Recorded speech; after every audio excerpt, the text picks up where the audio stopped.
Sustainable for long listening sessions. Aim for the refined quality listeners. Title: Mistaken. Author: Jesse Lewis. Table of contents. Dedication. 1. After the storm. 2. As though naught had changed. 3. The end of equanimity. 4. The beginning of despair. 5. Whims and inconsistencies. 6. Mixed blessings. 7. In love and war. 8. Willful misunderstandings. 9. Of revelations and resentment. 10. Prejudice, thy power is sinking. 11. Distinctions in connubial felicity. 12. Disguise of every sort. 13. Mistaken acknowledgments. This is a work of fiction. Names, characters, places, and incidents are products of the author's imagination or are used fictitiously. Any resemblance to actual events or persons, living or dead, is entirely coincidental. Mistaken. Copyright 2017 by Jesse Lewis. All rights reserved, including the right to reproduce this book or portions thereof in any format whatsoever. For information, P.O. Box 34, Oysterville, WA 98641. ISBN 978-168-31019-0.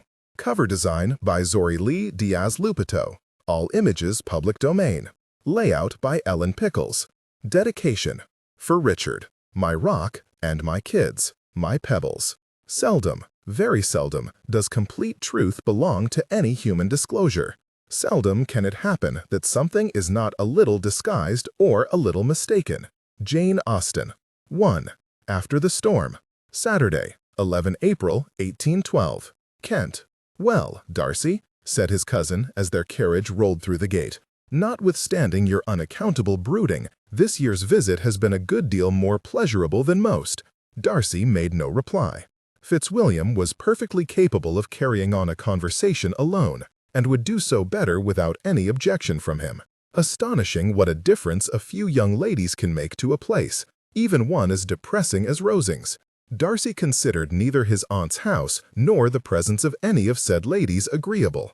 He kept the thought to himself and fixed his eyes on the window through which the parsonage would not appear as they passed it. "You do not agree?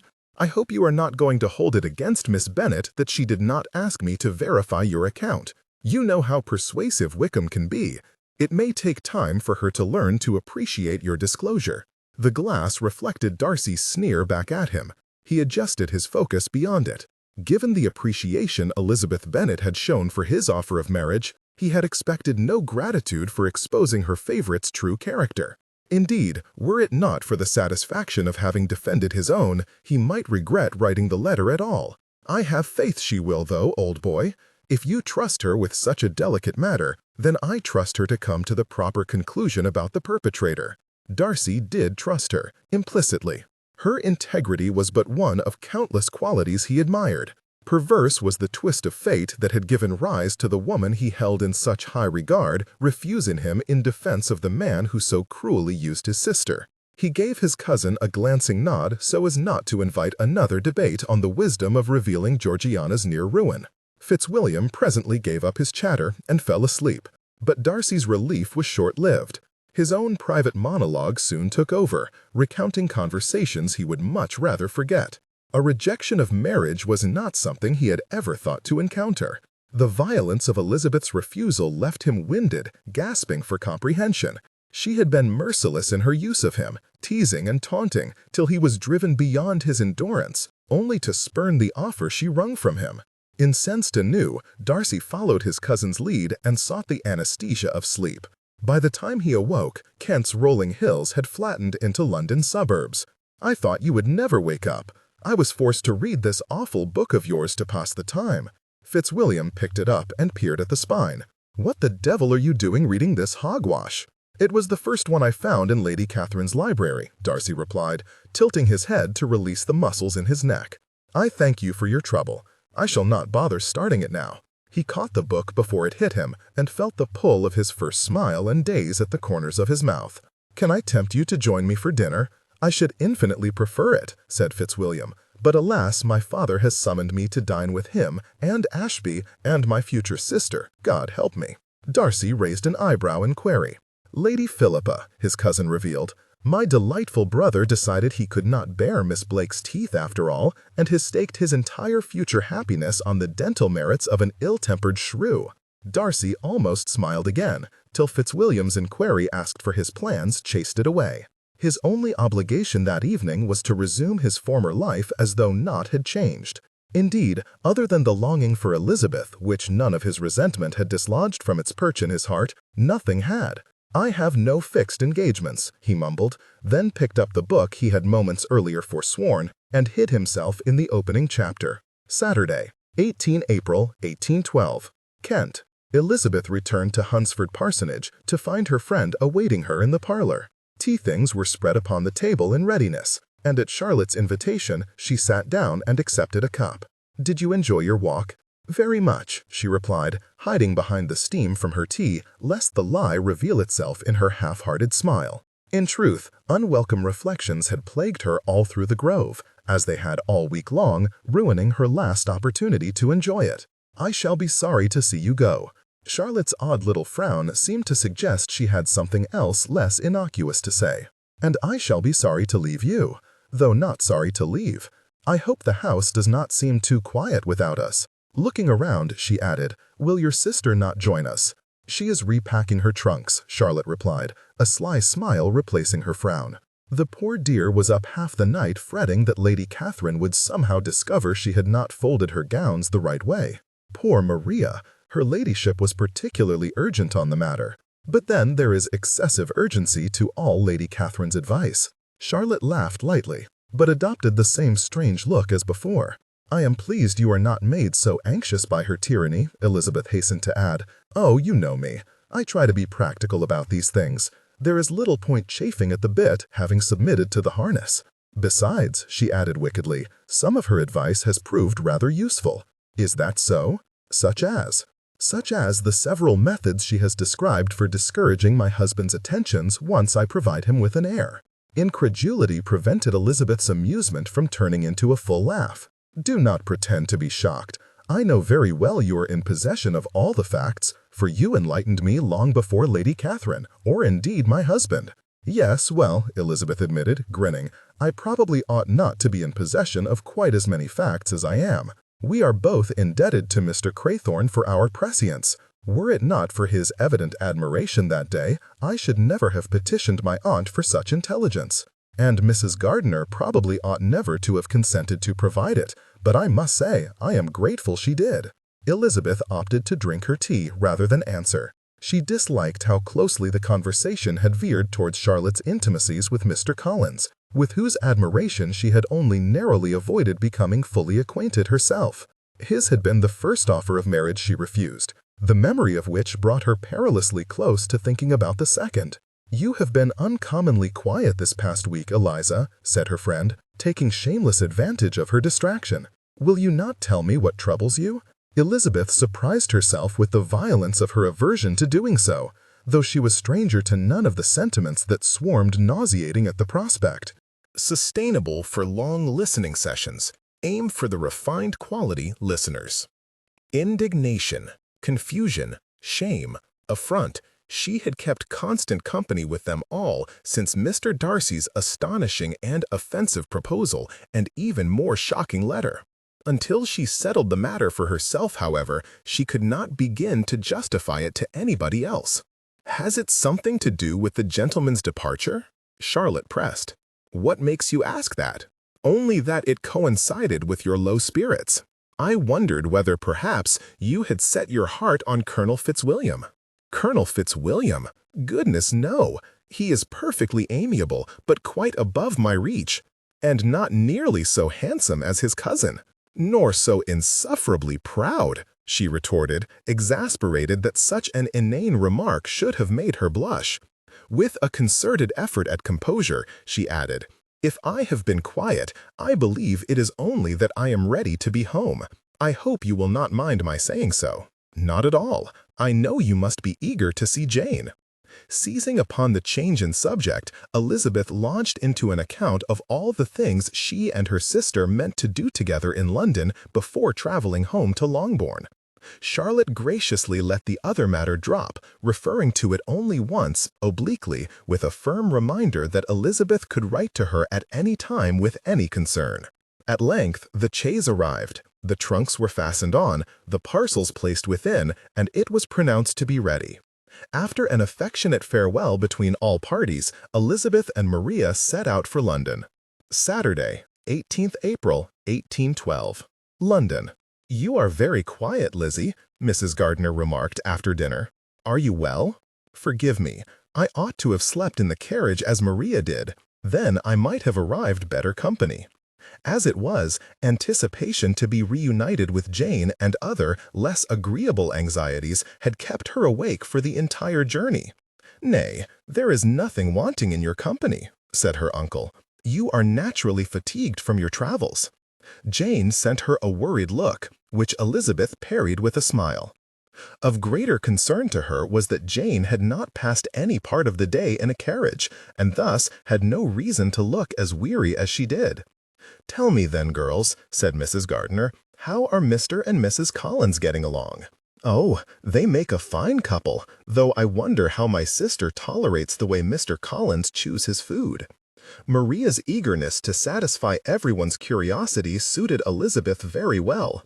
She was exhausted from the effort of diverting all talk of Kent away from the specific mention of Mr. Darcy, conscious of her propensity to blush at the merest mention of him. To avoid speaking of him was one thing, however, Jane's unabated melancholy made it impossible not to think of him. Her sister might have been happily engaged to Mr. Bingley presently had not Mr. Darcy separated them, a deed for which his letter revealed him to be wholly unrepentant. Perfectly ready to wallow in resentment, Elizabeth was vexed when certain other parts of the same letter obtruded on her memory. Its revelations of Mr. Wickham's true character were almost too appalling to allow, given how blithely she had permitted him to court her vanity and color her opinions. "Please do not make me go," she heard Maria say. "His plays are all High Dutch to me." "Of course we shall not make you go, my dear," said Mrs. Gardiner. "I should be happy to stay here and keep you company," Jane offered. "I have never much cared for Shakespeare either, particularly the tragedies. They are too fraught with turmoil for my liking." "And you, Lizzie?" Mr. Gardiner inquired. "Can we tempt you with a little Romeo and Juliet?" "I should be delighted," she replied, drawn to the prospect of an evening passed in contemplation of anyone's turmoil but her own. How, after all, was she ever to reconcile such an intense dislike of Mr. Darcy with such remorse for misjudging him? "Excellent. It is settled then. Have you any other plans, ladies?" The failure could not be hers. Mr. Darcy was the most contrary creature she had ever met. On the one hand, he was unrepentantly meddlesome, while, on the other, unfailingly dutiful. "I promised Mrs. Featherstone we would all visit," Mrs. Gardiner said. "He boasted of consequence and duty, yet, by his own admission, was motivated by sensibility." "I should like to go shopping," said Maria. "Lady Catherine said if I mentioned her name at the draper's on Bond Street, I would be attended to." "Then we absolutely must go," Jane replied. "I have no plans other than to steal as much of Lizzie's time as I can." Elizabeth smiled. Dear Jane, how perverse that Mr. Darcy should have treated her so cruelly, while all gallantry and defense of his sister. "I cannot imagine you will find any complaint," Mr. Gardiner replied amiably. "Though before you begin, might I persuade you, Lizzie, to play the pianoforte for us?" Most contrary of all, she thought, was that he had disdained her connections, situation, and looks, and then declared his passionate admiration and love. "Go to bed, Lizzie," her aunt said softly, closer by than she had been a moment ago. "Maria can play for us. Truly, you look very ill." She looked up, struggling to disengage herself from her reflections. The drawing-room, her aunt's frown, and, over her shoulder, Jane's concerned expression came into focus. Elizabeth wrinkled her nose in defeat. "Pardon me, everybody. I am a hopeless bore this evening." Everyone politely assured her otherwise, though no one objected when she excused herself to bed. Tuesday, 21 April, 1812. London. "Let me understand you, Bingley. This cousin of yours has inherited land in Nova Scotia?" Bingley squinted at his friend Tyndale and nodded. The whole room wobbled. He stopped nodding. And he has asked you to build him something on it? One brief nod. Still too much movement. Why can he not build something himself? He has no money. Ah, and you have no land. I begin to comprehend your temptation. Bingley tried, in his best approximation of sobriety, to explain that, in fact, he was not at all tempted. In any case, he concluded, it is too blasted far away. "'Tis about to be in the middle of a blasted war," said his brother Hurst. "I wager they will not see a bit of fighting that far north," said another of the dinner guests, from the far end of the table. "Renshaw," Bingley thought. "That is a gamble I should not like to make," Tyndale countered. "But then we all know how you prefer your odds." "The material question," their host, Verney, asserted, "is what potential has the land? I could endure a good deal of unrest if my house were built on a load of gold."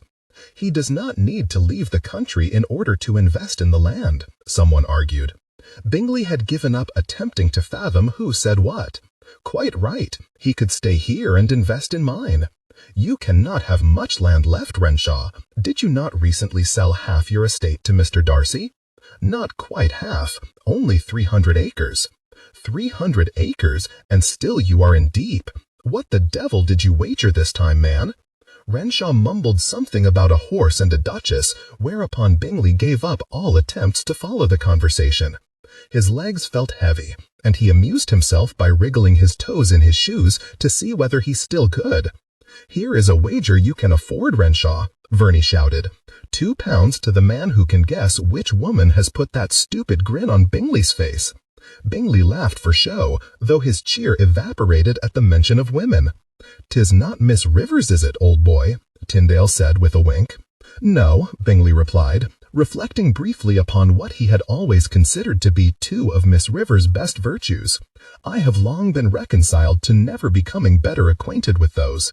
Just as I am resigned to the loss of Miss Bennet." He ended with a morose sigh. "Miss Bennet? Who? For all our sakes, do not ask, I beg you," Hurst interrupted. He lurched to his feet, splashing brandy down his waistcoat in the process, and hauled Bingley from his chair by the elbow. Sustainable for long listening sessions. Aim for the refined quality listeners. Come now, you are too foxed by half to be brooding over women. Bingley was also, it transpired, too foxed to object, and submitted with only mild complaint, as Hurst thanked Verney for an agreeable evening, but insisted it was long past time they took their leave. In the time it took Bingley to correctly align all the fingers of his hands with those of his gloves, their carriage had been summoned, and the two gentlemen were homeward bound. "I must say," said Hurst a short while into the journey, "notwithstanding your professed heartbreak, you seem to be rallying remarkably well." "I shall not forget her, Hurst. Miss Bennet is an angel." "So you keep saying. Indeed, I cannot altogether account for your giving her up." "She did not love me." He sighed, rather pleased with the dramatic effect.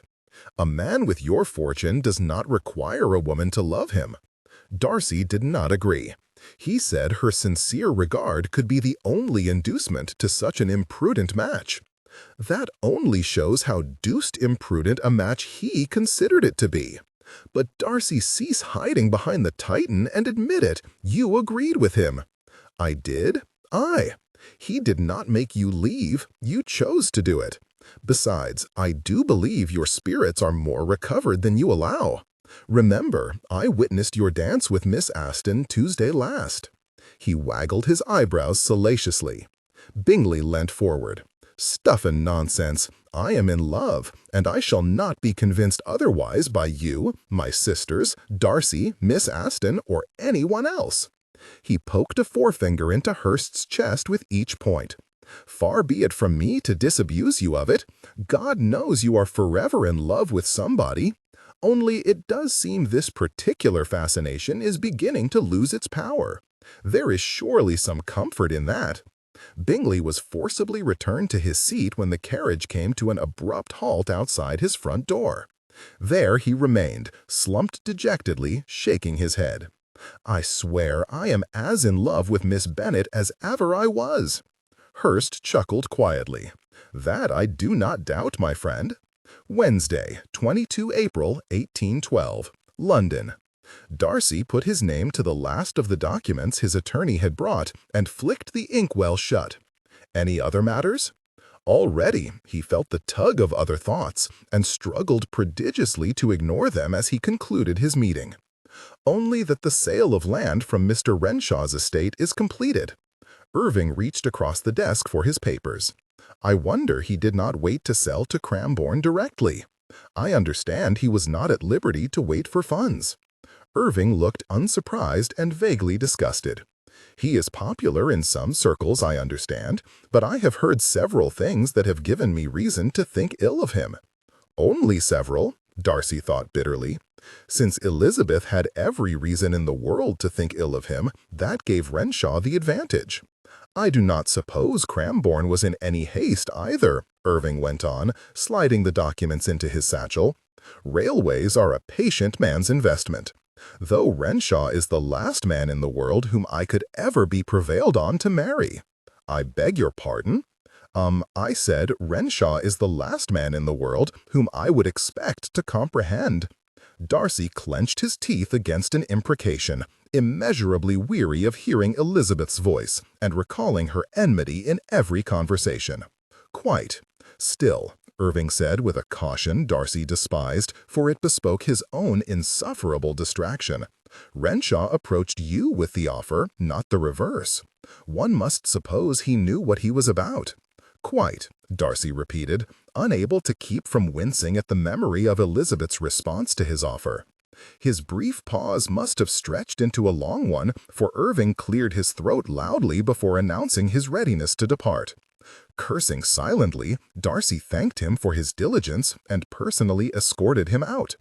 Would that have made Elizabeth think him any more gentlemanlike, or merely prouder and more unlikable for having been inattentive in the first place? "I shall have coffee in my study now, Godfrey," he instructed the butler, as though coffee was all that was needed to silence the unending echo of her reproofs. He had barely seated himself back at his desk when there was a knock at the door. He barked an instruction to enter, but regretted his tone when his sister stepped into the room. He stood immediately to greet her. "Pray, excuse the interruption," she begged. "Godfrey said you were busy, but I simply had to see for myself that you were better." He flinched. As a rule, he abhorred disguise of any sort, but he had arrived home from Kent with no inclination whatsoever to discuss his time there. Thus he had feigned illness to avoid her questions. "I am, thank you. I am pleased to hear it. I have been very worried. And now we shall still be able to go to the theater this evening." It took a heartbeat, but the illusion found a mark amongst the tumult of his thoughts. "Damn, Romeo and blasted Juliet!" "You do look tired, though," she said, coming forward to peer at him. "I trust nothing is amiss." Nothing at all. Indeed, had he not repeatedly assured himself that an alliance with Elizabeth would have been a terrible mistake? All is as it ought to be. The ache that abruptly assailed him indicated otherwise. He inhaled sharply at the unpleasantness of it, a cold, inflexible, and altogether appalling loneliness. "Very well, then," his sister said. "I shall leave you for now. There is no need to rush off. Would you care for some refreshments?" "I thank you, no. Mrs. Annesley is waiting for me in the carriage. I only stopped by to see if there was aught you needed." "Yes, Elizabeth!" The ache deepened, closing his throat alarmingly, so it was all he could do to give a curt shake of his head. "Then I shall see you this evening." She exchanged a brief word with Godfrey at the door as she left. Darcy watched the butler unload his tray onto the table, furious with himself for even noticing the solitary cup in its solitary saucer. He was further vexed by the almighty thud his heart gave when Godfrey presented him with a letter clearly postmarked from Kent. He resolutely ignored the chasm of disappointment that opened in his gut upon recognizing the hand as his cousin Anne's. He tossed the letter onto the table where it lay, taunting him with the possibility of it containing any mention of Elizabeth, while he lowered himself into a chair and poured some coffee. He knew not which he most wished to gratify, his desire never to think of her again, or his longing to know how she fared. Reasoning that Anne was unlikely to have mentioned her in any case, he opened the letter. Then, though but a moment before he had believed his wish for news to predominate, he began to regret reading. Rosings Park, Kent, April 20. Cousin, your recent visit must render any news I have redundant. Nevertheless, my mother insists. We do tolerably well. The weather is improving at last, and I have been out in my phaeton every day it has not rained. Mr. Collins' sermon yesterday was his worst yet. You would have choked. Still, my mother seemed pleased by it. She is to host a dinner next week for Lord and Lady Metcalfe. I do not look forward to it, for I have always thought Lady Metcalfe rather stupid. I suspect my mother only tolerates the connection as a means of relieving her occasional ennui, which might explain the peculiar interest she took in Miss Bennet. You would not credit their most recent exchange, a discussion of the differences in understanding between the classes. Miss Bennet holds that intellect cannot be dictated by accident of birth. Her example was her success in teaching one of the children of her father's tenants to read. Sustainable for long listening sessions. Aim for the refined quality listeners. His mother left or died or some such, and he wished to read stories to his sister. All very touching, I am sure, but really, does Miss Bennet fancy herself governess to the poor? My mother was most vexed at being required to justify her understanding of the matter, but then she would engage Miss Bennet to begin with. I hope Lady Metcalfe proves to be an adequate proxy. The gnawing ache of loneliness abruptly fractured into a gaping abyss, seething with insuperable memories, Elizabeth's compassion not least among them. How fiercely he cherished her compassion, her everything. Her laugh, her liveliness, her wit, her figure, her eyes. Dear God, her eyes! Damn it, why can I not stop loving you, woman? He threw the letter down and propelled himself from his chair to stalk off the intolerable feeling of loss. That he should be in love at all was absurd. That he should love a woman with so immovable a dislike of him was unbearable. And she accused him of causing other people's misery. What did other people know of this pain? What was Jane Bennet's misery but a frustrated design to marry well? What was Bingley's but a necessary evil? Not even Georgiana. He drew up short. Could Georgiana's disappointment be so readily dismissed? Could the fiend who caused it be so readily forgiven? The thought struck him with force, shame blossoming like a bruise from the point of impact. Darcy knew well the grief of seeing a sister broken-hearted, yet with what ease, what presumption, had he dismissed Elizabeth's anger. His own heart squeezed to think she must despise him as vehemently as he did Wickham. His shame notwithstanding, a grim relief overtook him. Nothing was mended, nothing was as it ought to be, despite the lie he had told his sister. Yet, for the first time since Elizabeth entered his world and tore apart his understanding of it, Darcy knew precisely what he must do. The arrival of a visitor distracted them, but a quick glance from the window revealed it to be an acquaintance of their uncle. Jane returned to arranging her sister's hair, aware of, but refusing to acknowledge, how she scrutinized her in the mirror. "'Tis no good," Elizabeth said. "I cannot forgive their interference, not when I see you are this unhappy." Jane suppressed a sigh. She had hoped the interruption might end their conversation. "I am unhappy, yes," she mumbled past the pin held between her teeth. She took it out and pushed it into a curl, adding, "But I cannot believe that either Mr. Darcy or Mr. Bingley's sisters schemed to make me so. Their motive was much more likely to protect him than to harm me. Whatever their motive, the consequence remains unchanged. You are miserable." Whatever Elizabeth's motive in so obstinately pursuing the matter, it was not helping to relieve the misery upon which she was so keen to remark. "Do not blame them, Lizzie," she begged, coiling a last length of hair around her finger. "If Mr. Bingley was persuaded to leave on the basis of their recommendation alone, it confirms nothing more than an error of fancy on my part. I sincerely hope you do not mean to blame yourself." Elizabeth cried, twisting to scowl up at her. Better that than to blame Mr. Bingley, Jane thought, for if she allowed him to be as heartless as Elizabeth wished to paint him and with such awful friends, she would feel even more foolish for being unable to stop loving him. "Keep still, or it will all be undone," she chided, gesturing for Elizabeth to turn back to the mirror and retrieving the strand of hair that was wrenched from her fingers when she twisted around. "Let us talk about it no more, for no amount of reproach will change anything." She stepped back to review her work. "I am sure I shall begin to get the better of it very soon." "I dearly hope so. You deserve to be happy. You are so good, and 5 times as pretty as the rest of us," Elizabeth added playfully. Jane smiled as best she could, though her best felt rather feeble. In truth, at that moment, with her hair gleaming in the last rays of afternoon sun, a smile illuminating her face and her eyes twinkling from teasing, she rather thought Elizabeth was the prettier one. She felt a twinge of something unpleasant, but dismissed it, and searched in her box for a ribbon. "Indeed," Elizabeth persisted, "Mr. Atkinson thought so. Only you were too modest to notice." Jane said nothing and continued working, weaving the ribbon between curls and securing it with jeweled pins. She had noticed, actually. There had been several young gentlemen in attendance at Mr. Atkinson's dinner yesterday, all of whom had flocked to her upon first introduction. During the course of the evening, however, their attention had gravitated towards Elizabeth, where it had then remained. It had since struck her that this was not an entirely uncommon occurrence.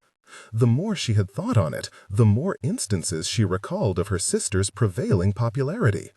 In the wake of Mr. Bingley's abandonment, these were not happy insights. "Ow!" Elizabeth yelped, adding with a laugh, "I am sure it will look well enough without the ribbon. A moment, 'tis nearly done." When Jane had been in Mr. Bingley's company, her sister's presence or absence had gone entirely unnoticed. His attentions had never diverted to Elizabeth or anyone else. Until he left. She dropped the pin she held onto the dresser. "I believe that will do. You look very well. I am sure you will be much admired at the theater." Bingley sat perfectly still, gawping at his friend. He was aware of all the things he ought to have felt, anger, disappointment, and hope, to name but a few, yet all he truly felt was unnerved. The man who owned to having given him such disastrous advice was the very man to whom he would usually apply for advice on what to do about it, leaving him at something of an impasse. "I am not at all sure how you expect me to respond to such an admission," he said at length. Darcy stared at him with exceedingly disconcerting gravity. "You have every right to be furious."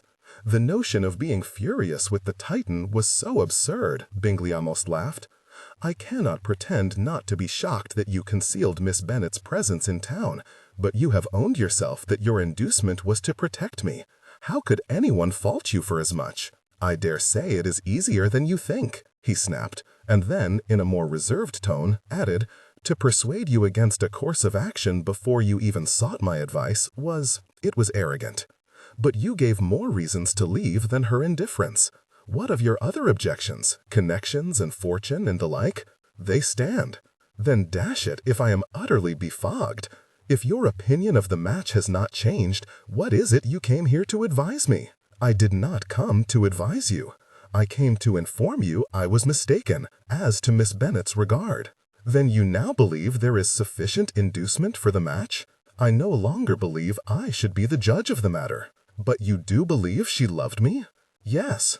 "You think, then, I ought not to have left?" "I think I should not have advised you to leave, which is a very different matter." "Then you still think I was right to leave?" Darcy looked as though he would speak, but then, very unhelpfully, did not. Bingley huffed his frustration. "You think I ought to have stayed? It matters not what I think.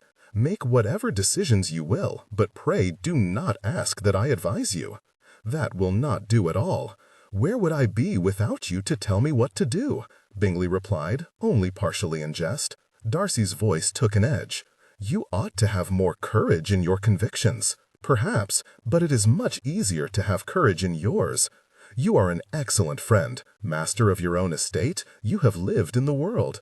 It is surely to my advantage that you offer advice so freely and so often. Having thought it a handsome compliment, Bingley could not comprehend why it should make his friend scowl so. Not knowing what else to do, he stood and rang the bell for tea. Sustainable for long listening sessions. Aim for the refined quality listeners. It was while his back was turned that he could have sworn Darcy murmured, "I am Lady Catherine." By the time he returned to his seat, silence had taken command of the room. Silences made Bingley excessively conscious, yet Darcy's sullen glare was not conducive to intrusion. Resigned to waiting for him to cease brooding, he toyed with the torn corner of a discarded newspaper and did what people were supposed to do in moments of quietude. He reflected. The more he thought about Miss Bennet, however, the more confounding the situation seemed. Fortuitously, just as bewilderment threatened to overwhelm him, Darcy roused himself to speak. "It seems I have mistaken friendship for patronage. I had not considered my advice officious, but I see now it was. Indeed, it was not. Your observations of Miss Bennet's reserve were perfectly reasonable. Despite her sister's claims, one wonders what strength of feeling existed beneath so composed an exterior." Bingley could not but smile at the irony of having such a conversation with Darcy, of all men. "Though I must be allowed some reassurance from your example." Meaning, if we are to dub inscrutability the harbinger of indifference, you could be labeled the most unfeeling of all men. My knowledge to the contrary ought to give me hope that Miss Bennet's affections were merely under similar regulation. Bingley was vastly pleased with this bit of logic. Darcy seemed less impressed. He took so long to answer that a footman arrived, received Bingley's request for refreshments, and went away again before he responded. And then Darcy's answer made no sense. She never knew. Never knew what? He gave no answer at all this time, and, as though to disprove Bingley's reasoning, now looked profoundly troubled. "Come, Darcy, you cannot have the blame for all the wrong in the world, you know. You were not the only person who suspected her of indifference. Besides, was it not you who accused me of yielding too easily to persuasion? It seems I have succeeded in proving your argument admirably, despite Miss Elizabeth's best endeavors to defend my character." Darcy gave a tired smile. "Miss Elizabeth would argue the sky is red in defense of a friend." "Oh ho, I see how it is. The sky is really blue, and she believed me guilty of caprice all along, eh? I suppose I must be grateful she defended me so loyally, regardless of my defect. I should say you were served as well by her obstinacy as by her loyalty." "Mayhap, but I prefer to think the loyalty was all for me and the obstinacy all for you." Darcy's smile vanished. "What makes you think so?" "What would make me think otherwise? I got on famously with Miss Elizabeth. The pair of you quarreled incessantly. If only her sister had been half as animated, I would not be in this deuced fix." The thought drove off his smile, too, and not even the inclusion of sweetmeats on the tray sent up from the kitchen could restore it. Darcy did not want tea. He had come to redress the injury to his friend, only to be accused of a host of far worse offenses, and he was in no humor for social niceties. He left it on the table and continued watching his friend unconsciously tear strips off the corner of a newspaper and roll them into balls, dismayed to be the cause of his evident distraction. "It has been many months," Bingley said glumly. Without warning, he threw one of his pellets at Darcy's neglected cup of tea. It missed. "Think you Miss Bennet's regard has endured? If I could not tell that when in her company, you can hardly expect me to know it in her absence, but her sister certainly believes it has." Bingley fired another pellet, which bounced off the tea caddy, and another which sailed directly over the table onto the floor. "I should dearly like to see her." Darcy reached over to steal one of his missiles, and leaned back, rolling it between finger and thumb. "If your affections and wishes are unchanged, then I do not see you have anything to lose by returning." He flicked his pellet so it landed in his tea with a faint splash. With an incredulous expression, Bingley flopped back onto the sofa and huffed. "How vastly comforting! At worst, Miss Bennet will not welcome your renewed attentions, but in that case you will be at no greater disadvantage than you are now." And as long as you are at Netherfield, you will at least have the pleasant company of your neighbors." "Pleasant company," Bingley scoffed. "You dismissed my neighbors as having little beauty and no fashion. How have they become pleasant to your mind?" Darcy started.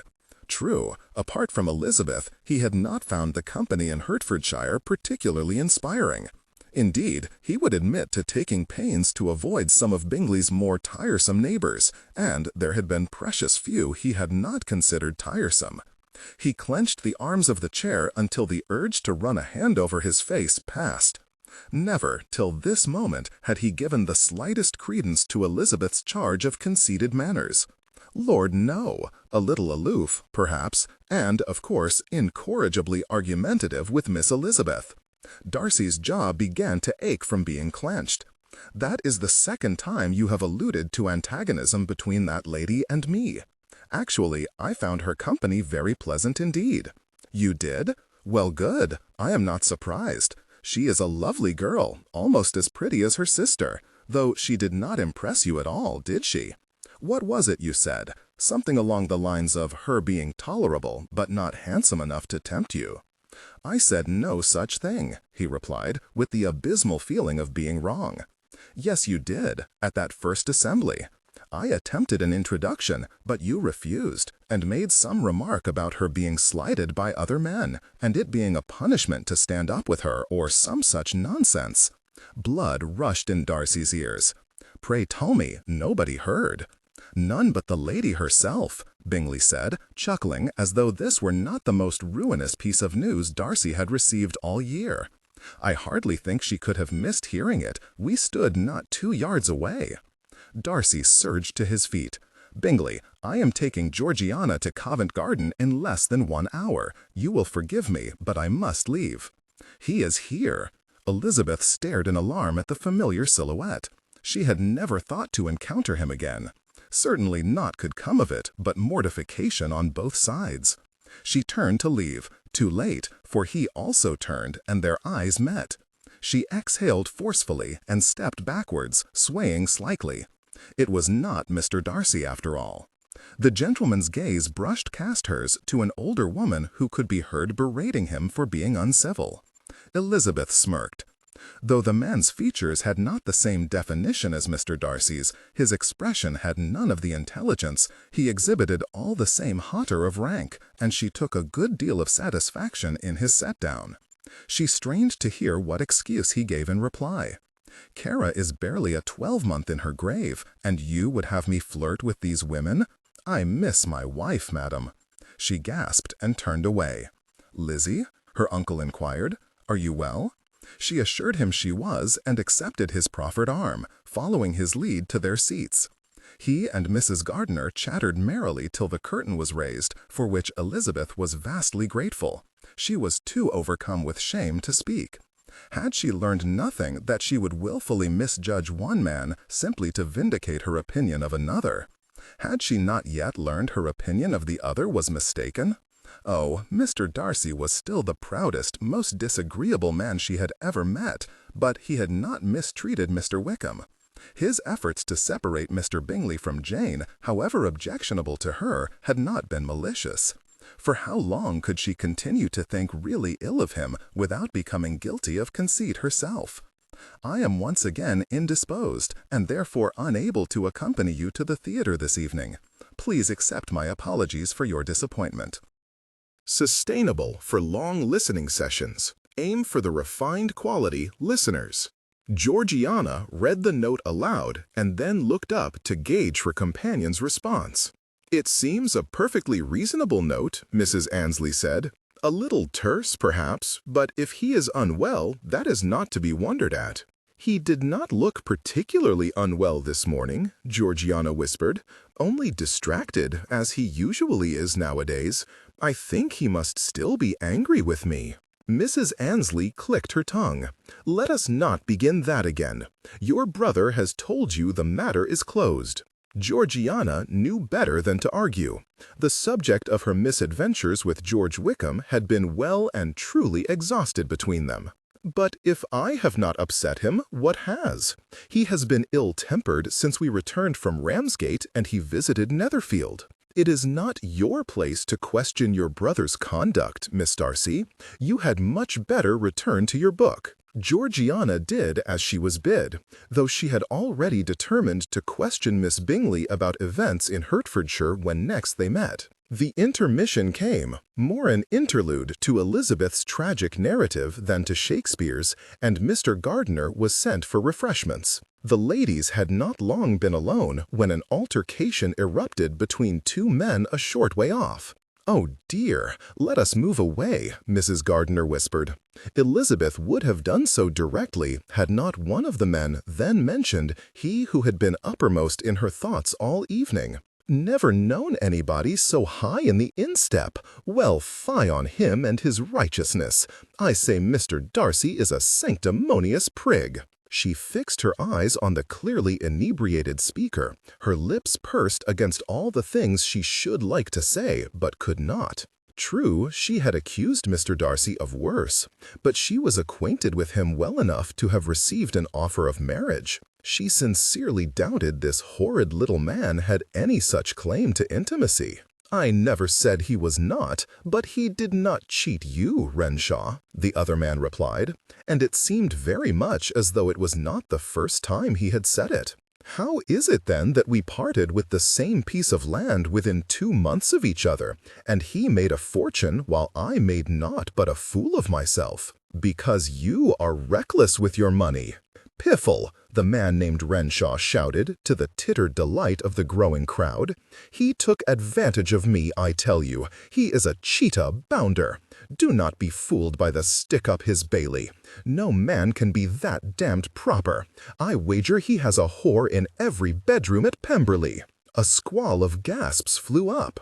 "Come away, Lizzie," her aunt repeated, but she couldn't leave. "Mr. Darcy does not deserve this. He is not a bad man. I confess I am surprised to hear you defend him. I know, but I was very wrong about him." "Here we are," Mr. Gardiner announced behind them. Before either lady could do more than receive the drinks he had brought, he added, "Good gracious, is that you, Harding?" and walked directly to the pair of squabbling men. Mrs. Gardiner groaned. Elizabeth felt nothing but relief that Mr. Renshaw would be silenced. Within moments, her uncle was gesturing for them to join him. He introduced the quieter of the two men as a business acquaintance, Mr. Harding, and the other as that gentleman's friend, Mr. Renshaw. "And this is my lovely wife, Mrs. Gardiner. She has spent a good deal of time in your part of the country, actually, Mr. Renshaw, in Lambton. And this is my niece, Miss Lambton." "In Derbyshire?" Mr. Renshaw interrupted. "Yes, between Pemberley and Newbridge," answered Mrs. Gardiner, looking as displeased with his incivility as Elizabeth felt. "I know very well where it is, madam," he replied curtly. To Mr. Harding he said, "It was Lambton that Cramborne wished to bypass with his blasted railway, and since Darcy would part with ne'er an inch of his estate, the arrogant swine bought half of mine and sold that to Cramborne instead. Now tell me he is not a swindling bleater." His voice grew louder as he warmed to the topic, recalling the attention of all the eavesdroppers who had begun to lose interest. Elizabeth's vexation flared. "Upon my word, you have been very free with your opinion of that gentleman this evening, sir." Mr. Renshaw looked at her sharply. "What of it? You cannot have any peculiar interest in him. I dare say the energy with which you have maligned him has provoked us all to be a little curious," Elizabeth replied, indicating with a glance the scores of inquisitive faces watching their exchange. "You are obviously keen that we should all agree with your estimation of his character, but none of us will be able to until you decide what it is you wish us to think of him." His countenance reddened. "What is that supposed to mean? You have accused Mr. Darcy of being righteous and depraved. I have been used to consider those opposing qualities. I am afraid he cannot be both. I merely suggested, madam, that the appearance of one often conceals the presence of the other." "Indeed?" Elizabeth resisted a smile. "Then it is to all our advantages that there are respectable men such as yourself to evince the difference for the rest of us." "Lizzie!" Mrs. Gardiner hissed. "Indeed, Mr. Renshaw assured her airily, to all appearances satisfied with the turn of the conversation, until several people sniggered nearby and his brow creased in puzzlement. His friend wasted no time engaging Mr. Gardiner on another matter. Elizabeth retreated, happy to observe the crowds and their interest dissipating, and happier still when the second curtain call came and she was able to escape Mr. Renshaw's odious company. Thursday, 23 April 1812, London. Elizabeth turned away from the window at a sound beyond the door. The watery hues of daybreak had crept into the room behind her, diluting the light of her candle, which blew out anyway when her aunt bustled in. "Very well," Mrs. Gardiner began at once, holding the door ajar for a maid with a tray. "Your uncle is not here now, so you may speak freely." The maid closed the door as she left. "What transpired between you and Mr. Darcy in Kent?" Elizabeth smiled at her frankness. Having anticipated some explanation would be required, she had resolved to relay Mr. Darcy's account of his history with Mr. Wickham, omitting any mention of Miss Darcy. That was all she would disclose, however, for she had not yet reconciled herself to any other part of their dealings and was certainly not ready to hear her aunt call her a fool. She accepted a cup of tea and returned with it to the window, where she watched the steam mist the glass as she told her tale. "Were you terribly disappointed to learn this about your favorite?" Mrs. Gardiner said at the end. "Happily, no," she replied, shamed that her undisguised partiality had fixed Mr. Wickham in everyone's minds as such. "I am angry with him, but the loss of his acquaintance will scarcely be a deprivation. Mr. Darcy, then, is not quite as dreadful as we all believed." Elizabeth rubbed a little peephole in the condensation on the window and peered through it, but the view afforded her no new, improved perspective of his insulting pride or insulting proposal. Not in this matter, at least. "Well, it is a lesson learned, my girl." "Indeed it is. I hope I never allow myself to be blinded by prejudice again. Let us be thankful I have Jane to steer me. She has an enviable capacity to see good in everybody." Mrs. Gardiner's expression clouded slightly. "Forgive me for saying, but that is not always such a fine thing. Jane has been as much wounded by credulity as you have been by prejudice. Her desire to believe Mr. Bingley a good sort of man has seen her very ill used." "But he is a good sort of man." Elizabeth pushed away from the casement and planted herself defiantly opposite her aunt, the sofa absorbing the brunt of her indignation. "Only Mr. Darcy persuaded him against offering for Jane." "Ah, so his friend thought to remind him of the judgment that opposed inclination?" She set her cup down with a clatter. Sustainable for long listening sessions. Aim for the refined quality listeners. His friend presumed to know Jane's feelings and mistook her to be indifferent. They might have been married by now were it not for him. Be careful, Lizzie. Mr. Darcy is not the only person guilty of presumption in all this. She could think of nothing to say in defense of that, and she was obliged to sit in silence while chagrin crept up her neck and overspread her cheeks.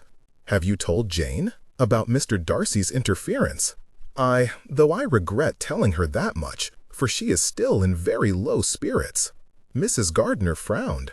"She has had a great many weeks to nurse her low spirits. She ought to take the time to listen to you." "It is not that she will not take the time, but that I do not wish to trouble her with it. Her heart is not mended. Mine is perfectly sound. There is no need for me to burden her further with tales of Mr. Wickham's perfidy, or indeed Mr. Darcy's proposal, though it was that about which Elizabeth most wished to talk to her. Yet, to complain about the offer of marriage she had received, when Jane was not yet recovered from injury of the offer she had not, seemed unpardonably cruel. Mrs. Gardiner looked as though she would object, but she was not given the chance. Her two sons burst into the room, each wailing the other had hurt him. She gathered them to her, conciliating and chastising as only a mother can do. "You are a dear girl, Lizzie," she said over their heads. "Jane is very fortunate to have you." Saturday, 25 April, 1812, London. Bingley turned away from the implacable butler and puffed out his cheeks helplessly. He ought to have known Darcy would not be at home. It was Saturday, and Darcy invariably visited Angelo's of a Saturday morning. He looked up and down the street, hands on hips and chewing his lip, unsure what to do. He checked his pocket watch. "Oh, 'tis later than I thought. I might as well wait here for him. I dare say he will not object as long as I behave myself." "Miss Darcy and her companion are here, sir, also awaiting Mr. Darcy," Gottfried replied. "Even better," he cried, whipping off his hat and bowling past him into the house. "Did you enjoy the theater on Wednesday?" he inquired of Darcy's sister, once all the requisite salutations had been exchanged and he had settled himself into a chair. "We did not go in the end. My brother was unwell." "I am sorry to hear that," Bingley replied, though it did explain why Darcy had seemed so out of sorts. "Is he recovered?" "He must be if he has gone fencing. I have not seen him since, so I cannot say. If he is sickening for something, I might have some luck convincing him to come with me for a few weeks for some country air." "You are going away?" "I am." Bingley resisted the urge to bounce up and down in his seat. "I am returning to Hertfordshire within the week for an indefinite stay." "But you will miss the remainder of the season. You share Caroline's outrage, I see." "Be assured, Hertfordshire has far pleasanter diversions than town, as your brother reminded me just this week." "He did? Might I inquire, did he enjoy his time there, do you think? He has seemed somewhat distracted since he returned." Mrs. Annesley cleared her throat. Miss Darcy glanced at her, as did Bingley. He thought he caught a glimpse of a firm shake of her head, but neither lady said anything more. Thus he could not be certain. "I had not thought him much enamored of the place while we were there," Bingley replied, "but he has since assured me otherwise." "What made you think he was displeased?" "He was forever squabbling with Miss Elizabeth, for one." "He argued with a lady?" Georgiana cried, sounding horrified. "Frequently and fiercely. That is quite shocking. She must have been frightfully disagreeable, for I cannot believe he would have been uncivil without good reason. On the contrary, she was a perfectly charming house guest." "Oh, was it she who fell ill at your house?" Mrs. Annesley cleared her throat again, this time with the effect of making Miss Darcy look rather contrite. "No, that was her sister, Miss Jane Bennet, another wonderful young lady. Miss Elizabeth Bennet stayed to nurse her well again." "Then my brother has mentioned her in his letters. She was in Kent when he visited our aunt recently." "Yes, so I understand."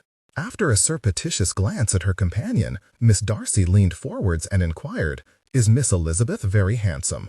"Miss Darcy," Mrs. Annesley interrupted, "I think it high time you called for tea."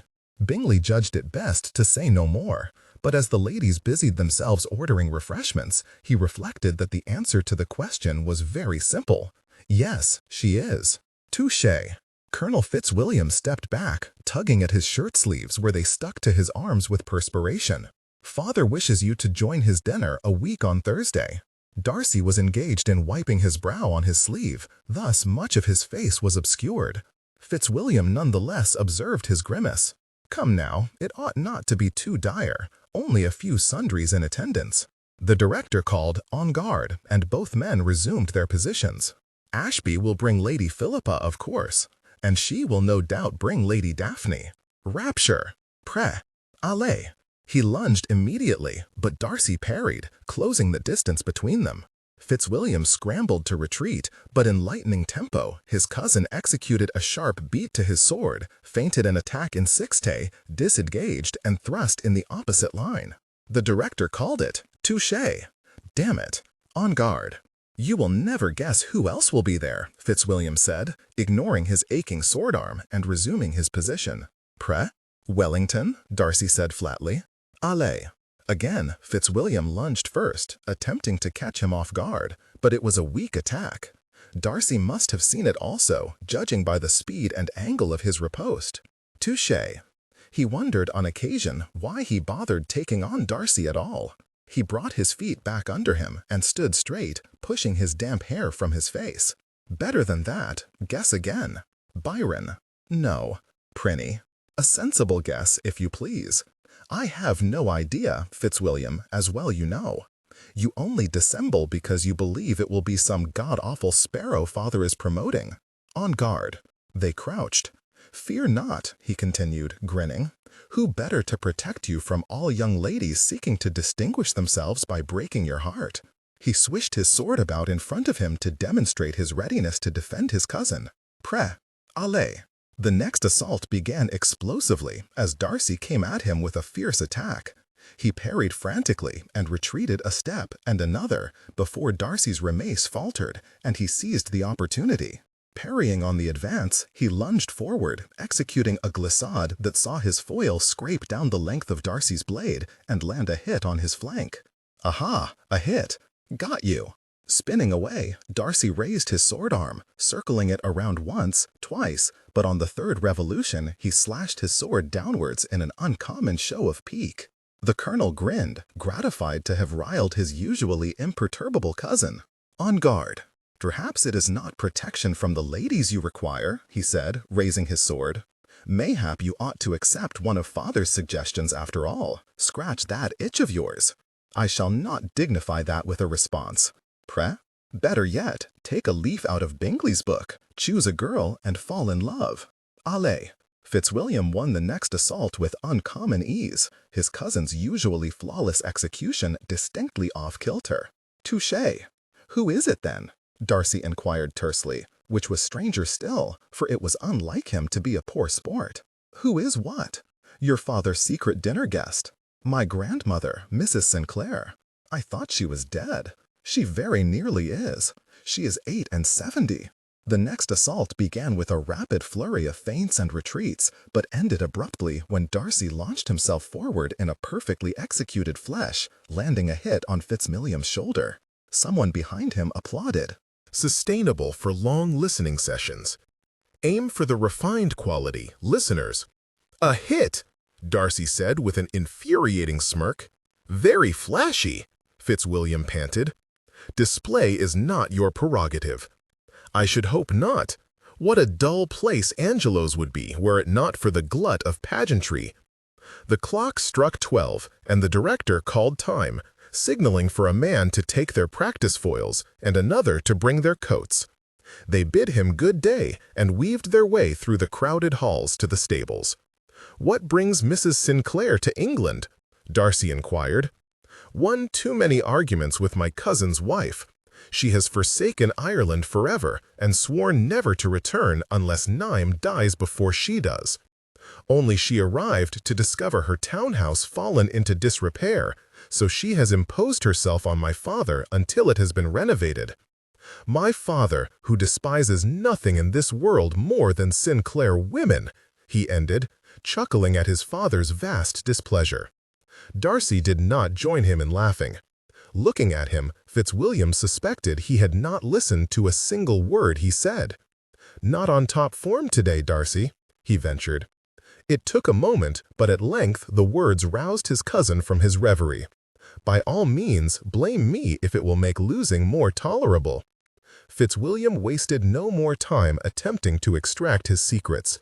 He was a man grown. He would speak up if there were aught serious troubling him. May I tell my father you will come? I have a prior engagement that evening. That is clearly a lie. Darcy smirked. What of it? Fitzwilliam rolled his eyes, but after a little further persuasion, namely the inducement of watching Lord Matlock suffer the lamentable presence of his almost dead mother-in-law, he extracted his cousin's word that he would attend. Darcy arrived home to find Georgiana and Bingley awaiting him. He agreed with his sister that she would stay for the remainder of the day, but left her with Mrs. Annesley while he braved the inevitable discussion of Hertfordshire, eager to put it behind him. Despite his fears, however, Bingley began not with a discussion of that place, but a wholly unexpected locale. Nova Scotia, he said, after his friend's haphazard account of his cousin's venture in the New World was done. Yes, this is the third time he has written to me.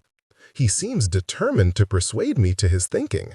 Is he having any success? Not a jot. I should not like to be anywhere nearer than Land's End if the war were to make it that far north. Must you oversee the project? Could you not simply invest and remain in England? That is what I wished you to tell me. I can certainly inquire of Irving whether he knows of any attorneys with the relevant experience. Capital. I knew I could rely on you. The conversation moved naturally to the possibility and implications of a war with America. Inevitably, however, it came around to the matter that one party was eager to discuss and the other was eager to avoid. "I travel to Hertfordshire Friday next." To Darcy's vast consternation, the mere mention of the place set his heart to racing. He perfunctorily expressed his good wishes, then stood and moved away, unable to think of aught but what Elizabeth's reaction to Bingley's return might be. "Will you join me?" Bingley inquired, twisting to look at him over the wing of his chair. "Your sister informs me you have been unwell, in which case a spot of country air will do you wonders." He broke into a wide grin. "Besides, if you come, Caroline will come, and then I shall have a hostess." "I am sorry, Bingley. Your sister may do as she pleases, but I shall not be there." "You are quite sure? You do look rather tired." "I am tired," he snapped with all the exasperation of the sleep-deprived and broken-hearted. Then he cursed himself privately and added, "I cannot join you. I have business in town. Besides, I have been away from Georgiana too long now. I would stay with her for a time." "Very well. Shall I pass on your regards to my neighbors?" Darcy balked at the notion of sending word to Elizabeth. God knew he longed to speak to her, to see her, to be with her. Even more so after Fitzwilliam's earlier teasing. Yet she would not wish to hear from him again. He had been certain of that even before all his recent revelations. He rubbed a hand over his face. "If you have an opportunity to do so discreetly, I should be grateful if you could make your neighbors aware that I regret my manners last autumn. I really do not believe there is a need.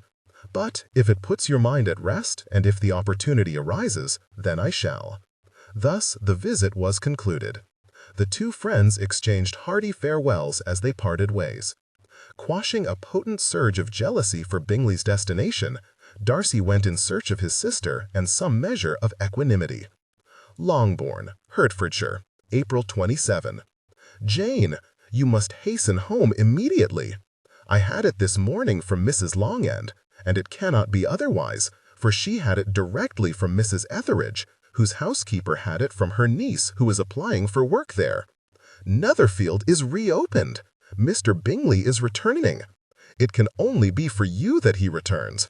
Therefore, make haste and return this very day if your uncle can arrange it. In anticipation, Mama." 2. As though naught had changed. Thursday, 30 April, 1812. Hertfordshire. Their carriage had been caught behind a throng of cattle for 20 minutes before Elizabeth persuaded Jane to abandon it and go the rest of the way on foot. They were less than a mile from Meryton, the church spire already visible above the trees, and she was impatient to be home. She longed for familiar surroundings, the reflection in her own looking-glass, the fire in her own hearth, anything that would return her to the simplicity of life before her visit to Kent. "Slow down, Lizzie. I cannot keep pace with you." She turned to see Jane sidling around a puddle she herself had not noticed. Smiling ruefully at the mud left on her skirts by the oversight, she went back to offer her arm. "You are as impatient as Mamma." The reproach in Jane's tone bespoke her decided reluctance to return. "And you are unnecessarily anxious," Elizabeth said gently. "Am I, Lizzie? I would dearly love for Mr. Bingley to renew his addresses, but I have mistaken his intentions before. What if he does not come for me at all? What if he comes only to fish in his pond?" To Elizabeth's mind, there was no doubt Mr. Bingley had returned for Jane. The coincidence of his arriving mere weeks after she informed his friend that her sister's heart was still engaged was too great to overlook. The conclusion that it was Mr. Darcy's doing frustrated her attempts to dislike him even more. For in so graciously readdressing his error, he had demonstrated a humility far removed from the conceit of which she had accused him. "You may as well call it fishing," said she. "The fact is, he regrets throwing the best catch back in when he was last here, and has come to cast his net again in hopes of recapturing you. But it will not do for me to try and persuade you of his affections. That would make his task entirely too easy." She lost all appetite for teasing upon turning into Bath Street and coming face to face with a group of officers, among them he whom she least wished to see. "Miss Bennet and Miss Elizabeth," Mr. Wickham exclaimed, seeming to linger over her name. "I cannot tell you how pleasant it is to see you returned. Meryton has been exceedingly dull since you went away." Elizabeth dipped a desultory curtsy, even angrier than she had expected to be upon seeing him again. "You flatter us, sir, but I cannot imagine Miss King would be pleased to hear you dismiss her company as dull." He gave an affected wince. "It grieves me to say Miss King's family did not look favorable on my attentions. They have taken her to Liverpool." Elizabeth pursed her lips against an uncivil remark. Jane was more sympathetic, lamenting the interference of third parties who, often mistakenly, to know the depth of two people's attachment. He did try to show her the depth of his attachment, one of Mr. Sustainable for long listening sessions. Aim for the refined quality listeners. Wickham's fellow officers interjected, elbowing his companion. "'Tis that what got her sent away." Mr. Wickham turned red and snarled at his friend to be quiet. His mortification and Mrs. Gardiner's education on the matter left Elizabeth in no doubt of the officer's meaning. She started in revulsion. Poor, poor Mr. Darcy, to have almost lost his sister to this wretch! "I pray your heart mend soon," Jane said, with an earnestness Elizabeth found uncommonly exasperating, particularly when her remark appeared to convince Mr. Wickham he was safe. "I am sure it will," he replied, "now that you have brought your sister home." His smile, the same by which Elizabeth had previously been utterly drawn in, made her cringe. "Come, Jane," she said, grabbing her sister's arm, "we had better make haste." Mr. Wickham's smile faltered. "May I have the honor of escorting you home?"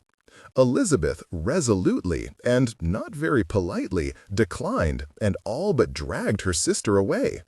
"Lizzie Bennet, what on earth are you about?" Jane exclaimed, as soon as they had gone out of sight. "Forgive me, I could not bear to be in his company a moment longer." "Why ever not? I thought you were friends." Elizabeth paused, still disinclined to burden her sister's heart unnecessarily. Yet, with Mr. Bingley's return, Jane's heartbreak looked set to imminently be a thing of the past.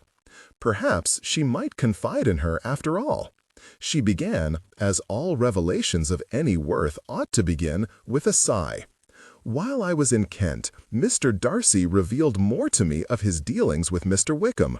We have been gravely misled. He was not denied a living. He was granted, at his own request, £3,000 in lieu of it, money he squandered in a matter of months before asking for more. It was that he was denied." "Goodness, that is quite shocking. But can you be sure it is true?" "Oh yes, there are witnesses. But that is not the worst of it. He also attempted to seduce Mr. Darcy's 15-year-old sister to gain her inheritance of £30,000. And we need look no farther for proof of that than his recent dalliance with Miss King. He is a determined shark." "I see what you are thinking," Jane said, in a vaguely condescending tone. "But you ought to be careful." "What do you mean?" "You are thinking that, if he had been motivated by greed, it would better excuse the abortion of his attentions to you in favor of Miss King." Elizabeth pulled her arm from Jane's and stood gaping at her. "I understand your disappointment," Jane persevered, "but you must take care not to allow jealousy to overrule your judgment. If Mr. Wickham's regard for Miss King exceeded his regard for you, then you must accept it as gracefully as you can. I shall not deny I enjoyed his attentions in the autumn, but it is not jealousy that motivates me to speak thus. It is prudence. Mr. Wickham has attempted to seduce 2 young girls, perhaps more, and brazenly lied about Mr. Darcy. How can you defend him?" "Indeed, I am not defending his actions, but neither am I prepared to condemn his character entirely until I know his reasons. We cannot know beyond doubt he did not love Miss Darcy or Miss King, and if he was truly attached to both, then the poor man has had his affections rebuffed at every turn for nothing more than his want of circumstances. It is too horrible. I know that pain, Lizzie. Elizabeth comprehended at last. Jane's obstinate support stemmed from some imagined affinity with him simply because he too had been jilted. Comprehension scarcely eased her frustration. Her sister was evidently not ready to hear any unpleasant truths, in which case she was certainly not ready to hear about Mr. Darcy's proposal. No doubt she would argue his conduct had been faultless, smooth away all insult and misunderstanding, and render his contemptuous address romantic and heartfelt. I understand your desire to sympathize with him, she conceded, but I am afraid you will not convince me that your situation and his are comparable. May we at least agree he is not beyond reproach? To this, as well to the appeal to preserve Miss Darcy's secret, Jane readily agreed, after which the matter was dropped.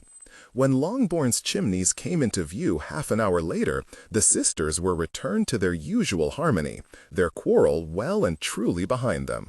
Saturday, May 2, 1812. Hertfordshire, Kitty's announcement that a certain gentleman was riding towards the house threw Jane into an unbearable state of suspense. Elizabeth had walked out, and, in the absence of her good sense, there was little to prevent Mrs. Bennet's hysterical fluttering or Kitty and Lydia's wild speculations as to their visitor's purpose.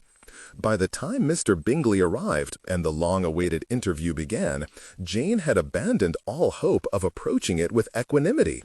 She longed to observe whether he paid her any peculiar attention, yet scarcely dared look at him. She longed to speak, but could think of nothing to say. It seemed safest to concentrate on her embroidery and allow her mother to carry the conversation. Though he bore Mrs. Bennet's effusions with good humor, Jane could not but notice Mr. Bingley's smile grew progressively more fixed. Gathering her courage, she exerted herself to inquire whether spring had much favored Netherfield's gardens. He answered in the affirmative, and most enthusiastically, but after that they both fell back into awkward silence. "I recall your saying, sir," her mother went on, unperturbed, "that whenever you were in town, you never wished to leave it."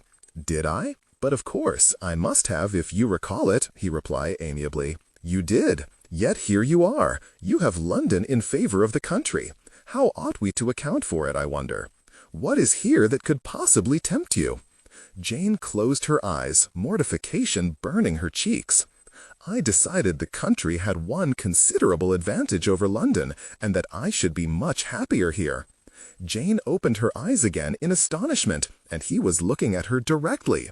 She gasped and instinctively lifted a hand to her breast, regrettably dropping her embroidery hoop in the process. She lunged after it, but too fast, for she lost her balance and toppled after it. Stifling an unladylike screech, she reached for the nearby occasional table to break her fall. Her recovery was short-lived, for the folding leaf of the traitorous furniture unceremoniously folded, clearly mistaking the occasion for an entirely different one where its services were not required. Her hand swept down towards the ground, followed by her head and shoulders as she made unintentional obeisance to the room. The stack of ribbons atop the table unfurled in a colorful fountain, and to her utter mortification, a distinct ripping sound came from under her arm. Her sisters erupted into laughter. Her mother openly lamented her inelegance. Mr. Bingley she dared not look at as she slid back into her seat, despairing of ever regaining his esteem after such an exhibition. It was with a palpable sense of relief that she heard the front door open and the sound of Elizabeth's voice. When her sister came into the parlor, Jane turned away from the gathered company and mouthed her urgently, "Help!" Elizabeth judged the awkwardness pervading the parlor to be beyond salvation. She suggested they walk in the garden instead, and, with a little help from her mother in dissuading the younger girls from joining them, it was agreed. "'Tis well," she assured her sister quietly, nudging her towards the stairs. "He has come this far. A dropped hoop is not likely to put him off. Go, change your dress and take a moment to collect yourself. I shall sing your praises until you return." She found Mr. Bingley by the front door, and together they resolved to take a slow turn while they awaited Jane. "Is your sister well?" he inquired. "Perfectly well, thank you, sir. She is changing into something better suited to walking." Sustainable for long listening sessions. Aim for the refined quality listeners. It did not seem to placate him overmuch. Thus, in an attempt to give him heart, she added, "We are all exceedingly pleased to see you returned. It is exceedingly pleasant to be back. And were there one person's opinion you particularly cared for," she added with a sly glance, "I dare say you may be confident of a warm welcome there also." The hope overspreading his countenance was all she could have hoped for on Jane's behalf. "I thank you sincerely for your assurances. I hoped, from what Darcy said, that you would be my ally." Her heart skipped a beat. "He spoke of me? Oh yes, he confessed everything. I know it all." "All, sir?" Perhaps it was the tremble in her voice that bade him look at her with such concern. "Pray, be not alarmed that his disclosure was in any way improper. I know you did not see eye to eye with him, but I assure you Darcy is a very good sort of man and exceptionally loyal. As soon as he realized his actions had injured me, he felt obliged to confess his mistake. I know of his misjudgment of your sister's affections, his concealment of her presence in town this winter, and your assertion of her regard, all of it. I see." Elizabeth could only hope the omission of any mention of his proposal was indicative of Mr. Bingley's ignorance rather than his discretion. "I apologize if mentioning it made you uneasy." "No, not at all. I am only relieved my interference was not seen in a mistaken light. On the contrary, I cannot thank you enough for speaking up. I am quite in your debt." She smiled distractedly, consumed by a sudden and compelling desire to hear more about his friend. With as much disinterest as she could feign, she inquired whether Mr. Darcy would be joining him at Netherfield. "Not on this occasion," he answered. "He has been particularly busy these past weeks, rarely home to callers and unwell to boot." "He is unwell?" She endeavored to ignore the cloying sensation of guilt, for surely even with her vanity she could not take credit for an egg. "Oh, nothing serious, only a persistent cold, I think." "Ah, Miss Bennet, you have joined us at last. Wonderful." Elizabeth gladly ceded possession of his arm to Jane, and fell in behind them as they meandered Longbourn's paths. She made a poor chaperone, for all her thoughts were focused nearly 30 miles away, in London, on the man who had gone against all his professed scruples to reunite two people in love. Mr. Darcy would never wish to see her again, she knew. Nevertheless, though still not sorry for refusing him, she felt a burgeoning regret for not allowing herself to see him properly when she had the chance. Monday, 4 May, 1812, Hertfordshire, 84 Gracechurch Street, London, May 1. Dear Lizzie, you left us only yesterday, and already the children are wild for company. I, too, am sorry your visit was cut short, but I console myself with thoughts of our trip to the northern counties this summer, and so must you.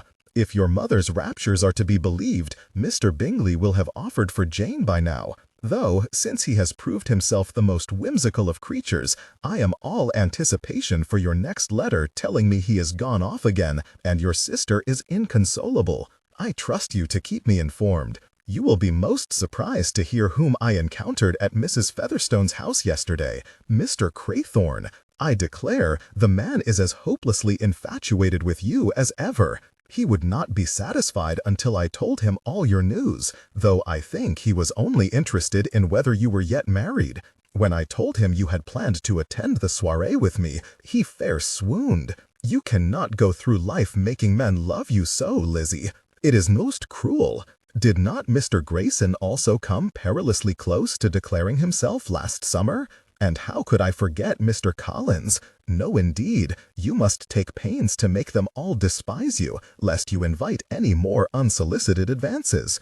In all seriousness, while I am on the subject of gentlemen's advances, I beg you to be on your guard for Jane. If Mr. Bingley truly has returned to Hertfordshire for her, he may be keen to demonstrate his affections. Need I remind you of how Mr. Craythorne's affections manifested themselves? Mark my words, men who fancy themselves in love have improper thoughts. I caution you to be vigilant. Enough gravity. I shall end now. Please be a dear and send a sketch for Anna, for she is woebegone without her Libeth. Yours most affectionately, M. Gardiner. With her cheeks aflame, Elizabeth folded the letter and looked up to where Mr. Bingley walked a short distance ahead with Jane. Not for a moment did she believe him the sort to behave improperly. She wished her aunt had put the notion in her head, for she had no desire to think about his baser imaginings, and particularly not Mr. Craythorne's or Mr. Collins, or indeed any man whose improper thoughts involved her. She stopped walking abruptly. The heat in her face spread to suffuse her entire person as it occurred to her for the very first time that Mr. Darcy had wished to bed her. Bingley ambled down the lane with Miss Bennet's hand resting gently in the crook of his arm, attempting prodigiously hard to enjoy the moment, and failing. Not one for excessive deliberation, he had not given much thought to how he might salvage their understanding once he got here. This was their third encounter, and he was no nearer to knowing her feelings towards him than before he left London.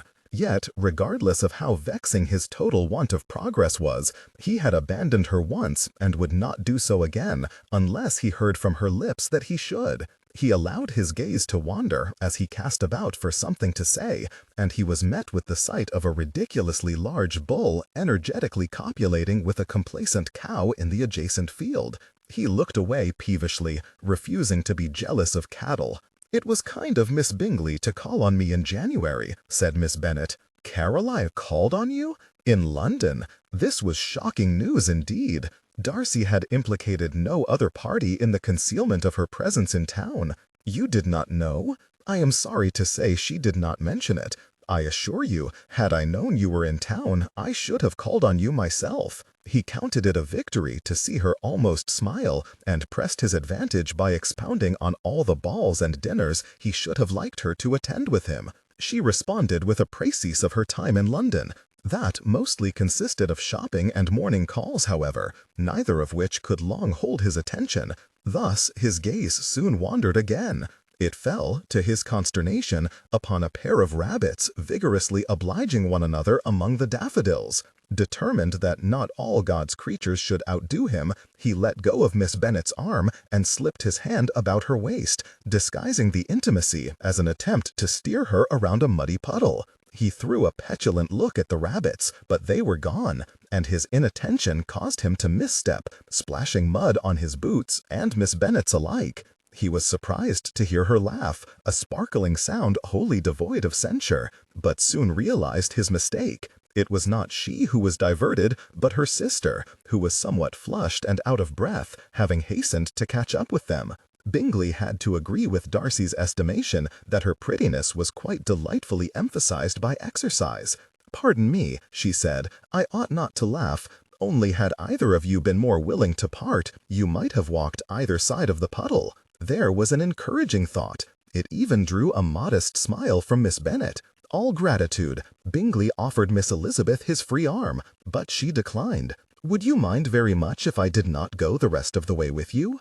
"Of course not, Lizzie," Miss Bennet replied. "Are you unwell?" "Not at all. I would reply to Aunt Gardiner's letter before I forget all my wittiest retorts." Sustainable for long listening sessions. Aim for the refined quality listeners. Bingley was rather disappointed to see their party diminished, but was encouraged when Miss Bennet did not object to continuing alone. They had the distance to Lucas Lodge, where they walked to collect one of the younger Miss Bennets, in each other's sole company. He hoped that, in private, he might glean a better idea of her receptiveness to his attentions, and, if he was unsuccessful there, he hoped at least he would receive no more reminders from nature as to what little advancement his courtship had made. Elizabeth regretted her dishonesty, but could hardly acknowledge the true reason for her discomposure. She bade Jane and Mr. Bingley farewell and turned homeward, forgetting them almost instantly as her thoughts returned once again to Mr. Darcy. He had himself claimed she was not handsome enough to tempt him, thus she had assumed he offered for her despite her looks. Could it be that his opinion of her beauty was, in fact, quite the opposite? It ought not to matter, for though she had never been insensible to his striking looks, ever since he denounced hers, she had resolved to be indifferent to them. All the same, the discovery of his admiration rather begged her to dwell upon the merits of his person, his indisputably pleasing figure, the thick, dark hair that curled over his collar at his nape, his dark, deep-set eyes that appeared almost black on occasion, his rare but becoming smile, the vertical crease that formed between his brows when he frowned. She laughed incredulously. "Oh yes, very indifferent. Admit it, Lizzie. He is the handsomest man of your acquaintance." It seemed improbable that she should have impressed him, yet her aunt had said men who fancy themselves in love have improper thoughts, and he was the only man ever to profess actual love. She gasped and almost stumbled. Her heart pounded. Of all the things he had said to her in the course of his atrocious proposal, she had given the least credence to that, his declaration of love. It had seemed incredible at the time. She had dismissed it as a passing fancy. Yet she ought to have known Mr. Darcy did not suffer passing fancies. Every report she had of him, including his own, showed him to be a man of profound sensibility with feelings immutable once formed. An avowal of ardent love from such a man could not have been lightly given. He had truly loved her, and she had refused him, nay, spurned him. She, who took pride in her natural inclination to compassion, had been hateful in her rejection. She had hurled unfounded and appalling charges, defended the monster who almost ruined his sister, mercilessly vilified his character, and acknowledged his heartfelt declaration only insofar as to tell him he ought to have no difficulty in overcoming it. When Mr. Darcy was at his most vulnerable, his heart lain open, she had shredded it and thrown it back to him in pieces. She left the path, unable to bear any more guilt, and certain anyone she encountered would immediately perceive what she had done. Had he suffered as Jane had? Did he suffer still? She trudged disconsolately through the woods, wondering sadly who had comforted him in his distress. The bluebells beneath the trees blurred into a murky blue puddle as tears welled in her eyes. She supposed that office ought to have fallen to his wife. He had wanted her to care for him, to love him. Instead, she broke his heart. Her tears spilled over at last. She wept out of shame for herself and pity for the man she had used so ill, and did not return home till all her crying was done. "Lizzie, whatever is the matter?" Lydia exclaimed from the sitting-room as Elizabeth passed it, thwarting her hope of going into the house unnoticed. "Nothing, Lydia. I am well." She came to the doorway. "There must be something. You look awful. Your eyes are all puffy, and your face is a fright. Is it your monthlies?" Elizabeth huffed a small laugh. "Really, there is nothing the matter. I am not that silly. It is clear you have been crying, though if it is a tricky problem that requires a clever answer, then I suppose you had just as well not tell me, for I am sure I shall be no use to you at all." Lydia owned it. She was not the sort of girl in whom one confided. Nonetheless, very quietly, and quite to her surprise, Elizabeth found herself speaking. "I have made a terrible mistake, Lydia. I have wronged somebody most grievously." "Oh, then nothing is so easy. You must apologize." Thursday, 7 May, 1812. London. In his bed, asleep, at his club, drinking, on his horse, hurtling across the countryside, or here, at his uncle's table, surrounded by pomp and speciousness, it mattered not where Darcy was or what he was doing. Nothing eased his misery. On the contrary, everything seemed designed to make him miss Elizabeth more.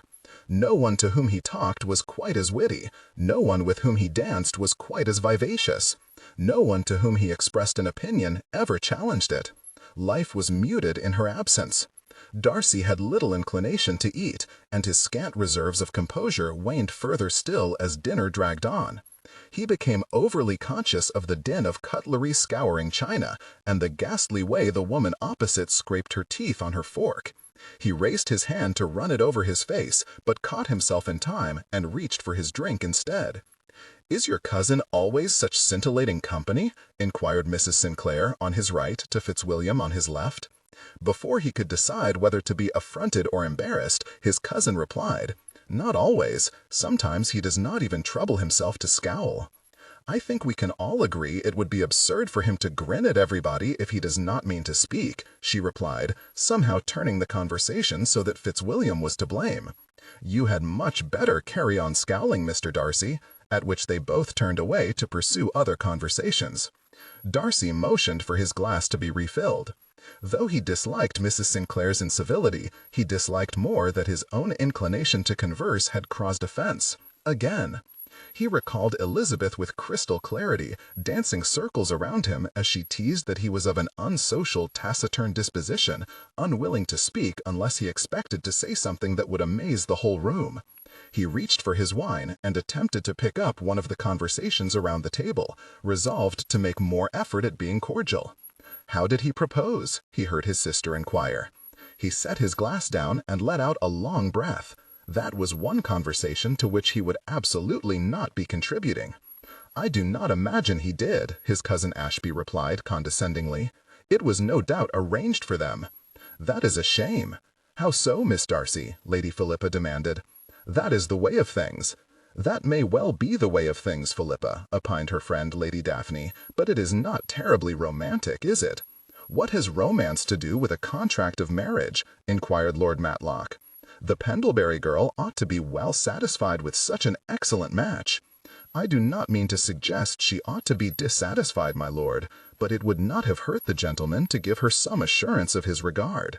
That is a pretty notion, I am sure, countered Colonel Fitzwilliam, though rather dependent on him having any. Ashby snorted. If that be the case, argued Lady Daphne, he ought to have employed whatever arts were at his disposal, for I can think of no occasion with more need for disguise. Every woman wishes to believe she will be respected and esteemed by her husband, even if it is not likely be the case. Oh, do stop, Daphne, Lady Philippa said sharply, perhaps because her friend had been looking at her when she spoke. You are making yourself sound ridiculous. No, I quite agree with Miss Darcy, Lady Daphne insisted. A woman ought to be flattered at such an auspicious moment, not treated as so much chattel. The conversation moved on, but Darcy heard none of it over the thrumming in his ears. Sustainable for long listening sessions. Aim for the refined quality listeners. He stared at his glass. It was empty. Had he not assured Elizabeth of his regard? Of course he had. He made a bloody fool of himself, declaring his ardent, bloody love. He certainly recalled the passion with which he detailed the obstacles his attachment had overcome, the scruples he had set aside, and the injury to his consequence he was overlooking. In retrospect, hardly quixotic sentiments. He twisted the stem of his glass between his fingers, spinning it back and forth. He was certain he must have complimented her, even if he could not recall what words he used. Though, damn, now that he had begun dwelling on the whole infernal scene, he did recall excusing his want of flattery as an unashamed form of honesty, blaming her affront on her own pride. And to what great pains he had gone to illustrate he did not respect her situation, that she was not worthy of his declaration. He signaled again for more wine. Her reproof that he had not behaved in a gentlemanlike manner, which had wounded him so deeply at the time, seemed positively generous in this new light. Any other woman might have wept to receive such insults.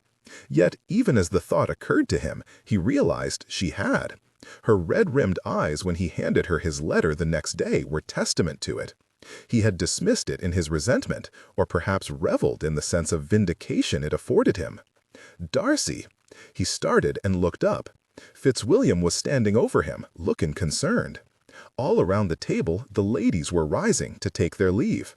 He lurched to his feet. "Excuse me." "You look ashen, man. What ails you?" Fitzwilliam whispered. "Naught. I am perfectly well."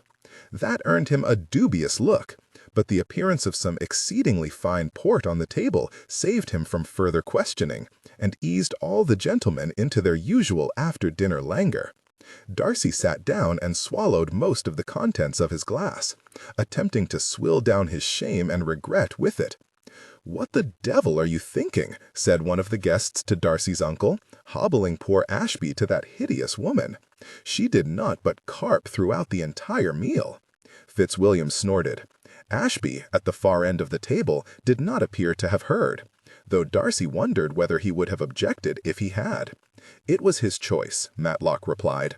He could have had Miss Blake. That was rather like choosing between the French disease and a venereal wart, Fitzwilliam whispered to Darcy, almost making him spit out his wine. He could not disagree. Lady Philippa was insufferable, and Miss Blake had been worse. He waited until his cousin raised his glass to his own lips before asking, "Which one is which?" Fitzwilliam did spit out his wine. Darcy smirked. Adrift as he was in a sea of remorse, his cousin was a lighthouse to his sinking ship. "I know not for whom to feel more sorry," Fitzwilliam whispered, wiping his chin with a napkin. "She will be saddled with Ashby, and I doubt she was given a choice. Women generally are not, I understand. We will give Georgiana a choice." "We will?" He was not alone in his surprise. Heretofore, the list of suitors Darcy had deemed acceptable for his sister had been nominal, and he had certainly never considered her preference as having much bearing on the selection. When had that changed? He knew precisely when. He refused to think her name. "Then she will be one of a happy few," Fitzwilliam continued, taking Darcy's silence as answer. "Come to think on it, Miss Bennet is another. She felt not duty-bound to wed, did she? Though I doubt her parents were in accord with that particular choice." Darcy blanched. "Is she what?" "Precisely. They cannot have been pleased, for it would have secured all their futures. I cannot blame her, though. She would have been miserable." Deeply wounded he should think so. Darcy forced himself to inquire how Fitzwilliam knew of it. "Anne told me." "Anne knows?" he hissed. "I cannot believe the fool offered for her. Heir to Longbourn or not, it was an insult." "What? Heir to Collins?" Several gentlemen paused in their conversations to look at him. He lowered his voice once more and repeated, "Collins offered for Miss Bennet?" "Aye. Can you imagine? When?" Fitzwilliam eyed him warily. Obviously before he married his wife. Darcy knew not whether to be relieved or aghast. He did not bother to suppress the urge to run a hand over his face this time. "Truly, Darcy, are you sure you are quite well?" He snatched his hand down. "Would that you stop asking me that. If it pleases you to have me unwell, then that will do. Let us say I have an ague. I probably ought to go home. I leave Georgiana in your capable hands." Though Fitzwilliam tried several more times to extract some explanation for his malaise, Darcy would not capitulate. Even were he inclined to divulge his humiliation and misery, he did not think he could, for he was truly beginning to feel ill. Ignoring his cousin's concern, he made his excuses and departed. Saturday, 9 May, 1812, Hertfordshire. The carriage jounced into the High Street, its windows rattling and its driver bellowing at his horses. Mrs. Bennet flapped at the tangle of legs in the footwell, shrieking at anyone who stepped too near Jane's new gown. Mary and Kitty argued. Lydia and Elizabeth laughed. Jane turned away to peer at the looming facade of the assembly rooms. Not even she had truly known how badly Mr. Bingley's abandonment had affected her until he returned. Whereupon she discovered her confidence in both the sincerity of his affections and her ability to secure them had been reduced to nothing. 4 visits, his request for the first set this evening, and Elizabeth's constant encouragement had buoyed Jane's faith in him just enough to allow a measure of anticipation for the evening ahead. But it was a fragile faith, and her grip on it was tenuous. She and Elizabeth stepped down first, and walked towards the entrance.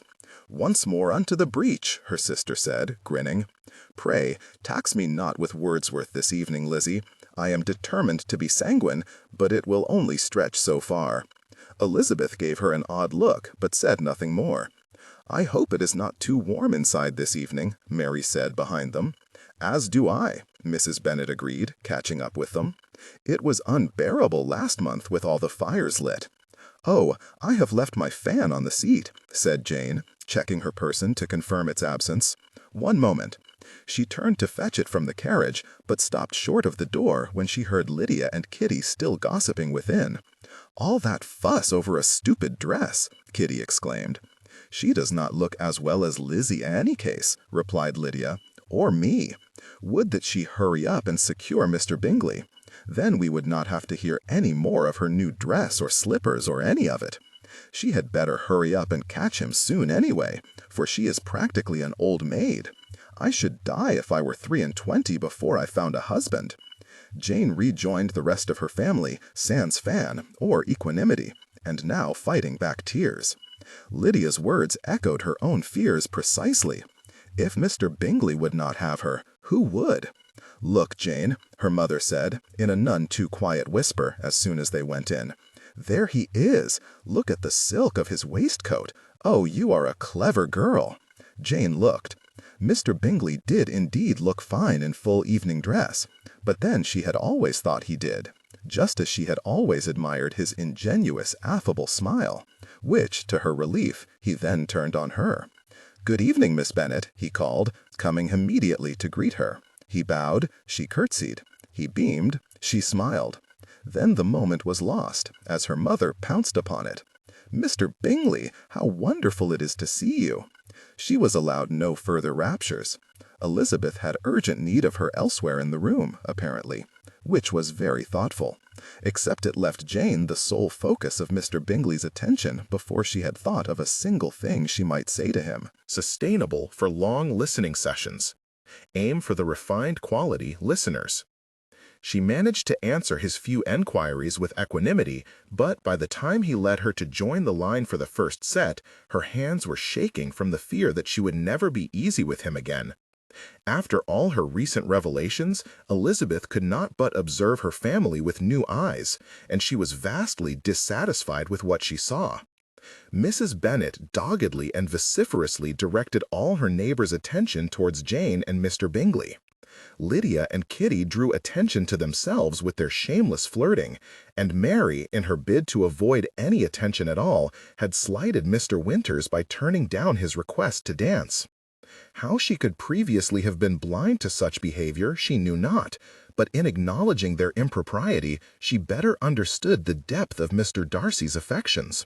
He had been willing to expose himself to the ridicule they were certain to earn him, ridicule he had once told her it had been the study of his life to avoid, so as to be with her. Rather than dwell upon it, she marched across the room to demand that Lydia relinquish Lieutenant Connor's sabre, and to extract a large glass of wine from Kitty's greedy clutches and give it to Mary in the hope it might embolden her to accept the next offer of a dance. "Good evening, Miss Elizabeth," Mr. Wickham said, stepping out from the shadows, instantly trebling her indignation. "You look exceedingly well this evening. Would you do me the honor of the next dance?" She gave him the most perfunctory of curtsies and looked past him, searching for her partner. "I am already engaged for this one, sir," she replied, grateful it was true. "Another, then? I have not had the pleasure of your company since you returned from Kent." His arrogant, presumptuous smirk only made Elizabeth more determined not to be compelled to talk to him. She pursed her lips and held her tongue. "You look as though you did not enjoy your stay there," he said, quite mistaking the reason for her displeasure. "On the contrary, I found myself in excellent company in Kent.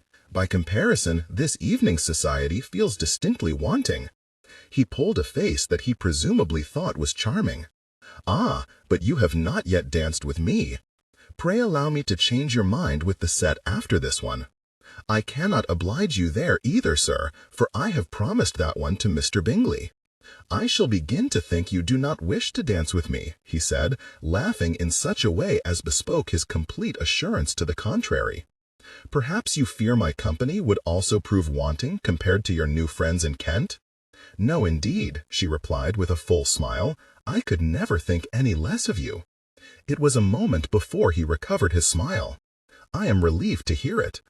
Evidently, somebody has impressed you on your travels, though. I confess I am intrigued." Elizabeth at last espied her dance partner coming towards her through the crowds. With her escape guaranteed, she had no qualms in satisfying Mr. Wickham's curiosity. "There is no intrigue, sir. I believe you are acquainted with every person I saw there. Mr. and Mrs. Collins, of course, Maria Lucas and her father, Sir William, Lady Catherine and her daughters." She turned her smile over Mr. Wickham's shoulder to her approaching partner, Colonel Fitzwilliam, and Mr. Darcy. "Good evening, Mr. Grayson." "Miss Elizabeth," Mr. Grayson replied. Pray forgive my tardiness. Sir William delayed me. Shall we? With pleasure, she said, accepting his arm and walking away, as Mr. Wickham finally found his voice and spluttered, What, Darcy? Sister, will you look at Lizzie, said Mrs. Phillips. Does she not dance beautifully? Well, you know, she always has, replied Mrs. Bennet. And do they not make a fine pair? Indeed they do, but did you know Mr. Grayson was returned? I heard nothing of it before this evening, not a whisper. He was gone so long I began to think he would never come back, but see how he looks at Lizzie still, as though he never went away. There is no doubt he is here for her. I knew some good must come of her refusing Mr. Collins. As did I, sister, as did I. But pray, is Jane not pleased Mr. Bingley is come back? What is your meaning? Of course she is pleased. Well, she might like to show it. I have not seen her say 2 words to him all evening. Nonsense! She simply does not rattle on like her other sisters, and with her countenance, neither does she need to. Oh, look at Kitty dancing with Captain Denny. Now that would be a happy match, Mrs. Phillips agreed, if only Colonel Forster was not taking his regiment away to Brighton next month. It soon became clear that this was news to Mrs. Bennet, for the remainder of the first set was passed listening to her violent lamentations over the militia's imminent removal from Meryton. After 2 hours of watching and waiting, Wickham finally espied an opportunity. Seeing that Elizabeth Bennet stood unattended in a dingy corner of the ballroom, he strode directly to reach her before anybody else did. She knew something. He had no idea what, but her sly remarks earlier in the evening had convinced him it was something related to Darcy, and nothing to do with that self-righteous prig ever boded well. Miss Elizabeth! If not that he was already on his guard, he might have missed the flash of vexation upon her countenance. You are much in demand this evening, but I have you to myself at last. So you do. You have danced very prettily tonight. I hope you have found all your partners agreeable. Aye, very much so, thank you. You seemed anxious earlier that Meryton society could not please you. Perhaps I was, but it does not do to be too fixed in one's opinion, she said with a pointed look. Blast it, what had Darcy told her? Neither does it do to be easily persuaded of an alternative opinion. True, but people themselves alter so much, sometimes no persuasion is necessary. I see, and were any of your friends in Kent much altered? Has Mr. Darcy deigned to add aught of civility to his ordinary style? For I dare not hope that he is improved in essentials. Oh no, she replied, eyes flashing. In essentials, I believe, Mr. Darcy is very much what he ever was. Though I would say, from knowing him better, his disposition is better understood. Worse and worse, she actually liked the starched bastard. Her dreadful taste notwithstanding, he feared she must now believe whatever version of events Darcy had spun. How to undo her faith in him? You, who so well know my feelings towards Mr. Darcy, he began, will readily comprehend how sincerely I must rejoice that he is wise enough to assume even the appearance of what is right. His pride in that direction may be of service, if not to himself, to many others, for it must deter him from such foul misconduct as I have suffered by. That earned him naught but a raised eyebrow. He was growing excessively tired of her sanctimony. I only fear, he pressed, more loudly for the music had struck up again, that the sort of cautiousness to which you, I imagine, have been alluding, is merely adopted on his visits to his aunt, of whose good opinion and judgment he stands much in awe. His fear of her has always operated, I know, when they were together, and a good deal is to be imputed to his wish of forwarding the match with Miss de Bourgh, which I am certain he has very much at heart. She only inclined her head and made to step around him, but with such a glimmer of amusement in her eyes as filled him with alarm. He could not tolerate being at such a disadvantage. If she were privy to information that could ruin his good name, he would discover it. He stepped closer, reaching for her hand. Madam, we have not finished our conversation. I must insist upon this dance. Miss Elizabeth, I believe this dance is mine. He spun around. Mr. Bingley. Mr. Wickham, Mr. Bingley replied, reaching for Miss Elizabeth's hand himself and leading her away. Wickham turned and leant against the wall, glaring at their departing backs. "Sister, will you look at Lizzie?" said Mrs. Phillips. "Does she not dance beautifully?" "Well, you know, she always has," replied Mrs. Bennet. "And do they not make a fine pair?"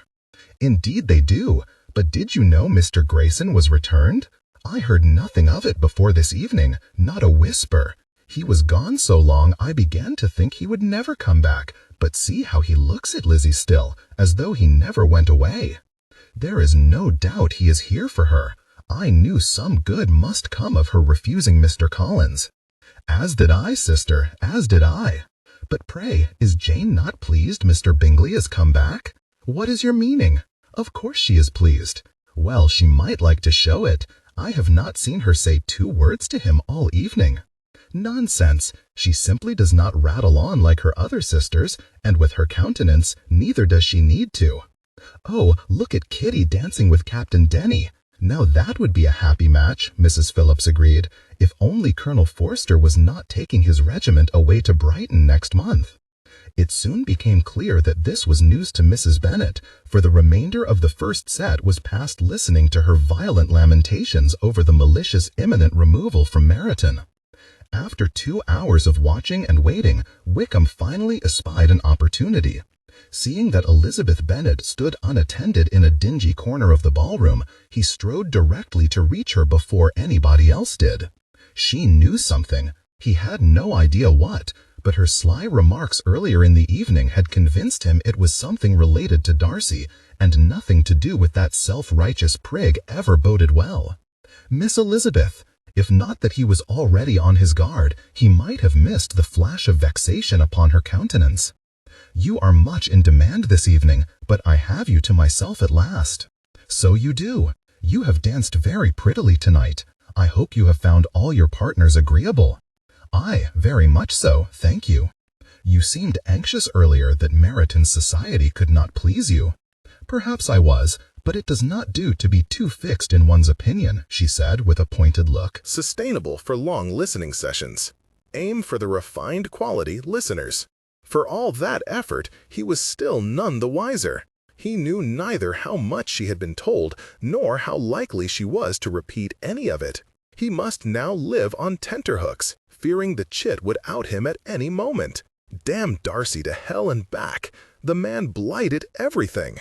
Elizabeth was not sure she had ever seen such a pained expression on her sister's face as when she took to the floor for a second set with Mr. Bingley. It made her slightly nauseous to be the cause of it. She had assured him she was grateful for his intervention, and to dance was not necessary, but he had been insistent upon shielding her from Mr. Wickham's attentions. There was nothing to be done but complete the set and make her excuses to Jane afterwards. She was grateful for the liveliness of the dance and Mr. Bingley's loquaciousness, for both excused her from having to offer much conversation. He chattered on amiably as they came together and whirled apart, apparently content with smiles by way of response. She gave the appropriate felicitations when he mentioned his sister was with child and would soon join him at Netherfield, but otherwise said very little. He gained her immediate and full attention, however, when his ramblings touched upon the object of her reflections. And I have yet to hear from Darcy, which is surprising. Still, he was very busy when I left him. After a moment's consideration, Elizabeth inquired, "Do you correspond with him often?" "Fairly often, yes. I wonder, that is, there is something I would ask of you." She paused, unsure how to proceed with what he might consider a vastly improper request. An explanation seemed the best way to begin. When Mr. Darcy and I spoke of Jane, well, it became something of a debate. Was it as fierce as those you enjoyed at Netherfield? Rather more so, I am ashamed to say. They broke apart to perform a figure with several other dancers. When they faced each other once more, she continued quietly, "I wonder, would you be so good as to pass on my apologies in your next letter to him?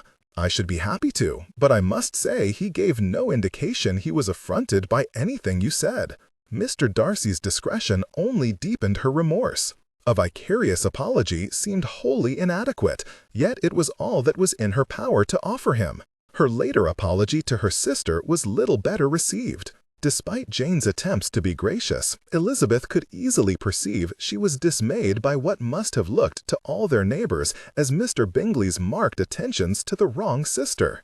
Between Mr. Wickham's persistent lies, Mr. Bingley's overzealous defense, Jane's jealousy, and her mother and younger sister's improper behavior, she was ready by the end of the evening to forswear assemblies forever. Saturday, 16 May, 1812, Hertfordshire. Though happy for the opportunity to recommence his courtship, Bingley vastly disliked the hours he was obliged to spend alone at Netherfield each day. In a bid to pass the time more agreeably, he invited his neighbors to fish with him in his pond. Barring the crayfish that made a hole in Mr. Golding's net, and the chill Mr. Phillips contracted after falling in the water, however, not a thing was caught. Mr. Bennet's rod was discovered to have woodworm when it split in two. Mr. Hurst's dog absconded with Mr. Grayson's tackle. Mr. Long's best and only beaver blew into the lake, and the whole thing was rained off after but half an hour by a sudden storm. The gentlemen ended ensconced in the comfortable parlor of the Millstream Inn while they waited for the rain to stop. Spirits were high, conversation flowed as freely as the ale, and the fishing party was unanimously declared a raging success. "It is capital to see you back in our little corner of the world again, Bingley," Sir William said to him over his second or third flagon. "We had worried you meant to quit the neighborhood entirely." "As did I, at one point," Bingley replied. "Though I am fond of the country, there was some uncertainty as to whether the country returned my regard. Fear not, though. Darcy set it all to rights for me, and here I am." "Darcy, you say? The one and only?" "Assured me the country was completely in love with me." "Capital, capital! I dare say he is correct, too. Will he be joining you at Netherfield?" "He said not, but he had praise enough for Meryton when he was convincing me to return, so he may yet decide to visit." "He is very good," replied Sir William, preening as though any praise for the neighborhood must necessarily encompass him. "He sends his regards, of course." Bingley placed his forearm on the table and leaned forward, adding in a hushed tone, "He did ask me to convey his regrets for his reserve during his last visit, but I am sure you agree with me it is not necessary." "Indeed, I do. His manners were faultless, here and in Kent. Capital fellow! Whatever gave him the impression we found him otherwise?" "I did," Bingley slurred, grinning. "It was quite unintentional. I was teasing him for squabbling with Miss Elizabeth Bennet. He took it altogether the wrong way." Sir William nodded sagely. "He must not blame himself for that. Miss Elizabeth can be rather pert. A good girl, though. No need to convince me of that, or Darcy. He assured me he thinks she is perfectly lovely." "Did he indeed?" "He did. Apparently he finds her very pleasing company." Sir William's eyebrows began creeping up his forehead. "Indeed. Maria mentioned he called on them often at Hunsford." "Not often enough for them to say all they needed to say, for I am still passing messages between the pair of them." Bingley briefly wondered whether he ought to have said as much when Sir William's eyebrows all but lost themselves in his hairline, but 2 more flagons of ale and 4 rounds of skittles quite put the matter from his mind. 3. The End of Equanimity. Monday, 18 May, 1812, London. Darcy accepted the stack of letters from Gottfried and waited until he was alone before permitting himself a small groan. He was tired and in no humor to attend to correspondence. His mood soured further still when he espied one letter written with Bingley's unmistakable hand. He knew not that he had stomach enough to read what his friend had to say, but he could not ignore it. Steeling himself, he opened the letter and began to read. Netherfield, Hertfordshire, May 12.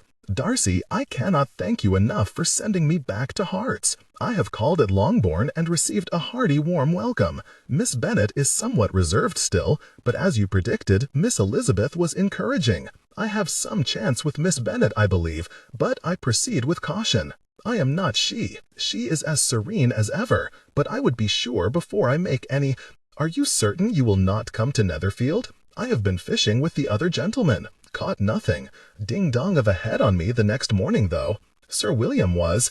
You could, of course, bring Georgiana. If you come, bring your own rod. Lent my spare to Mr. Bennet. Any luck discovering an attorney to look over my cousin's proposal? Survey expected within the month. Should like to know what to do with it. It was interesting. Great news. The Hursts are expecting a child. They come hither to avoid the London air. Miss Elizabeth was just last evening extolling the benefits of country air. As it happens, hardly surprising to hear she enjoys it given her fondness for walking. She remains as engaging as ever. Her manner of speaking is delightfully unaffected. She assures me her sister receives my attentions with pleasure, for which I am exceedingly grateful, for I might otherwise begin to think I had no hope. Would that the one conversed as easily as the other. Might have better luck next week. I have decided to put on a picnic for all and sundry. Miss Bennet was anxious it might be too cold, but Miss Elizabeth thought it a fine idea. Darcy snarled a curse and snapped his gaze away from the page. Sustainable for long listening sessions. Aim for the refined quality listeners. That it should be Bingley and not him receiving Elizabeth's warm welcome and enjoying Elizabeth's unaffected conversation was simply too much to bear. With no desire to read any more of that which was forever denied him, he wrenched open a desk drawer, threw in the letter, and slammed it closed again before surging from his chair and stalking to the window. He leant heavily against the frame. Did Elizabeth know he had confessed his mistake to Bingley? Did she think any better of him? He pressed his forehead against the cold glass. Do you know it has all been for you? His breath frosted the glass, obscuring his view of the world. Of course she did not know. She thought him devoid of every proper feeling. He straightened, adjusted his coat, and strode from the room. Summoning his man, he informed him that he meant to go out, and he was duly provided with the appropriate attire. Then he quitted the house and did not return for many hours. Portman Square, May 18. Dear Cousin Fitzwilliam, I beg you would speak with my brother. We were to go to Gunter's this morning for ices, but he did not come for me as arranged. He sent no note and no messenger. I waited for 3 hours, then went to Darcy House, only to be told he was from home. I waited another hour there and was about to return home when I heard him in the hall talking with Godfrey. He had been injured. He had a ghastly cut to his cheek that bled freely, and his face was bruised and, forgive me, my hand cannot keep pace with my thoughts. He would not look at me, and Mrs. Annesley drew me back into the parlor before I could speak to him, and warned me it would be impertinent to interfere, but I can no longer overlook his malaise, which has been of many months' duration now. Please come, for I know not what else to do. Georgiana, Tuesday, 19 May. 1812, Hertfordshire. Oh, there are no officers. Why are there no officers? Lydia, lower your voice. Elizabeth took her sister by the elbow and marched her away from the gathered company. But it would be much less dull if Wickham and Denny were here. Colonel Forster's regiment is engaged elsewhere today, Miss Lydia, said Mr. Bingley behind them. Elizabeth cringed at having been overheard. Lydia felt no such contrition. Oh, pooh, are there games at least? Mr. Bingley graciously directed her to where some of the other ladies were playing shuttlecock. Lydia sighed loudly, but nonetheless trudged to join them, leaving Elizabeth to apologize for her impertinence. Think nothing of it, Mr. Bingley assured her. It was a stretch of the truth in any case. I have no idea where Colonel Forster's regiment is today. I did not invite them. He leant slightly closer and lowered his voice. I did not wish to give Mr. Wickham any occasion to importune you. Oh, why, that is most considerate of you, but not necessary. Pish-posh.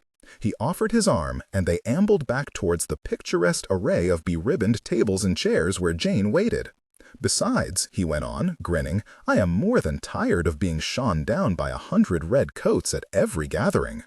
Oh, yes, a gentleman ought to be allowed the advantage at his own picnic, she agreed, drawing an undignified snort of laughter from him. Lizzie, Mrs. Bennet cried, bursting forth from the midst of a nearby huddle of matrons. Mr. Bingley did not invite us here so you could run on at him all afternoon. Grabbing her elbow in much the same manner as Elizabeth had grabbed Lydia's, she tugged her away and hissed loudly, "Leave him alone to speak to Jane." With an apologetic grimace, Elizabeth excused herself from her host and went in search of the promised games. At the other side of a little folly, she was delighted to discover a quantity of targets had been set up for archery. "Do you enjoy the sport, Miss Elizabeth?" She turned. Mr. Grayson had followed her from the seating area.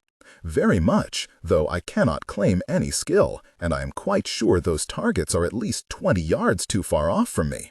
That will never do, he declared, marching to the nearest and hefting it a good deal nearer. Will that suffice? It most certainly will not, Mr. Bingley called, coming around the folly with Jane on his arm and a large grin on his face. I will stand for none of your nonsense, Grayson. So saying, he walked to another of the targets and brought it level with Mr. Grayson's and then an additional 2 feet forward. Thereafter, the pair took turns shuffling their targets ever closer until they were directly in front of the ladies. Elizabeth raised her arm and poked her target with a finger. "Bullseye," Mr. Grayson shouted. "Foul play," Mr. Bingley replied.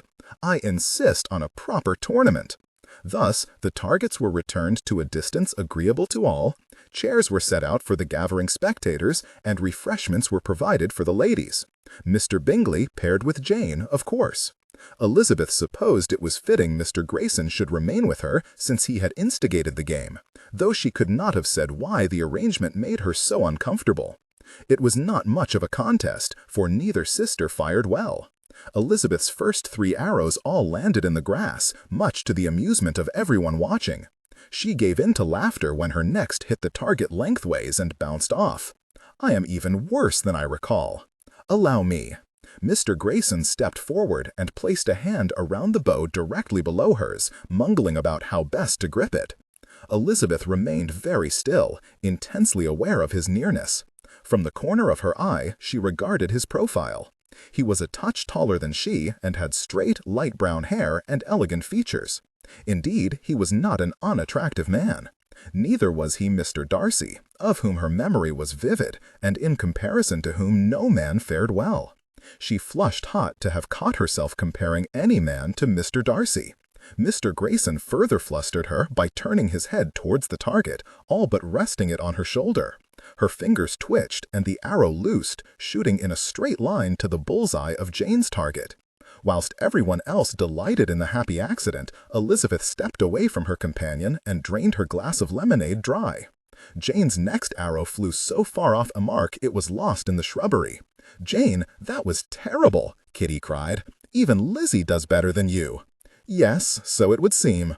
To Elizabeth's great surprise and greater disappointment, Jane then handed Kitty her bow and added, "You had better take my place, for I cannot compete." Mr. Bingley's objection to her withdrawal coincided with Elizabeth's own, but Jane would not be swayed. Claiming fatigue, she begged everyone to play on without her and went to sit with Mrs. Hurst at the end of the row of chairs. Elizabeth thought she looked more piqued than fatigued, but could not fathom why that should be, over a lost arrow. Whatever was becoming of her sweet Jane? Kitty called everyone to attention, impatient for her turn. Yet, with Jane now sitting down, Elizabeth found herself flanked by both Mr. Grayson and Mr. Bingley, both offering advice and both disturbing her equanimity with their closeness. Mr. Bennet chuckled as Elizabeth's next arrow landed in the same bush as Jane's. The 2 gentlemen flanking her were evidently more hindrance than help. But then, had Mr. Bingley spent more time watching his own partner rather than Mr. Grayson's, he might not have scared her away, and Elizabeth would not presently be thus encumbered. "I know not how you can laugh," his wife whispered heatedly. "You must stop Lizzie flirting with Mr. Bingley this instant." He wrinkled his nose. "Nay, my money is on Mr. Grayson. He at least is consistent. Mr. Bingley seems unable to decide whom he prefers. Be not surprised if he offers for Mary next week, my dear. I am in earnest, Mr. Bennet. Mr. Grayson prefers Lizzie and will not have Jane. Therefore, Lizzie cannot have Mr. Darcy." Sustainable for long listening sessions. Aim for the refined quality listeners. Bingley, for otherwise Jane will have no one. And, who will Mary have? Mary would have to wait, it seemed. Her mother had stormed away in a cloud of smelling salt vapors without nominating a beau for her. After her mother's 3rd instruction to leave Mr. Bingley alone, Elizabeth stole away from the main party in search of solitude. She had only spoken to him in an effort to disguise Jane's reluctance to do so, an increasingly difficult endeavor. She comprehended her sister's unwillingness to surrender her heart too easily, but Jane's present guardedness was beginning to look like indifference. At this rate, there was a real danger she would frighten Mr. Bingley off before her mother had the chance. Elizabeth settled herself beneath a tree and took out the letter she had received that morning from Mrs. Gardiner. She had not long been reading it when Mr. Bingley himself came upon her, breathing heavily and looking excessively hot. "I beg your pardon," he panted, bending forward with his hands on his knees to catch his breath. "It is I who must beg your pardon. I did not think anybody would notice if I slipped away for a short time. Do not make yourself uneasy. I am not part of a search party." He straightened, put his hands on his hips, and grimaced, no less short of breath. "Well, I am, but you are not the quarry. I am after our cricket ball." "Oh, you are playing cricket? You were speaking with Jane when I left you." "I was, but—" He colored slightly and looked at his feet. "I do not think your sister much cared for my talk of Nova Scotia. Goulding saw me standing idle and press-ganged me into the game." Elizabeth attempted not to allow her frustration to show. "Pray do not mistake Jane's serenity for indifference, sir. She often prefers to listen to other people's opinions on a subject before forming her own. At least, that used to be true." Several bellows of "out" from beyond the crest of the rise confirmed someone else had found the ball. "Excellent, that saves me a job," Mr. Bingley said, puffing out his cheeks. He took out his handkerchief and mopped his brow. Then, with a quizzical look, added, "May I be so bold as to inquire what that is?" Elizabeth followed his gaze to the crayon sketch in her lap. "Oh, 'tis me," she said, laughing. "My cousin drew it. She is but 4 years old. I have not seen her for nearly a month. I think it a very good attempt from memory." He agreed it was, inquiring afterwards whether she saw her relatives in London often. "Not as often as I should like," she answered, refolding the pages of her letter. "And my aunt writes with news of another delay. I am to accompany her and my uncle on a tour of the northern counties in the summer, but it seems my uncle's business will prevent us leaving as soon as we had planned, or staying away as long.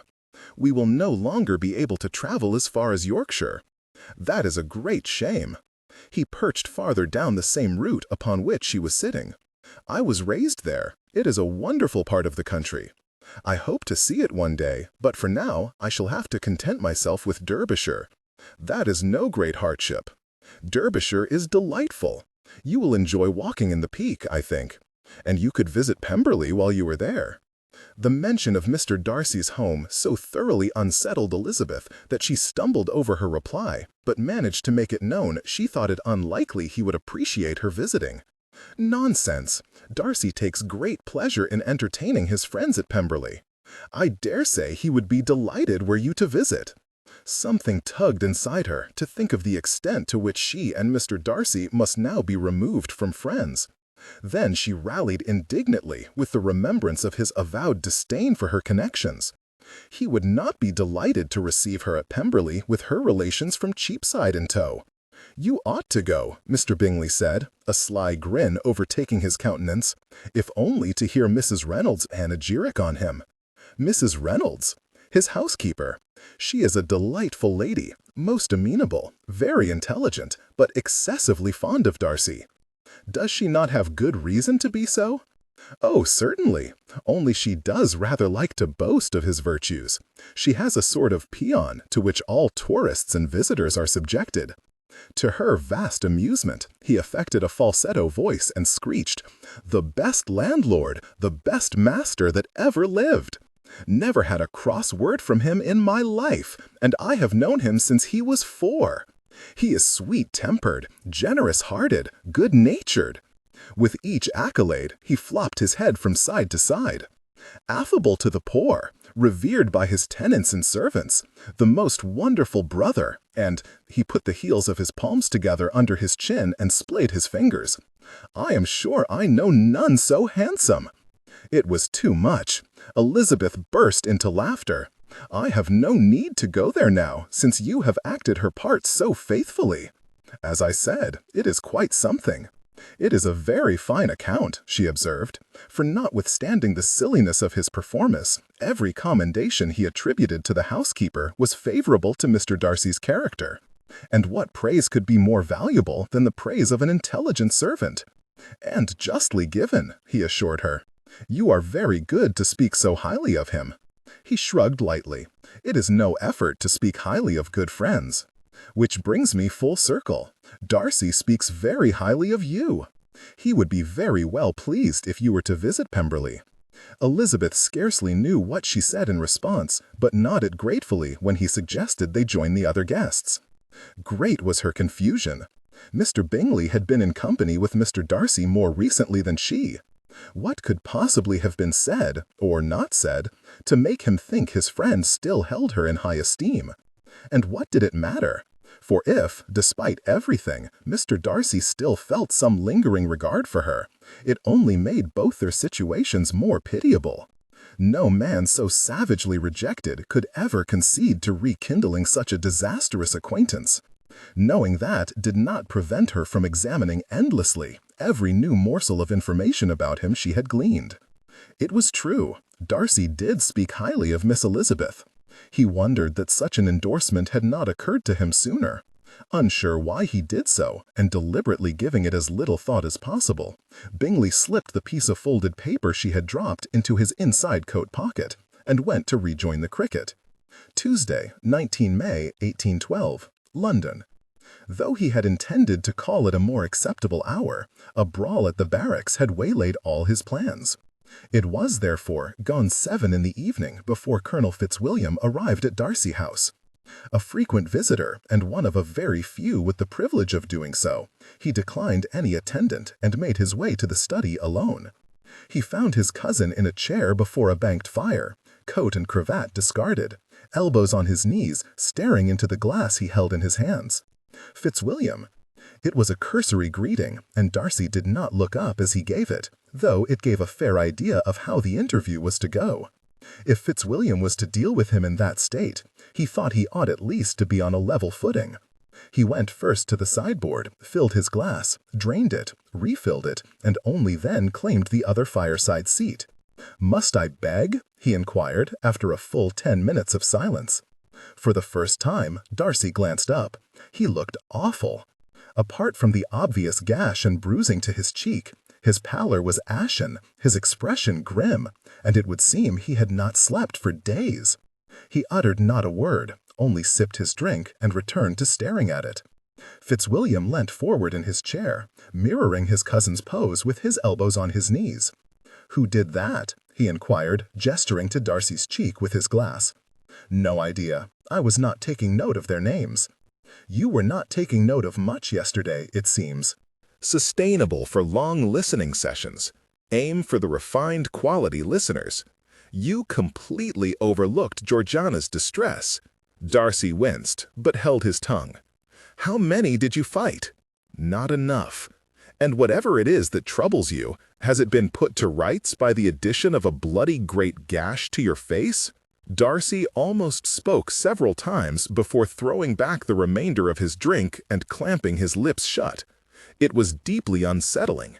Fitzwilliam was not sure he had ever before seen Darcy as discomposed as this. He stood to retrieve the decanter from the sideboard, refilled both their glasses, and set it down within arm's reach of his chair. "You know I will assist in any way I can." Darcy's eyes slid closed, and he grimaced as though pained. "You cannot." Silence reigned, the daylight ebbed, and the fire dwindled. "Come, man, you are disconcerting me. This is not at all like you." Darcy's lip curled. Thank God for that. Bloody hell. Darcy, what has got into you? Silence. Tell me. Go away, Fitzwilliam. He leant forwards. Tell me. Darcy snapped his head up, his eyes savage. What exactly would you have me tell you? Look at you. I would have you tell me what has you sitting in a chair with your face cut up and pissing self-pity into your boots. Darcy held his gaze for a moment, but then, in a move destined to disturb Fitzwilliam far more than a raised voice or hint of aggression, merely looked away, tilted his head forward, and pinched the bridge of his nose. Fitzwilliam waited. He watched Darcy's jaw working as he clenched and unclenched it, and still he waited. The clock struck 8, and still he waited. When Darcy finally spoke, his voice was almost inaudible. I love her. A woman was the cause of all this? Of all the possible circumstances Fitzwilliam imagined, Darcy fancying himself in love had definitely not been one. If the man had not looked so damned wretched, he might have thought him in jest. Who? Miss Elizabeth Bennet. Miss Bennet, cousin to Lady Catherine's parson? And you love her, you say? Darcy leveled a glare at him. Since you found your way in, I assume you can find your way out just as easily. Fitzwilliam held up his hands. I beg your pardon. It is only, after so patchy an acquaintance, I must admit to some surprise at hearing you speak of love. Are you sure it is not merely a fascination that will pass in time? How long do you propose I wait to find out? A month? 6? 8 months, Fitzwilliam? 8, and still I am in as deep as the first day. I have never felt aught akin to this before. It consumes me. Fitzwilliam knew not what to make of such talk. It was not that either of them had ever explicitly disdained the notion of love, but it had never occurred to him, and he was damned sure it had never occurred to Darcy, that they would ever be troubled by it. Of course, he knew people who claimed to be in love. Some of them were even married, though none of them to each other. But that Darcy, who never caught a cold but that he planned it in advance, was incredible. He could not be satisfied until he had an account of how it came about. As he listened to Darcy's rather halting depiction of his association with Miss Bennet, it became clear that there was even more to admire in the lady than he had observed for himself in Kenticide. That was, from those most fundamental of virtues, connections and fortune. No wonder the old chap was languishing in despair. Are you distressed, then, because you cannot have her? Darcy gave a bark of bitter laughter. In a nutshell, yes. Well, admittedly, there is little to be done about her relations, but you could surely afford the want of fortune. Darcy exhaled heavily. I am somewhat comforted to know your assumptions mirror what my own have been. Pardon? It is not her circumstances that hamper me. What then stands in your way? Marry the girl. She will not have me? Pardon? You heard. I offered for her. She refused. Emphatically. But why?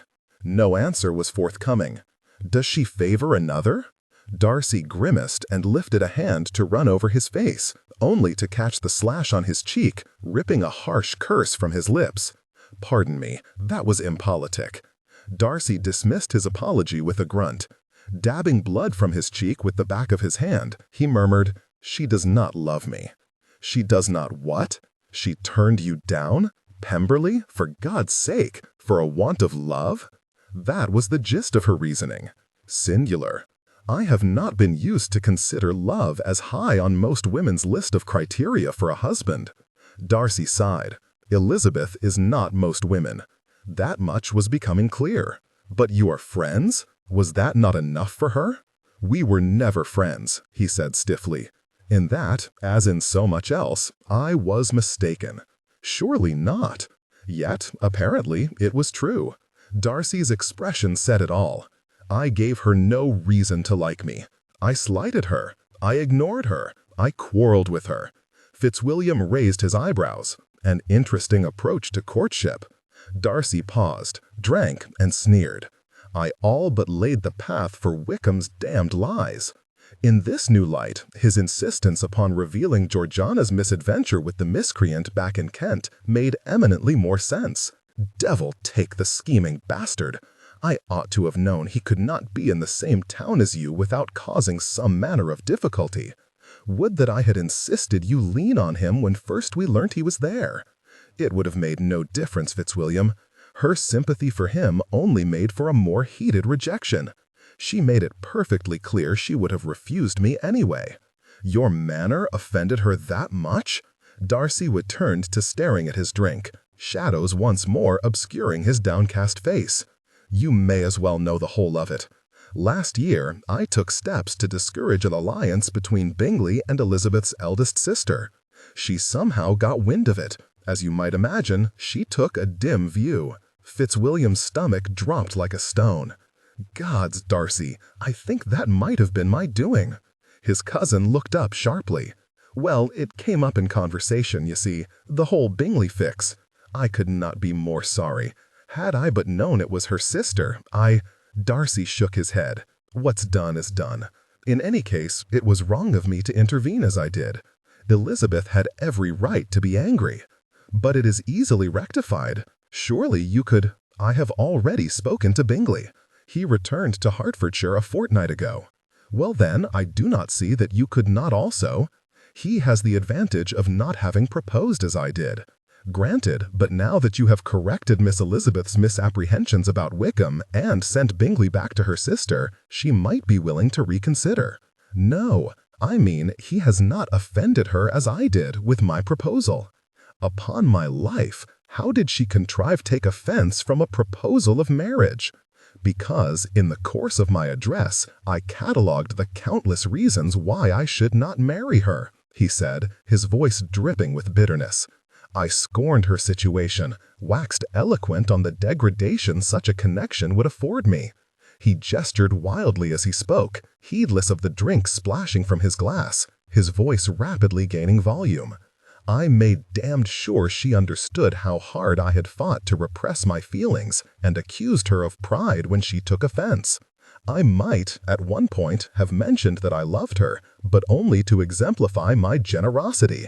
Because regardless of the diminution of my fortune, society's contempt, and my family's abhorrence, I would take her anyway because I am that gracious. He bellowed the last and pounded his fist on the arm of the chair. Then all was still but for the sound of him breathing heavily through his nose. "Good God," Fitzwilliam said quietly, "what the devil possessed you to express yourself thusly?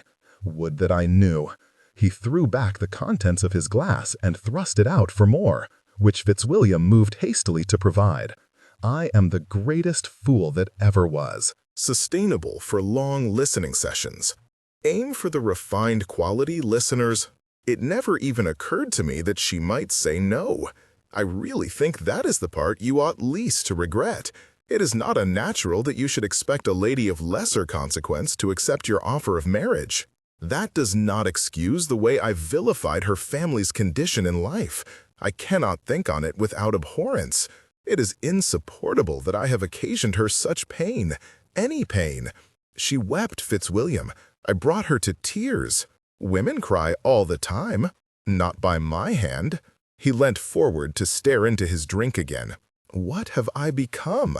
There is naught wrong with what you have become.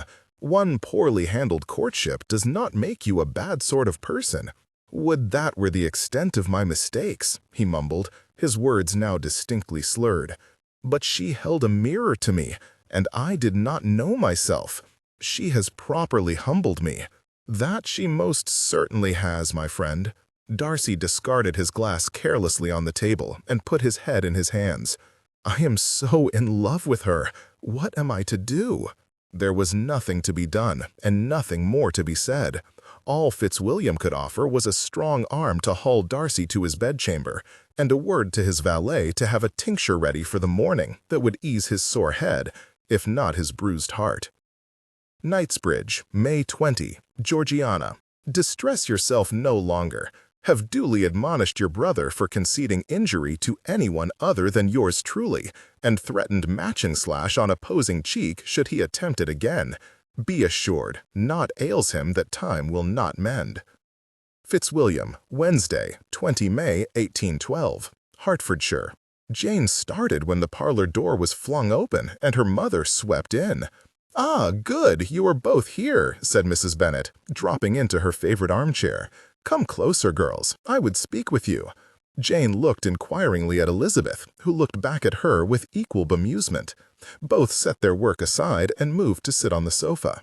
"It is clear after yesterday," began Mrs. Bennet, "that you are both in dire need of some direction. Jane, I shall begin with you. Mr. Bingley arranged that picnic in your honor, yet you spent most of the afternoon sitting out of games and refusing to speak to him. He will think you are not interested if you continue to be so unforthcoming." Her mother could not have made a more distressing observation, for Jane was all too conscious that the easy and treasured friendship she and Mr. Bingley once enjoyed had been eclipsed by awkwardness and reserve. "You like him, do you not?" "I love him." "Then you must show it, or he will never offer for you." Jane gasped. "I think what Mama is trying to say," Elizabeth interjected, reaching for Jane's hand, "is that perhaps Mr. Bingley needs a little encouragement. If you only spoke to him a little more." "Oh, as you do?" Jane had not meant to say the words aloud, and she was sorry when Elizabeth recoiled. Yet, now it was said, she found she could not regret it. All day at the picnic, while she had struggled to think of a thing to say, her sister had delighted the guests, and, more particularly, the host, with her easy conversation and clever wit. Watching Mr. Bingley watch her at archery had been deeply troubling, akin to watching the entire neighborhood watch them dance together at the assembly. Both incidents had kindled a wholly unfamiliar yet potent sentiment in her mind: envy. "She is quite right, Lizzie," Mrs. Bennet said. "You must desist from flirting with Mr. Bingley." Elizabeth's expression of pained disbelief was nothing to Jane's dismay. Surely her dearest sister would never usurp Mr. Bingley's attentions by design. Yet if her mother believed it— "I assure you, ma'am," Elizabeth said tightly, "I flirted with nobody yesterday, and certainly not Mr. Bingley. Indeed, it grieves me that you consider me capable of it." Mrs. Bennet clicked her tongue impatiently. "Do not get on at me, girl. I did not say your manner was at fault, only your focus. Leave Mr. Bingley alone, and you speak as though I am Lydia pestering the poor man for attention. If Mr. Bingley and I have become better acquainted, it is only through my attempts to help you, Jane, when you have been too shy to speak to him." "You have no business being friends with Mr. Bingley," her mother objected, negating the necessity of Jane saying the same thing. "No, you must direct your efforts towards Mr. Grayson." Elizabeth's eyes widened. "Mr. Grayson? Why, yes, he likes you very well. You could secure him in an instant if you would only use the same charm on him you have done with Mr. Bingley." "Madam, I have used no charm, and I do not wish to persuade Mr. Grayson of anything." Mrs. Bennet's expression grew pinched. "You will do as you are told. If you had done your duty and married Mr. Collins, none of this would matter. Then you could have flirted with whomever you chose." Elizabeth surged from her chair with an angry growl and stormed to the door. Mrs. Bennet followed her, screeching at her even after she quitted the room about willful ways and ingratitude. Elizabeth's only reply was to close the front door with excessive force. Mrs. Bennet turned back into the parlor, her lips pursed, and her face and neck suffused with a deep flush. Obstinate, headstrong girl. Jane was unused, but not entirely averse, to the sense of vindication that overcame her. "Not quite so charming now, Lizzie," she muttered. Her complacency was not to last. In the next moment, her mother rounded on her. "You could learn a good deal from your sister. She has gentlemen eating from the palm of her hand. You would do well to take a leaf from her book before Mr. Bingley changes his mind again and disappears off to this Nova Scotia place he keeps wittering on forevermore." She stomped from the room shouting for Hill, and Jane was left to all the satisfaction of having forced her to say what gave no one any pain but herself. Thursday, 21 May 1812, London. The air was damp and the sky overcast, yet the day was not cold, and birdsong filled the park. Had Darcy not been burdened with the prospect of a most disagreeable conversation, he would have taken a good deal more pleasure in the early morning ride. As soon as he was certain no passers-by were near enough to overhear, he turned to his sister riding beside him. "I am sorry if my appearance on Monday gave you cause for alarm. It was not serious, but I ought to have told you that sooner. There is no need to apologize. Yes, there is. It was selfish of me not to consider how seeing me thus might distress you. I have been careless with your feelings too often of late, and I apologize. I shall endeavor to be more attentive in future and to cancel no more engagements." "I do not need you to be more attentive," Georgiana replied, her voice quiet but her tone uncommonly severe. "I can live very well without ices at Gunter's or Romeo and Juliet.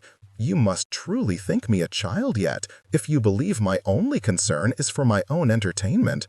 Darcy returned his gaze to the distant trees, frowning in consternation. "It was not my intention to cause further offense. You misunderstand me. I am not offended or feeling neglected. I am concerned for you." He tugged his horse's reins, needlessly adjusting its heading. Was there a woman alive he did not misunderstand? I see. Thank you. She had bowed her head, he noticed, and her cheeks were pinked where they had not been before. There was every possibility he was wrong, but she seemed distressed. Again. I comprehend, she said with a quiet sigh. Would you care to enlighten me? Because I don't. That earned him a sad smile. It grieves me to see you unhappy, Fitzwilliam. I wish it were in my power to relieve your pain, yet I am too young to be of any use as a sister, too old to be your daughter, and too much a woman to be your friend. I fear the years that separate us will forever be an obstacle. It was a poignant summation of their relationship. Compared to Elizabeth's intimacy with Miss Bennet, Darcy's attachment to his sister was markedly patriarchal. Sustainable for long listening sessions. Aim for the refined quality listeners. What can a young man do with a baby sister, after all, but dote on her? Yet he was no longer so very young, and she was assuredly no longer an infant. Perchance they had at last reached an age where they might enjoy a more equal friendship. After all, a full 8 years separated him from Elizabeth, and he craved her companionship like nothing else. Not as much as they have been, I think, he offered with a gentle smile. A mix of hope and delight overspread her countenance as she inquired whether that meant he would now tell her what troubled him. He balked at the prospect.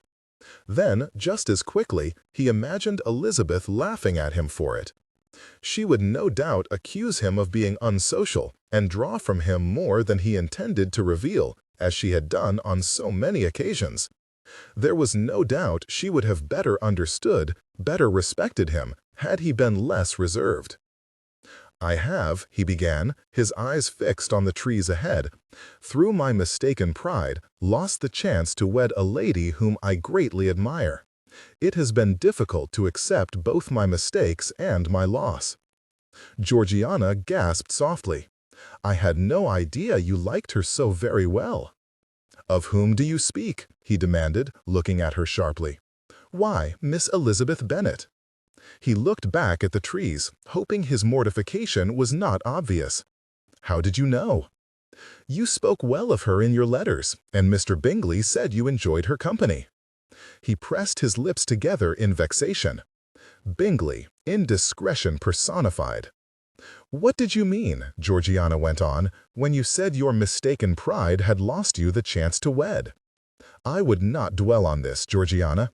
Suffice to say that her opinion of me is not as great as my own has been, and my arrogance gave her reason to believe other, less favorable reports of my character. What reports? Who does she know that would speak ill of you? His instinct was to shield Georgiana from the painful truth, yet his pledge to treat her more equally forbade it. It was none the less with great caution that he informed her of Wickham's part in his present misery. Her response surprised him, being more furious than distraught. Has he not done us enough harm? He is entirely unrepentant. Her horse skittered sideways, startled by her outburst. Darcy grabbed for its reins, easing the beast closer to his own. Unfortunately, yes, he is. I doubt he will ever improve. Then I pity the next person he importunes, for it is too much to hope he will not impose upon anybody else. A horrible foreboding blossomed in the pit of Darcy's stomach. Elizabeth had never sought Fitzwilliam's corroboration of the account of Wickham's character he gave in his letter. He knew not whether she had even read it. Part of him hoped she had not, for it was full of bitterness and resentment. Yet, if she had not, and she was still enamored of the fiend, repugnant visions of Wickham's filthy hands on her and her reputation in tatters filled his head. "Good day, Mr. Darcy, Miss Darcy." He started and looked up. 2 gentlemen from the fringes of his set were walking by. "Mr. Temple, Mr. Vaughan," he said, slowing his horse and tipping his hat. "'Tis true, then?" Mr. Temple said, staring brazenly at Darcy's cheek. "You did get a beating at Jackson's." Darcy glared balefully at the man and said not a word. He had taken countless punches at Jackson's, none of them having the desired effect of beating off his heartache, but to mention it in the presence of his sister was unpardonable. Mr. Kemple paled. Mr. Vaughan babbled an apology for his friend's impertinence, and both men scurried hastily away. Darcy shook his head and nudged his horse into motion.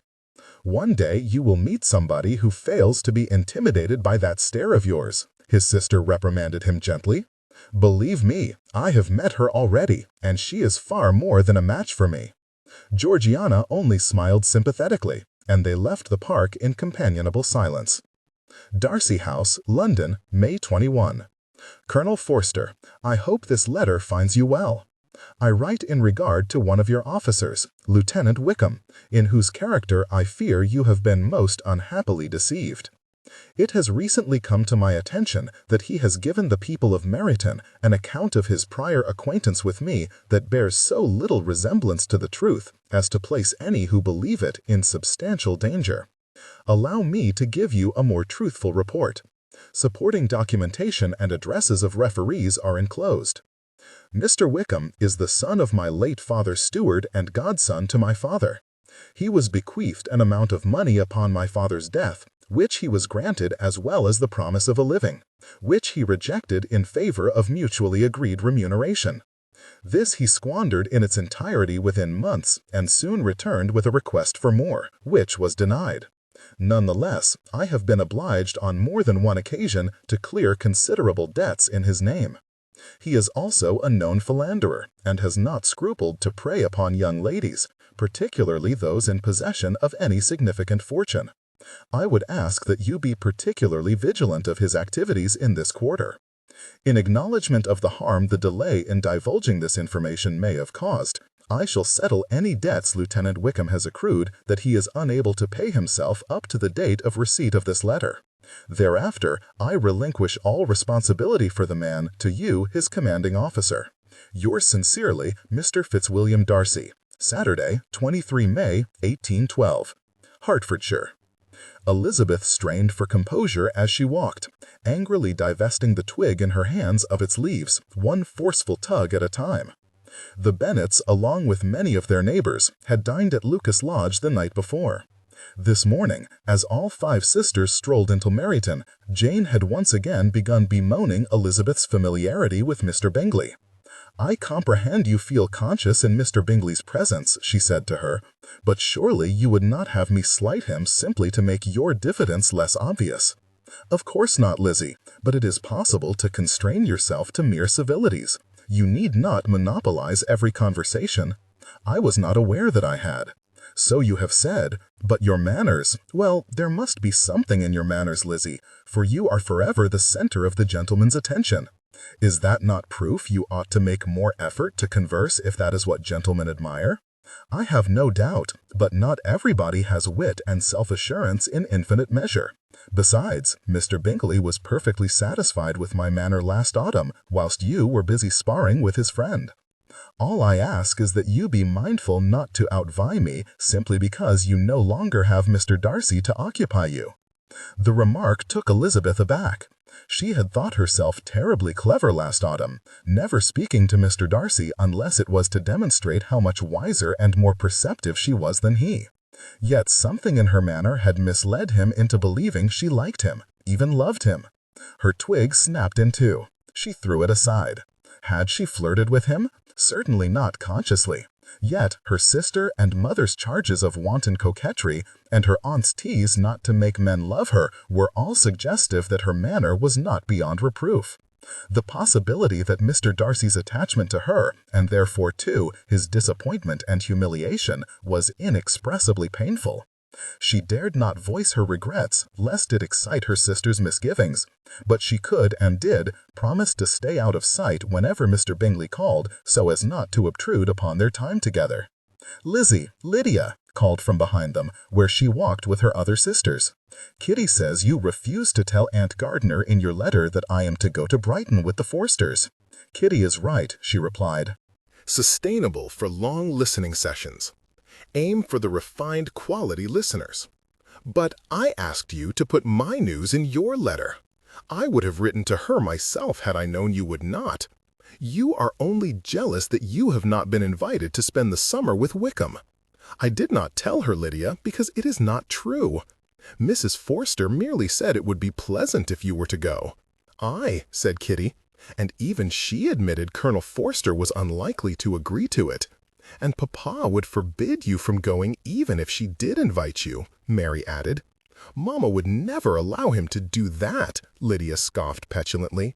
Her gaze flicked past them all briefly, then back, and in a challenging tone she said to Elizabeth, "Let us see who is right about my being invited." So saying, she stepped out into the thoroughfare, waving and calling, "Denny, Sanderson, Wickham!" Elizabeth turned to see a disorderly group of militiamen spilling from the Red Lion on the far corner, all evidently in their cups. She and Jane called for their sister to come back, but to no avail. With a defiant look, Lydia hitched up her skirts and ran across the road. There was little else the rest of them could do but follow her to the throng of officers. Wickham squinted at the approaching figure. When it materialized into Miss Lydia Bennet, he attempted to hide behind Denny. Denny promptly fell over, and Wickham tripped over him and stumbled to the left, shoving Richard into Sanderson. When he righted himself, he found he was no longer facing one Bennet woman, but 5. Miss Elizabeth, with her potentially damning information amongst them. He groaned. "Wickham!" the youngest screeched, and he winced as the sound lanced through his head. "You will never guess what. Mrs. Forster wishes me to come to Brighton for the summer." This news left Wickham utterly unmoved, but for the hope she might learn to temper her voice somewhat before she arrived. "Only she does not think Colonel Forster will agree." "But you could persuade him, Wickham. I know you could." Miss Elizabeth appeared by her sister's side. "Mr. Wickham is the last person you should expect to help you, Lydia. You lack the only inducement that might persuade him you are worth the trouble." "Are you calling me plain?" she objected, resisting her sister's attempts to drag her away. "No," Miss Elizabeth said under her breath. "I am calling you poor." Panic assaulted him. Did she know it all then? His reduced circumstances? His less than honest schemes to acquire whatever money he could get his hands on? If she revealed his shot at Miss Darcy's fortune, or Miss King's, or any of the others in between, it would almost certainly spell the end of his career in the militia. And God forbid that his dalliance with Forster's wife should be discovered. "On the contrary, Miss Elizabeth," he blurted, "your sister boasts many inducements that might tempt a man." A gasp from Miss Bennet and the look of horror on Miss Elizabeth's face convinced him that those might not have been the most well-considered words with which to defend his honor. He stepped backwards, attempting to meld into the safety of his regiment, only to discover the bastards had all deserted him and were halfway down the street. His head began to pound. "I would not have thought you imprudent enough to attempt it," said Miss Elizabeth as she turned to leave, ushering her sister before her. Seized with the conviction the wench was threatening to expose him, Wickham's panic swelled into indignation. "What is your meaning, madam?" he called, walking after her, but he stumbled over his own drunken feet and staggered towards her, grabbing for something with which to steady himself. That something was her upper arm. His grip spun her around to face him. "Unhand me at once, sir." He made to let go, but thought better of it when a wave of nauseating dizziness assailed him, and he almost fell atop her. "I hope you did not mean to threaten me just now, Miss Elizabeth." "Mr. Wickham, I beg you would release me," she replied, looking about in alarm. "I should not like to think you so cruel as to reveal whatever tales Darcy has filled your pretty little head with. It is not kind to gossip." "Are you preaching to me, Mr. Wickham?" she said angrily. "I had been given to understand that making sermons was not always so palatable to you. I would really rather you kept Darcy's charges to yourself." His head was thumping mercilessly, and he felt perilously close to vomiting. "And so I shall, but my charges are my own to make. You have lied to me from the very beginning of our acquaintance. Lower your voice, madam. Unhand me." She tugged her arm away, pulling him off balance. His feet scuffed forward, his head spun, and he held on all the tighter, for there were now black spots at the periphery of his vision. "Stand still! You have whispered vengeful falsehoods in my ear," she said more loudly, trying to pry his fingers from her arm. "You have defamed a good man for your own promotion. Enough! You have ingratiated yourself into this neighborhood." He heard his name called and swung his head up. People were emerging from shops the length of the street. His fellow officers were running back towards him. "Look what you've done, you infuriating tart! Release me!" The wench squealed, then stamped hard on his foot. "Mr. Darcy was right about you." "Hold your tongue," he snarled in her face. Half the town was bearing down upon him, and she was about to spill all his secrets at the top of her lungs. His pulse thundered in his ears. "You are vicious and unprincipled. I said, hold your tongue." Addled by alcohol and fear alike, Wickham was unable to think of aught but silencing her before she exposed him to the world as a fraud. His fist connected with her temple, and she crumpled into an insensible heap at his feet. The other 4 Bennet women reminded him of their presence with a collective scream. He looked up. People were yelling and running and very close. He did the only thing he could do. Without a backward glance, he ran as fast as his drunken legs would carry him to the nearest tethering post, purloined the first horse he came upon, and ran the beast until it went lame. Many hours later, as he cowered in the back room of a pounding house in Edmonton, Wickham cursed Darcy for probably the 1000th time that day. It was all his bloody fault. 4. The beginning of despair. Thursday, 28 May, 1812. London. Darcy was midway through a meeting with his housekeeper when Gottfried brought him the morning's post. Atop the pile sat a new missive from Bingley, bringing an abrupt end to his interlude without thoughts of Elizabeth, which on this occasion had lasted almost an entire hour. He was in no humor to subject himself to Bingley's raptures on all matters pertaining to the Bennets, and particularly unwilling to learn, as he feared he might, that Elizabeth would now be sister to one of his closest friends. He opened a desk drawer, tossed the letter in, and slammed it closed again. The rest of the post he put aside to read later and returned to reviewing the ledger before him. It was not until later in the day, upon addressing the outstanding correspondence, that his niggling guilt was assuaged. A reply from Colonel Forster assured him that Bingley had not written with news of his engagement after all. Thus, his letter could be ignored with impunity. Regrettably, the news with which Colonel Forster, and he presumed Bingley, was far less agreeable. Meryton, Hertfordshire, May 25. Mr. Darcy, my sincere thanks for your recent communication. It grieves me to report, however, that your warning has come too late. On Saturday last, while in his cups, Wickham seriously injured a young woman and left the scene without being apprehended. By all accounts, her condition is considered to be very grave, and recovery becomes increasingly unlikely. Thus, the charges against him look set to be for considerably more than assault alone. My men have traced him as far as Edmonton, but no farther. Sustainable for long listening sessions. Aim for the refined quality listeners. If you have any information that might help locate him, I should be grateful to hear from you, or you can pass details directly to Cole Dempsey of the 8th Regiment of the City Militia. Lastly, I enclose a list of debts accrued in the area by Wickham up to and including Friday, May 22nd, the total of which I have offset with his last month's salary. I pass on the profound thanks of all the local merchants for your generosity. Yours sincerely, Colonel Forster, Friday, 28th May, 1812. Kent, Mr. Collins, ma'am, announced the aged butler.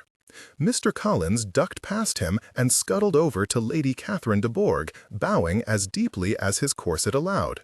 "This is most inconvenient," she said with a sniff. "I was not expecting you until tomorrow." My humblest apologies, your ladyship, but I come bearing news of a most distressing nature, which I felt my duty to impart without delay, for it is imperative in circumstances such as these, and in particular when such cherished and venerable personages and their futures are involved, that no time is wasted that could be better spent putting into place measures that will prevent events progressing to a point at which they cannot be undone.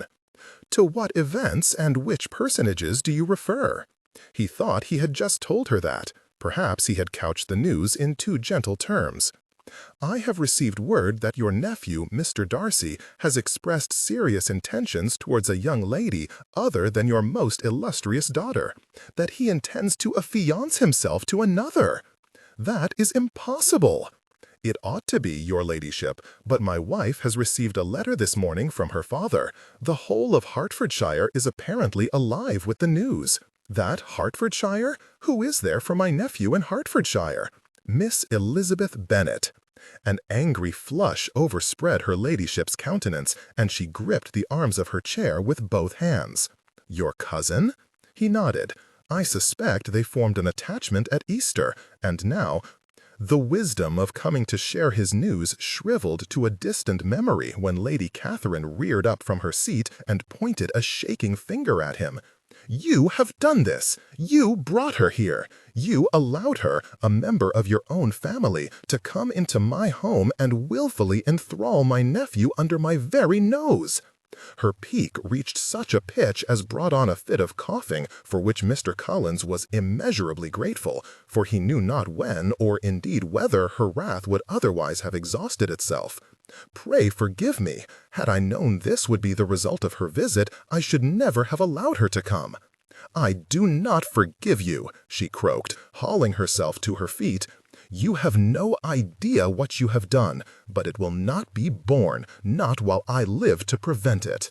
Mr. Collins cowered out of her path as she hobbled furiously from the room, bellowing between coughs for her trunks to be packed. The silence left in her wake was as a vacuum, sucking the sound from his ears and the breath from his lungs. He fumbled for a hold on the back of the sofa and, by placing hand over hand, dragged himself on unsteady legs towards the door, then all but ran back to the parsonage. Friday, 29 May, 1812. London, Knightsbridge. May 29. Darcy, received your note. So it comes to this. Your father must be turning in his grave. Thank God this violent streak did not reveal itself around Georgiana. Not that I am not sorry for the girl in hearts, but still she is not dear to us. Rest assured, Wickham will be found. You did well to put Jameson on the hunt. He is a good man for the job. Needless to say, my boys enjoy a good chase, have allowed a few to take up the scent. Between both our men and Forster's, the bastard will be in irons in no time. I should not bother with the runners. They will not touch this while the army and the militia are involved. Nothing in it for them.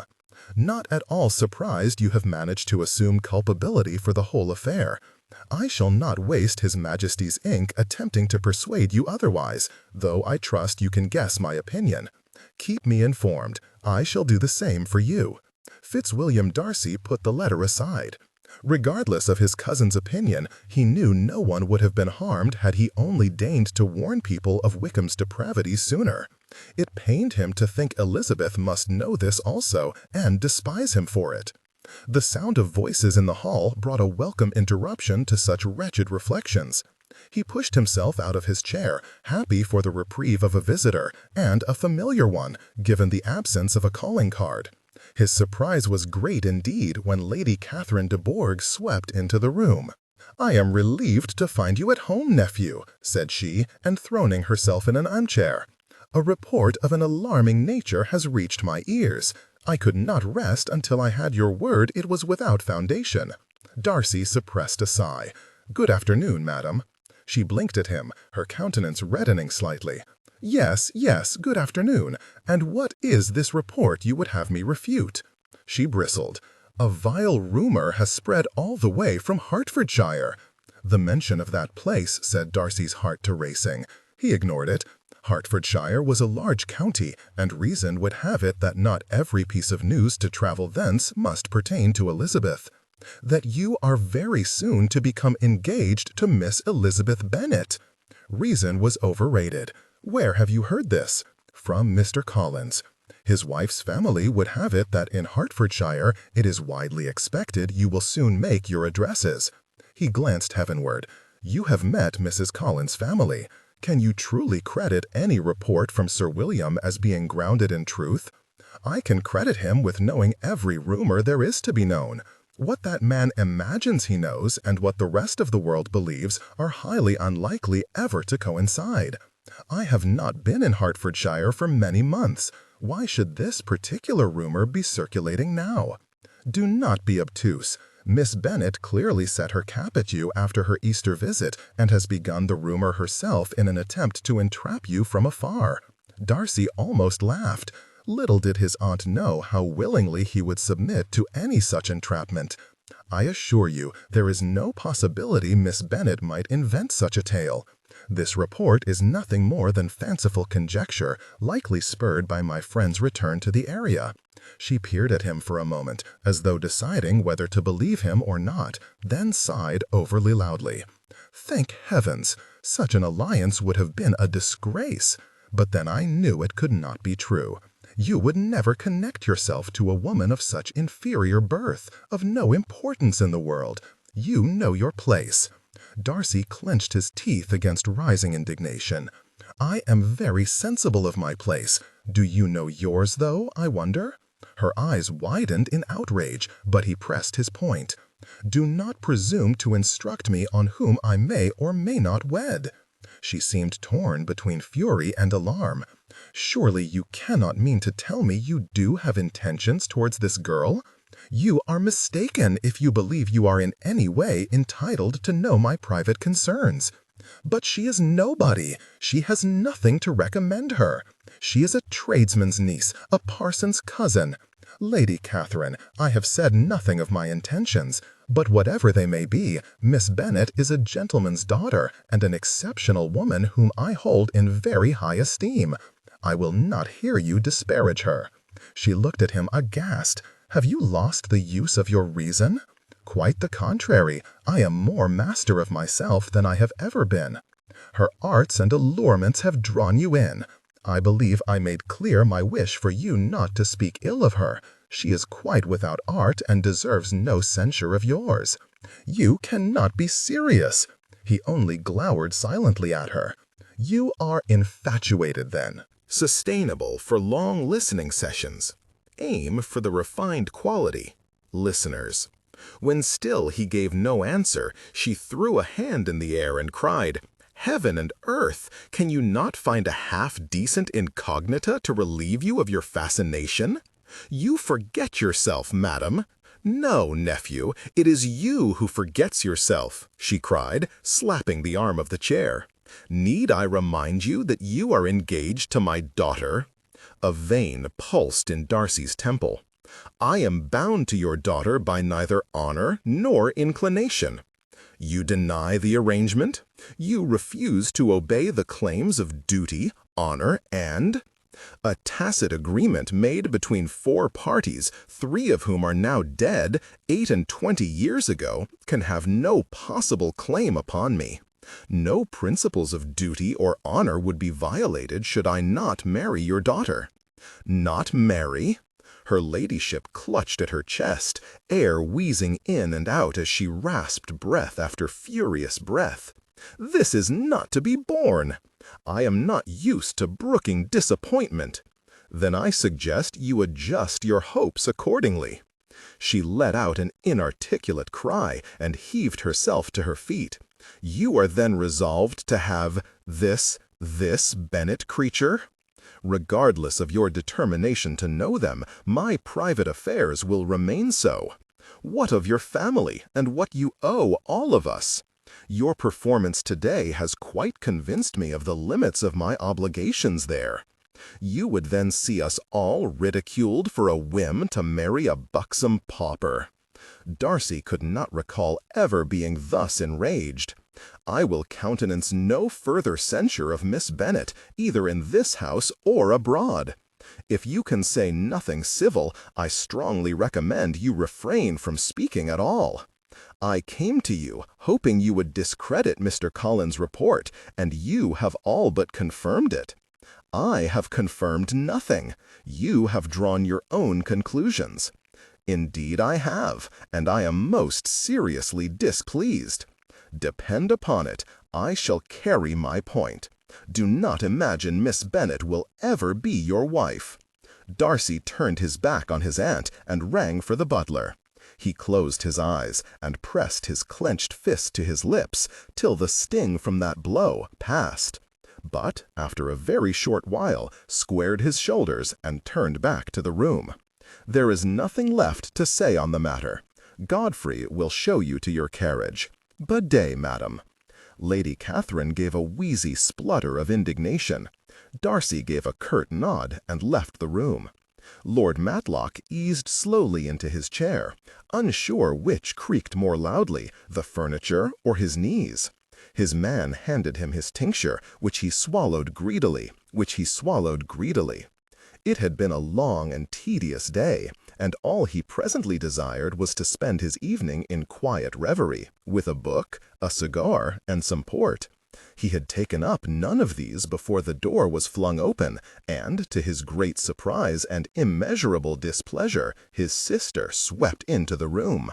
"Reginald, we must act immediately. Darcy has lost his wits." The improbability of any such thing convinced him no action was required at all. "He will not marry Anne. He will not have her. Obstinate, selfish boy. He would hear no reason. He refuses to honor the agreement of his mother, his father." On she raged until Matlock began to wonder whether he might enjoy the whole of his book ere she exhausted her ire. Perchance, if he lit his cigar, he might smoke the shrew from the room. Alas, the door was then opened a second time, and all hope of a peaceful evening was lost. "What is this frightful commotion?" inquired his mother-in-law, coming into the room. "My sister waits upon us." "Is that all? I thought the French had arrived." "Oh," Catherine said with undisguised loathing, "Mrs. Sinclair is here."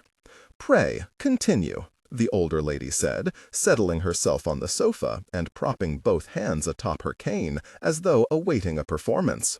"I shall be in nobody's way here. My brother and I are discussing a family matter. How fortunate, then, that I am here." Regardless of his desperate wish otherwise, Matlock could not deny that Mrs. Sinclair was family. Eager to have the vexatious ménage à trois done, he waved away his sister's protests and instructed her to speak, which after several rancorous glares and some unpleasantly noisy clearing of her throats, she eventually did. "Mr. Darcy has reneged on his engagement to my daughter." "Gracious me," Mrs. Sinclair interrupted immediately. "When I saw Mr. Darcy a little over a fortnight ago, he was quite unshackled. If he has indeed offered for and forsaken your daughter since then, I think your displeasure perfectly reasonable. The engagement has obviously not come about in the last fortnight. How then has he reneged?" Catherine hesitated for a moment before replying. "The engagement between them is of a peculiar kind. From their infancy, they have been intended for each other. It was the favorite wish of his mother as well of hers. While in their cradles, we planned the union. Yes, and that is certainly the best time to forge an alliance, when the man and woman are insensible of each other. But now this! Has he recently come to know her better and changed his mind?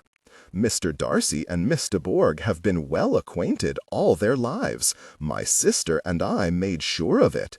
So he has had ample time to find reasons to object to her? Upon my word, I have not been accustomed to such language as this." Mrs. Sinclair shrugged. "I was only trying to help."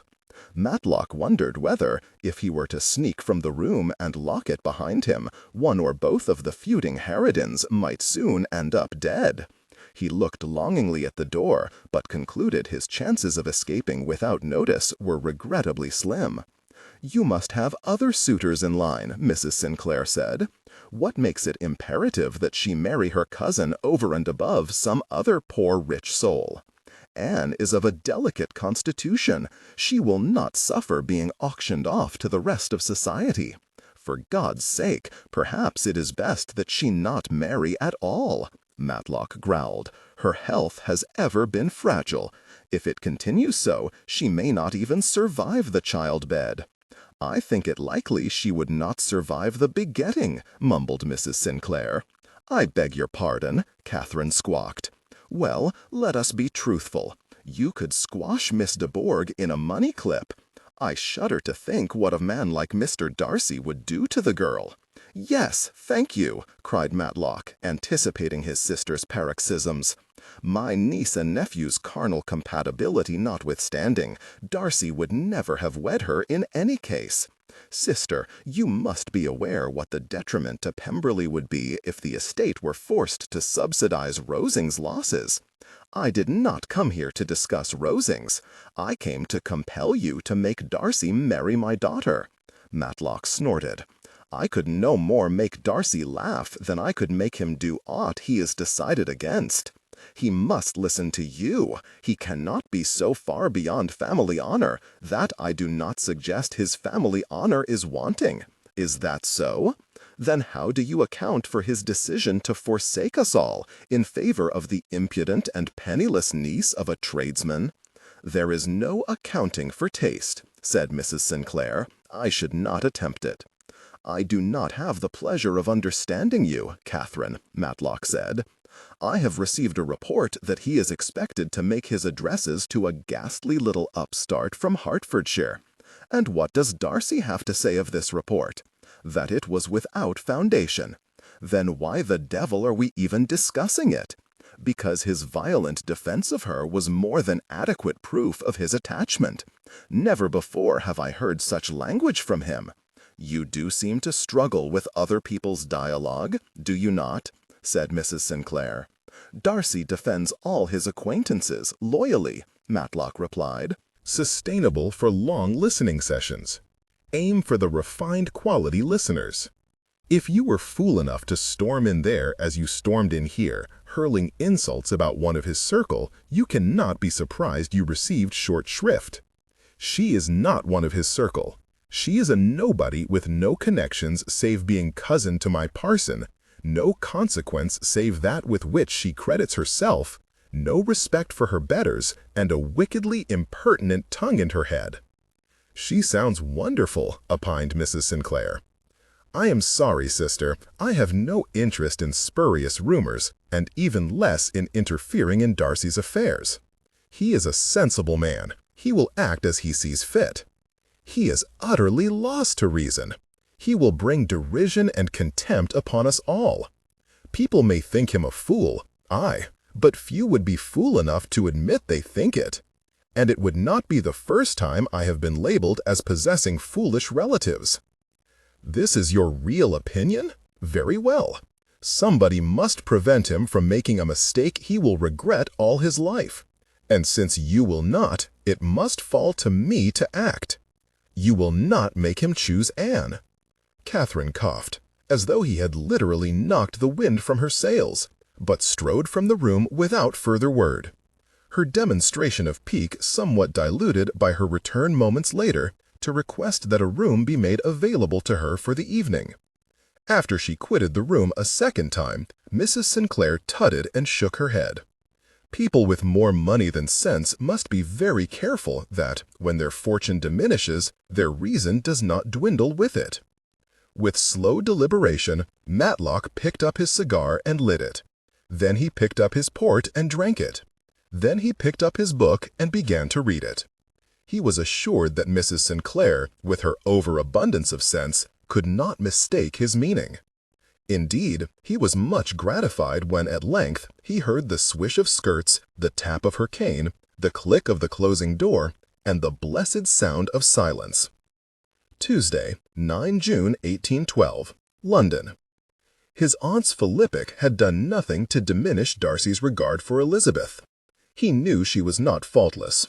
She had neither fortune nor connections, but that was long since any concern of his. Her looks may not be considered classic, but her beautiful dark eyes and comely figure afforded her a staggering allure. Her courage rendered her impetuous, and her loyalty gullible, but her compassion and sanguinity only made those qualities more endearing. She cared less than she ought for social conventions, but flouted them with such éclat that no one much cared. Elizabeth made her own rules, only for the pleasure of breaking them. She was not perfect, but to Darcy she was perfection. Being without her felt like drowning. Days, weeks, months had not lessened her grip on his heart. He knew now that what he felt for her was not in the common way. Elizabeth had all but broken him, shattered his misplaced reserve, unraveled his mistaken principles, and revealed a man in desperate need of redemption. Then she had entwined herself about his heart, reformed him by her design, and made a true gentleman of him. She was not merely the woman he loved. She was the architect of his soul. He could no more stop loving her now than he could stop breathing. Yet time cared for no man's pain. Thus he persevered without her, reasoning that perhaps, if he kept moving, his heart would have no choice but to keep beating. In that vein, he expended a good deal of energy on the hunt for Wickham. He coordinated every aspect of the search and paid every bribe until he was found. The temptation to deliver the news of his capture in person was compelling, yet Elizabeth would not wish it. Thus he stayed away. Indeed, now that Wickham was in custody, and for as long as Bingley tarried over securing himself a wife, Darcy could claim no further connection to Meryton or Elizabeth whatsoever. His life marched inexorably farther away from that juncture, when she had almost been his, and there was naught he could do but march with it, hoping the pain would eventually ease. Hence, this afternoon, with no expectation that his anguish would be in any way alleviated by the endeavor, he was off to his club to do whatever it was gentlemen were supposed to do in such places. "I say, Darcy, what a pleasant surprise!" Darcy looked up from his paper. "Montgomery, I had not realized you were back in England." He called for more drinks, and his friend joined him at his table, regaling him with tales of his recent travels, the small fortune he had amassed while he was at it, the sad business of his wife's passing, and the vexing business of hiring a decent nanny for his young son. "Are you enjoying being returned?" Darcy inquired. "Tolerably so, I suppose, though London still brims with immoderation and staggers under the weight of its own pretension. I cannot say I have missed it overmuch." Darcy smiled, having found little pleasure in town himself of late. "That reminds me," Montgomery added, "did you ever hear of the debacle with that turd Renshaw at Covent Garden?" "I have heard nothing of Renshaw in weeks." "No, not hence. This happened in April, but a day or two after I arrived home." "I was away for much of April." "Ah, then you must allow me to tell you the story."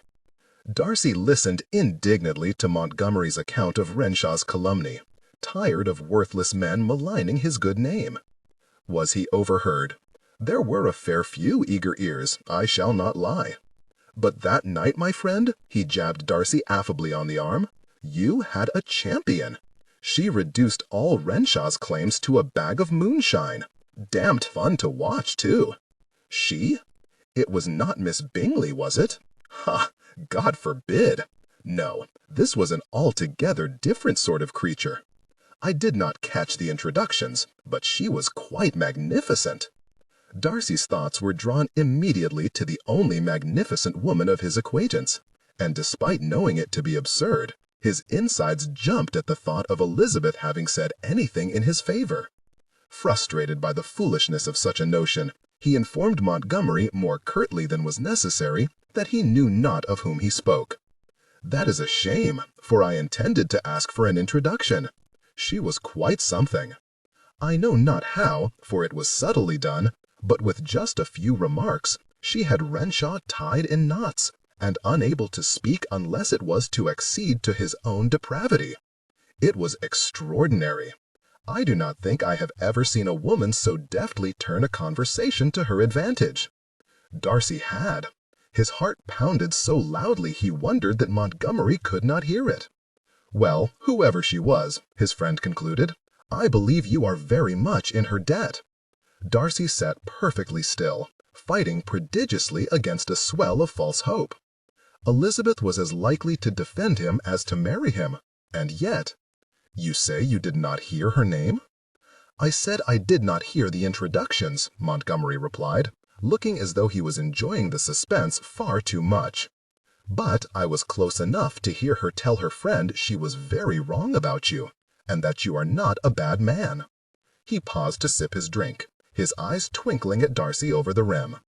"And to hear her companion call her Lizzie." It was all Darcy could do to keep his tone even. "What did she look like?" "Ah, yes, for who has use of an ill-favored heroine?" Montgomery replied with great amusement. "You are in luck, though. Yours was really rather handsome, about yay-high, with dark hair and the most exquisite eyes. Do you think you know her, after all?" Darcy felt winded. "I believe so." God, he hoped so. "Then you shall have to introduce me. I should dearly like to make her acquaintance." "If the opportunity arises, I should be delighted." Darcy was almost run down as he hastened across the busy thoroughfare, but he scarcely noticed the driver's angry shouts above the clamor of his own thoughts. If it had been Elizabeth, if she truly now thought him a good man, then there was a chance, a small one it was true, but a chance nonetheless, that he might yet make her love him. Sustainable for long listening sessions. Aim for the refined quality. His mouth twitched, attempting to smile, but he fought it, for he could not be sure when last he saw her she had thought unspeakably ill of him. Well, not unspeakably, she had articulated her dislike rather eloquently, in fact. He laughed aloud then, clamped his lips together in consternation. Was he to break into song next? His conjectures were tenuous at best, his giddiness unwarranted. The thought of Elizabeth now defending his honor was outside of sublime, yet he could not imagine what might have effected such a change of heart. Surely not his letter, as bitter and remorseless as he knew it had been. Reason compelled him to doubt, yet the most exquisite eyes. Who else could it be?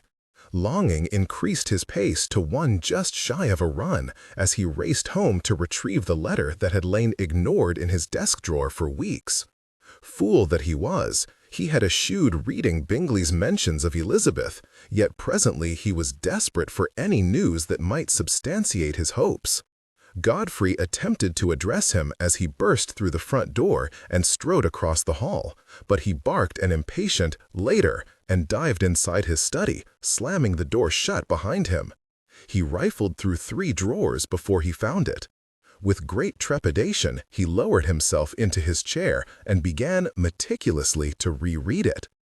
Bingley extended another invitation to Netherfield, said something of a fishing party, touched briefly on his sister's increase and his venture in Nova Scotia.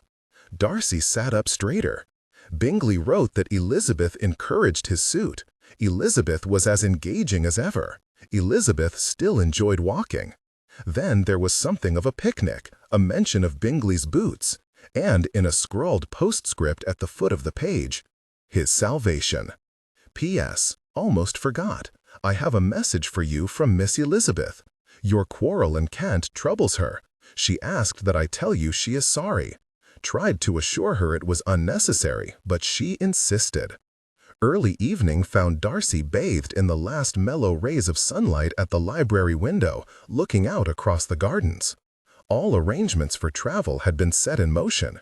He could not avoid a meeting with Myers on Thursday, but he would wait no longer than that.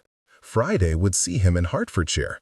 Anticipation thrummed in his chest. He had no idea what reception he might expect from Elizabeth, but her message of apology had taught him to hope as he had scarcely ever allowed himself to hope before.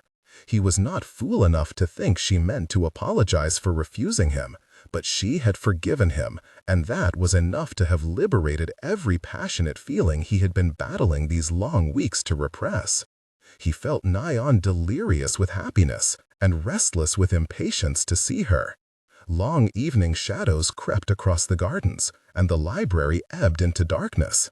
His lips curled into a slow smile as he basked in the warmth of her long-coveted and fierce loyalty, for he was now certain it had been Elizabeth at the theater.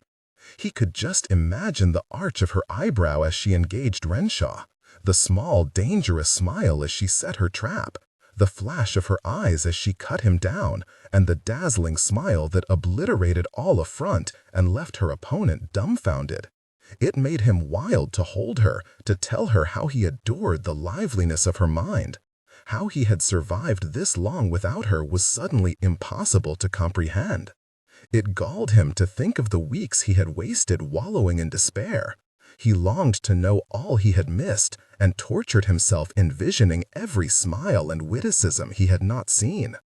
As the sun dipped below the horizon and he was plunged into gloom, that longing materialized into a recollection.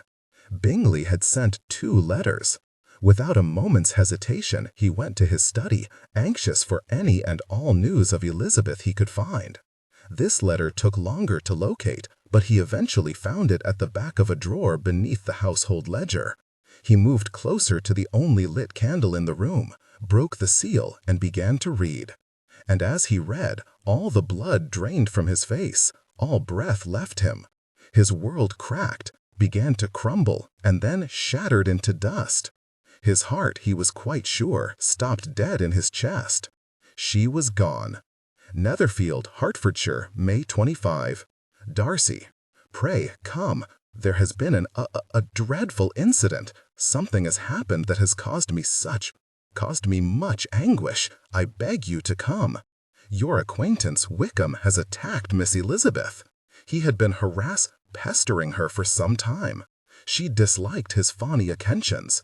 It was even necessary for me to intervene on one occasion. Would that I had done more. I shall never forgive myself for not preventing this. I saw him grab her, and I swear I ran, but I could not reach her in time, and he hit her so damned hard.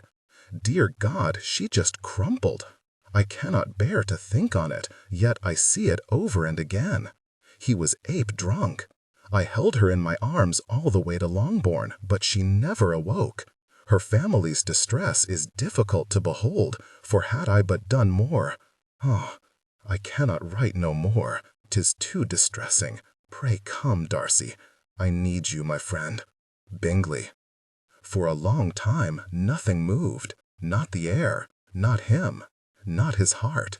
Then, as though mired in treacle, he reached for the stack of papers containing his correspondence from Colonel Forster.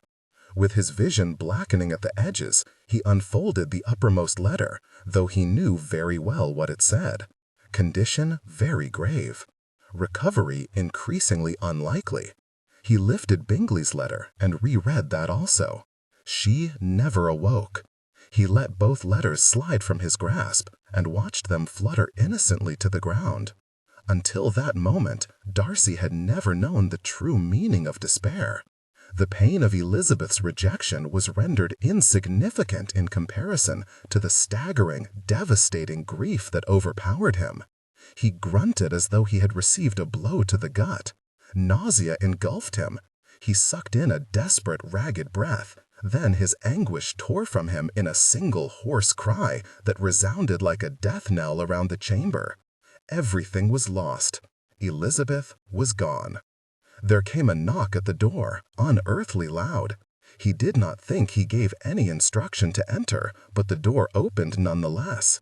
Godfrey stepped cautiously around it, his candle casting horrible deathly shadows across his face. "Mr. Darcy, sir, forgive me, I heard a shout. Is aught amiss?" Darcy's mind writhed in agony, unable to settle upon a single coherent thought. He attempted to speak, but stopped when his voice caught. "Sir, is there anything at all I can do to be of assistance?" He gave a brief shake of his head. It was all he could do. The butler hesitated, his eyes darting about the room as though searching for the cause of his master's distress, before reluctantly taking his leave. The door clicked closed. Darcy pressed his fist to his mouth in a vain attempt to stifle the agonized groan that burst forth. His knees threatened to buckle. He sank into the nearest chair and dropped his head into his hands. His eyes closed, and an influx of images assaulted him. Her beautiful smile, her dancing eyes, her joyous laugh. His fingers clawed his scalp, his chest constricted.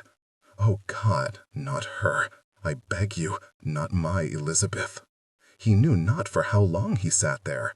Only the coolness of the room and the guttering candle recalled him to his surroundings. Ignoring the excruciating hollowness in his chest, he rose to pull the bell cord. At some point, Godfrey arrived. Darcy rasped out his instructions, his dry lips cracking. Godfrey assured him all would be in place by first light and left. Before quitting the room himself, Darcy penned a brief note and set it out for delivery on the morrow. Then he drifted through the dark halls to his bedchamber, where he slumped into the chair beside the fire and returned his head to his hands. Sustainable for long listening sessions. Aim for the refined quality listeners. He could see naught in the obsidian abyss of night, but in the deathly hush he heard the first of his tears drop to the floor with a dull thud. It was followed by many, many more as he surrendered to his soul-shattering desolation and wept. Wednesday, 10 June 1812, London. Georgiana had been delighted with her brother's invitation to spend the entire day visiting galleries and museums together, perceiving it as testament to their recent advancement in understanding. She arrived in time for breakfast in anticipation of an agreeable day, only to find him gone and the house in a state of muted alarm. Mr. Darcy left early this morning for Netherfield, Godfrey informed her. His expression convinced her there was naught auspicious about the destination. Has something happened to Mr. Bingley? Not Bingley, cuz. She started and turned. Her cousin Fitzwilliam was coming through the front door, his expression grim. He held out a letter. He sent me this. Fitzwilliam, it was Elizabeth whom Wickham assaulted. Bingley wrote with news of it weeks ago, but I have only today read his letter.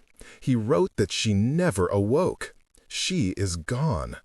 Georgiana's stomach turned over. Mr. Wickham, how could he? Never mind that. It is your brother who concerns me now. With the efficiency of one used to command, her cousins soon gleaned from the staff all they knew of Darcy's mysterious behavior the previous day. Georgiana was particularly alarmed by Godfrey's account of her brother's excessive anguish, for not even when her father passed away had he revealed such an excess of emotion. It was his journey to Hertfordshire that baffled her cousin. She has been dead a fortnight. There does not seem any point in going, unless— He frowned, but seemed to think better of finishing the thought. Instead, he simply concluded, I think I must go there also. Ought I to come? No, I think it best if I go alone. Look after him, Georgiana pleaded, gripping her cousin's forearm. This will grieve him deeply. I know, he replied gravely. Then he patted her hand. But try not to worry. He is an obstinate old ox. He will weather it in time. Promising to send word as soon as he was able, Fitzwilliam left in search of the groom and directions to Netherfield. Georgiana declined Godfrey's offer of breakfast, but too agitated to go home directly, she requested some tea in the morning room instead. She was distraught for her beloved brother, unable to cease agonizing over what he must be suffering.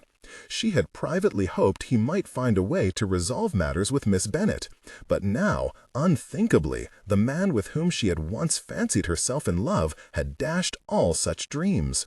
Godfrey cleared his throat from the doorway. Pray excuse the intrusion, Miss Darcy. A letter has just arrived for Mr. Darcy. Given the circumstances, I thought you might like to know it is from Hertfordshire. The letter was addressed in an unfamiliar and shockingly untidy hand. Georgiana took it instinctively, although there was no question she would open it. That did not prevent her from dwelling on the wretched news it must contain. What all Miss Bennet's poor family and friends must have endured, what her own family might have endured had not Darcy intervened last summer. It did not bear thinking about. She set down her tea and stood to leave. Before quitting the house, she slipped into her brother's study to put the letter where he would find it upon his return. As she crossed the room, she saw another, lying crumpled and forgotten on the floor, and upon crouching to retrieve it, yet another, tucked beneath his desk. She had no wish to read either, yet could not help but notice, as she folded them away, that one was in the same hand as the unopened letter arrived that morning, and both were sent from Hertfordshire. She shivered, for they evidently bore the news of Miss Bennet's passing, and immediately brought to mind the vision of her brother reading them and then dropping them in despair. She hastily placed all 3 letters atop a stack of other correspondence on the desk and left the house to wait impatiently at home for news. Wednesday, 10 June, Hertfordshire. "You!" Fitzwilliam yelled, leaping from the carriage before the horses came to a halt. "Where can I find your commanding officer?" The soldier turned, his lips already forming a cuss, but upon espying Fitzwilliam's own scarlet coat and vast array of decorations, he instead drew up into a salute and gave a hasty direction to Colonel Foster's establishment. Fitzwilliam went directly to the specified building, hoping to God he had made better time than Darcy. He could conceive of no other reason for his cousin to travel here than to exact some form of revenge on Wickham, and he was resolved to prevent him, lest the wrong man ended up swinging. Colonel Foster's assurance that Darcy had never set foot in his establishment was not only a relief, it presented Fitzwilliam with a unique opportunity. Bringing to bear the full weight of his rank, he quickly secured permission for an audience with the sorry pox-crust of a man in Foster's jail. Wickham scrabbled back against the wall when Fitzwilliam stepped into his cell. "What do you want?" he said, looking frantically about as though there might be a door he had somehow previously failed to notice, which might now afford him escape. "Is it not enough for you or your bastard of a cousin that I shall be flogged?" "Wait outside," Fitzwilliam ordered the accompanying soldier, glaring at him until he complied. Turning back to Wickham, he crossed his arms and watched him bluster and flap and attempt to justify his crime. "What is so special about the mort? 'Tis not as though I lay finger on your precious little cousin." Fitzwilliam never ceased to be amazed by the man's foolhardiness. He shook his head and removed his gloves, one finger at a time. Wickham watched his movements with wide eyes. It was an accident. Fitzwilliam put his gloves in his pocket and patted them flat. "She provoked me to it." Then he rolled his shoulders, laced his fingers, and cracked his knuckles. Wickham recommenced his backward scramble. "I wished only to silence her." That was as good a cue as any. Fitzwilliam exploded across the room and rammed his fist down violently into the cowering runt's sternum. There was a loud crack and a forceful wheeze as Wickham's chest emptied of air. His head snapped forwards, then back again, banging against the wall. His eyes glazed, and blood trickled from his mouth where he had presumably bitten his tongue. Fitzwilliam held him upright until his focus cleared somewhat, delivered 2 further punches to his cheek for good measure, then leant into his face. "I will see you swing for this, you bastard." Wickham managed only a weak gurgle before slumping sideways. That much achieved, Fitzwilliam left the gale with but one thing on his mind. Where the hell was Darcy? Caroline Bingley turned away from the window in disgust as Netherfield's chimneys came into view across the detestable Hertfordshire landscape. There was nowhere in the country she wished less to be than here, yet her sister's summons had obliged her to forego all her engagements and endure half a day in a jolting, ill-cushioned post-chaise, all to prevent her hapless brother embroiling himself with the wretched Bennets. Again, the sister's horror at the prospect of such a union was not without foundation. Miss Deverell had been visiting when Louisa's summons arrived, and in her consternation, Caroline had let slip those details which prudence might have counseled her to conceal, namely, her brother's imminent alliance with the Bennets of Longbourn. Miss Deverell's response, "Who?" had been the first nail in her social coffin, the lady's hasty departure thereafter the second. Mrs. Sustainable for long listening sessions. Aim for the refined quality listeners. Blacknell's subsequent and unexplained cancellation of their trip to Bond Street later that afternoon had been the third, and she knew very well that, unless she prevented her brother from making his addresses, all hope for the Bingleys would soon be lost. Snapping at her slumbering maid to awaken, she stepped down from the carriage and trudged towards the house, inquiring of the awaiting butler as to her sister's whereabouts. "She is from home, Miss Bingley," he replied. Caroline stopped walking and took a deep breath before repeating her inquiry. "I understand Mr. Hurst had business with the McAllisters in St. Albans, ma'am. They are expected to return on the morrow." Having sacrificed all her arrangements, Caroline was less than impressed to discover Louisa off gallivanting with friends. "And my brother?" "Is from home also." She bit back an unseemly retort. "Do you know where he is gone?" "He is at Longbourn, ma'am." "Oh, yes, of course. He would be, would he not? How completely marvelous!" Such was her pique that it was a moment before she noticed the carriage rolling through the gates at the head of the drive. When she did, her insides performed a little somersault, for there was no mistaking the Matlock crest emblazoned upon the doors. "For heaven's sake, get that contraption out of sight!" she barked at the driver of the post-chaise. No sooner had she straightened her attire and pinched some color into her cheeks than the ornate carriage drew to a halt, and out stepped Darcy's cousin. They were well enough acquainted that the salutations were swiftly observed, and the colonel barely waited that long before announcing he had come in search of his cousin. "I am sorry to disappoint you, Colonel. Mr. Darcy has not been here since last night." "He was here this morning, sir. His trunks are within, but he left again directly." Caroline turned to look at the cretinous butler. "Is that so, Peabody?"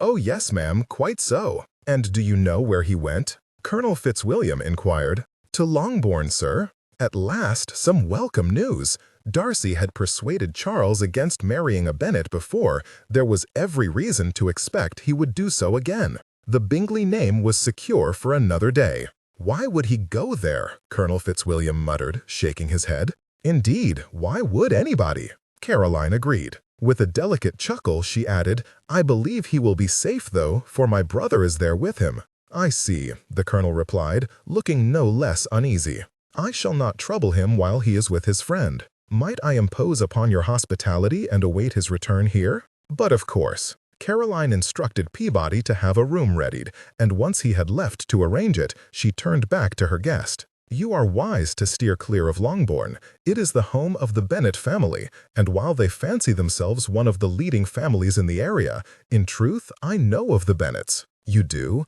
But of course, Mr. Darcy has mentioned them to you." "I assure you, they are every bit as dreadful as I know he must have described them. Regrettably, my brother fancies himself in love with one of them.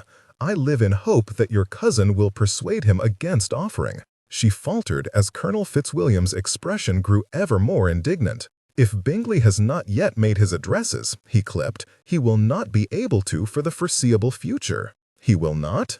Matters were taking a decidedly more favorable turn. "No, the Bennets are in mourning." "Oh, thank God!" There were occasions when Caroline wished her sense would make a more determined effort to precede her sensibility. Nonetheless, Colonel Fitzwilliam's evident displeasure vexed her, for what were the Bennets to him? "That is quite shocking news," she continued tartly. "Was it Mrs. Bennet who passed?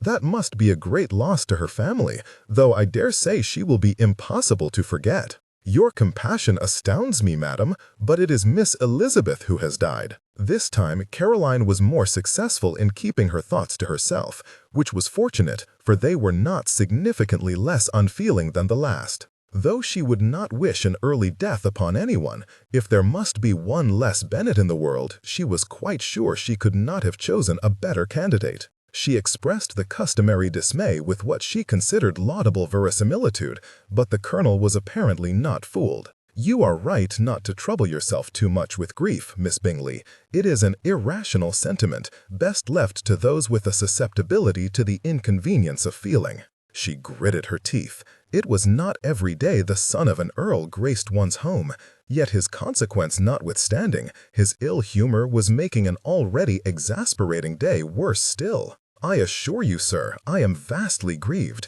I merely prefer to refrain from exhibition.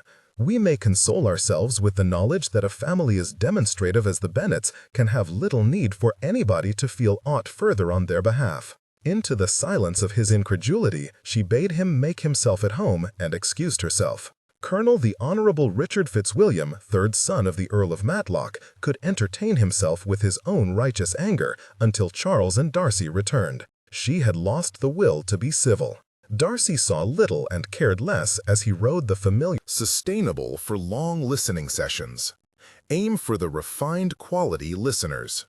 Blacknell's subsequent and unexplained cancellation of their trip to Bond Street later that afternoon had been the third, and she knew very well that, unless she prevented her brother from making his addresses, all hope for the Bingleys would soon be lost.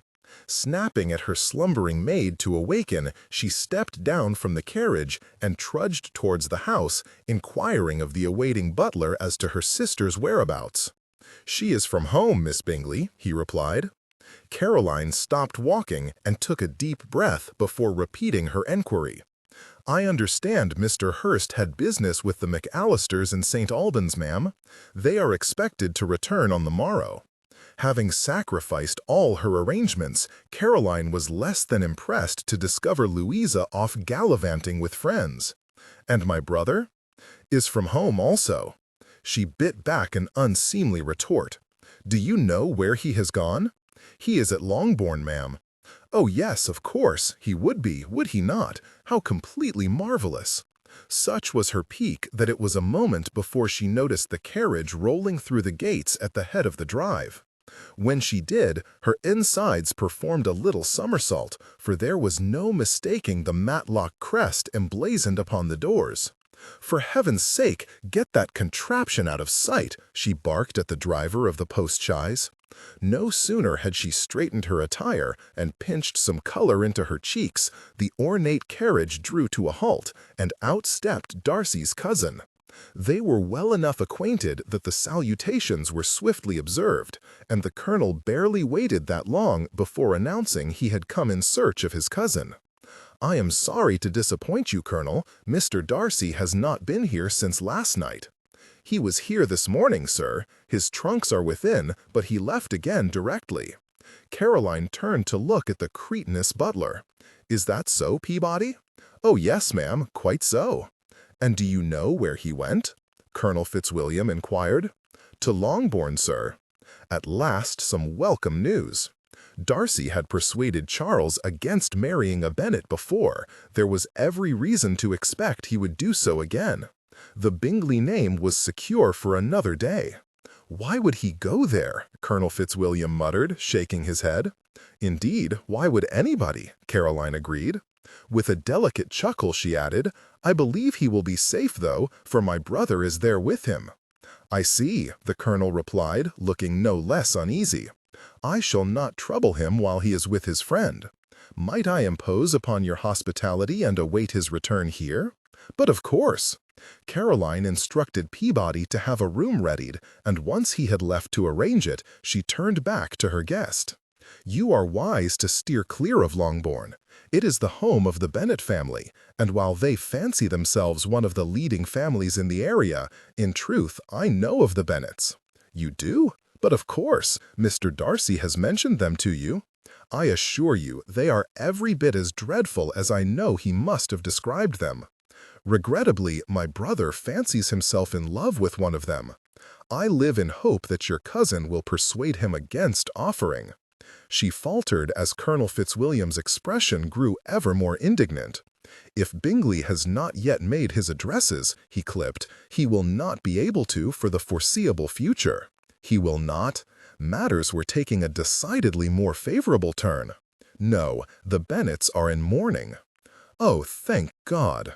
There were occasions when Caroline wished her sense would make a more determined effort to precede her sensibility. Nonetheless, Colonel Fitzwilliam's evident displeasure vexed her, for what were the Bennets to him? "That is quite shocking news," she continued tartly. "Was it Mrs. Bennet who passed? That must be a great loss to her family, though I dare say she will be impossible to forget." "Your compassion astounds me, madam, but it is Miss Elizabeth who has died." This time Caroline was more successful in keeping her thoughts to herself, which was fortunate, for they were not significantly less unfeeling than the last.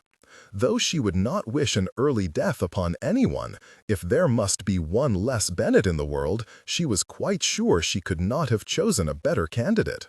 She expressed the customary dismay with what she considered laudable verisimilitude, but the colonel was apparently not fooled.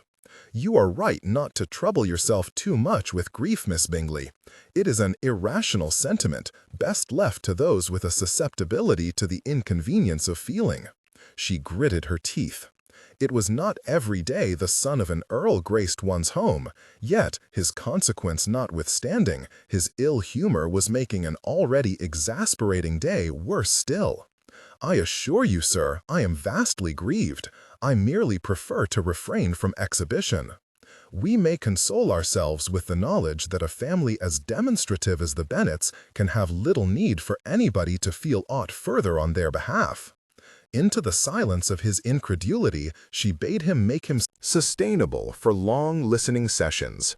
Aim for the refined quality listeners. Elizabeth was alive and in Bingley's arms. 5 whims and inconsistencies. Saturday, 23 May, 1812. Hertfordshire. The room was still at last. The apothecary was gone. The maid sent for more firewood.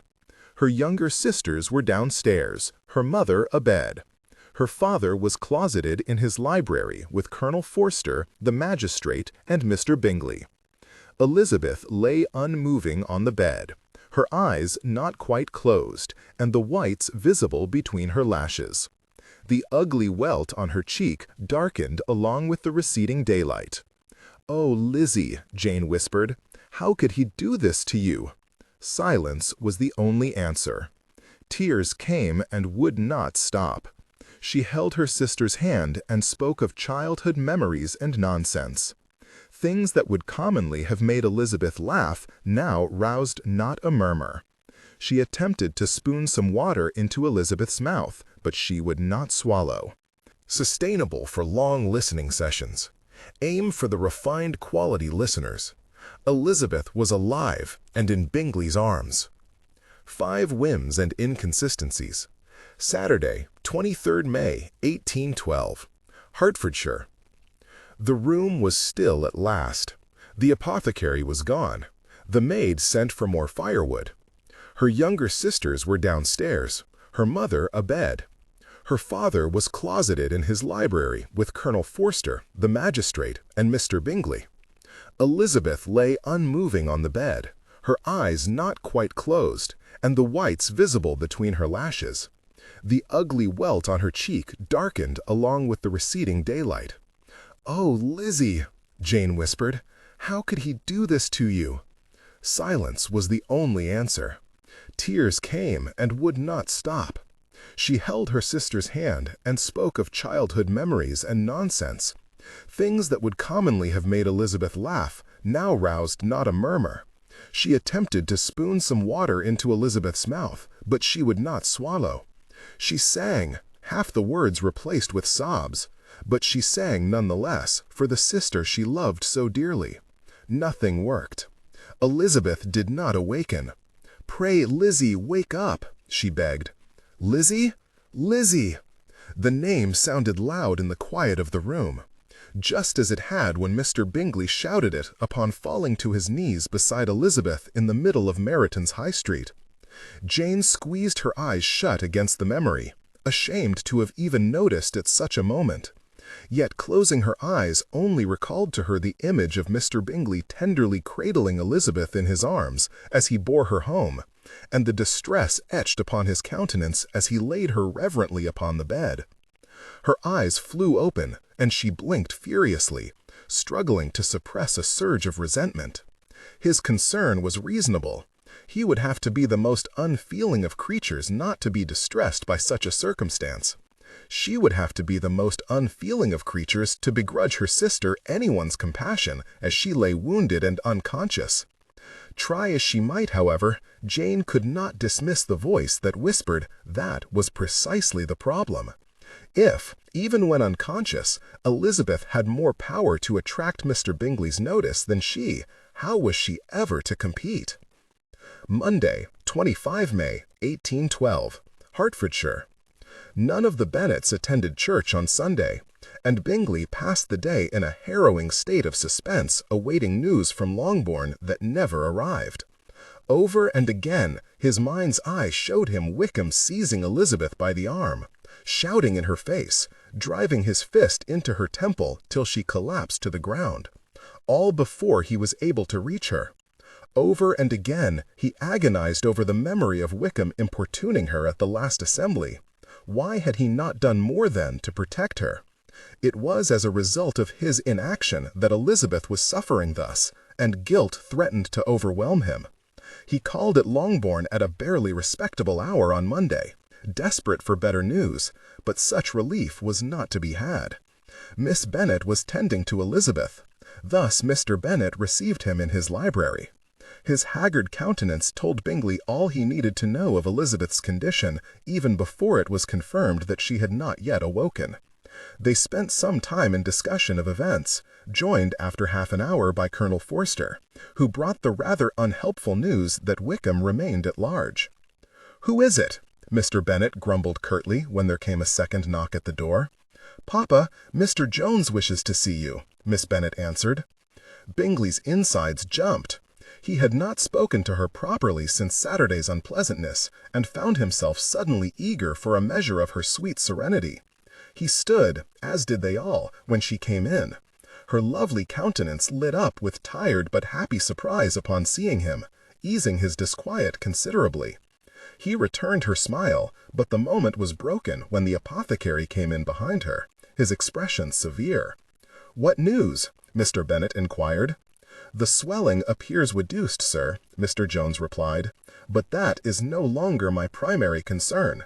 He paused, glancing hesitantly at the other occupants of the room. "Never mind them," said Mr. Bennet. "Let us hear it."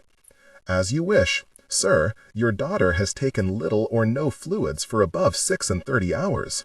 Unless she awakens and drinks something soon, she cannot survive." Good God! Bingley assumed Mr. Bennet had spoken the words, until he noticed everybody peering in his direction. Miss Bennet let out a small sob and ran from the room. With all color drained from his countenance, Mr. Bennet muttered an invitation for Bingley and Colonel Forster to stay and finish their coffee, then went after his daughter, nodding for the apothecary to follow. "Wickham might well hang if she dies," Colonel Forster said, once they were gone. Bingley's guts twisted upon themselves. He sat heavily back in his chair. Elizabeth could not die. "If they ever catch him," the colonel added.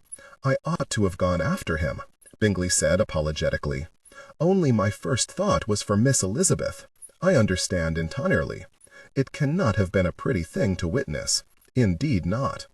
Bingley would never forget the sight of Elizabeth lying prone on the ground, or the feel of her in his arms, so fragile, so delicate. "Speaking of Wickham's crimes," Forster went on, "I received a letter from your friend Mr. Darcy this morning. He wrote to warn me about Wickham. All too late, of course, but we cannot blame the gentleman for that." "Darcy wrote to you about Wickham?" "Aye, offered to pay his debts. Think you he would object to my asking for assistance with the search for Wickham? Gads, no! I cannot imagine why I did not suggest it. Why had he not thought to contact Darcy himself? Resolving that instant to write to him, Bingley fared Forster well, and rode post-haste for home. He would write and beg Darcy to come, for never had he needed him more." Barely able to look at the frightful bruise marring her sister's cheek, Mary chose to walk about the room as she read.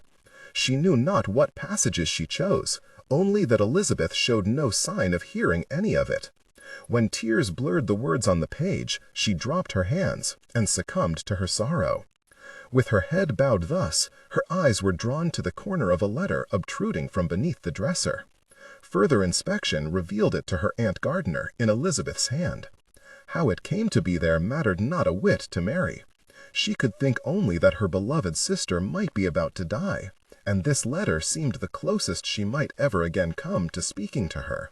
Without further thought, she broke the seal. Yet reading it only made her cry harder, for the letter was more wretched than Mary would have ever imagined possible. Elizabeth was lonely, grieved by the change in her relationship with Jane, mortified by accusations of flirtatious behavior, and struggling to suppress her natural inclination to playfulness. She was wary of appearing too familiar with Mr. Bingley, terrified of being forced to marry Mr. Grayson, And most surprising of all, she held a tender regard for Mr. Darcy. "The worst of it," Mary read aloud, giving voice to her incredulity, "is my contrary and treacherous heart.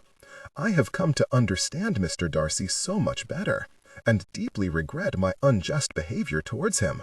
What pain I must have inflicted with my accusations! And now my heart seems attuned to the very mention of him, and races at the thought of him. Though I have tried and tried again, I cannot laugh myself out of it. If I am honest, I do not think I wish to, though it would be for the best, for I shall never see him again. I have lost the only chance to allow this little skip, upon which my heart insists, to run into a full reel. I regret him, Aunt. There, I have written it. I regret Mr. Darcy. Would that he could forgive me and come back."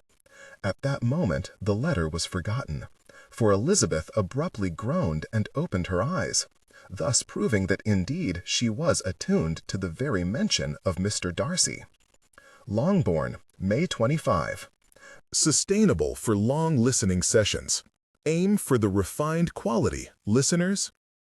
Bingley, Elizabeth awoke at a little after 4. She is vastly weakened and in pain, but compose mentis. Yours, Mr. Bennet. Friday, 29 May, 1812. Hertfordshire. Mr. Bingley and Mr. Grayson, ma'am, the housekeeper announced. Feeling a little thrill for Mr. Bingley's 5th visit in as many days, Jane looked up from her embroidery in time to see Elizabeth close her eyes and sigh. She felt a pang of guilt. It was only the 2nd day her sister had felt well enough to come downstairs, and she likely did not feel equal to callers.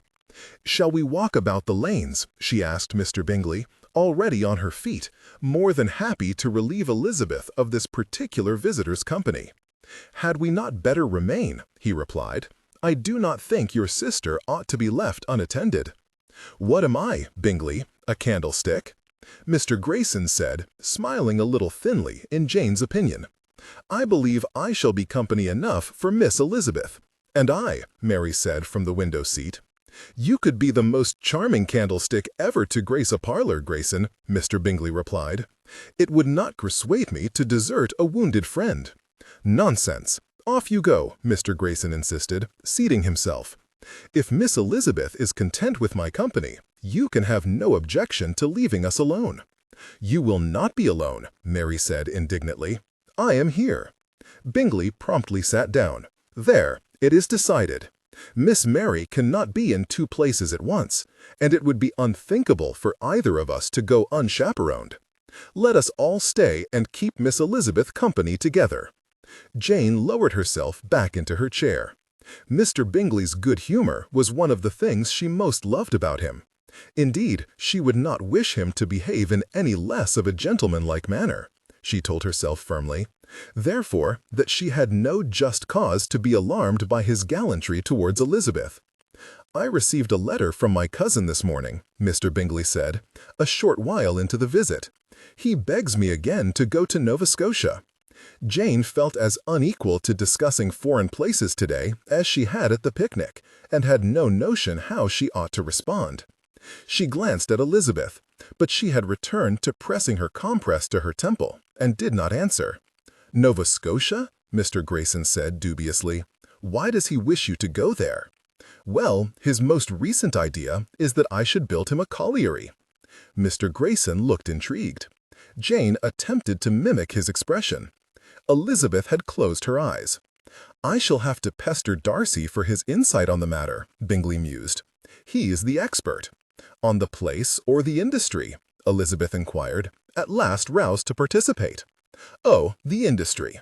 He is quite au fait on the subject of mines, his half of Derbyshire being quite overrun with the things. Though my cousin has provided me with a wealth of information about the place, he is eager for me to build my home and settle there. And pray, are you?" Elizabeth inquired. "Lord, no," he replied, to Jane's profound relief. "Though he assures me it is a truly beautiful country, and seems delighted with the society. He is braver than I. I should find it a good deal more daunting to be so far from home." "The unfamiliar is always daunting," Elizabeth replied. It does not follow that it cannot be agreeable. Indeed, it makes it more exciting. I ought to have expected you would not be intimidated by moving halfway across the world. But the opportunity to go somewhere new, to see so many different things, is not that an appealing prospect? Are you sure you are not working for my cousin? Despite all her efforts to be reasonable, Jane was vastly relieved when her father appeared to interrupt this cozy exchange. "Lizzie, an express has arrived for you from Kent," he announced, coming into the room and handing it to Elizabeth, who immediately paled. "Is it aught serious?" "No," Elizabeth replied after a cursory read. "Charlotte writes to see if I am well. Sir William has sent her news of my injury." Despite this, she did not regain her color and asked Mr. Bennet to escort her upstairs, claiming her headache had worsened. "Is she much troubled by these headaches?" Mr. Grayson wished to know after she had gone. "Is Mr. Jones aware she suffers thus?" Mr. Bingley inquired. "He ought to be informed." Jane patiently assured them that Mr. Jones was pleased with Elizabeth's improvement. Then she less patiently assured herself that it would have been impolite for Mr. Bingley not to express his concern, given Mr. Grayson's alarm. It was more difficult to explain his departure moments later, mere minutes after Mr. Grayson took his leave, though the intimacy of their farewell was sufficient to allay almost all of her anxiety. Hunsford, Kent, May.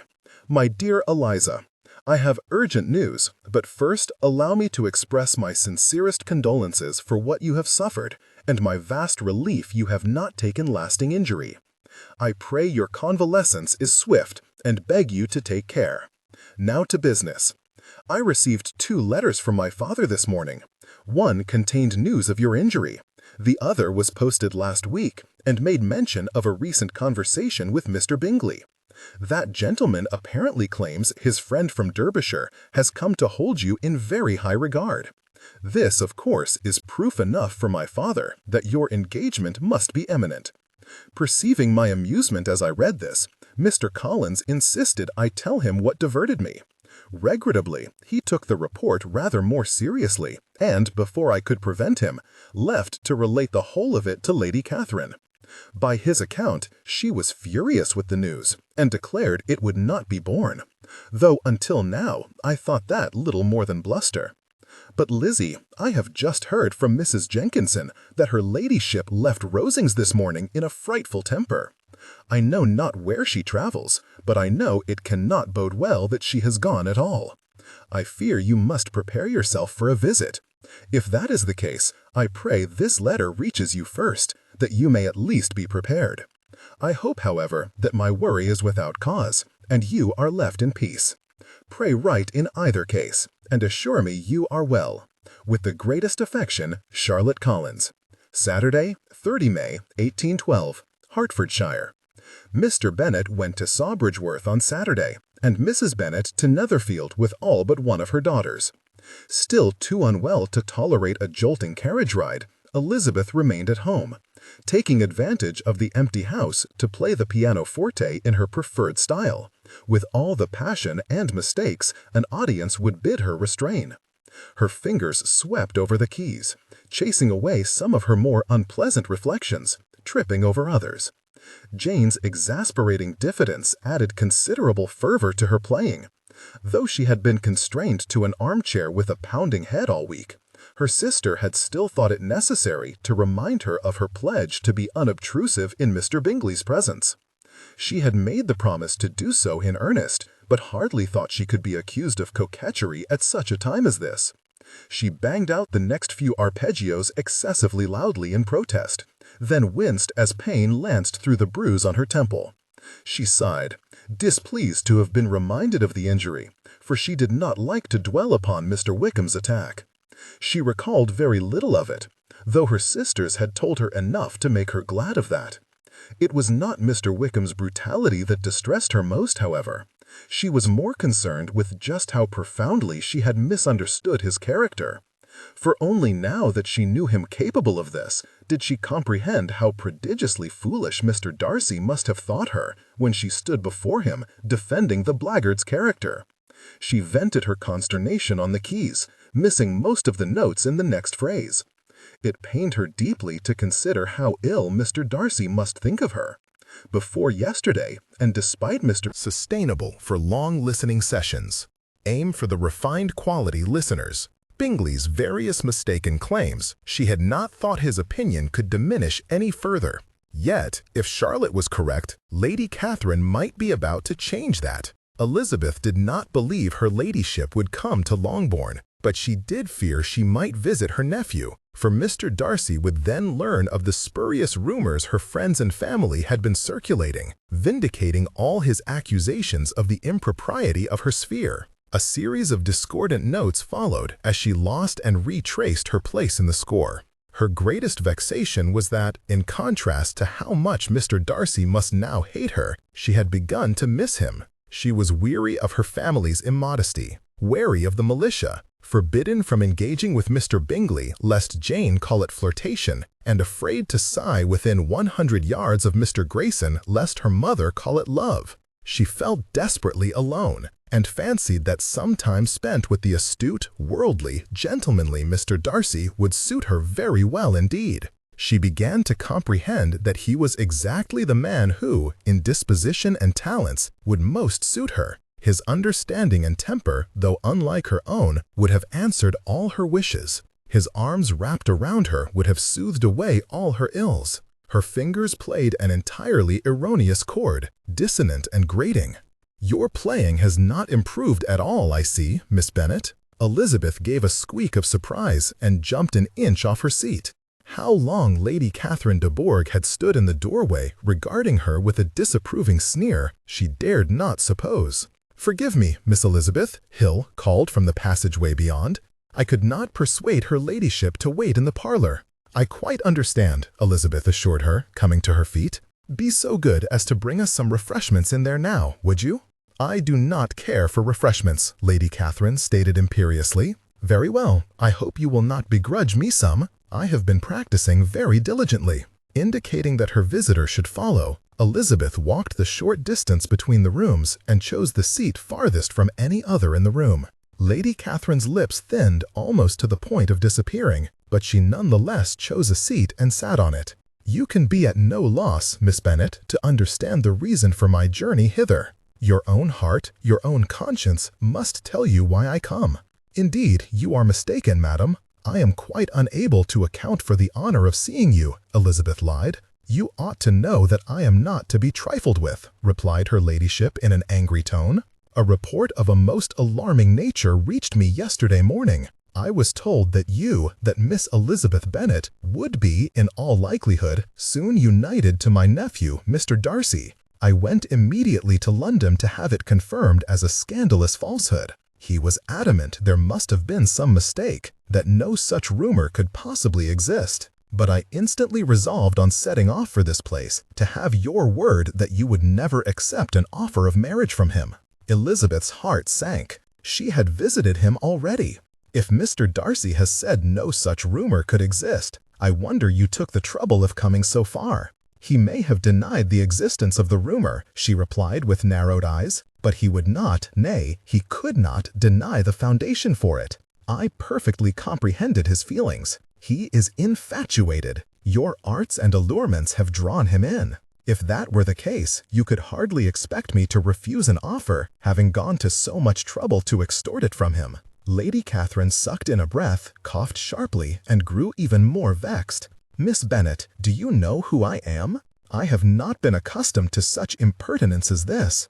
I am almost the nearest relation Mr. Darcy has in the world, and am entitled to know all his dearest concerns. But you are not entitled to know mine. When your concerns begin to obtrude upon mine, then I most certainly am entitled to know them." She leant forwards in her chair, piercing Elizabeth with an icy glare. "Because of his fascination with you, Mr. Darcy has reneged on his engagement to my daughter. Now what have you to say?" Elizabeth scarcely knew what to think, but schooled herself to composure, for she would not satisfy Lady Catherine's hope of intimidating her. A decision not to marry Miss de Bourgh, if indeed such a decision has been made, is by no means proof that he will offer for me. Do not be deliberately obtuse. Of course it is. Do you imagine me ignorant of the attention he showed you in Kent? He and his cousin have been intended for each other from their infancy, yet you, a woman of inferior birth and wholly unallied to the family, have caught his fancy, and now my daughter has been forsaken. That cannot be blamed on me. I have no control over Mr. Darcy's whims. Regrettably, that is precisely what you do have, and I mean to see that you use it as duty and honor prescribe. I would have you promise me never to enter into an engagement with him, or act in any way that will prevent his marrying my daughter." Elizabeth's head throbbed. "I am neither honor nor duty bound to do your bidding, and can only pity Miss de Bourgh for being so modified. I shudder at what mortification will be hers when she is forced upon a man disinclined to the union. Have you no regard for sensibility?" Lady Catherine scoffed disdainfully. "Frankly, I am more concerned with her security. My daughter requires a husband who will be considerate of her delicate constitution, who has consequence enough to elevate her reputation despite her absence from town, who will manage her estate properly in the interests of her heirs. Do you suppose the world brims over with such men? Good, conscientious, distinguished men? It does not." Her ladyship's voice became more hoarse the louder it grew. "Equally, my nephew requires a wife who will bring credit to his name, not ostracize him from the sphere in which he was raised. Do you not consider that a connection with you must discredit him in the eyes of everybody? The alliance would be a disgrace, and you must be the one to prevent it. Since he is so bewitched by you, he will hear no reason on the subject from anybody else." Elizabeth's heart pounded in consonance with her head. "I do not see that you have given me good reason to do so. So far, you have catalogued Mr. Darcy's virtues, informed me that he has denounced all other engagements, and impressed upon me the depth of his regard. It seems to me your ladyship has rather come to commend the union. This is not to be borne." Lady Catherine struggled out of her chair and sucked in great wheezy breaths of outrage as she stalked to stand before her. "Do not deceive yourself into a belief that I will ever recede. I shall not." Her tirade faltered. She frowned and peered more closely at Elizabeth's countenance. "Heaven and earth, what is that?" Elizabeth sighed quietly, surprised it had gone unnoticed this long, notwithstanding her artfully arranged hair. "A bruise, ma'am." Lady Catherine recoiled. "On your face? Wherever does a person obtain such an injury? I acquired this one in Meryton. And you claim to be a gentlewoman? Never in all my days have I seen the like. I believe it is yet to become fashionable in London. Perhaps next season?" Lady Catherine's eyes grew flinty. "Your impudence has lost all its charm, Miss Bennet. I insist you tell me how you came to be wounded thus. I was struck. You have been brawling? I hardly think brawling is. And this behavior is what my nephew plans to inflict upon us? Are the shades of Pemberley to be thus polluted?" Elizabeth stood up. "Lady Catherine, I have nothing more to say, and my head pains me. I beg to be importuned no further. You have yet to give me your word. True, and behavior such as this will never induce me to give it. You had much better go, for you are wasting your time with me." Sustainable for long listening sessions.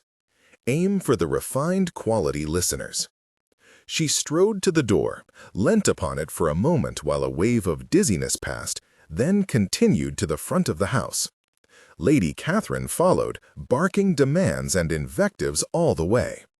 "I take no leave of you, Miss Bennet," she concluded as she swept past and climbed into her awaiting carriage.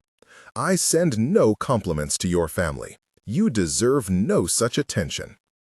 Elizabeth did not trouble herself to reply and returned hastily to the house.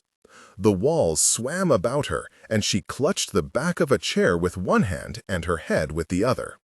She was inordinately grateful when Hill came to her aid, helping her to bed, giving her a measure of the tincture prescribed by Mr. Jones, and mercifully agreeing to conceal the extraordinary visit from the rest of the family. Left alone, Elizabeth almost immediately succumbed to sleep, unable to reflect clearly on any of what had been said whilst her head throbbed thus. Lucid or not, however, thoughts of Mr. Darcy were still foremost in her mind as she drifted off.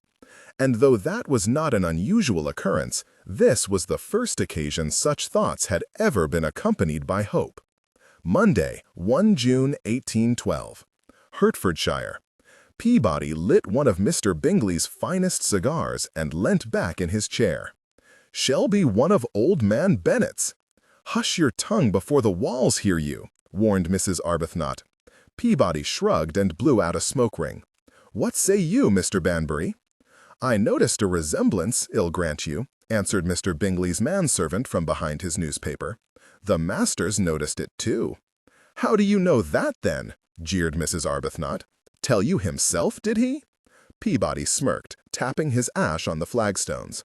"He caught her scrubbing the grate in the library.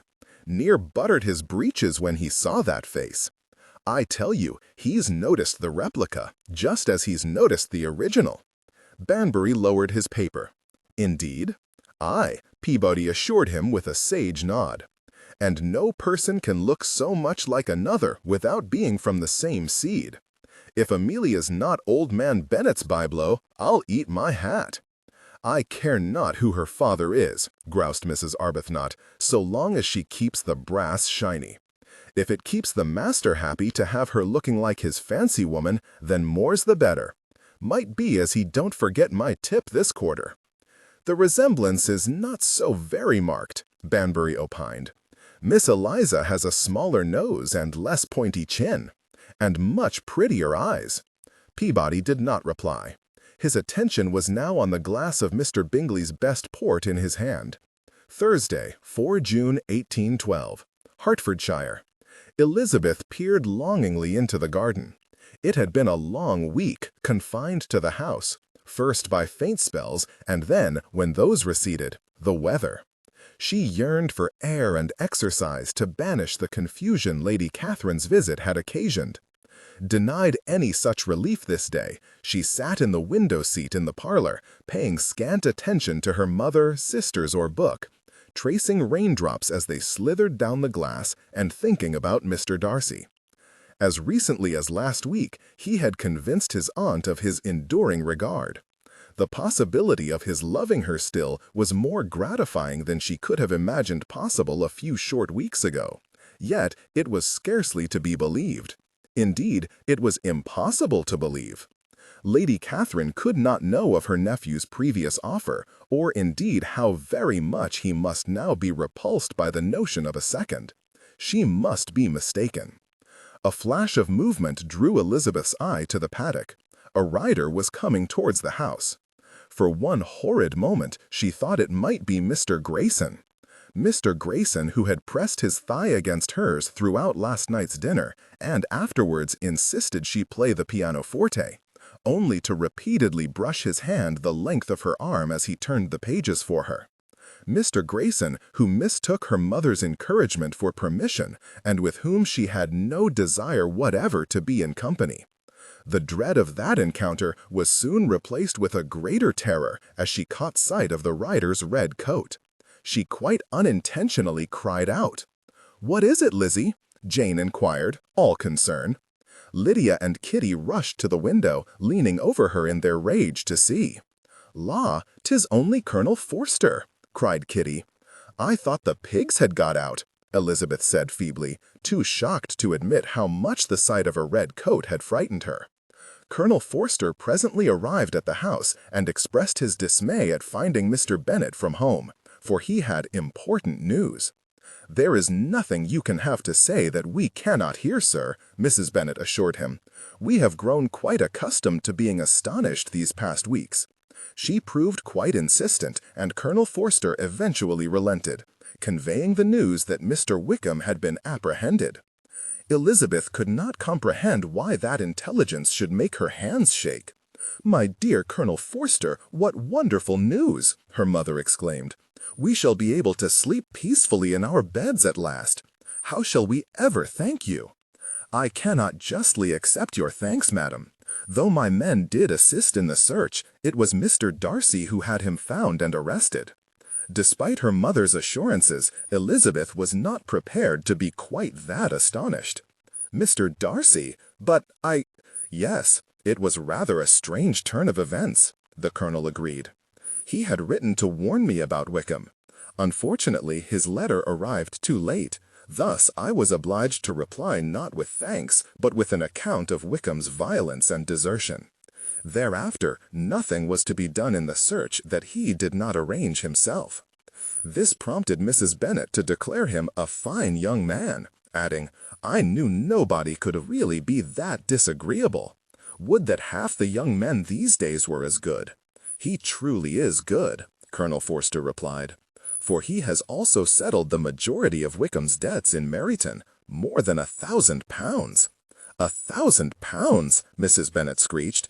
"Heaven and earth, his fortune must be vast to afford such a sum." Elizabeth shared a glance with Jane, and together they redirected their mother's raptures from Mr. Darcy's wealth to the somewhat less vulgar subject of his generosity with it.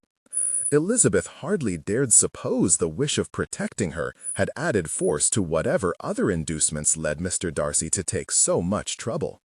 She could not even be sure whether he knew it was Wickham who had injured her. She did think it possible that his decision to write to Colonel Forster might be a result of her reproofs, and she respected him all the more for the graciousness and humility he had shown in doing so. It was yet another thing to admire. Indeed, there was nothing she had learned about him in the weeks since his proposal that had not deepened her regard. She would not be whimsical enough to say she loved him, but never had she felt so certain she could. Nevertheless, the greater swelled her affection, the heavier grew her heart, for naught spoke more eloquently of the improbability of his renewing his addresses than his continued absence. His aunt's claims notwithstanding, he stayed away, and whatever he might feel was moot. Friday, 5 June 1812, Hertfordshire. Bingley was foxed. He knew this because each of the tankards on the table before him overlapped the other by several inches. He wished he knew which one of them held his ale. "Speaking of women," somebody said, slapping him heavily on the shoulder and sitting down next to him, "how goes your courtship?" Had they been speaking of women? Bingley barely recalled to whom he had been talking, let alone what they had been discussing. "Terribly," he slurred. Then his forehead thumped onto the table, and laughter erupted all around him. "That bad, eh, old boy? Come, tell us all about it." Would that he could explain it, but he was tied in such knots he knew not how to begin. Sustainable for long listening sessions. Aimed for the refined quality listeners. He had come back to Hertfordshire to court Miss Bennet, the handsomest woman ever to have walked the earth and for whom he had pined all winter. Yet it was not she who trespassed his dreams at night. That honor was reserved for Elizabeth, possessor of the most provocative smile, penetrating eyes, and extraordinary, tempting figure of any woman of his acquaintance. Elizabeth, whom he had carried in his arms, broken and beautiful. Elizabeth, with a marked resemblance to the maid he had squeezed past in the narrow passage to Peabody's pantry earlier. He lifted his head and propped an elbow on the table, pointing his forefinger at the sea of expected faces. "'Tis the wrong one! Aha! He is wavering!" another voice cried, banging the table triumphantly. "I told you he would. They all do. Only took him a little longer than most." "Damn it, Bingley, you've cost me a florin." Bingley squinted at them all. "What are you blathering about?" "Miss Bennet, man," Henry Lucas, sitting opposite him, said with a grin. "The enthrallment wears off after a while, does it not?" Guilt sent a hot flush up Bingley's neck. "It does?" "Invariably, my friend. Trust me, I have known the Bennets all my life. I have watched more than a few men follow the same course." Addressing the entire table, he said loudly, "Boys, shall we? Attend, Bingley, the Bennet ballad!" Bingley almost fell off the bench when, without warning, the man on his right gave forth a booming note, from which several others took up their harmonies, then burst into a rowdy tavern song. "Take the fifth for a wife only if ye dare, for a man tied to her will needs must share." A ripple of sniggers and snorts rolled around the table, and more voices joined in the evidently well-known song. "Wed the fourth if you value not common sense, for asinine prattle will deafen you hence. Take the third for a wife to atone for your sins, she'll preach you to death but yield not her quim. He had lapsed into a drunken stupor. It was the only explanation. Marry the first, and be every man's envy, till ennui strikes, and witless rends ye. Every man in the tavern seemed to join the refrain as the volume swelled loud. But hail the man who weds the second, for she is the jewel, alluring and fecund. She'll fill your days with laughter and wit, and by night beguile ye with that arse and those tits. Someone raised his tankard in a toast, and the final note promptly dissolved into a roar of hearty laughter that filled the parlor. Bingley was speechless. He ought to call every one of them out. He ought to rid Lucas of his smirk. At the very least, he ought to denounce the bloody song. Yet he did so like it when others made decisions for him, and so in the end all he did was sit still and allow a stupid grin to spread across his face. Saturday, 6 June 1812. Hertfordshire. Peabody showed Mrs. Bennet and her eldest daughter into the saloon, informed them they would be attended directly, and went to fetch the master. He knew precisely where he would find him. Some hours earlier, as dawn broke across the sky, Mr. Bingley had staggered through Netherfield's front doors and fallen into his study. Peabody had followed to ensure his well-being, only to have a piece of paper shoved under his nose. Pointing at it, Mr. Bingley had exclaimed, "Is not she the most beautiful creature you ever beheld? Is not she an angel?" After a moment's consideration, Peabody had agreed that the crayon scribble of a purple and orange potato was indeed remarkable. Seemingly satisfied, the master had announced his intention to marry the gaudy vegetable. Peabody had left him settling down to write to his friend with the joyous news. When Mrs. Hurst had inquired at breakfast as to her brother's whereabouts, Peabody had led her to the study, where, as per his expectations, they found Mr. Bingley sprawled insensible across his desk, his slumped form not adequately arranged to conceal the letter beneath him from his sister's view.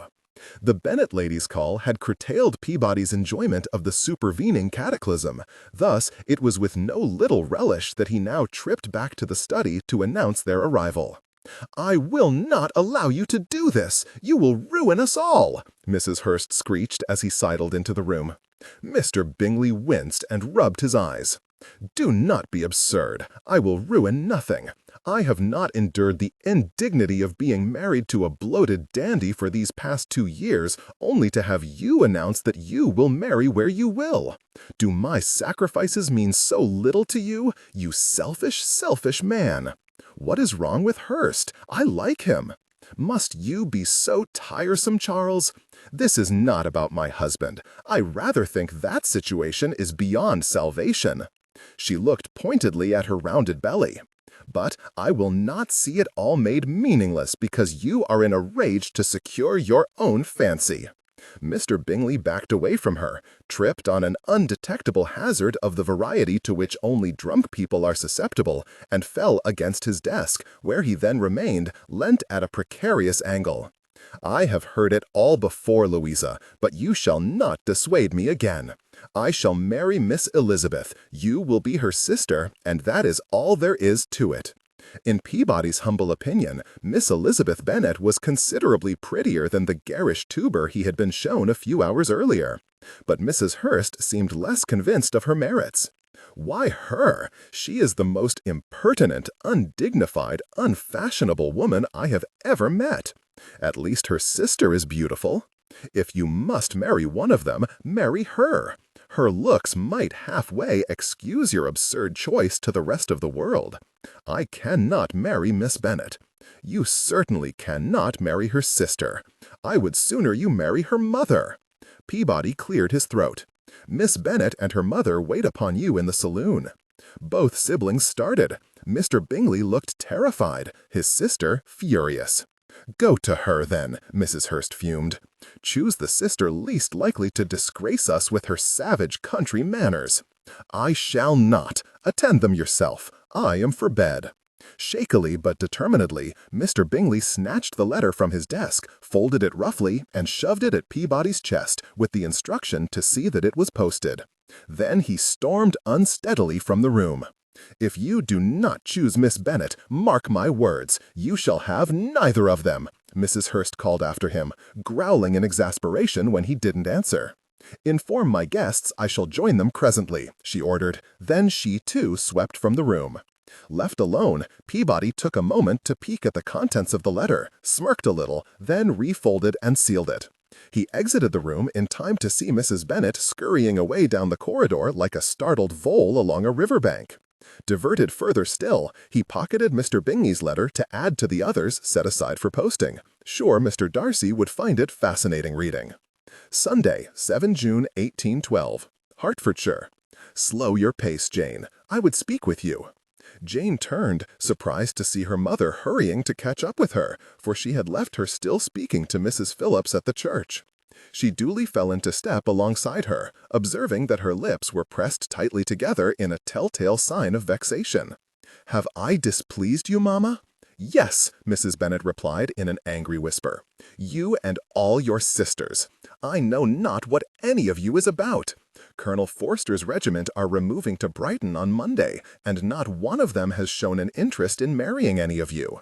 Lizzie has allowed Mr. Grayson to go off on business without making her an offer. And you," she threw Jane an angry look and shook her head. "If you do not secure Mr. Bingley soon, he will have none of us, and we shall all be ruined." Tears sprang to Jane's eyes. "Mamma, I should like nothing more than for Mr. Bingley to offer for me, but I cannot make him love me." "Of course you can. That is what I wished to speak to you about." She looked over her shoulder and all about before continuing. Sustainable for long listening sessions.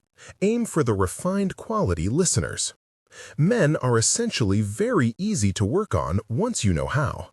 They can be persuaded to almost anything. That is, all it takes is, well, the heart of the matter is, the prospect of becoming intimately acquainted ought to induce Mr. Bingley to hasten proceedings. And you and he are so close to an engagement, I cannot see that it would do any harm at all to give him a little encouragement of that sort. I have tried conversing with him more, and I thought he seemed pleased by it. Her mother gave her a strange look. You must know I was not referring to small talk. Jane shook her head. "Oh, for heaven's sake, child, do you not read novels? And you, the eldest of all my girls. I am speaking of the intimacies between a husband and wife." Jane's eyes widened. Heat suffused her cheeks. "Why? Have you not listened to a word I have said? It is simple enough. Men find great pleasure in it, and the promise of it ought to encourage Mr. Bingley to cease dallying. Lower your lace, tighten your stays, and show him what he may look forward to." Jane stared at her, aghast. "Do not look at me that way, Miss Jane. You would not be the first girl ever to use her womanly assets to convince a man he loved her. Only consider how low Miss Bingley's necklines were cut, a good 3 inches lower than her married sister's, though I must say it did her no favors. You have a good deal more of which to boast in that area, if only you would make the most of it. I have no wish to draw Mr. Bingley in with arts and allurements. Indeed, you would not be drawing him in, for he is already in love with you. If he were a stranger, I should never suggest it. But you are already so close to being married, I am convinced it will do no harm. But I am not. What would he think of me? Precisely what you require him to think. Really, Jane, if you will not be helped, do not run to me when it all comes to nothing. Forgive me, ma'am, I know you mean well, but this is hardly helpful. I have neither the confidence nor the inclination to behave in such a manner. You will not convince me that this is the only way to let Mr. Bingley know his addresses would be welcomed. No, indeed. I suppose, if all else fails, a well-aimed swoon ought to do it. Mother! Oh, proceed as you will, child, only make certain you do so with haste before it is too late and you end up an old maid. That comment saw them to the front door, and her mother disappeared inside, leaving Jane alone, but for a miserable sense of urgency. 6. Mixed Blessings, Monday, 8 June 1812, Hertfordshire. The sight of his wife eavesdropping at the door to the little parlor presented a temptation too great to overlook. Rather than lead the recently arrived Sir William into the library, Mr. Bennet directed him thither. Upon noticing his approach, Mrs. Bennet began frantically flapping her hands at him and alternately shaking her head and twitching it towards the parlor door. Fortunately, after many years of marriage, Mr. Bennet had become accustomed to his wife's delicate subtlety. She did not wish him to go into the parlor. Thus assured of sport of some variety, he was less inclined than ever to leave. "Shall we take our coffee with a view of the pond for a change?" he proposed to his guest. "Why not?" Sir William replied amiably, following him along the passageway and bidding Mrs. Bennet good morning. She graced him with a perfunctory curtsy. "What do you mean by bringing poor Sir William to this cold, unpleasant little room, Mr. Bennet? He would be much more comfortable in the front parlor." "Nonsense, my dear. This is the best room in the house," he replied, reaching for the handle. "No," she hissed, thrusting herself across the door. "Mr. Bingley is within. He requested a private audience with our daughter." Mr. Bennet leaned back on his heels and smiled. "Indeed? And pray, which one have you sent him?" His curiosity was partially satisfied by the appearance of one of the 5 contenders through the front door. "Not Lizzie, then?" "What is not me, Papa?" Elizabeth inquired, removing her bonnet and coming down the hall to join them. "Shall we see?" He gestured to his wife to step aside. "Apparently, Lizzie, Mr. Bingley has made one of your sisters an offer your mother cannot refuse." It occurred to Bingley too late that he had not specified to Mrs. Bennet which of her daughters he wished to see. Miss Jane Bennet entered the room in high color, unable to meet his eye. They exchanged an awkward greeting and spoke briefly of the weather, but then lapsed into silence as she no doubt awaited his addresses, and he tried in vain to think of a polite way not to make them. "Please do be seated," she said at length. He declined, not wishing to give the impression of wanting to be there. "Should you like some refreshments?" He repeated his refusal, but then felt compelled by her disappointed expression to say something more obliging. "This is a delightful room. I do not believe I have seen it before." "Thank you. My mother likes to keep it for special occasions." She stopped, looking as embarrassed as he felt by the allusion to everyone's expectations. Her blush, he could not help but notice, spread down her neck and beyond, drawing his attention with it. He was quite sure he had never seen her wear that gown before, and it looked remarkably well on her. "I see," he said distractedly. "I wonder that she was good enough to let us use it then." She let out a little gasp. Bingley made a silent imprecation. He had not meant to so bluntly announce what his intentions were not. He had not the time to apologize, for in the next moment Miss Bennet unexpectedly swooned towards him. He threw his arms out to catch her, but was unbalanced and fell heavily on the nearest sofa with her somehow sprawled supine across his lap. He was instantly returned to a fortnight earlier, when it had been Elizabeth he held lifeless in his arms. There his mind lingered, for with her head reclined thus, both of Miss Bennet's eyebrows were arched, her cheekbones were accentuated, and her lips slightly parted, and she looked more like her sister than ever. Had she not looked so much the picture of the woman he wished he were embracing, he would likely never have remained bent over her as long as he did. Then she would never have observed him looking at her in such a manner when her eyes fluttered open, might never have mistaken his ardor as meant for her, and might never have been emboldened to lift her head and kiss him. Had he not been consumed with unfulfilled yearning for Elizabeth, he might have pulled away sooner. He registered the click and creak of the door too late, and was still engaged thusly when Mrs. Bennet's shriek fractured the quiet of the room, followed immediately by Mr. Bennet's voice. And there my money was on Mary. Bingley almost tipped Miss Bennet to the floor in his haste to detach himself. Young love, eh? His stomach sank, for he knew that voice. Sir William of all people had observed his transgression. "I always knew how it would be," Mrs. Bennet all but sang. Bingley turned to face his audience and froze. "Elizabeth!" Her expression was one of pure surprise, sending remorse knifing through his gut. His mind turned over, searching desperately for a way to explain, to apologize, to salvage what had meant to be their union. "Capital, capital," Sir William went on. "What congratulations will now flow in?"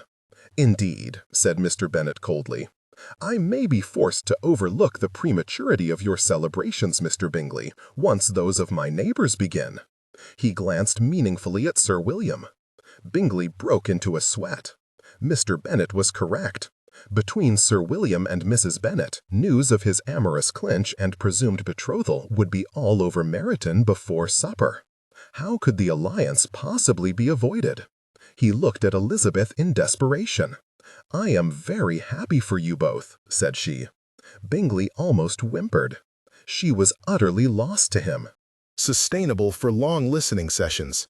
Aim for the refined quality listeners. He briefly considered running from the house and not coming back, but the notion only made his despair greater, for he could not countenance the prospect of never seeing her again.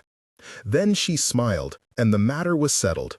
He could not leave her, but if he stayed, he must marry her sister. He turned to Miss Bennet. She returned his look with a tentative smile, seeming better pleased with the turn of events than he, which was rather too little relief too late, for he had come to doubt whether she welcomed his attentions at all. Louisa was correct, however. She was decorous and sweet and uncommonly pretty. A union with her could hardly be considered a punishment. He looked back at Mr. Bennet. "My apologies, sir. I meant to come to you directly, of course." Mr. Bennet grunted. "I shall await you in my library, then. Jane, I shall speak to you afterwards," he said as he quitted the room.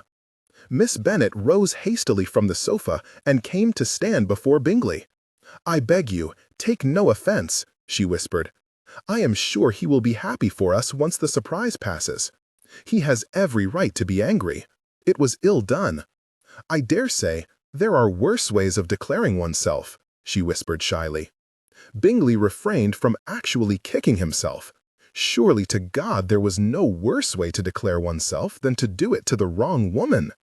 "You are quite sure this is what you wish?" he inquired as quietly as humanly possible. Her expression of heartfelt delight as she nodded her acceptance rendered her even more handsome than usual, vaguely disposing him to be more hopeful. "And are you well? You swooned very suddenly. Ought we not to call for the apothecary?" "Oh no, pray do not. I should be mortified. I was only a little too warm." "As you wish. I ought to go to your father now." She smiled and stepped away from him, and she was immediately engulfed in her mother and Sir William's rapturous celebrations. Elizabeth came to Bingley, shaking his hands with cordiality he did not deserve. He opened his mouth to beg her forgiveness, but she spoke first. "You have been very good to me these past few weeks. I could not have wished for a better brother or a better husband for Jane." God in heaven, how was he ever to be brother to her? He gripped her warm hands tighter still to prevent himself dipping his head to kiss her, but she was gone to her sister before he could do more than thank her. Thus, with very startling rapidity, the affair that had given him so much suspense and vexation was finally settled, and in the most perverse manner possible. With one last rueful glance, he left the room and Elizabeth behind. Wednesday, 10 June 1812. Hertfordshire. Elizabeth crouched to lay her flowers on the grave as she did on this day every year. Mrs. Lincoln had been the wife of one of Longbourn's tenants, and she was survived by her husband and 2 children. 4 years after her passing, Elizabeth still vividly recalled teaching her little boy to read. His grief as he struggled to follow her instructions weighing particularly heavy on her this year. For what right had she, compared to such loss, to mourn that which she had willingly thrown away? Endlessly, she tortured herself with thoughts of Mr. Darcy. His subtle smile, burning gaze, absorbing conversation, and unassuming generosity. His impassioned declaration of love. Regardless of how she told herself a person ought not to form a design on a memory, her heart would not be dissuaded.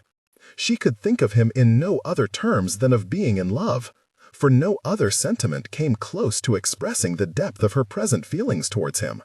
Observing Jane's happiness had taught her how utterly foolish she had been to refuse him. "Do you visit her grave often?" Bingley inquired behind her. She almost toppled over in surprise and stood hastily to prevent it, making her head reel as it had not done in days. "Forgive me, I meant not to startle you.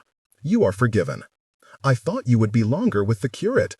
He is not yet here, but we found Mrs. Golding in the church. Jane is speaking to her about flowers for the wedding." Speaking of flowers, he crouched unexpectedly and reached to gather up those Elizabeth had just laid, which she only then noticed had been strewn untidily over the grave when he startled her. She was glad of his distraction. It meant he did not witness the blush that any and all mention of his and Jane's wedding brought to her cheeks.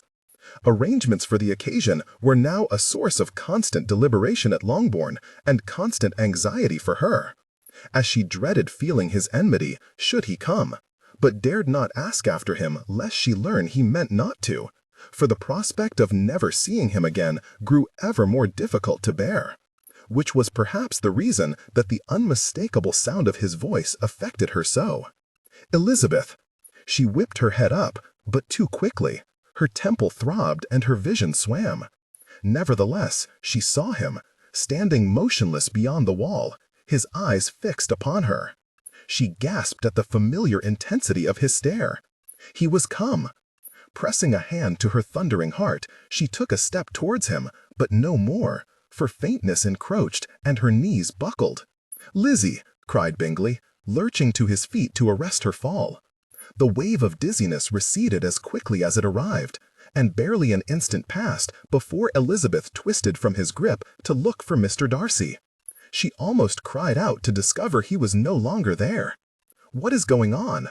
Reluctantly, Elizabeth gave up peering around the perimeter of the churchyard and turned back to see Jane approaching them along the path from the church. "Your sister is unwell," Bingley informed her.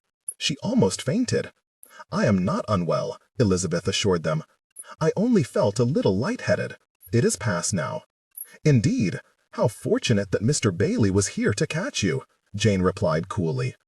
Taking Mr. Bingley's arm, she said to him, "The curate will see us now." "But your sister—" "Go, go, I am perfectly well, I assure you," Elizabeth insisted, though she began to wonder whether she might actually hallucinating, for Mr. Darcy was nowhere to be seen. Resolved on searching for him beyond the churchyard, she added, "Indeed, I believe I shall continue on to Oakham Mount and join you again at Longbourn." Jane took her at her word and left, pulling Bingley with her. No sooner had they disappeared inside the church than Elizabeth whirled about in the direction of the lane, and gasped in surprise. Mr. Darcy, more striking, more imposing, more real than any memory she had conjured in his absence, stood directly before her. The world stilled. "You awoke," he whispered, staring at her as though she were an apparition. "Oh, excuse me? You awoke. You are alive."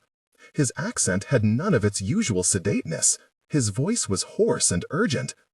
I do not... Bingley sent word that you never awoke." His eyes darted across her face, settling on her bruised temple. To her astonishment, he raised his hand as though to cup her face. After this, she held her breath, but rather than touch her, he lowered his hand to his side and pressed it in a tightly clenched fist against his thigh. "I thought you dead." "Heavens, no! I suffered from a concussion for a few days, but I am recovered now. But for the odd spell of faintness," she added, indicating the spot behind her where she had swooned moments before.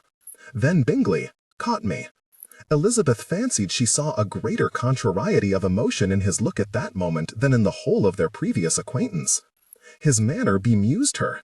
He was as discomposed as she had ever seen him, apparently stunned to see her, with an urgency about him of which she could make no sense, but that her heart yearned to understand. "Pardon me, if you thought me dead, why are you come?" He was shaking slightly, as though from some great emotion or the effort to constrain it. But when he spoke, his voice was steady and impossibly deep. Sustainable for long listening sessions.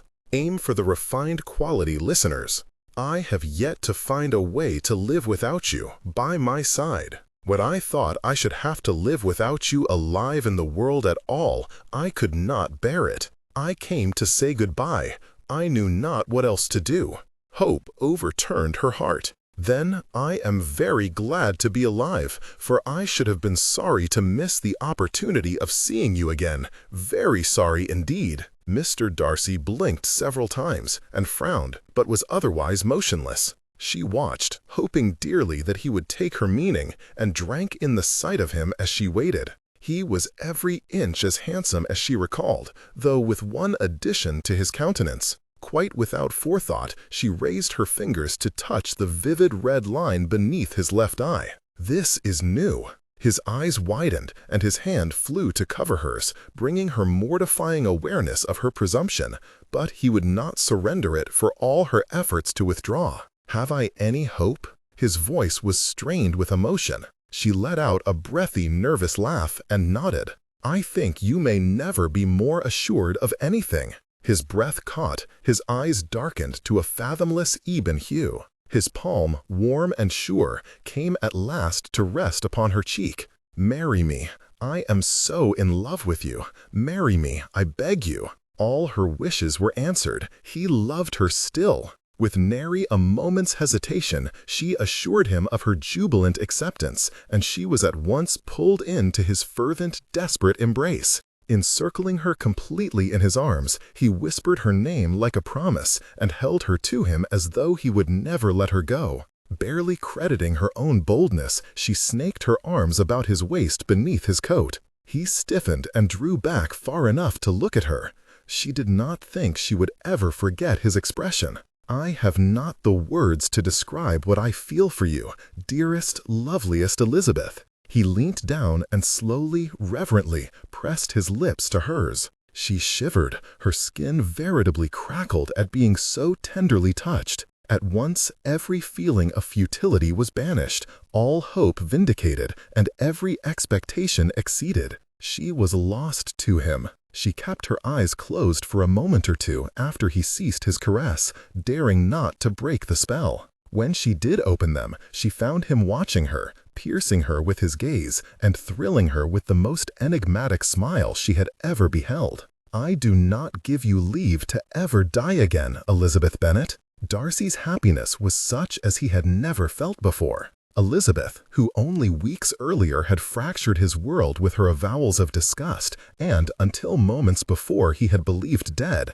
had agreed to marry him, had allowed him to kiss her, and was standing in his embrace laughing with unaffected delight. It was nothing, however, compared to the joy her next deed produced. He watched, enthralled, as she placed her hands flat upon his chest and fixed him with the same exquisite dark eyes that had haunted him since the first moment of their acquaintance. "I love you," he stilled, astonishment and exultation paralyzing him as readily as had his utter despair the previous day. "I see you doubt it," she said softly, smiling a small but magnificent smile. "I shall say it again and again till you believe me. I love you, Fitzwilliam Darcy." Such elation as this declaration produced could not be constrained to speech. He kissed her again, possessively, as a man kisses a woman he means to bind to him. His heart, his soul, his world were bound up in this one woman, and here she was in his arms at last. His. Regardless of his disinclination ever to relinquish his hold upon her, they could not continue thus indefinitely. He drew a short distance away, feeling instantly bereft. He knew he ought to speak, but could no more order his turbulent mind to form a coherent thought than he could be still his racing heart, that, in contrast to its notable silence over the last day, was near deafening him with its present thundering. He caught the familiar expression in her eyes. She, without doubt, was laughing at him, and his heart soared. That decided him. He stepped back and held out his arm. "Shall we?" She gave him a quizzical look, wrinkling her nose charmingly, but nevertheless wrapped both hands about his arm. He clasped his hand over hers, drew her tightly to his side, and set off along the path. "What are you about, sir?" "I am taking you to that church." "That is as I thought. May I ask why?" "I am done waiting for you, Elizabeth. I would marry you. I dare say this church will do as well as any other." Her laughter lifted his soul. To his complete joy, she rested her head against his arm and gave him a playful nudge. "I would not object, but we must wait our turn. Jane and Mr. Bingley are within. Oh, does Mr. Bingley know you are here? I do not think he saw you before." Darcy immediately reversed their path, overtaken with an irrational surge of resentment at the memory of Elizabeth in Bingley's arms. "Not as yet, and I would keep it that way for a while longer, for I am in no haste to share you. Would you do me the honor of walking with me? I have much I would say." Thus, together they passed beneath the lychgate, and though he had expected to leave his heart behind in the churchyard, Darcy left with not only his, but also Elizabeth's. Bingley could have sworn he heard Elizabeth laughing, but when he and Miss Bennet exited the church, she was nowhere to be seen. He could not help but be disappointed. "Is something the matter?" Miss Bennet inquired. "I was only thinking how very ill your sister looked earlier. I am not at all sure she ought to have walked on by herself." "You are good to be concerned," she replied stiffly, "but Lizzie would not have gone if she felt unwell. She is very sensible." He conceded with a wry smile. "As are you, Miss Bennet." "Jane? Pardon? I thought you might like to call me Jane now that we are betrothed." "Well, yes, if you like." "I would like it very much." She smiled brightly, always a pleasant surprise.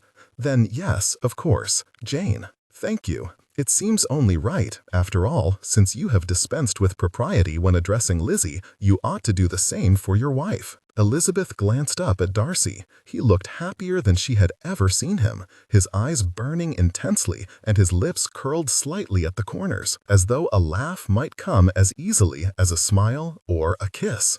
She felt a thrill at the thought of his tender caresses. It had felt necessary, after their painful journey, to seal their union in such a way, and she was determined to waste not a moment in consideration of their impropriety. It was for them to forge their path, and this intimacy was theirs alone to know. She smiled to herself. After so long wishing for his embrace, she was more than happy to discover it such an agreeable place to be. "You are happy?" She started a little, but was not surprised to find him watching her. It was what he did. "Never more so." "You? More than I have the words to express. I fear I will awaken at any moment to discover this but a dream. If it is, then it is an uncommonly authentic one, as are all my dreams of you." He held her gaze, unabashed, and though she felt herself color, she delighted in his characteristic frankness. Having once accused him of speaking only to amaze the whole room, she better understood now that he spoke only when he could do so with conviction. If the whole room took it upon itself to be amazed, that was up to them. She chose not to be. "If my actions so far today have not convinced you I am real, I am afraid you will have to wait until we are wed and apply to me then for further proof." His eyes widened and she smiled at his surprise, though with so much regret weighing on her, she soon sobered. "I hope your dreams of me were not all nightmares. I have treated you very ill. There is nothing to reproach in your behavior to me. We both know that is untrue. I do not. Nay, you cannot deny I have been hateful." Sustainable for long listening sessions. Aim for the refined quality listeners. Certainly, I cannot forgive myself for the things of which I have accused you, or the way I have spoken to and about you. In fact, I cannot fathom how you came to love me at all. Fortunately for you, your obstinacy is one of many reasons. The smile with which he said this faded, and in a more strained voice he added, "I think it more reasonable that I should wonder how you have come to love me." Remorse twisted her stomach, for despite his demurrals, here was proof of how deeply she had wounded him. "I have come to better comprehend you, and there is very little I have discovered that has not brought me to loving you." His brow furrowed endearingly, but he spoke not, and she determined to erase his every doubt. "Your letter did much to improve my opinion," he groaned. "You cannot know how I regret ever having presented you with material proof of my resentfulness." "I may not have liked it very well at first," Elizabeth admitted with a smile, "but I have since come to treasure it. It has been a comfort to me. For that alone I am glad to have written it, but you may burn the wretched thing now. I intend henceforth to provide all the comfort you require." Elizabeth was rather diverted by the fluttering this produced in her stomach. Then there was Mr. Bingley's return. He looked a little abashed, which was proof enough for her of his part in it. It was more comfort than you can know to see Jane's heart mended. They are engaged, did you know? I did not. That is happy news indeed. She squeezed his arm. Thank you. Pray, of all things, do not thank me. They would be wed by now if not for my interference. Nevertheless, I do thank you. It must have taken great courage to speak to him. Not as much courage as it took to hear what he said in response. I can imagine. You mistake my meaning. Bingley was not angry. It was his observations of my behavior to you that were most painful to hear. Well then, I must thank him, for now you and I may quarrel about whose behavior was worse, and that will give you a fine opportunity to admire my obstinacy." He stopped walking and turned her to face him, his eyes so focused that she could see flecks of gold glinting in his brown irises. "I cannot laugh about it. I am so in love with you. Knowing I have pained you has been unbearable." Before she could think how to reply, he wrapped his arms around her, cradling her shoulders and head as he whispered a heartfelt apology.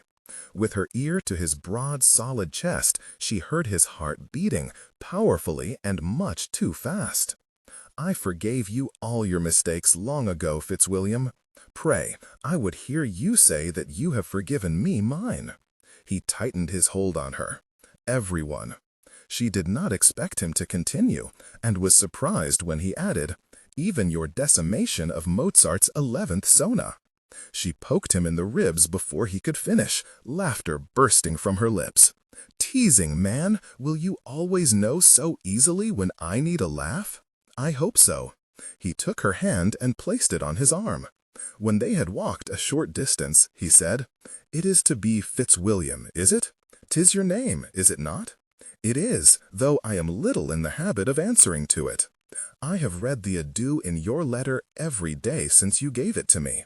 I am afraid you cannot be aught else now but my Fitzwilliam Darcy." Clearly moved, he lifted her hand to his lips. "God, I love you, woman." They walked on, Elizabeth with a lightness in her heart she had begun to fear forever lost. As they often did, her emotions bubbled over into action, and she reached up to snatch a leaf from the overhanging canopy, which the tree refused to yield. The resulting flick of the branch showered them both with debris from on high. She shrieked in surprise and hopped backwards, laughing as she brushed bits of foliage from her dress.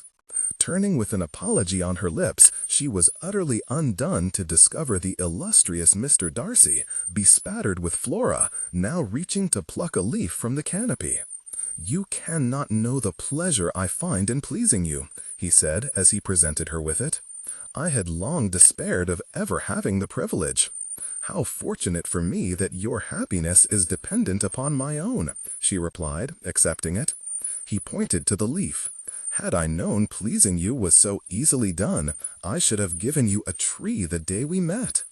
Oh, how she adored his unexpected teasing. "Do you recall," she said, turning them back to the path, "when I said at Netherfield there is something new to be observed in people forever? I do. That is what falling in love with you has been like. With every mention of you, every memory or thought, I have found more to love. Such as learning it was you who saw to Mr. Wickham's arrest." He instantly stiffened. "Had I but known it was you he hurt, I should have come directly, but I discovered it only yesterday. And then—" "You put it from your mind," she said softly. "I am yours now." He exhaled heavily. Thank God for that.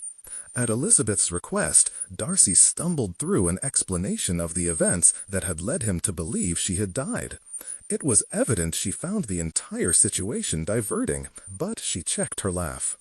"Would that I had known your opinion of me was so soon improved," he said. "I would have returned in an instant. I dare say you saved yourself considerable effort by staying away. I was not consciously in love with you when I spoke to Mr. Renshaw, or when I asked Mr. Bingley to send my apologies. But I have since courted myself quite effectively on your behalf with memories and hopes and dreams."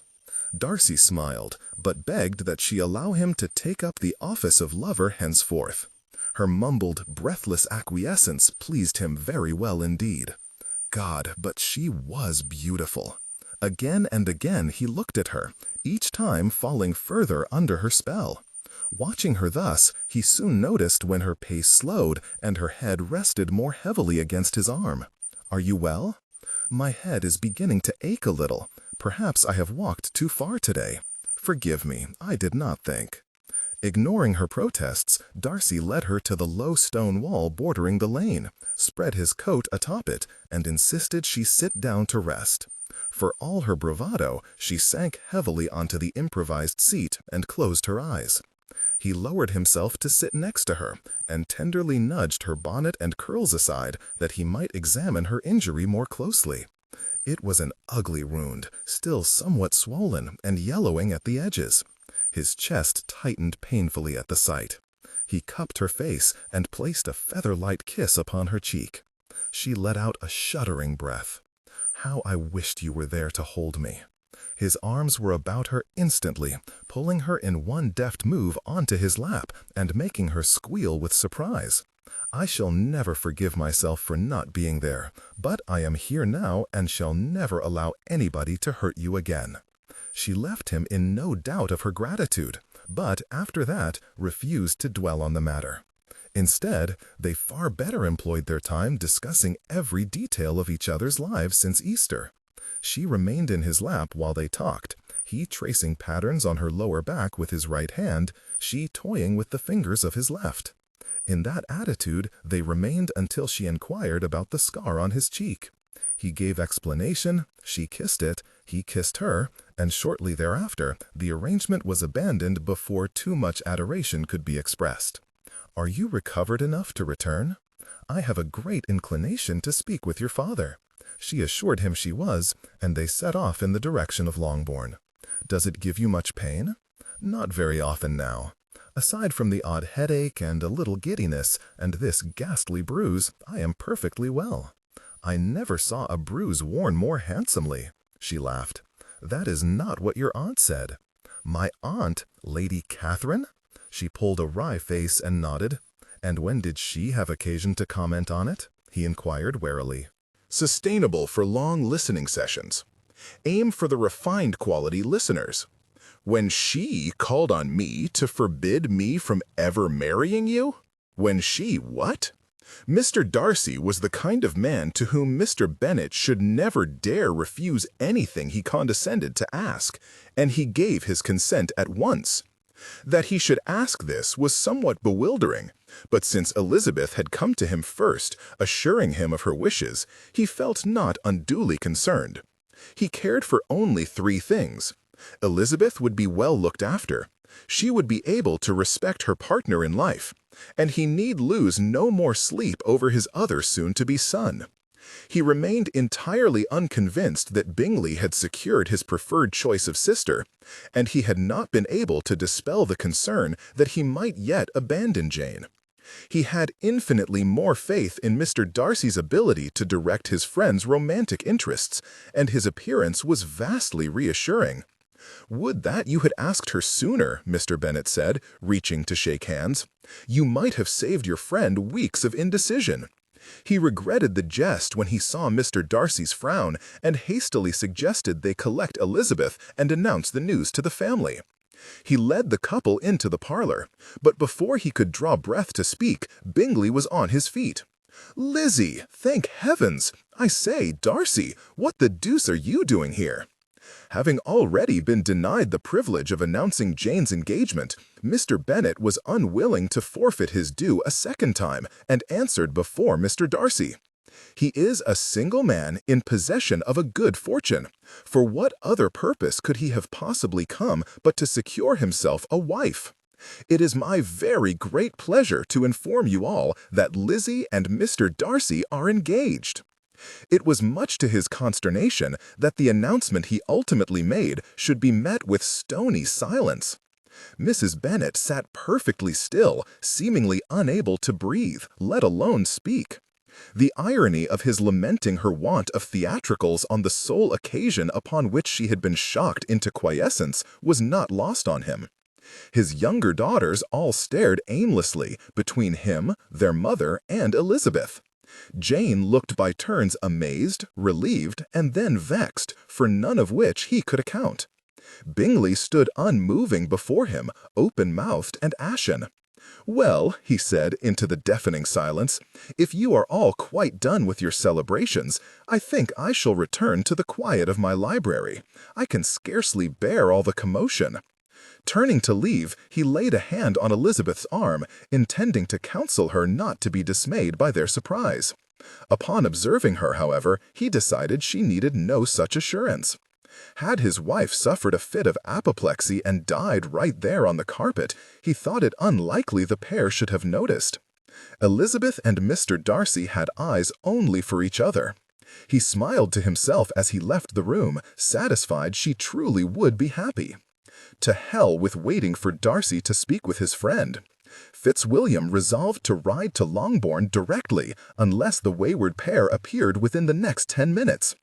He stalked to the sideboard to refill his glass, then back to the window to look for any sign of their return. There was none.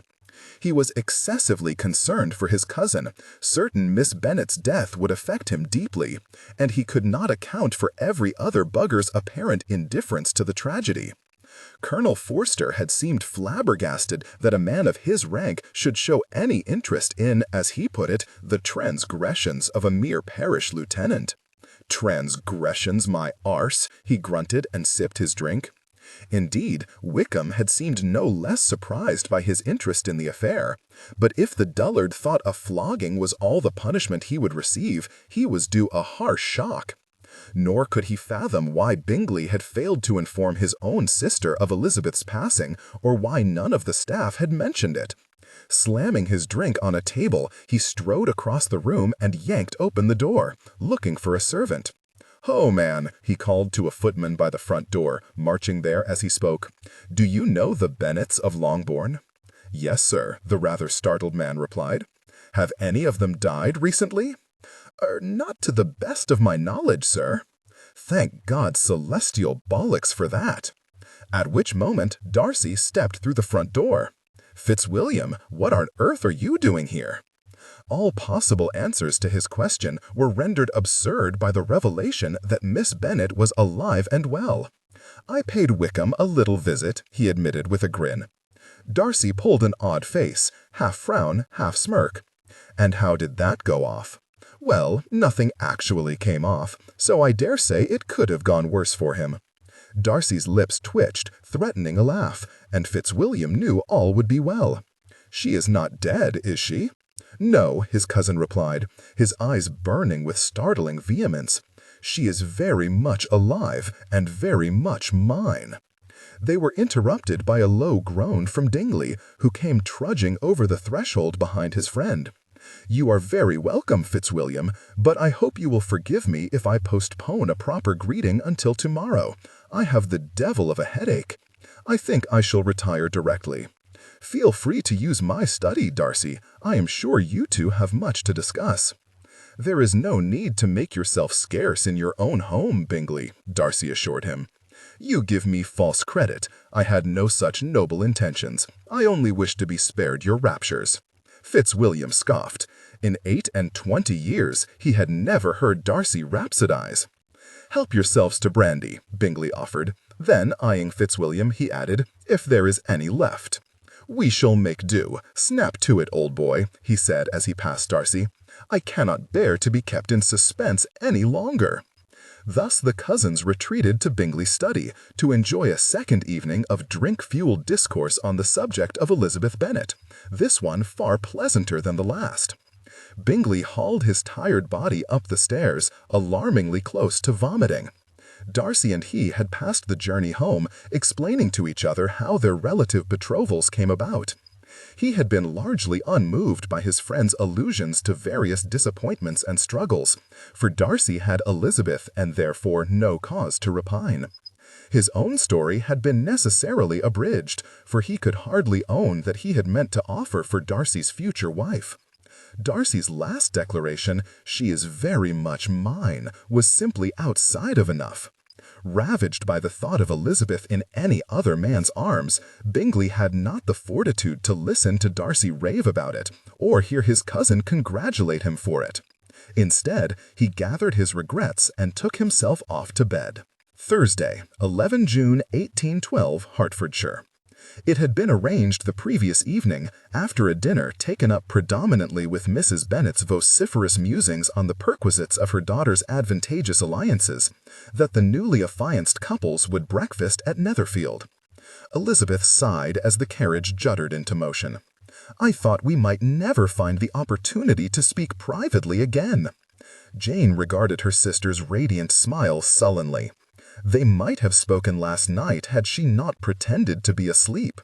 Wounded that Elizabeth had concealed all hint of her dealings with Mr. Darcy from her, and devastated by Bingley's apparent dismay, her envy had left her disinclined to celebrate. "I was not aware you wished to speak to me. You seem to have kept much unsaid of late." Elizabeth's smile died instantly. "Are you angry with me?" Jane turned to peer out of the window. "I am more hurt than angry." She felt her hands taken up and reluctantly looked back. "I did not set out to exclude you," Elizabeth began, "but in London you were still so very low, and at the time I was convinced everything that happened in Kent would soon be forgotten anyway. I saw no advantage to burdening you with any of it. And then—" She looked down at their clasped hands, and her voice became unexpectedly tremulous. Sustainable for long listening sessions. Aim for the refined quality listeners.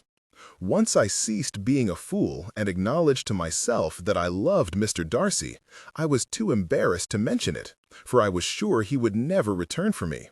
It was easiest to say nothing. Jane understood better than most how much easier it was to deny heartache than suffer everyone's remarks. Hearing it explained thus disposed her to be more understanding. "You must love him very much." "I do, Jane, so very dearly." Her eyes sparkled as they had always used to whenever she disclosed some great mischief as a child. Jane felt a flush of shame. This was Elizabeth, ever her dearest friend and closest ally. From whence had such unjust bitterness sprung? "Well then," she said gently, "we have most of our journey remaining. Will you not tell me more about my new brother?" By the time they arrived at Netherfield, Elizabeth's brief wretchedness had passed, and she once again bubbled over with jubilation. Jane's own equanimity was less assured. Though delighted to have regained her sister's confidence, she was, by the same token, returned mercilessly to her earlier envy, as every part of Elizabeth's quixotic tale gave stark contrast to her own less than zealous courtship. Caroline Bingley awoke in a much improved humor on Thursday morning. Louisa had said in her letter that Charles was immovably decided for Eliza Bennet, whom Colonel Fitzwilliam assured her was dead. She had sought and received confirmation of that from Peabody, who had shaken his head gravely and agreed that no party could have wished for matters to end as they had. Though she would not rejoice in any person's death, one played the cards one was dealt. Miss Eliza was deceased, Charles was unshackled, and her own future in society was secured. With a decided spring to her step, she made her way to the breakfast-room. To her satisfaction, it was Darcy, discomposingly handsome in all his sartorial splendor, whom she first espied upon entering. He halted in his path from the sideboard to bow. She smiled warmly and expressed her sincere pleasure to see him. That was as long as her satisfaction lasted. Darcy continued on his way, revealing a wider view of the room, in the midst of which sat Miss Eliza Bennet. All visions of dancing at Lady de Gralier's next ball evaporated in the blink of an eye.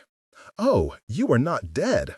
Several objections went up about the table, though the lady herself looked only amused.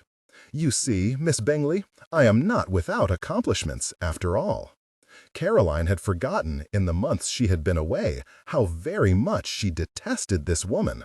Forgive me, madam, I was informed yesterday you had passed away. She threw Colonel Fitzwilliam a withering glance, but he only shrugged. I am vastly relieved to discover that is not the case. I trust you are well? Very well, I thank you. She smiled at Darcy, and he, to Caroline's disgust, returned it. With a burgeoning sense of foreboding, she turned to her brother for explanation, and was startled a second time to see Miss Eliza's sister. Miss Bennet, what a surprise! Are you well also? The terminally insipid bore replied that she was, her smile revealing no hint of discomfort to be breakfasting with her erstwhile suitor and his new paramour, her sister. Beginning to suspect she was overlooking some salient information, Caroline edged into her seat and turned an inquiring look upon her brother. "Louisa wrote to me of your decision, Charles." He blanched, deepening her suspicion. "I came as soon as I was able. I naturally assumed matters had been forestalled when I heard of Miss Eliza's passing, but, well, thankfully, I was misinformed about that. May I assume congratulations are in order after all?" Charles had progressed from looking pale to looking positively unwell. "Yes," he replied, then swallowed. "I am engaged to Miss Bennet." Caroline held her smile fixed in place, her eyes locked with her brother's beseeching ones. "Miss Jane Bennet," she replied, attempting to keep the inquiry from her tone, but raising an eyebrow slightly in question. "Yes," he repeated, this time reaching for Jane's hand and patting it as though to prove a point. While Caroline could not deny her preference for the meek and tractable Jane Bennet as a sister over the insufferable younger alternative, an alliance with either of them would inevitably mean the sinking of the Bingley name in the eyes of the world. She offered perfunctory congratulations and turned her attention to Darcy in the hope he might yet be able to prevent the union. "What think you of Charles' news, Mr. Darcy?" "I am very happy for him." He seemed in earnest, which vexed her further still. Perhaps when Charles next visits Pemberley, he will bring his new relations with him. His mother, mayhap, or his aunt and uncle from Cheapside. They would be very welcome. It would not do, I am sure you agree, for me to begin excluding Bingley's relations from Pemberley. Certainly not. She selected a muffin and concentrated on buttering it. "Oh, Miss Eliza," exclaimed, "I shall no longer be able to travel with my aunt and uncle." "You were due to travel?" Darcy inquired. "Yes, in a few weeks. To Derryshire, as it happens. Think you they would accept an invitation to suspend their travels for a few days to visit with us?" Caroline's muffin abruptly wedged itself in her craw, and she suffered several exceedingly uncomfortable moments attempting to repress the consequent sputtering cough. "I think they would be delighted if all our plans allow. I should dearly love to receive them." Caroline placed her trembling hands in her lap, out of sight. "Miss Eliza, are you planning to travel to Pemberley with my brother and Miss Bennet?" "No, Miss Bingley," Darcy answered for her, unequivocally extinguishing all Caroline's aspirations to distinction with his next dozen words. "Miss Elizabeth will be traveling to Pemberley with me." How utterly marvelous! She glared askance at her brother. This, then, was the reason for his earlier discomfiture. How on earth the tragic buffoon had ended betrothed to the wrong sister she dared not suppose. "What simply wonderful news!" she offered, as graciously as she was able. Oh, how she reviled the pity overspreading Miss Eliza's countenance, so much so it quite overshadowed her reason for a moment. "Your catalogue of accomplishments certainly increases, Miss Eliza. Not yet dead and betrothed to a man of great fortune, you will be quite the envy of society." She heard someone, Colonel Fitzwilliam perhaps, suck in his breath, but she only continued eating her muffin. What had she to lose now? "I could not agree more, Miss Bingley," Darcy said. "Being alive and being mine are presently my favorite of all Miss Eliza's accomplishments." Caroline barely managed to suppress a scream, but could not prevent her foot's incessant tapping on the floor. "May we presume it was her fine eyes that drew you in?" "No, it was most definitely the certain something in her manner of walking that tempted me. I thank you. Bingley, I see Fitzwilliam's carriage awaits him. Do not trouble yourself. We shall see him off." After a hasty farewell between Charles and the Colonel, the trio left the room. In the supervening silence, Caroline had, of all things, a tray of smoked fish shoved under her nose. She looked up into Peabody's bored countenance. "Herring, ma'am?"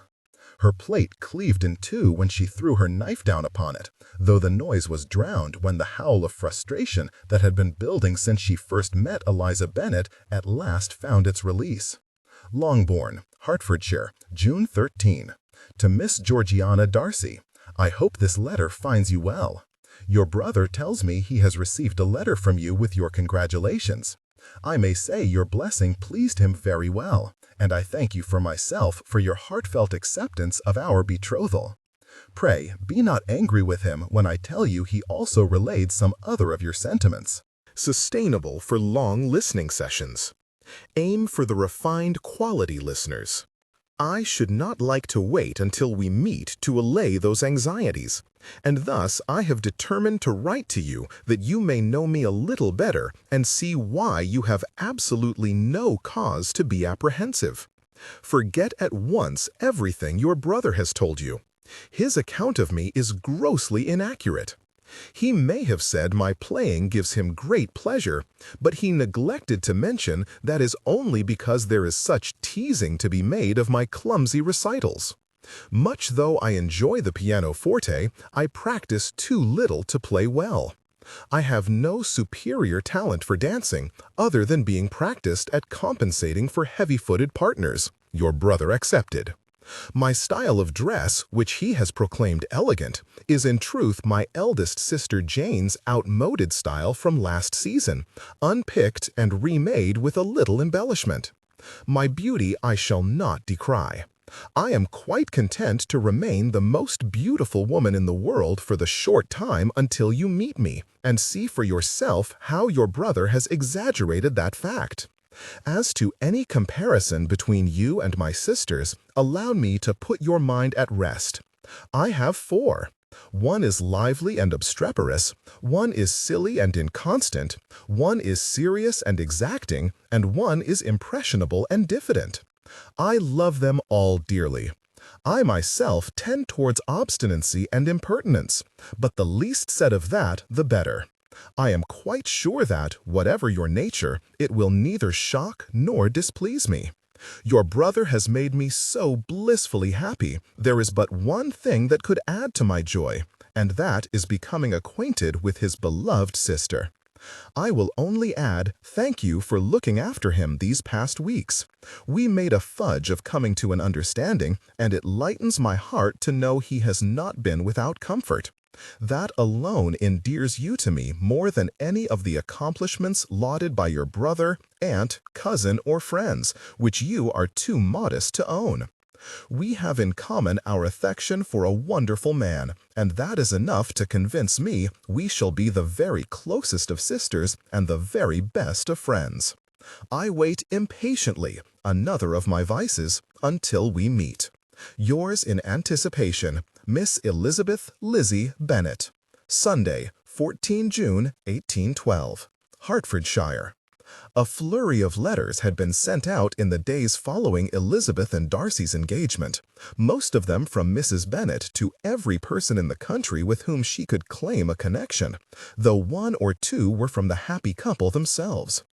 Elizabeth knew not what Darcy had said in his letter to Lady Catherine, but he had finished it long before she finished hers to Mrs. Gardiner. Thus she assumed his message was to the purpose. His letter to Lord Matlock took a little longer, but that to his sister must have been more effusive, for 4 sides of paper were insufficient to contain all her delight when she replied. Elizabeth's letter to Miss Darcy was the last to be delivered, and whilst everyone else milled about outside the church after the service, she pulled Darcy aside to give it to him. He stood close with his head tilted down, ostensibly that they could speak confidentially, but she wondered whether he were tempted to kiss her. She hoped so. "This is for your sister. I do not have the address. Pray, would you send it for me? Gladly. She will be delighted. 'Tis nothing. She is very sweet to be so anxious to please me. I rather think it ought to be the reverse. She will not be displeased with you. I have assured her of as much. That is precisely what has made her nervous. You have painted me with Aphrodite's looks, the Queen's wardrobe, and accomplishments to make even Miss Bingley jealous." Darcy slipped the letter into his coat and looked at her intently. "You make me nervous, for all those reasons. I do not see why I should suffer alone." She scoffed at the notion, recalling the countless occasions she had been discomforted by his penetrating stare. "I do not make you nervous, Fitzwilliam." His gaze darkened. "Oh, you do." She blushed, but nonetheless enjoyed the compliment. "Very well. I suppose my good qualities are under your protection now. I give you leave to exaggerate them as much as possible, only not to your poor sister." Darcy conceded with a small nod and indulgent smile. "Shall I meet her before the wedding? I should like that very much. I have long desired that you be introduced. Would you like to go to London?" "Never mind whether she would like it. She must go," came a strident interruption. With an apologetic look at Darcy, Elizabeth turned to her mother, whose conversation with Mrs. Phillips had evidently not precluded her eavesdropping on everyone else's. "And Jane must go too," Mrs. Bennet added, "for you must both have trousseaux and new gowns, and—" "There are plenty of shops nearby where we can purchase what we need," Jane said, disrupted from her own conversation with Bingley by her mother's vociferous decree. "Not of the quality that—" "Actually, the reason for my visit was to Miss Darcy," Elizabeth interrupted, before her mother could embarrass them further. "If you wish to purchase some new gowns while you are there, it can certainly be arranged," Darcy offered. "Let us all go," Bingley blurted. "Lizzie and Mr. Darcy wish to spend time with his sister," Jane demurred. "Might we not do well to remain here and spend some time with yours?" "Well, yes, although I do need to find an attorney to draw up the articles for the wedding. My Uncle Phillips could do that." "Oh, certainly, he would be honored," Mrs. Phillips agreed. "Right then, we had better stay here," Bingley conceded, a little disappointedly, Elizabeth thought.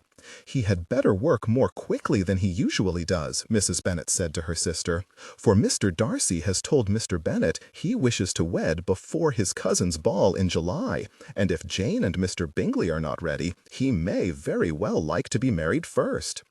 "I would not steal Bingley's place at the altar, madam," Darcy said with strained forbearance.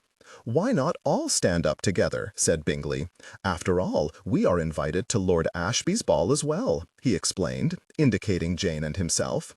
"It makes sense that we should all be married beforehand. And Darcy and I plan to stand up for each other in any case. What think you, Jane?" Elizabeth inquired, delighted by the prospect of sharing such a wondrous occasion with her dearest sister. She worried for a fleeting moment that Jane looked a little distressed, but then her mother pounced upon the idea with gusto, informing everyone how it would be. After that, no one else's opinion mattered. Elizabeth turned to Darcy. "Do you mind?" "I care not where or how we are married, as long as we are married, and soon." He looked away briefly, as though searching for something, then reached to pluck a leaf from the rosebush growing near the church wall. He pressed it into her palm and brought her hand to his lips to kiss the backs of her fingers. "Thank you," she whispered. "I am so in love with you, Elizabeth. I made a poor job of showing it before. I shall not make the same mistake again." "No, indeed," she said, lifting her closed fist and her leaf with it to her heart. "You are proving yourself to be quite the romantic." He chuckled slightly. "I see you intend to exaggerate my good qualities also." "I thought I would attempt it," she replied, grinning, "since exaggerating your bad ones proved so disastrous." Tuesday, 16 June, 1812. Kent. Charlotte Collins had only just read the letter informing her of Elizabeth's engagement when she looked up to espy Lady Catherine de Bourgh storming down the lane towards the parsonage at a startling rate for one her age, her cane spraying gravel in all directions each time it struck the ground. She leapt to her feet, stumbling over a chair in her haste. Mr. Collins, what is the matter?" he inquired testily as he came into the room. "Eliza and Mr. Darcy are engaged, and look," she pointed to the window. Sustainable for long listening sessions. Aim for the refined quality listeners. He looked, then let out an inarticulate wail that Charlotte thought might denote the shriveling of his manhood. Moments later, her ladyship burst into the parlor, wheezing with the effort of her march there and coming to a halt only when nose to nose with her parson. "You! Fnar!" Mr. Collins replied, cringing. "This is your fault. Had you married her at the off, this never could have happened." She slammed her cane on the floor, igniting sparks on the flagstones. Mr. Collins' face had lost all color, and Charlotte wondered whether his grimace were a precursor to imminent tears. Instead, her ladyship continued, "You left her unbound and untamed to wreak havoc upon my family." Her voice cracked under the strain of her displeasure, and she coughed. "Lady Catherine, you are upset," said Charlotte. "Can I fetch you a glass of wine?" Her ladyship rounded on Charlotte. "You dare speak to me? I have welcomed you, shown you endless condescension, made this house comfortable for you, furnished the closets with the very shelves upon which you lay your clothes. Was I shown any gratitude for my forbearance and charity? I was not. Instead, you invited the same ungoverned, ungrateful girl who refused all this to visit. Then you allowed her to inveigle herself into my good favor and enthrall my nephew under my very nose. It shall not be borne. Your ladyship, my friend gave no hint of any designs on Mr. Darcy whilst staying here." Lady Catherine swiped at the air between them with her cane, which was rash, considering how little of it there was. "Your friend is a scheming little upstart, but she will learn I am not to be trifled with. Pray, Eliza is by no means artful. Indeed she is. She has beguiled my nephew, to whom I have been almost a mother since his own died, into severing all communication with me unless I condone their union, when it is my own daughter who has been jilted." She spun theatrically to leave, but turned before quitting the parlor to deliver her coup de grace. "I am not so easily gainsaid. If he will not hear me, mark my words, she will." She left. The room stilled, and Mr. Collins abruptly fainted. After a few deep breaths to compose herself, Charlotte stepped over her prostrate husband and walked to the door, where she found a petrified maid in the hall. "Some tea, if you would, and perhaps a dash of something stronger. And, Harriet, would you arrange for our trunks to be packed? I believe we shall be visiting my family in Hertfordshire for a while." 7. In Love and War. Wednesday, 17 June, 1812, Hertfordshire. 84 Gracechurch Street, London. Monday, June 15. My dear Lizzie, you have amazed us all, but we could not be more delighted for you. You have been very sly, very reserved with me, though. How little did you reveal of what passed at Hunsford? I confess I suspected something when you were here, but my imagination did not run beyond a slight partiality. I ought to have known you had made him love you. Your uncle and I should be delighted to attend your wedding. Do let us know the date as soon as may be, for we will likely depart on our northern tour directly from Longbourn. I have written separately to Mary, inviting her to travel with us, and though I know she will bring her own delights to our party, we shall miss your company sorely. Visiting you at Pemberley, however, will be fine compensation for our disappointment. Pemberley, Lizzie! Would that I could see your face when first you lay eyes upon your new home. Its grandeur notwithstanding, the grounds are simply delightful, and the estate boasts some of the finest woods in the country. You will be perfectly spoiled. The children want me, so I must end here. In closing, I shall say that you and Jane must congratulate yourselves. As a result of your achievements, your mother will now die happy. Yours very sincerely, M. Gardner. The smile this letter produced had not faded from Elizabeth's face before her mother burst into the room, wafting another in her direction. "This is for you, Lizzie. It was in amongst my correspondence. 'Tis from Kent. Look at the seal. My poor eyes cannot make it out properly, but it seems very fancy, too fancy for the Collinses. It must be from Lady Catherine. She has written to congratulate you. Oh, Lizzie, what an honor! Open it up, child. Let us see what she has to say." A quick glance confirmed her mother's suspicions, driving away Elizabeth's high spirits. Darcy had confided that his letter to Lady Catherine had forbidden any further communication with him unless it was an apology. Whatever this missive contained, be it grudging contrition or something else, it would certainly not be congratulations, and she had no wish to excite her mother's nerves with its contents.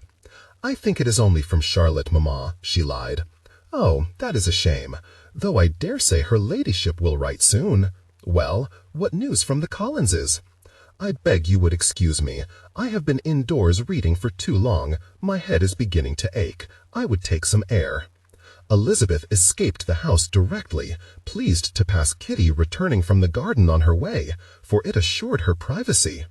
Tearing the letter open, she stomped onto the lawn, growing more indignant with every step at being written to against Darcy's particular wishes. Even 12 hours' separation was too much for Darcy's liking. Not for one moment since taking his leave of her yesterday had Elizabeth left his thoughts, and he was too impatient to see her this morning to wait for Bingley to finish his meeting with Mr. Phillips. Leaving a message with the butler that he had gone ahead, he set out for Longbourn as early as good manners allowed.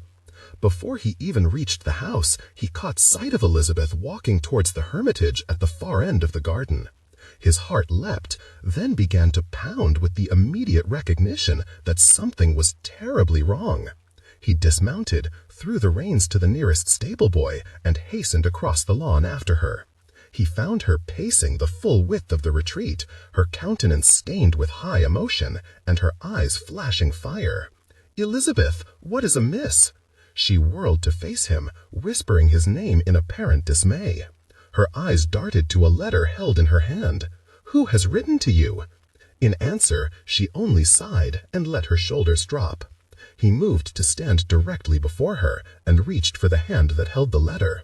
His anger flared when he felt the tremble in her fingers. "May I?" She nodded, relinquishing it to his grip. He had meant to keep hold of her hand, but the moment he espied the letter's seal, all good intentions were forgotten.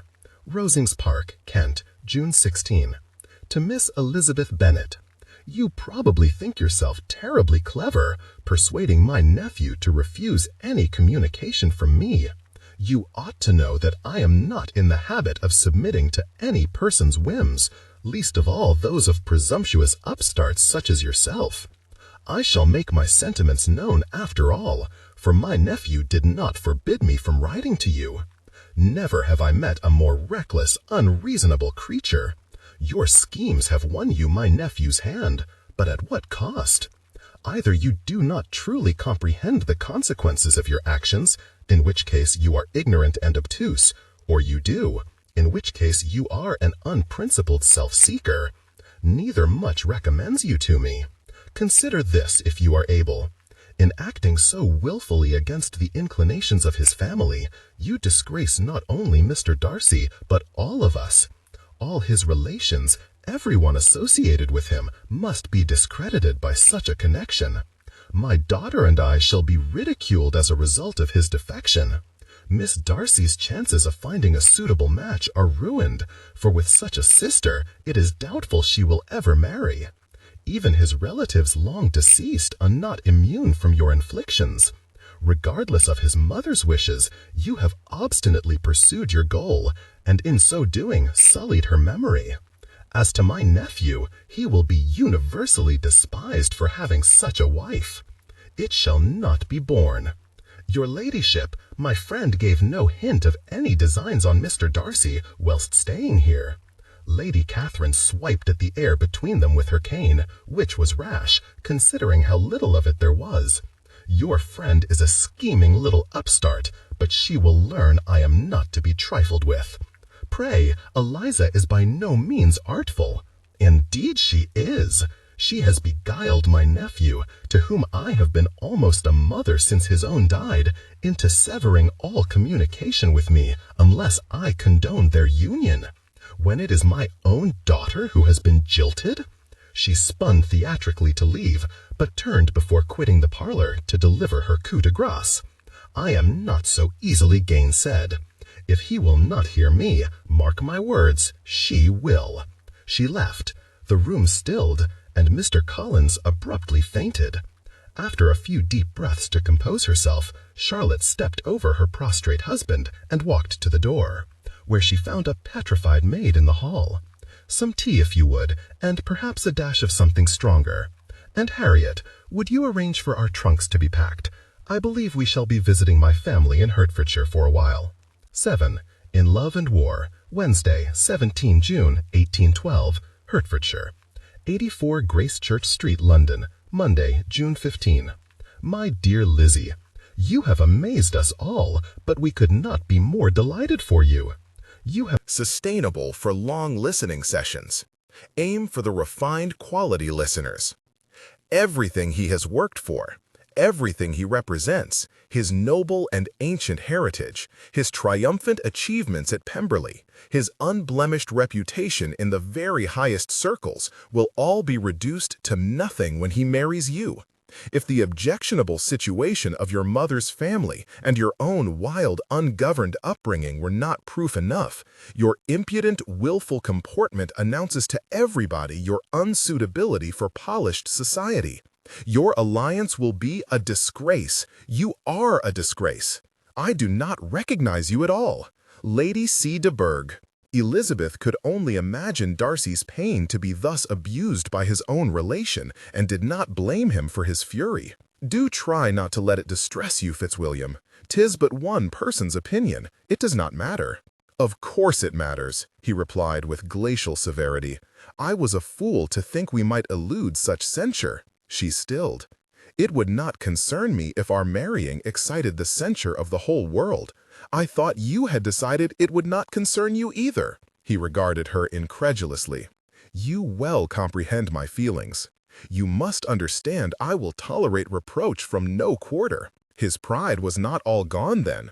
I see, but I suppose what you and I consider tolerable has ever been at odds. Displeasure gathered like a storm over Darcy's countenance, and she began to feel its force as the tenor of his voice sharpened. Do you expect me to stand by and permit derision because you are able to tolerate it? I assure you I shall not. It is my responsibility, my right, to act however is necessary to protect my family. Elizabeth's chest emptied of air. You would forsake me now? Darcy stepped backwards as though she had struck him. Forsake you? I would protect you. No, sir, you would protect yourself. Nothing has changed. You are still ashamed of me. Darcy stared at her in evident mortified confusion. Elizabeth, he said very gravely, never in the whole course of our acquaintance have I been ashamed of you. I beg you would explain what on earth I have said that has made you believe I am. The necessity of fighting her tears stoked Elizabeth's indignation, and she responded heatedly. You have just informed me that you consider yourself a fool for believing you could avoid censure for marrying me, declared that I ought to understand your intolerance for it, and impressed upon me the importance of protecting your family from it. From me! Pray tell me what, in all that, would not make me believe you are ashamed of me. Nay, you have mistaken me entirely, he exclaimed aghast. My concern is not for myself, but for you. I was a fool not to have foreseen Lady Catherine's determination to have her say, or shielded you from her insults. I will tolerate no censure of you. My God, you know what I feel for you. How could you ever think I meant to say I was ashamed of you? Overcome with relief yet paralyzed by the ugliness of their quarrel, Elizabeth struggled to find her voice. It would not be the first time you have said as much, she whispered. Then, against her every inclination, she burst into tears. She was in his arms in a heartbeat. Would that I could erase from your memory every reprehensible word I said to you in Kent. He pressed his lips to her temple, speaking against her skin between softly bestowed kisses. "I beg you would understand. I am no longer that man. You have made me a better one." He pulled away slightly and wiped away her tears with his thumbs. "I am so in love with you. If you think I could forsake you now, you have taken leave of your senses, woman. Forgive me. I did not wish to think it of you. Only when you said you would act to protect your family, You are my family now. I meant you." With indescribable tenderness, he cradled her face and kissed her without any urgency, but in just such a way as left her in no doubt of his devotion. She curled her hands about his forearms and leant into him, covetous of the intimacy after her brief but awful moment of doubt. For one heavenly moment, the kiss deepened before he gently pulled away, straightened to his full height, and once again enfolded her in his embrace. "That was more in keeping with the greeting I had in mind," he said gruffly. She grinned into his waistcoat.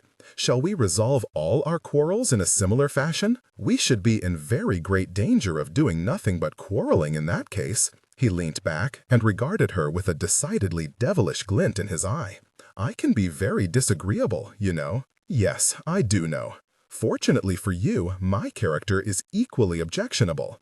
Then I look forward to many a pleasurable reconciliation. Cruelest, fiercest, Elizabeth. Are you seeking inspiration amongst the flora, sir, or are you hoping to avoid more talk of wedding frippery?" Bingley spun around.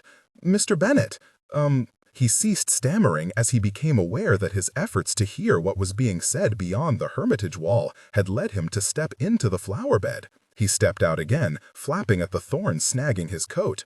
"Be not embarrassed, Mr. Bingley. I comprehend. I, too, would rather hide in the hedgerows than hear another word on lace. Bingley would rather be anywhere than listen to another word on his wedding. Next to offering for the wrong woman, he could not conceive of anything more ill-advised than standing at the altar with the right one, watching her exchange vows with somebody else. He had spent the last 3 days cursing Darcy's mention of stealing people's places at the altar, which prompted him to suggest it. But surely your own shrubbery would have been more convenient for the purpose," Mr. Bennet concluded. "Pardon me? You could have concealed yourself just as well in Netherfield's bushes," he explained, turning away and walking towards the house. "I had no wish to hide in my bushes," Bingley answered, trailing after him. "I suppose I ought to be flattered by your preference, then." Mr. Bennet ushered him through the hall and into the parlor, announcing, "Mr. Bennet, freshly plucked from the rose bushes." Bingley was made welcome with refreshments and conversation, to which he made a concerted effort to attend, despite his preoccupation with the events unfolding in the garden. After a short while in discourse with Jane, however, she observed that he seemed somewhat distracted. "I confess I am. Darcy is here, you see. I overheard him with Lizzie in the garden as I exited the stables. They are arguing." He could not tell from her expression what she thought of this. Thus he added, "They seemed to be at variance over the likelihood of her being scorned by Darcy's circle. I am not overly surprised to hear it. Lizzie can be very dismissive of rank.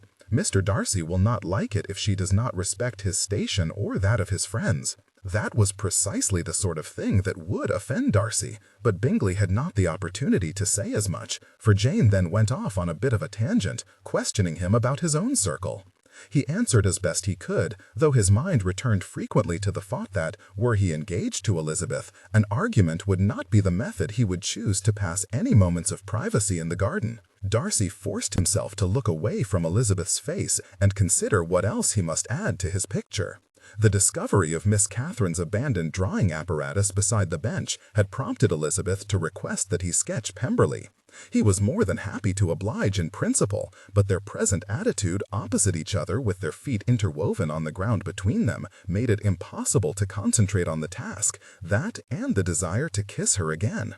She entertained herself while he drew by proposing myriad reasons they might squabble in future. He was deeply dismayed to have quarreled with her at all, but she, in her inimitable way, would be diverted, and she teased them both for their folly. "It has been said that I give my opinion too decidedly for so young a person," she said with a grin. Sustainable for long listening sessions. Aim for the refined quality listeners. If only you had taken heed, you would not have ended up shackled to so impertinent a wife. "I have a very great fondness for the liveliness of your mind," he replied, utterly enthralled and not a little aroused by the mischief flashing in her eyes. "Do I wish to know who said as much?" His outline of the roof suffered somewhat when she leant towards him and placed a hand above his knee and squeezed. "I care for nobody's opinion but yours, so it is of little matter who said it." Darcy doubted she intended to be so overtly provocative. Unlike him, Elizabeth was insensible to the potency of her charms. God help him the day she learnt to wield them by design. He stoically set about drawing some more columns, and after a last devastating squeeze, she withdrew her hand. "Speaking of your relations," she said, with excessive archness. "It had been Lady Catherine, then." He looked up. She quirked an eyebrow, and the east wing lost its chimney. He cleared his throat and dashed off a few more windows. "What of them? Shall I meet any more of them while I am in town? I am sure Fitzwilliam will want to see you. I regret I cannot vouch for my uncle. Though he is typically less belligerent, in this instance he may prove as inimical as his sister. Oh, I have great hopes of finding him absolutely insufferable. So far, you only have one awkward relation to my half a dozen. I might feel their impropriety less keenly if you could produce somebody half as embarrassing as Mrs. Phillips." She grinned wickedly, and Darcy's charcoal snapped. "Enough talk of family. I am done." He detached his sketch from the board and passed it to her. "Elizabeth Bennet, I give you Pemberley." Though he had come to enjoy Elizabeth's singular manner of teasing, he would be the first to admit he had not yet learnt to be openly laughed at. And he knew not quite what to do when she took one wide-eyed look at the drawing and erupted into unreserved peals of laughter. "Are you displeased with the house?" She sucked in a vast breath and said in a slightly more sedate tone, "It is not quite what I was expecting, no." Her entire countenance was contorted with the effort of suppressing her laughter. And in spite of himself, Darcy felt his own lips begin to twitch. "Am I to be included in your joke, madam?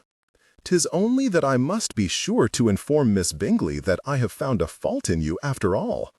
I hardly think Miss Bingley would agree that Pemberley is a failing. And neither would I, but honestly, Fitzwilliam, who taught you to draw?" She turned the sketch, holding it up so only her eyes were visible above the page, and a perfectly arched, perfectly derisive eyebrow. He tore his gaze away from her to look at what he had drawn. "Oh!" She began laughing again. "Please tell me our apartments are not in this wing," she begged, pointing to the part of his sketch where he had apparently seen fit to squash some 9 or 10 exceedingly irregular windows into a space not large enough for 6. "I do not think we shall both fit." He smiled wryly and shook his head, reveling in her teasing once more. "Though the other wing is little better, with the roof pitched as it is. Perhaps we could put the nursery there. The children would have no need to stoop." He bit the insides of his cheeks, determined not to laugh and thereby allow her a complete triumph. But she was not done.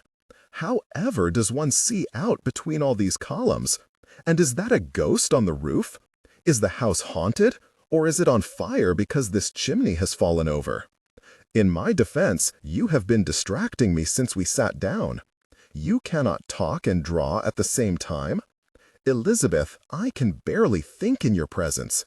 You must know this. I have been afflicted thus since first I laid eyes on you. I think not. I distinctly recall your being decidedly unimpressed on that occasion." She spoke in jest, but Darcy was at once all seriousness. "I beg you would forget the things you overheard me say that evening. I was determined to be displeased with everything, and so I was, and I have paid a heavy price for it. You must know you are so much more than tolerable."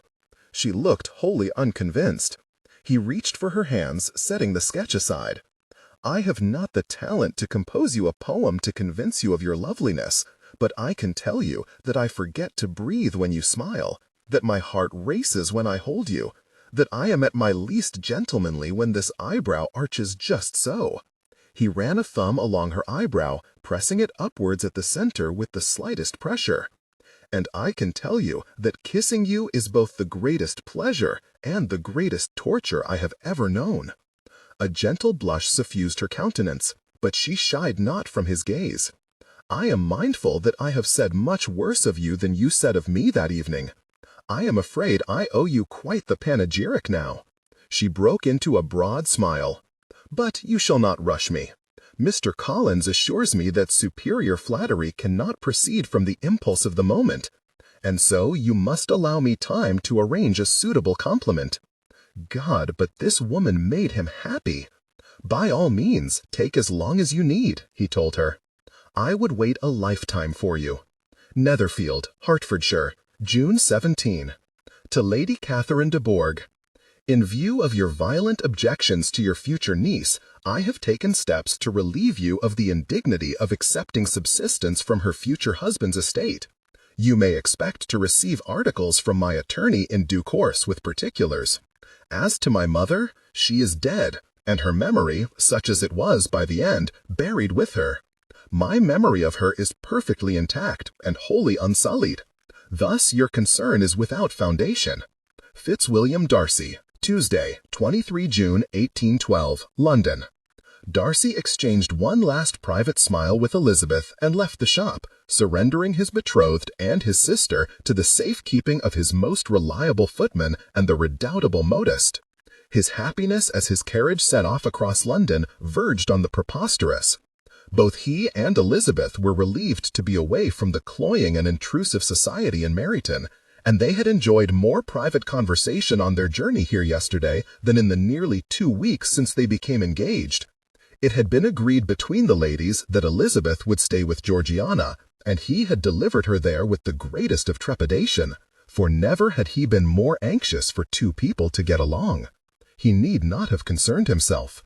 Though his sister had been shy and Elizabeth reservedly polite at first, by the end of dinner they had seemed to be far more at ease, and when he returned to collect them this morning, both had been in observably fine humor. The unparalleled pleasure of showing Elizabeth around Darcy House, and her delight in it, was greater even than he had hoped. Her admission of impatience for it to be her home pleased him so well that not even the audience to which he now traveled could dampen his spirits. Upon arriving at Matlock House, he was announced into the drawing-room, where sat his uncle and Mrs. Sinclair, in pointed silence at opposing ends of the room. He gave a single bow to the space between them, and wished them both good day. Matlock grunted. "Good of you to call, Darcy. I began to think you would not bother." "Pardon me, I have been rather dizzy of late." "So I have heard." Darcy did not doubt it. He had written to his uncle with his news, of course, but with fewer details than Lady Catherine was sure to have provided. He crossed the room and took the nearest seat to his uncle. Mrs. Sinclair materialized in the adjacent one, and sat regarding him with an expectant expression so presumptuous it was diverting. Matlock hauled himself upright in his chair. "Now you are here, you can do me the honor of explaining what the devil has transpired between you and your aunt this time. For her last letter was so full of ravings I could make neither head nor tail of the matter." Sustainable for long listening sessions. Aim for the refined quality listeners. Darcy duly summarized Lady Catherine's letter to Elizabeth. Matlock sucked in his breath. That was impolitic. Darcy answered the gross understatement with a slight inclination of his head. For a woman who hardly ever leaves Kent, your sister manages to afford the rest of the world an inordinate amount of bother, Mrs. Sinclair said to Matlock, who ignored her entirely. "How have you responded?" "I have withdrawn all pecuniary support." His uncle looked truly shocked. "I had no idea you were subsidizing the estate. What effect will your withdrawal have?" "My assistance has merely eased her present solvency. She will require a much larger investment to prevent its eventual dissolution. Such she had deluded herself into thinking you would provide, of course," Mrs. Sinclair said. Matlock puffed out his cheeks and rubbed his eyebrow with his forefinger. She would push the matter, the stubborn harpy. Now this is a fine mess. "It need not be," Darcy pointed out. She need only apologize for her threats and accept my choice, and all will be resolved." "Only?" Matlock scoffed. "You ask much of her, Darcy." "Aye," agreed Mrs. Sinclair. "You cannot expect her holyship to bless the union that will impoverish her coffers." "You are mistaken, madam," Matlock said. "Catherine is many things, but she is not mercenary. She is concerned for Anne's future." "With good cause," Mrs. Sinclair replied, "for who else will have the scrawny little thing? And she is worried about the family's reputation." He turned to Darcy. "She is convinced this marriage will be a great mistake." "Upon my word," Mrs. Sinclair exclaimed, "Mr. Darcy's reputation would do much better if she was not in such a rage to discredit him to everybody who would listen. I have heard more whisperings about his choice of wife that have originated from her acquaintances than any other source." "Naming a horse lame does not oblige it to limp," Matlock objected.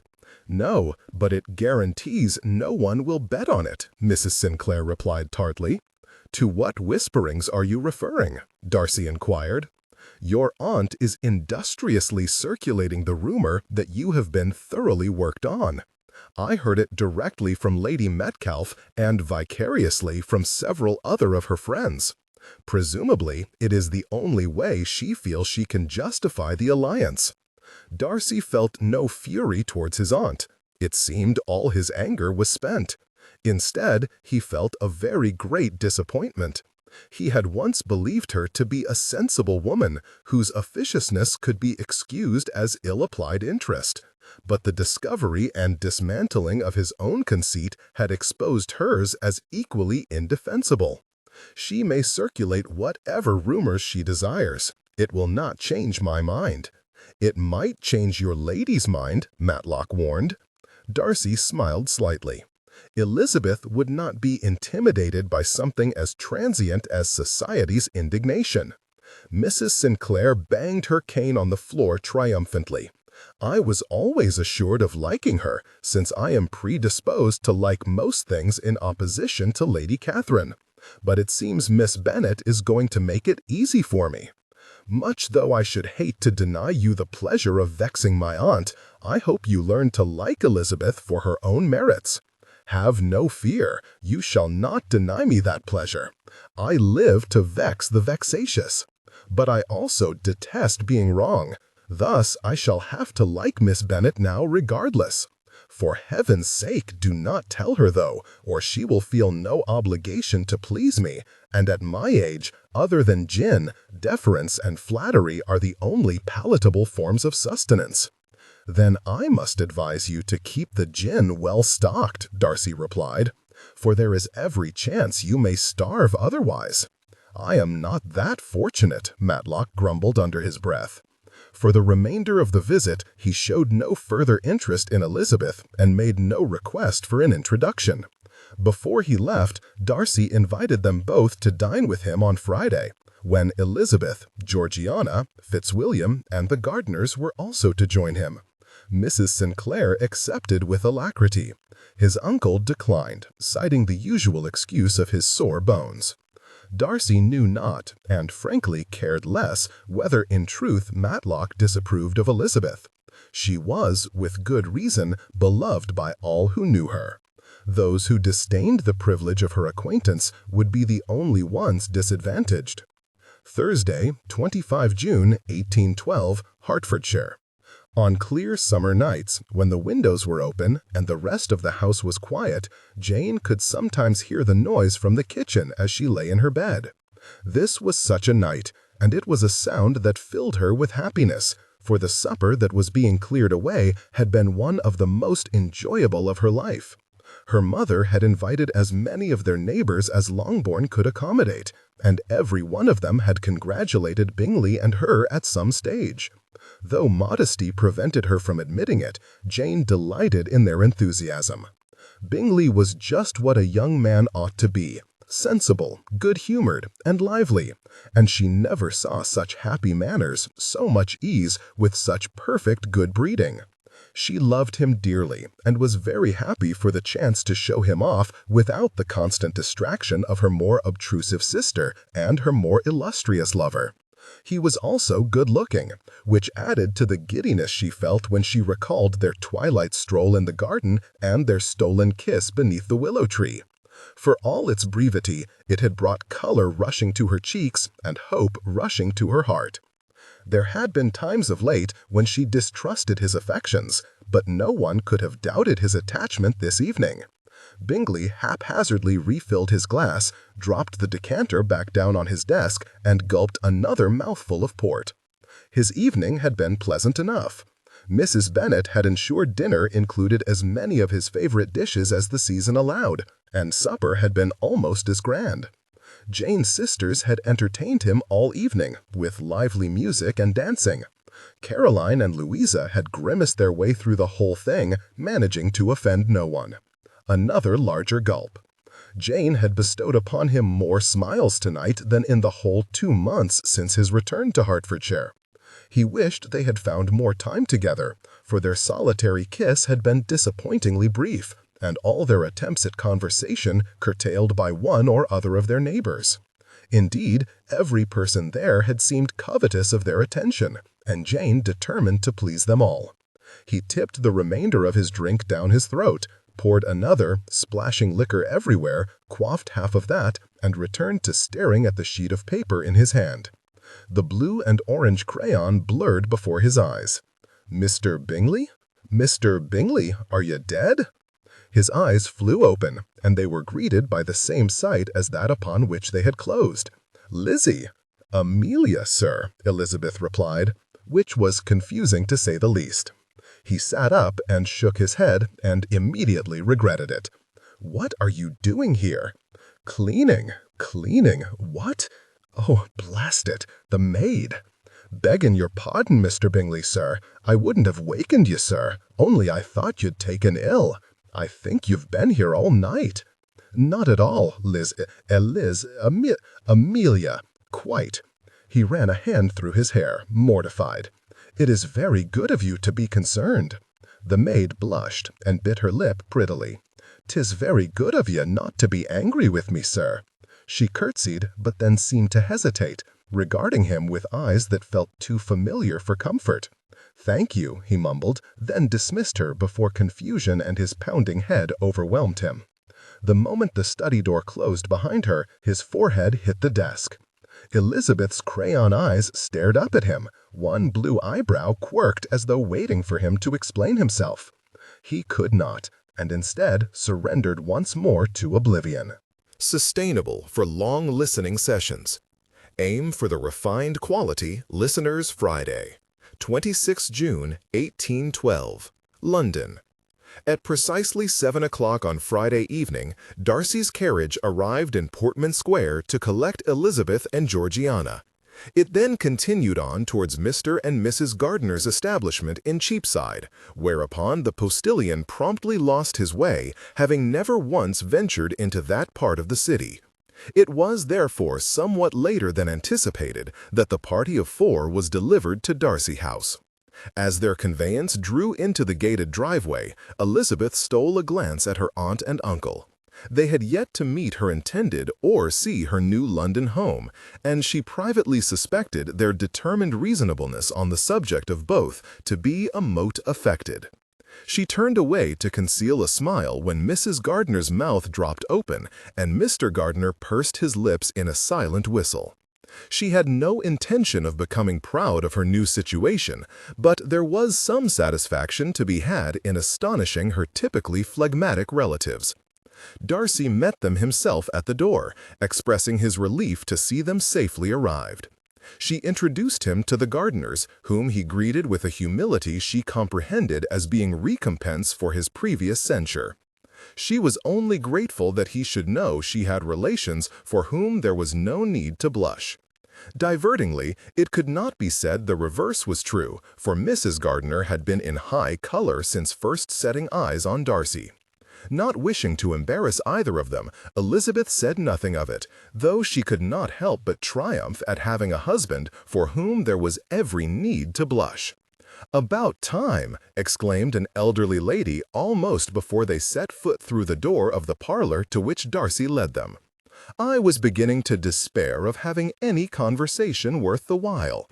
Between Mr. Darcy's incessant brooding over your tardiness and Thurston's incessant teasing over Mr. Darcy's broodiness, my evening thus far has been distinctly underwhelming." Darcy's countenance darkened, and Georgiana was visibly shocked, but a close connection with Mrs. Bennet inured one to brash behavior, making Elizabeth and the Gardiners far more disposed to be diverted. All three of them laughed. "May I introduce my grandmother, Mrs. Tabitha Sinclair," said Colonel Fitzwilliam, seeming equally amused. "If I may, Darcy. Grandmother, this is Miss Elizabeth Bennet." "Pray, call me Lizzie," Elizabeth offered. "Call me anything you choose, dear, as long as you are sitting on my right," Mrs. Sinclair replied. "I am deaf as a post in that ear." Mr. Gardiner chuckled, Darcy interceded to perform the remaining introductions, and Elizabeth drew a smile from Mrs. Sinclair by choosing the seat on her left. That put her on the Colonel's right, and she fixed him with a suspicious grin. "Thurston? It is an abbreviation of third son," Mrs. Sinclair answered for him. "His eldest brother was christened Albert, nicknamed Albie within the year, and styled Ashby before his second birthday when his father was awarded the vice-consulcy. I resorted to numbering the rest of them." "You are the third son of three?" Elizabeth asked him.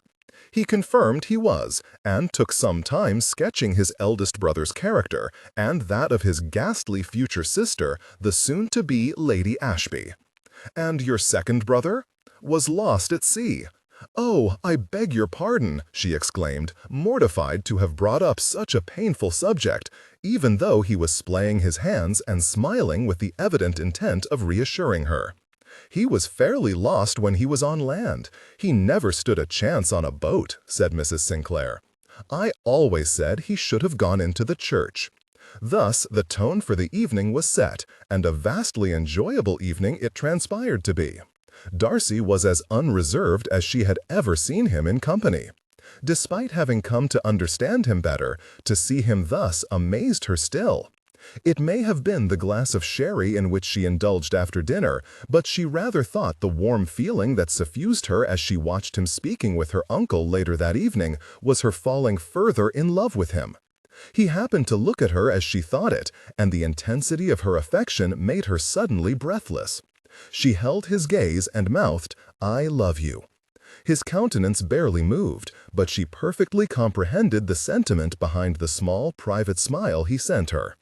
"Lizzie was wonderful," Georgiana said to Mrs. Gardiner beside her. "I should have been terrified to be asked so many questions by so many strangers." "Miss Darcy is telling me about your trip to the theater on Wednesday, Lizzie," her aunt explained. "You were well received, I hear." "Well enough. Nobody was uncivil, at least. No doubt I disappointed them all by not being dressed in rags. Oh, but there was one gentleman there whose acquaintance I was particularly happy to make. Darcy's friend, Mr. Montgomery. He is very amiable." "And exceptionally useful, so I understand from Darcy," Fitzwilliam said. "Aye," she agreed, briefly explaining for everyone else Mr. Montgomery's part in uniting her with Darcy. "It is so sad that he should be a widower at such a young age, though," said Georgiana. "Is he?" Fitzwilliam cried. "He is," Darcy confirmed. "His wife died the year after they arrived in India. The man is in an unenviable state of limbo. He has returned to England in possession of a young son with no mother and a considerable fortune with no estate." "No estate?" Mrs. Sinclair inquired.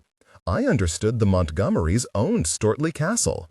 "His father gambled away every brick," said Fitzwilliam, "and then died." "Not quite as useful then," Fitzwilliam snorted. "Perhaps if Montgomery is in possession of both fortune and heir, but wants for land and a wife, he could marry Anne and save me the bother." "His uses multiply," Mrs. Sinclair exclaimed. "What is this?" Darcy inquired. "Lady Catherine has set her sights on Thurston, now that her preferred suitor has made himself unavailable." Other than pressing his lips together very slightly, Elizabeth thought Darcy did an admirable job of concealing his amusement. "Matlock would never consent to it," he said. "I do not know," his cousin replied. "My aunt likes to have her way very well." "True, but Montgomery has had misfortune enough. Pray find another dupe to saddle with such a mother." The subject was pursued no further, and the evening then took a musical turn, with performances at the pianoforte by Mrs. Gardiner, Georgiana, and Elizabeth. After that, Fitzwilliam and Mr. Gardiner proved a hilarious pairing as they read scenes from Tristram Shandy. Eventually, Mrs. Gardiner begged her husband to take her home before she fell asleep on the sofa, and the exceedingly agreeable evening drew to an end. Whilst everyone else donned their hats and coats and expressed their anticipation to be reunited at Longbourn for the wedding, Darcy pulled Elizabeth to one side for a private goodbye. "Before you go, I have something for you." He produced a small box, lifted the lid, and held the contents towards her. Elizabeth's chest squeezed with emotion. Within lay a silver and diamond leaf-shaped brooch. "I preferred you to have one I could be sure would not wither and die." He lifted her chin with a finger. "For I shall never cease loving you, Elizabeth." "Oh, Fitzwilliam, it is exquisite. Thank you, thank you. Darcy House has never felt more my home than with you here with me. The day I do not have to watch you leave cannot come soon enough." The look he gave her branded itself upon her mind, and stayed with her the entire journey back to Portman Square, and farther, to her bed and ultimately her dreams. Wednesday, 8 July, 1812, Hertfordshire. It seemed every man and his dog had decided to call at Longbourn that afternoon, and had subsequently been trapped there on account of the imminent thunderstorm threatening to drench anyone who ventured to leave. Mr. Sustainable for long listening sessions. Aim for the refined quality listeners. Bennet would not have been the least bit troubled if they all got wet, but his wife was adamant they should stay, browbeating them all with reminders of Jane's fever the previous autumn. Still, not one to miss an opportunity for sport, he observed the simmering discontent in his parlor with some amusement. Mr. Collins stood as far away from Elizabeth and Darcy as the walls would allow, regaling anyone who would listen with the pitiful tale of his patroness' wrath, having been chased by it all the way here from Kent. Miss Darcy sat with her hands in her lap and her shoulders folded in, as though trying to make herself small enough to be invisible. Lydia and Mr. Hurst wore divertingly similar expressions of ennui. Miss Bingley and Mrs. Hurst looked as they always did, pained. Mrs. Bennet seemed to be attempting to maneuver Kitty into Colonel Fitzwilliam's field, or possibly his lap.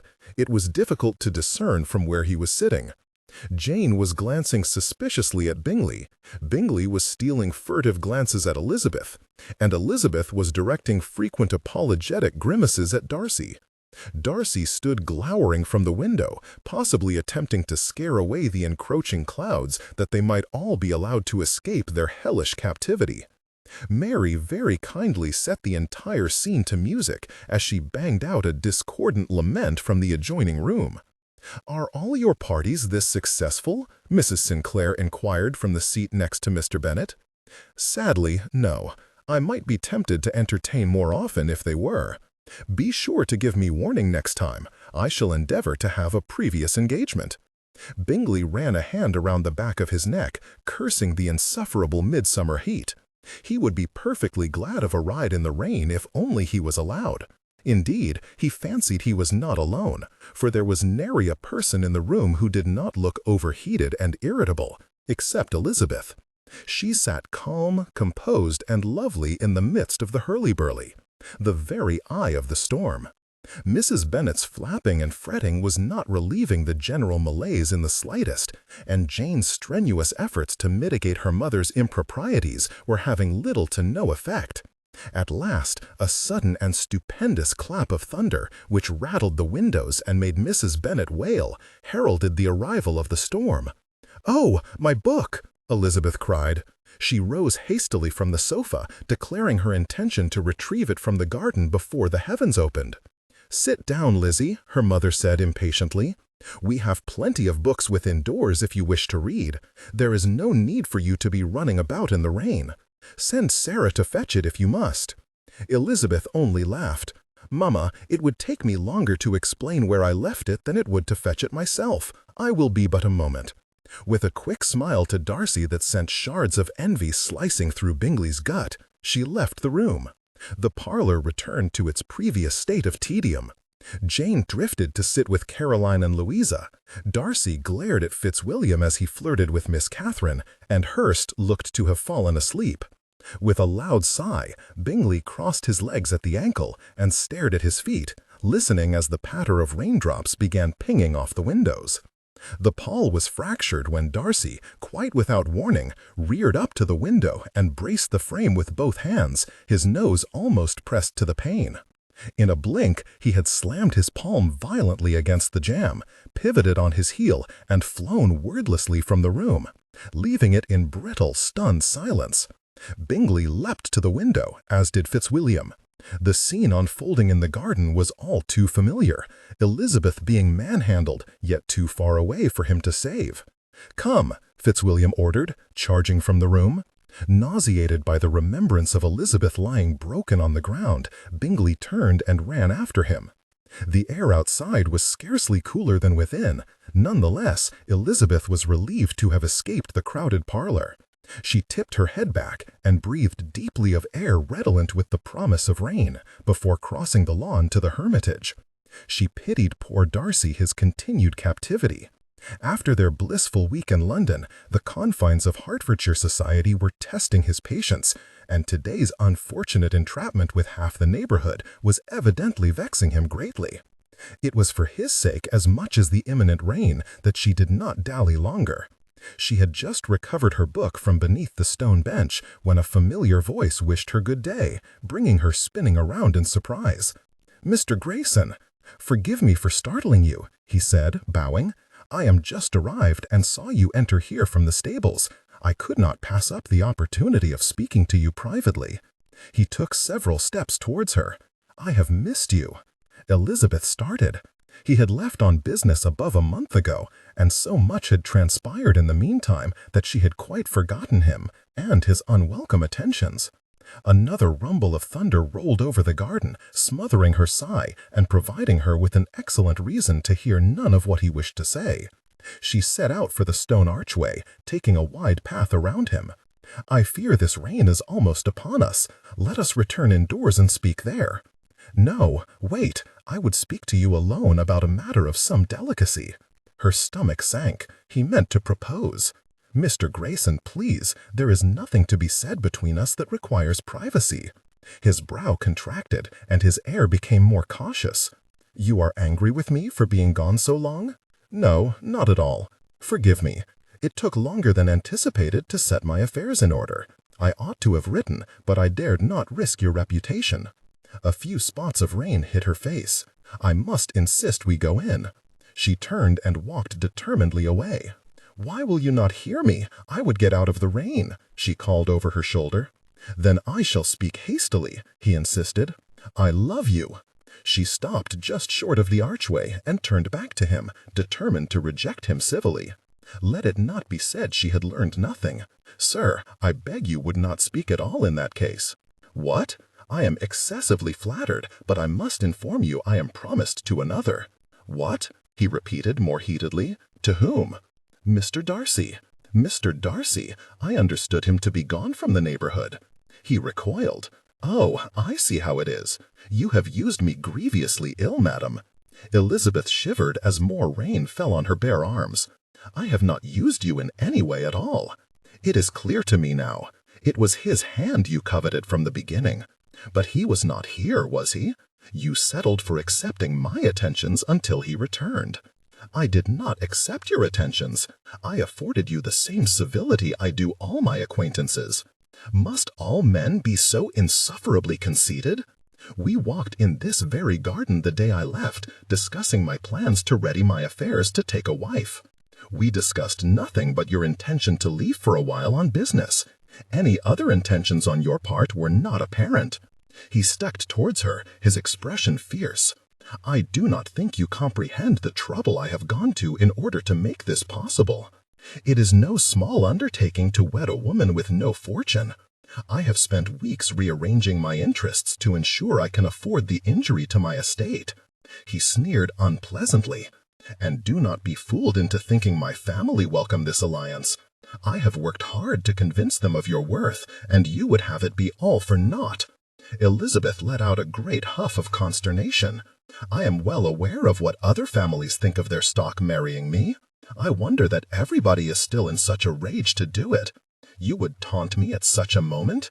No, sir, I am sorry you have been inconvenienced, truly, but I cannot marry you, and I gave you no indication that was my wish." Sustainable for long listening sessions. Aim for the refined quality listeners. Your mother certainly did. Elizabeth threw her hands in the air, almost losing her book to the shrubbery. "Then I must insist you take issue with her. There is nothing more for me to say on the matter." She pirouetted away from him and stormed onto the lawn. Lightning flashed overhead and rain pricked her face, plastering her hair to her cheeks. "You cannot seriously mean to refuse me," he called, striding after her. "Yes, I can. Miss Bennet, Miss Bennet, Elizabeth." She found herself suddenly spun around as he seized her arm, sending her book tumbling to the wet ground. His face was close to hers, and he looked to be pleading with her, but she could not hear his words. She was too overcome with a memory she had until that moment been blissfully unaware she possessed, that of Mr. Wickham similarly restraining her, his fist raised to strike. Pain shot through her temple in remembrance of his blow, and she cowered, covered her face with her free arm, and screamed. Then Darcy was there. He appeared from nowhere, propelling Mr. Grayson away with monstrous force and pinning Elizabeth to his side. She buried her face in his coat and felt his guttural command reverberating through her more ferociously than the overhead thunder. "Unhand my wife!" Mr. Grayson made a noise, but Darcy cut him off, his voice cold and hard. "Leave now. Never come back. Do not test my resolve not to kill you." Elizabeth felt him shift and peered around him to see Colonel Fitzwilliam had arrived and was forcefully leading her ashen assailant away. She saw nothing more, for she was then enveloped in Darcy's embrace so completely that not even the rain could penetrate his hold. "My God, Elizabeth, are you hurt?" She felt more than a little foolish for screaming. "No, only a little shaken, and very damp." Reverently, he turned her towards the house, keeping his arm wrapped tightly around her. When he paused to retrieve her book, wiping it clean on his pristine trousers before handing it back to her without comment, but with a tender kiss to her temple, she thought her heart might burst. Explaining the matter to her father and changing into dry clothes took Elizabeth more or less the same time as it did for the storm to pass. Her returning downstairs, therefore, coincided with the departure of most of Longbourn's callers. Only Darcy, Bingley, and Colonel Fitzwilliam stayed, all eager to join Elizabeth and her sisters on a walk after having been trapped within doors all afternoon. Elizabeth and Darcy soon outstripped the others, though they walked in silence, her every attempt at conversation falling flat. He was not uncivil. Indeed, he was overly solicitous, inquiring frequently whether her head ached and needlessly helping her over every twig and pebble in their path. Yet his distraction was obvious. "Truly, Fitzwilliam, you must not worry. I was not hurt in the slightest." He nodded once, but said not a word. She frowned in consternation. "And you must think no more on Mr. Grayson. I see you are distressed, but you ought to know I should have refused him even were I not promised to you. I assure you, I am not thinking of Mr. Grayson." She puffed out her cheeks. Darcy saw it, and in an impatient tone, added, "It is your well-being that concerns me, Elizabeth, not my own." He clamped his mouth closed and stared directly ahead, his jaw clenched and his countenance severe. Elizabeth smirked. If one was going to be an awful object, one may as well be an awfully handsome one. She ceased walking, put her hands on her hips, and attempted in vain to conceal the grin on her lips. "If you do not divulge what is the matter, I shall be forced to conclude 'tis I who have vexed you." He turned to face her, his eyes widened, his nostrils flared, and he winced as though pained. "It is you, woman!" The look he gave her belied his claim, however. "You would push me?" he inquired softly. "Very well, though it would be more accurate to say torture than vex." Her heart began to pound as he took up her hands and tenderly but surely removed her gloves. "All day I have watched these hands toying with your hair, pouring tea, playing the pianoforte." One after the other, he lifted them to his lips and kissed them. "All day I have watched those eyes sparkle and laugh at the world." His gaze fell to her mouth. "All day I have watched these lips talk, smile, hum." He slid a hand around the back of her neck. "To see another man's hands upon you was insufferable." He leant closer until their mouths were a mere hair's breadth apart. "I would make you mine. The wait is torture." His kiss was barely gentle, his struggle for restraint unmistakable. Elizabeth's heart was thundering too loudly to be discouraged by so trifling a thing as temperance, however. They were to be married within the week, and given the day's objectionable events, she was sure a little less restraint would be entirely forgivable. She lifted onto her toes to press herself against him and held his face with both hands, encouraging him to kiss her more deeply. With an inarticulate groan, he thrust both arms around her and pulled her closer than ever before. His hands ran a path up and down her back, settling finally upon her hips. His mouth left hers and rained kisses along her jaw, down to her collarbone, and farther, to the swell of her breasts at her neckline, making her gasp. Driven by a passion altogether unknown to her, she drew her hands down over his chest and without overmuch consideration unbuttoned his waistcoat. He seemed not to notice until she slid her hands around his broad back and gripped his shirt in her fists, tugging him roughly against her. He brought his mouth back to hers with a kiss that felt as hard and unyielding as had his previous restraint. Yet, just as she thought she might abandon herself to his passion, he withdrew it. With a groan that clearly evinced his reluctance, he ceased his ardent kiss. Cradling her face, he peppered her lips with light, chaste touches, until finally he dropped his hands to her shoulders and pushed her gently away. "Marry me," he said gruffly. She laughed breathlessly, noting that his hat at some point had been lost. "I shall have to now. That was rather a damning embrace." He smiled faintly, but shook his head. "Now, marry me now. I cannot survive until Tuesday." She smiled broadly and began buttoning his waistcoat. "If it is any consolation, you have at least succeeded in making my anticipation as great as your own." "Good God, would you desist your torture, woman?" Before she could reply, however, he kissed her again, one last passionate kiss that devastated her equanimity and proved beyond a doubt he was not without the talent for torture himself. "The ladies are in the drawing-room, sir," Peabody informed Bingley when he, Darcy, and Fitzwilliam arrived home later that evening. "Then be a fellow and bring us some supper to the library, would you?" he replied. It was late. His day had been atrocious, and he was in no humor to make small talk with his sisters. His failure to save Elizabeth weighed heavily upon him. He had wanted to desperately, but the rug in the hall had hindered his flight from the house, and by the time he recovered his footing, Fitzwilliam had escorted Grayson off the premises, and Darcy had led Elizabeth back inside. He had been too late to help her, again. "Is there any brandy in the library?" Fitzwilliam inquired. "You drank me dry the last time you were here." He gave a muffled grunt as he bumped headlong into Elizabeth, who was coming out of the library. She stumbled backwards, landing heavily on the floor. "Good Lord!" he exclaimed, partly in apology, partly in chagrin, as he belatedly recognized her as the maid with Elizabeth's eyes.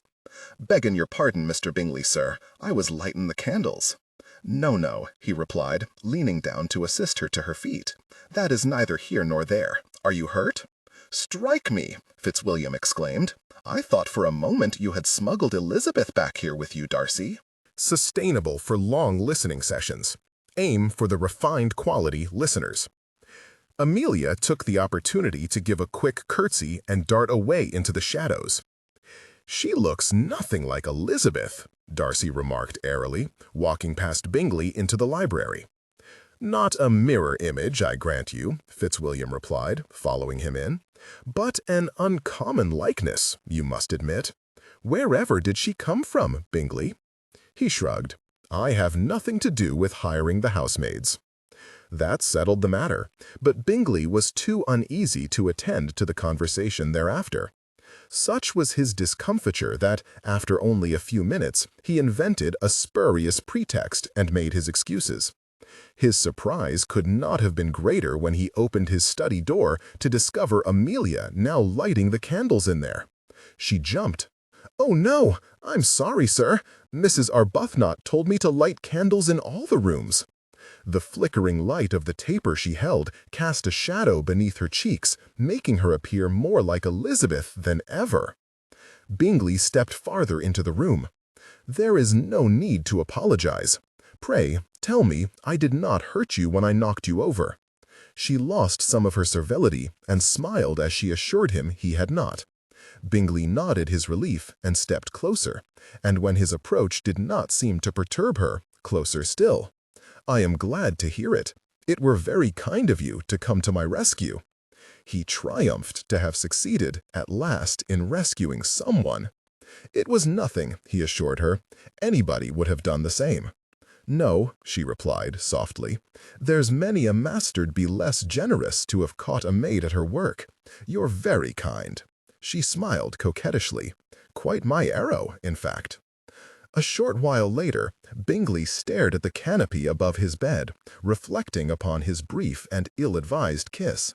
Shame had rapidly obtruded upon his ardor, prompting an abrupt end to their clinch. That shame persisted. Alone in his bedchamber, with only his thoughts for company, however, it was so very tempting to imagine it had been Elizabeth he had taken in his arms, and Elizabeth's willing lips to which he had pressed his own. 8. Willful Misunderstandings. Monday, 13 July, 1812, Hertfordshire. Darcy set his book aside, for he had not the concentration to read. He closed his eyes, but could not sleep. He used to be a far more sensible man, but impatience for his wedding on the morrow had rendered him distracted and restless. He rather thought he had good cause to be in a hurry.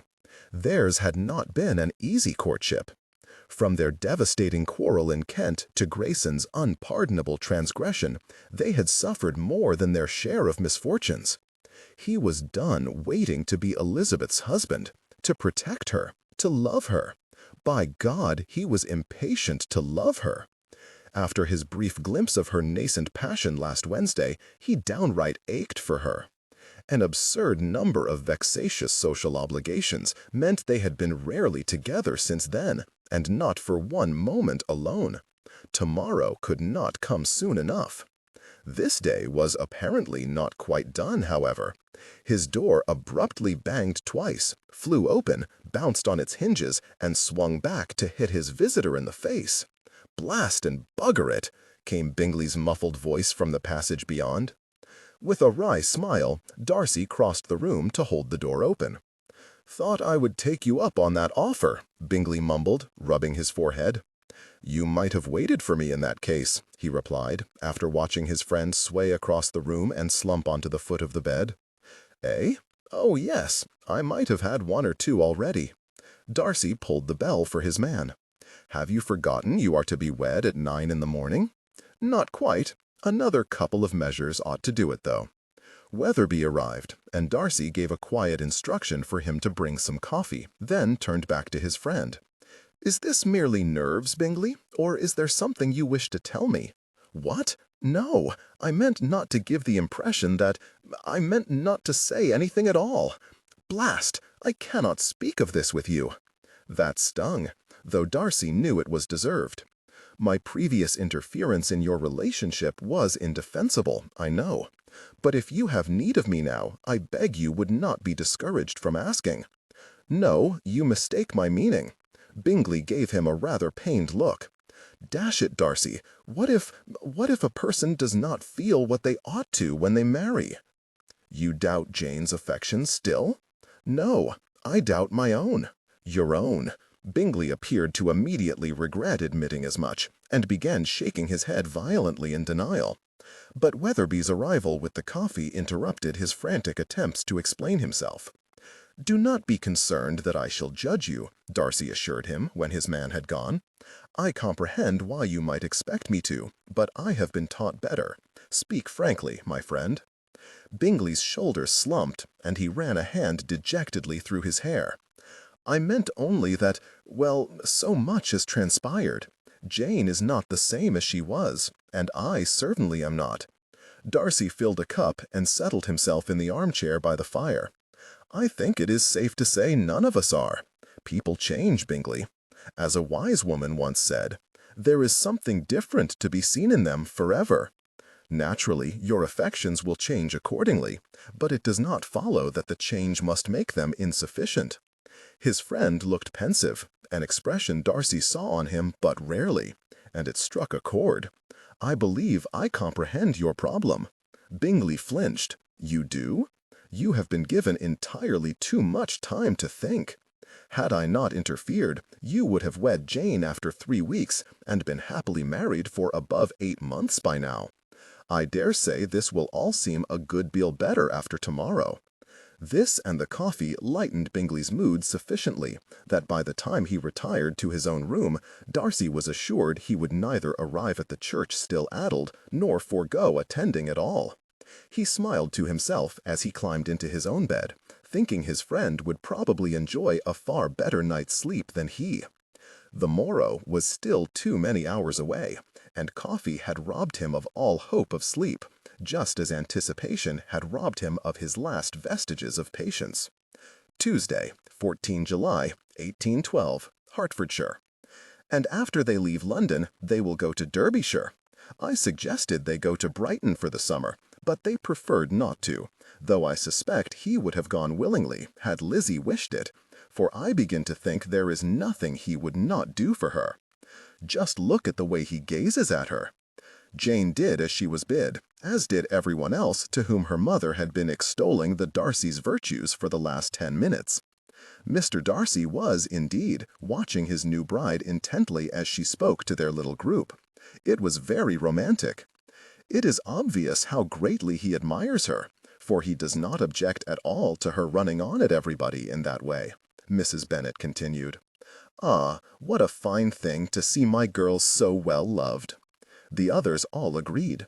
Jane smiled and said not a word, feeling distinctly less well loved than her sister at that moment. Whereas Elizabeth's husband pinned her possessively to his side and hung on her every word, her own tarried on the other side of the room, speaking to anyone and everyone but her. She endeavored to think nothing of it. Bingley was naturally sociable, certainly not the sort to remain in one spot at a gathering, and there had been nothing else in his behavior today that could be construed as cause for doubt. He had greeted her at the church in excellent humor, enthusiastically praised her appearance, kissed her affectionately after the ceremony, and proudly paraded her through the village to Longbourn as his wife. He was, in any case, a vastly different creature to his friend, and Jane supposed she ought not expect him to behave similarly. It was not long before she began to feel altogether less sanguine. The small group of people to whom Elizabeth had been speaking had swollen to include most of the guests. Sustainable for long listening sessions. Aim for the refined quality listeners. Hers had diminished to just one, Mr. Collins, whose determination to be heard had overcome all her best attempts to escape his company. Perhaps this was what Louisa and Caroline had been speaking of when they advised her that ladies who were too meek did not do well in society. If she could but harness a whit of her sister's assurance, she might become a woman worthy of the world's notice, and perchance her husband's also.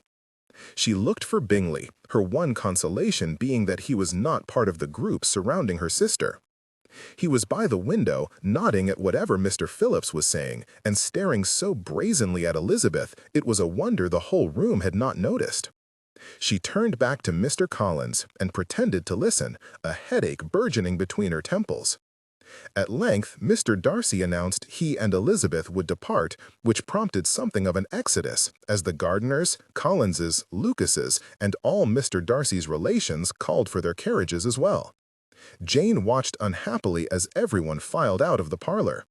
Of course, they would all go now. Why would anybody wish to stay once Elizabeth left? Longbourn's drive was soon overtaken with milling guests. Elizabeth and Mr. Darcy bade them all goodbye, coming to Jane and Bingley last. "Thank goodness we need not say our goodbyes yet. I believe I shall survive the 3 days until I see you at Lord Ashby's ball," Elizabeth said, taking Jane's hands. "Something tells me our farewell in London will not be so easy." "I do not think you will ever be forgiven for stealing Lizzie away, Darcy," Bingley interrupted. "Jane would forgive her new brother a great deal if he would only hasten and do precisely that." "You are welcome to visit Pemberley as often as you please," Mr. Darcy said, looking at her. "Then I dare say you will be seeing much of us," Bingley answered in her stead. The effort of keeping her smile fixed in place began to tax Jane such that it was a relief when the leave-taking was done and Darcy handed Elizabeth into their carriage. "Are you well?" inquired Mrs. Gardiner, stepping to her side to wave them off. "You look a little peaked." "It is difficult to see Lizzie go, is it not?" Mary said, appearing beside her aunt. "If it were not that I shall see her at Pemberley in a few weeks, I should be miserable too." "I know you will miss her terribly." Jane's uncharitable thoughts to the contrary were interrupted when Mrs. Sinclair bustled past to her carriage. "Fear not, Mrs. Bingley. Your husband has employed your sister's twin as a maid, so you will have her to remind you in Lizzie's absence." Tuesday, 14 July, 1812. London, Baker, the young girl appointed as Elizabeth's lady's maid, moved about in the dressing-room, emptying the bath. Elizabeth came to perch on the dressing-table stool in her bedroom, rubbing her hair dry with a towel, not quite believing she was here at last. Her wedding day had been perfect, but with a good deal too many people to speak to before she and Darcy were able to leave, and a good deal too many miles to travel before they were able to arrive here, every one and everything seemingly indifferent to her impatience to begin her life as Mrs. Darcy. In recent weeks, she had derived the distinct impression she was expected to be nervous for her wedding night, but she was not. She could never be nervous of a man who took such prodigious care of her, who looked at her as though she were a work of art, who held her as though she were made of glass, and who responded to her as though she were a seductress. On the contrary, she had great hopes of his recreating the same wonderful sensations he had on their walk the previous week. "Should you like me to brush your hair, Mrs. Darcy?" inquired the maid, coming into the room. Elizabeth declined and waited only long enough for Baker to lay out a nightgown on the bed before dismissing her for the evening. She reached for her brush, but froze when she caught sight of the most enormous house spider on which she had ever laid eyes, not a yard from her bare feet. She did next what any well-bred young lady of good sense would upon discovering such a beast in her presence. She screamed and clambered up on the stool. The spider scurried for the nearest cover, which happened to be said stool. She jumped off it, screaming again and laughing all at once. The stool clattered back against the dresser and fell to the floor. She stumbled over her bathrobe and lunged towards the bed, laughing at her own ineptitude as she leapt onto the mattress and clutched at a post to steady herself. The door from the sitting-room adjoining the master and mistress's bedchambers flew open and banged against the wall with enough force to rattle the pictures and make every candle gutter. "Elizabeth, what is the matter?" Darcy wore only a robe, tied loosely at the waist, which accentuated the broadness of his shoulders most agreeably. His hair was dripping wet, rivulets of bath-water ran down his face and dropped onto his exposed chest, as though Neptune himself had risen from the sea to defend his bride. Under any other circumstances, the sight might have weakened Elizabeth's knees. As it was, she was somewhat distracted by the gargantuan creature darting towards his feet. She pointed at it. "Spider!" It was all she could manage. His incredulity rendered her incoherent with hilarity thereafter. "For God's sake, woman, I feared something serious had befallen you." Again. He looked in the direction she pointed with obvious disdain, though upon espying the long-legged colossus seated some ground, his eyebrows raised in surprise. Elizabeth's sides hurt.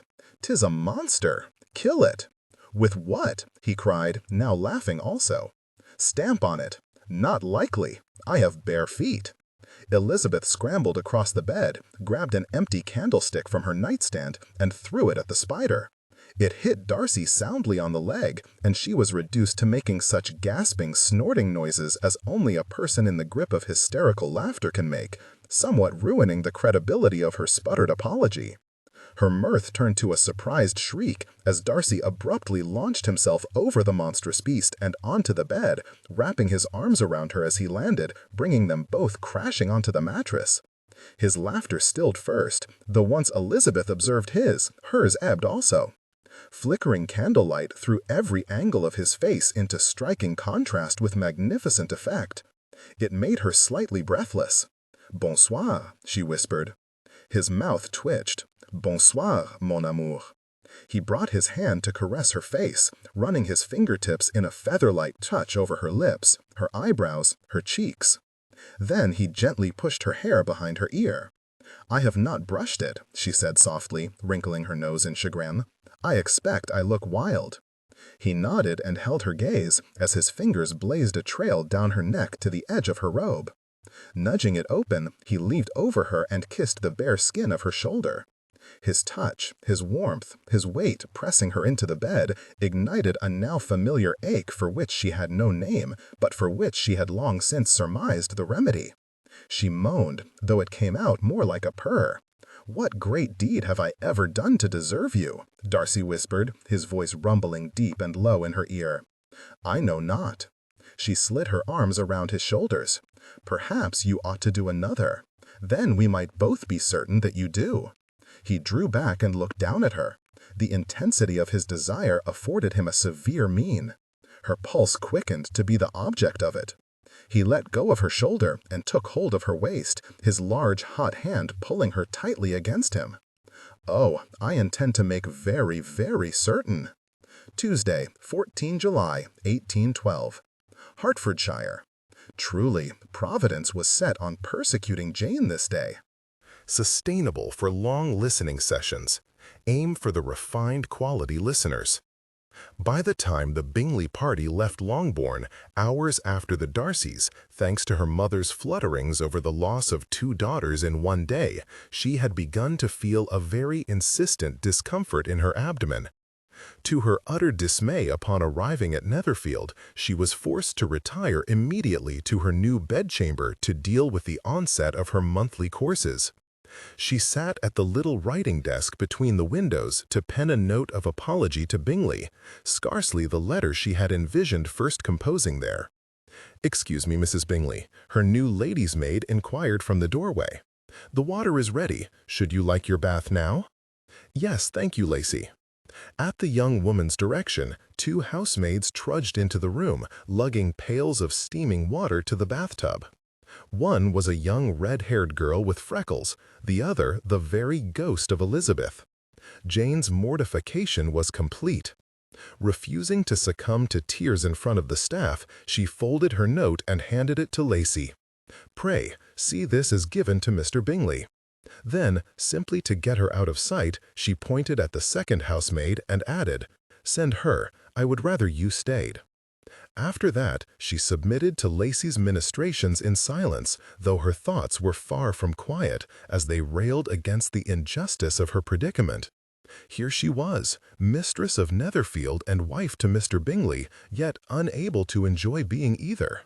One moment she cringed to consider what her new husband must be thinking of her. The next she recalled him staring at Elizabeth and decided she did not care. If she shed a few tears, it was only as her hair was rinsed and her face was awash with water anyway. When she was dressed and her hair brushed, she sent Lacey to fetch her some supper. The maid returned with a tray of food and an answering note from Bingley. Jane thanked her for both and dismissed her, then stared at the missive for a good 10 minutes before summoning the courage to read it. "Dearest Jane, I would not have you distress yourself any further about such a trifling matter.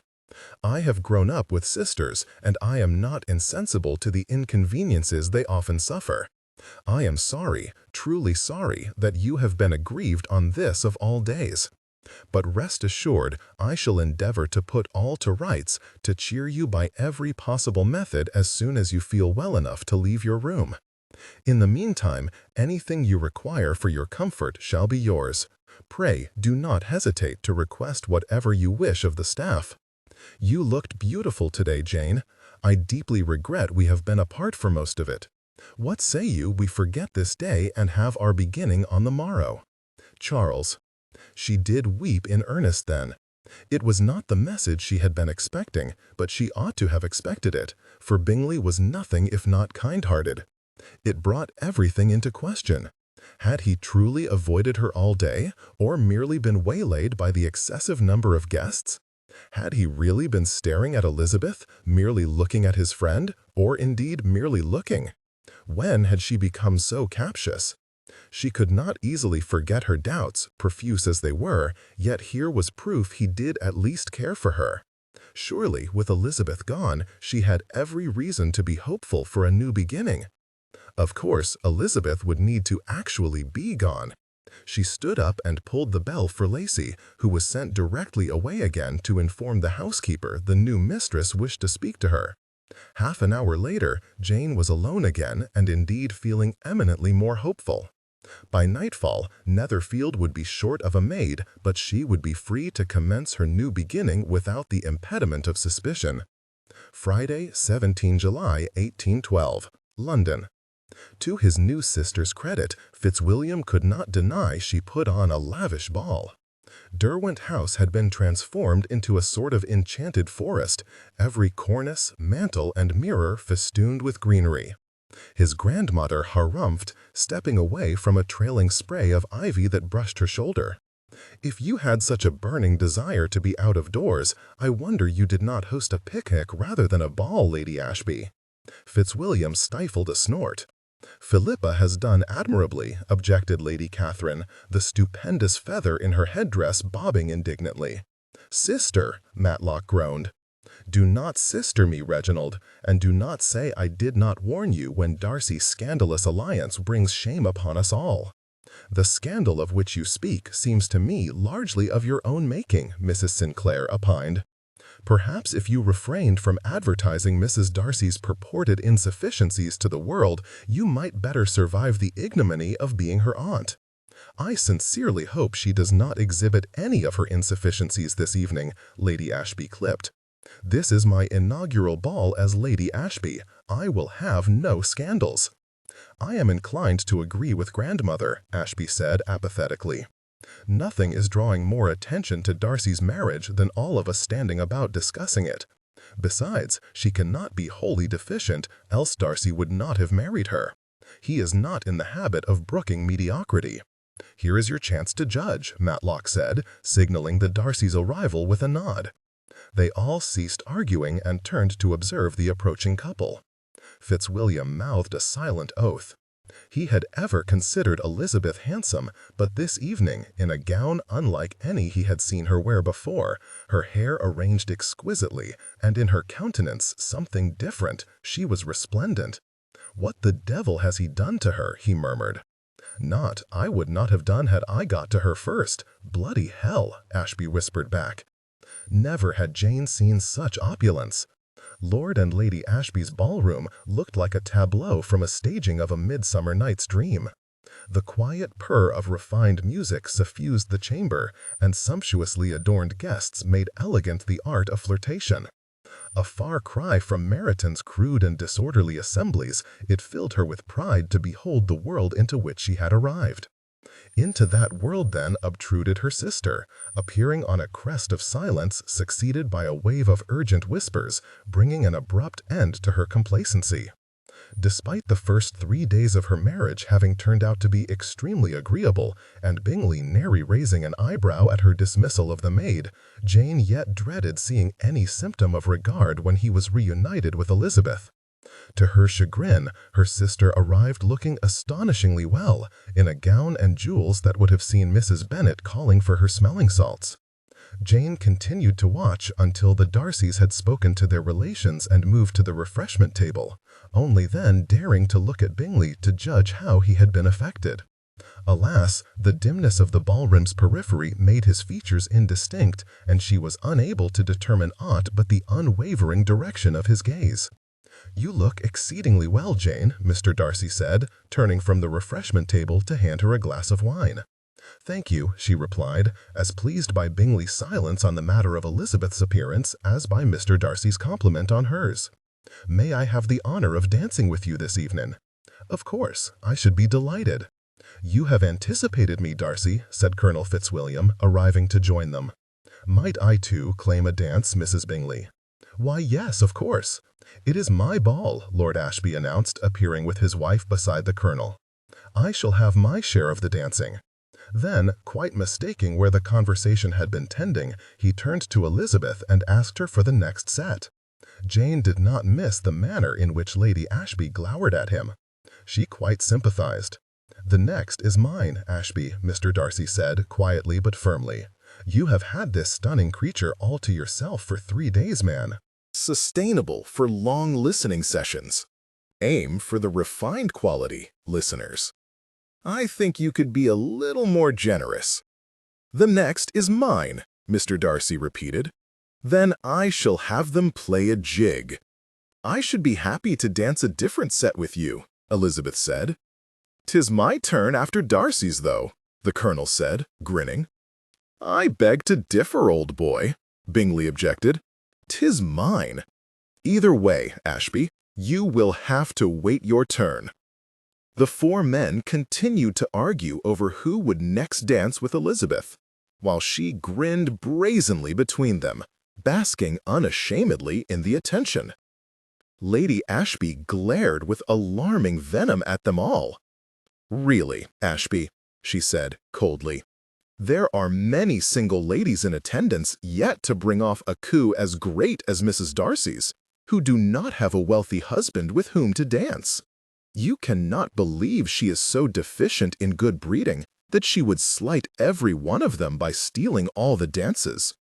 Elizabeth bore the remark with civility, though Jane did not think for one moment that her sister would pay the reproach any heed.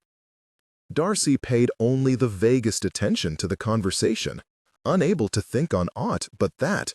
Surely to God, Elizabeth's dress had been designed to bring men to their knees. It celebrated every curve, accentuated her slender waist, and drew his eye again and again to the generous swell of her bosom, and he was damned if he could refrain from envisioning how its gauzy layers had pooled about her hips as he loved her not an hour ago. The woman had ruined him. After but 3 days of marriage, he could no longer hold a rational conversation, for want of a thought in his head that did not center upon loving her. Hearing the music start, he made his excuses and led her to join the line, never in his life so desirous of dancing, or so enamored of his partner. Say what else you will, Philippa, you cannot deny her dress is exquisite. "Yes," Lady Ashby said with a strange smile. "Thank you for bringing it to our attention again, Daphne." "Be not jealous of our praise," said another of the little coterie of ladies, a Miss Valerie Floyd. "A fine dress is a fine dress, regardless of who wears it. Do you know where she had it made?" "I have no idea. Do you?" Lady Ashby inquired, glancing at Jane. Miss Floyd turned to her also. "Does this lady know Mrs. Darcy?" "Oh, for heaven's sake, Valerie, this is Mrs. Darcy's sister. Do keep up." "We were introduced earlier, madam," Jane said quietly. "I am Mrs. Bingley." "Oh, well, you never said you were Mrs. Darcy's sister. I should have remembered that.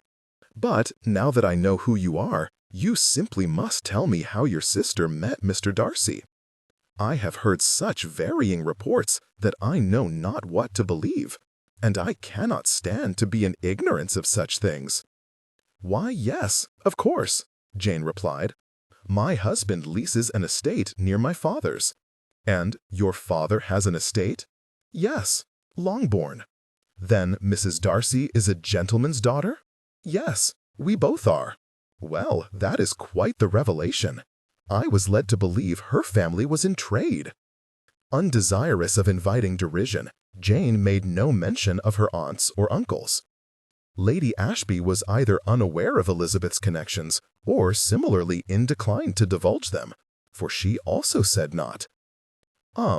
Well, in any event, Mr. Darcy stayed with my husband last autumn. We all met at an assembly in the local town. An assembly? Miss Floyd cried, her expression an unflattering mix of amusement and disgust. Oh, that is wonderful! Philippa, had you any idea Mr. Darcy was so liberal? None at all. I am not surprised to hear he took a fancy to her at a dance, though, said Lady Daphne, for she treads uncommonly well. Did you see their dance, Philippa? Everybody saw it, Daphne, because everybody was watching, Lady Ashby replied indignantly. Let it not make you uneasy. People are only intrigued. If the Darcys wish to intrigue people, let them hold their own ball for the purpose. I doubt they have time to arrange one this late in the season. Oh, but I should like to go to a ball at Pemberley. Do you think they will hold one there before next spring? Jane held her tongue as the lady's curiosity flowed, long as did Lady Ashby, who stared vindictively in Elizabeth's direction.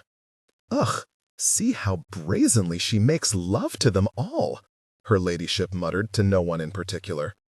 Jane looked and saw, with no great surprise, that Bingley had been waylaid amongst the throng of gentlemen. His desertion prompted a painful surge of resentment. My sister wields her charms liberally and indiscriminately. Lady Ashby looked at her sharply. Well, would that she not wield them at my ball? Elizabeth and Bingley both laughed loudly at some shared joke.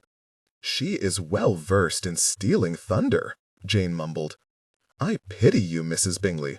I have been her cousin for less than a week, and already I am grown weary of her brilliancy. You have borne being shone down by her for a lifetime. With a disdainful snort, she turned her back on both Elizabeth and the gaggle of women yet engrossed in her. Fie, let us cheer ourselves by examining those parts of her that do not shine so brightly. Overcome with a violent sense of vindication, Jane did not to discourage Lady Ashby from cataloguing Elizabeth's faults. Her form lacked symmetry. Her smile revealed too many teeth. Her voice was too deep, her wit too keen, and in her manner was such shameful coquetry as would surely invite disaster. Her manners have already invited disaster, Jane admitted. Only a few days ago, Mr. Darcy was obliged to rescue her from the clutches of a man who claimed she had willingly received his addresses. Is that so? Do tell me who. His name is Mr. Grayson, Lady Ashby beamed. Encouraged to have finally pleased someone this evening, Jane continued.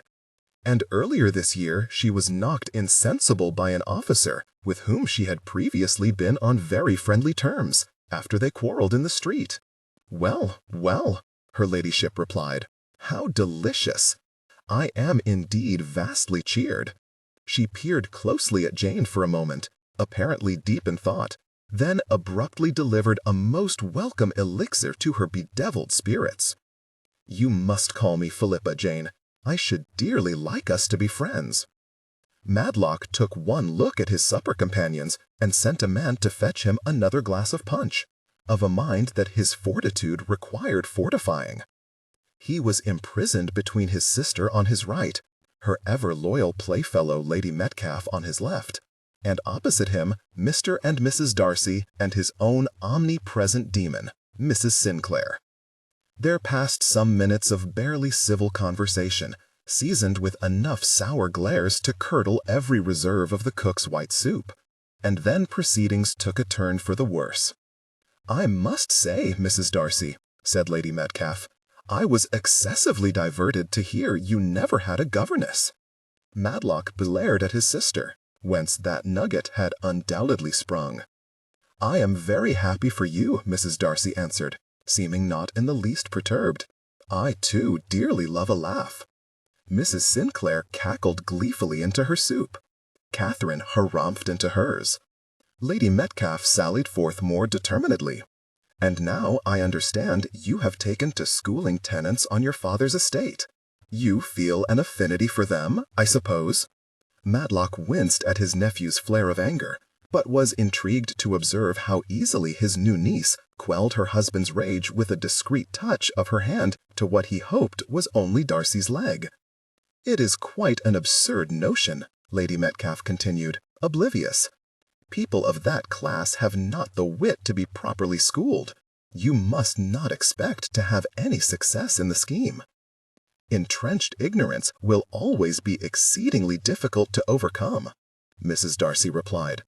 Her ladyship gave a firm nod. "Quite so. Good breeding is essential if one is to achieve true erudition. You were not so resolute in your opinion on the matter, though, were you, Lady Catherine?" Matlock raised his eyebrows. She meant to draw his sister into the fray as her advocate? Interesting. Sustainable for long listening sessions. Aim for the refined quality listeners. "Of what are you speaking?" Catherine demanded, her brow creased in affront. "Why, when you and I spoke on the matter, you conceded in the end that a person's intellect might not be dictated by their descent. I acknowledged your success in teaching a boy to read, nothing more. You see," Lady Metcalfe announced airily, "our minds will never be moved on this subject." Thus, the trap was sprung, and Matlock received his first, exceedingly satisfying taste of the cleverness that had caught his nephew's notice. "That is precisely as I would have expected, madam," Mrs. Darcy said dryly. Boasting a broad smile, Mrs. Sinclair signaled to the nearest footman. "Have you any gin? I feel a thirst coming on. You achieve nothing with this shameless sauce, but prove your own want of good breeding," Catherine snarled at Mrs. Darcy in a harsh whisper. "I am not in the habit of being toyed with. Do you still not comprehend who I am? By your own admission, you are one of my husband's nearest relations, and hence mine also." Her ladyship sucked in a breath, instigating a virulent fit of coughing. Shaking her head and waving her hand to indicate she was not done, she choked out, "Being my relation does not qualify you to bandy words with me." Mrs. Darcy's eyes flashed. "My point exactly."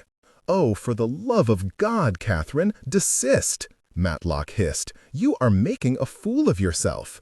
"She is making a fool of me," her ladyship spat back. "No, she is merely holding doors open. You are striding unhindered through them." "Am I to be betrayed by my brother as well as my nephew?" she replied in a rasping whisper. She reached for her drink, only to discover her glass was empty. "Where is the disloyalty in saving you from humiliation? If that was your design, why did you do nothing to prevent Darcy marrying her?" She coughed again, more strongly than before. "Enough!" Darcy hissed furiously. His expression was thunderous. "This will not do." He motioned for a footman to fill Catherine's wine-glass. "You are not well, madam. Pray leave off squabbling over unalterable particulars and recover yourself." With that, he stood, held out his hand for Elizabeth, and left the table. Chagrined that Darcy's unfailing restraint had made him look like a fool by comparison, Matlock shook his head at his sister. "He does not deserve this from you. He is a fine young man." "Of that I am fully aware, Reginald. Why in heaven's name do you think I am so angry? Who will care for Anne now?" He had to assume the question was rhetorical, for she then left the table, taking Lady Metcalfe with her and abandoning him to the company of 4 empty seats and 1 Mrs. Tabitha Sinclair. He gritted his teeth and waited for her inevitable acerbic commentary. Some 10 minutes later, he was cursing the vexing old baggage's ability to wield complete silence and an infuriating self-satisfied smirk to infinitely greater effect than any of her usual persiflage. There was not enough air in the room for so many candles and Elizabeth to burn so hot. Her chest heaved with the effort of claiming her share as she spun through the figures of the La Boulangère. Over and again, Darcy reclaimed her from the tangle of dancers in the center of the circle to swirl her vis-à-vis, his grip emblazoning her skin as though she wore no gloves at all, and the brand of his touch eclipsing the feel of every other man's as she danced away again. The circle of dancers skipped wildly to the left and then all the way back to the right. Bingley lurched along with them, chasing Elizabeth in one direction, then Jane in the other. The weight of each of their hands not to that of the turmoil in his heart. Though he had struggled, after his calamitous proposal, to resign himself to his fate, he had thought his endeavors to be content with Jane as a sister largely successful. Only as the sun set on his ill-fated wedding day had he acknowledged how spectacularly he had failed. The circle slowed to a halt. His heart cavorted in time with his feet as he performed a turn with Elizabeth in the center.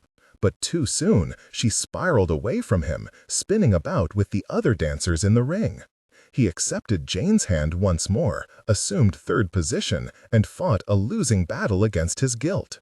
Entering his study uninvited late on Tuesday evening, his sisters had left him in no doubt of his offenses. Why, Caroline had railed, had he thought it politic to neglect his own bride at his wedding breakfast? Another of the ladies swept him into a frenzied turn before moving on to the next man. He resumed his place beside Jane. How, Louisa had demanded, were they to convince the world of Jane's worth in the face of his flagrant disesteem? Heat erupted across his palm as Elizabeth reclaimed his hand. He looked about. Everyone was returned to his and her positions in the circle. They all set off again, prancing leftwards in a vast sweeping arc, and he found himself once more chasing Elizabeth in circles. What possible reason, Louisa had wanted to know, had Jane for dismissing the maid with a marked resemblance to Elizabeth? When, Caroline had demanded, would he overcome his reckless fascination with Mrs. Darcy? The circle changed direction. It was now Jane who pulled him onwards, and Elizabeth's scorching presence chasing him relentlessly back to his place. Again and again, he had denied any misconduct to his sisters, his shame deepening with every reiteration of the lie. It was his turn to lead Jane through the complicated figure in the center. They forged headlong into the fray, moving in good time, if not perfect unison. At what point had he ceased concerning himself with her feelings? He was swept into a dizzying turn with another of the ladies, then flung back to his wife. He knew full well his regard for Jane had been neglected once his feelings for Elizabeth emerged. He staggered about in a disorienting pirouette with the next lady before being returned to Jane's more steady presence, falling more quickly into step with her this time. He had made no attempt to discover why she dismissed Amelia, grateful only that the woman was gone, and more resolved than ever to conquer his feelings for Elizabeth. He lost Jane to Lord Vale, who whisked her off into a turn in the center. Bingley watched her dance. The candlelight afforded her countenance, which was already glowing prettily from her exertions, a soft, delicate sheen. She truly was an astoundingly handsome woman. Vale spun past, delivering her back to him. Bingley took hold of her hand and smiled, earning himself a look of hopeful surprise. Was not this rectifiable? Given time to nurture his regard away from the distraction of either Elizabeth or Amelia, had he not every reason to hope that his feelings for Jane would grow to surpass all other desires? He raised her hand to his lips and kissed her fingers. Perchance she might be ready to receive him this evening. Then they might begin their journey to felicity in earnest. He set off into the next round ahead of tempo, willing the set to end that he could escape the place and return home into the arms of his beautiful, serene, uncomplicated wife, away from the terrifying, fierce, and insuperable passion of her sister. Elizabeth grew giddy from Darcy's effect upon her senses as they wheeled feverishly towards the end of the set. He drew her closer, held her tighter, and released her later with every glancing convergence. The feel of him so close behind, as he pursued her through the dance's closing steps, set her heart to racing, emboldening her to stop 2 steps early and wait, heart thundering, eyes closed, and all anticipation for that moment he would inevitably capture her. They came together with too much force, toppling onto the bed in a tangle of lust to enact a dance all their own, the tempo fierce and the steps urgent. They moved fervently, Darcy incandescent with desire. No other woman had ever roused in him such ferocious lust. Sustainable for long listening sessions. Aim for the refined quality listeners. Elizabeth was sublime, her skin flushed in the candlelight and exquisite gasps of pleasure on her lips as he loved her. He welcomed the familiar coil of tension when it began and increased his pace, pursuing his bliss. Elizabeth's passion rose to meet his. Her hands tangled in his hair, and she bucked against him, muttering incoherent half-formed words, till, without warning, she cried his name, and Darcy was sent reeling violently into the rapturous denouement of the most exhilarating dance he had ever performed. He lay still, unmoving but for his heart thundering in his chest, and fought to catch his breath. Into the stunned hush came Elizabeth's sultry, passion-drenched voice. "Fitzwilliam Darcy, had I known you could do that, I should have said yes the first time." Saturday, 18 July 1812, London. On the afternoon following the evening before, Jane sat in her parlor, her hands idle and her mind engaged in reflections answerable for the blush overspreading her cheeks. The evening before, she and Bingley had at last consummated their union, binding themselves eternally in body, where she was certain their hearts must soon unite. Such reveries rendered her already somewhat discomposed, and therefore apt to become even more so, when none other than Lady Ashby came calling. Her ladyship blew into the room in an eddy of hauteur, and installed herself ceremoniously upon the chaise longue. "I did not expect you to see you so soon, Lady Ashby," Jane began nervously. "Come now, did we not agree you would call me Philippa?" "Oh, yes, forgive me." "Never apologize, Jane. It is unbecoming." A footman delivered some refreshments, and Jane proceeded to pour tea for her visitor, glad of some activity to steady her hands. Lady Ashby accepted her cup with a wide, close-lipped smile. "Now tell me, how did you enjoy my ball? Did you approve of the decoration? You seem the sort of woman to appreciate finery." This began a discussion on all things refined and admirable, from Miss Christopherson's exquisite performance at the pianoforte to the divine shade of Lady Frances' gown. "You, too, were quite sublime, my dear," her ladyship added, much to Jane's delight. "I believe I must be allowed to detest you just a little for your looks. You were universally admired. And you acquitted yourself admirably, given your recent elevation to your husband's sphere. Everybody to whom I introduced you was well pleased. But then, there is nothing better, I find, than to have one's expectations exceeded. It disposes one to be satisfied. Why, thank you. Such a shame your sister saw fit to prove correct all our prepossessions. In her every action there was something of which to be ashamed. One can hardly blame your husband for his enthrallment, for what man's interest would not be piqued by such a flagrant exhibition of feminine charms? Jane gasped and coughed, and hot tea burnt the back of her nose. Throughout their intimacy the previous evening, Bingley had showered her with such assurances of his regard and promises for their future as made her forget momentarily Elizabeth's claim on his affections. "Pardon?" she whispered. "Oh, I have an eye for these things, Jane, and believe me, your husband was not alone in being drawn in. It was precisely as you said. Mrs. Darcy teases and flirts at will, with no adherence to the practices of the sphere into which she has imposed herself. That a few weak-minded individuals should fall prey to such a widely cast net is wholly unsurprising. Yes, I suppose. No matter. Your husband, indeed the whole of society, will soon tire of her when they realize she has naught to offer but coquetry and satire. They will? Indeed, it cannot be otherwise. One wonders when Mr. Darcy will tire of her, but in any case, your husband will certainly lose interest soon. She leant forward and patted Jane's hand. Understand, my dear, that while men's heads are easily turned by women's charms, their hearts are governed by pride. They have a great need to feel respected. Your eminently more sensible marriage has allowed you to achieve that which your sister never will, the very ne plus ultra of your rightful sphere. Of course, a connection with me will recommend you further still. Mr. Bingley cannot long remain unmoved by such distinction. She gave her hand a parting pat and leant back, smirking as she withdrew. You observed, I presume, how his interest in her waned once you began dancing with the likes of Lord Vale? I had not, though yes, I suppose it did. There, you see, it is perfectly within your power to harness his esteem if only you can learn to become the sort of wife of whom he can be proud. Thus, the ember of hope that flickered so erratically in Jane's heart was rekindled. Yes, I believe I do see. Lady Ashby smiled. Good. So, do not allow your sister's selfish behavior to distress you a moment longer. No good will come of a rift between the pair of you.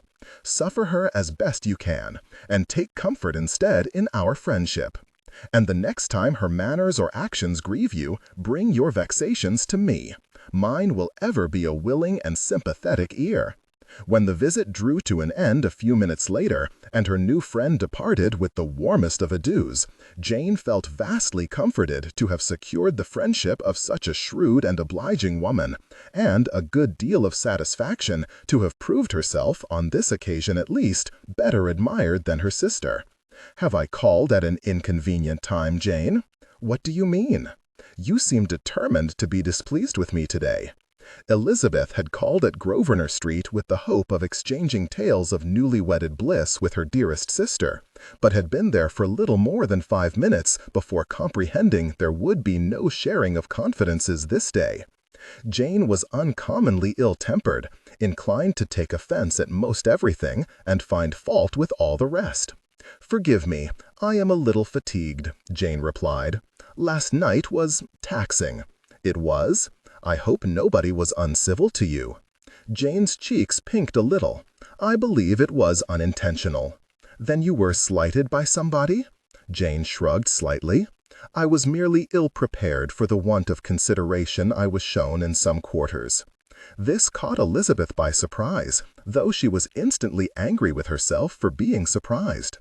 The nature of her acquaintance with Darcy had afforded her an invaluable understanding of his sphere and its inherent intolerances. Moreover, he had warned her what to expect at the ball, since it was his family and his acquaintances to whom she was being introduced. Poor Jane had been given no such advantage. Even Mr. Bingley possessed only a passing acquaintance with the majority of Lady Ashby's guests. Elizabeth was ashamed to acknowledge she had done naught to prepare her unsuspecting sister for the contempt of those whom she herself must now call family. "I beg you would forgive me, Jane. I was too engrossed in my own world to consider how you must have felt. It was selfish of me." Her sister did not smile. "I shall not say you are wrong."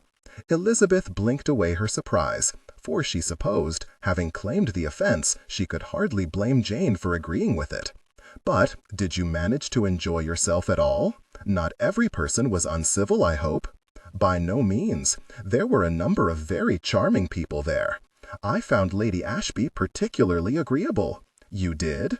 Elizabeth said with a little laugh, wondering not for the first time at Jane's ability to form attachments to the most insincere of people. "Yes, Lizzie, I did.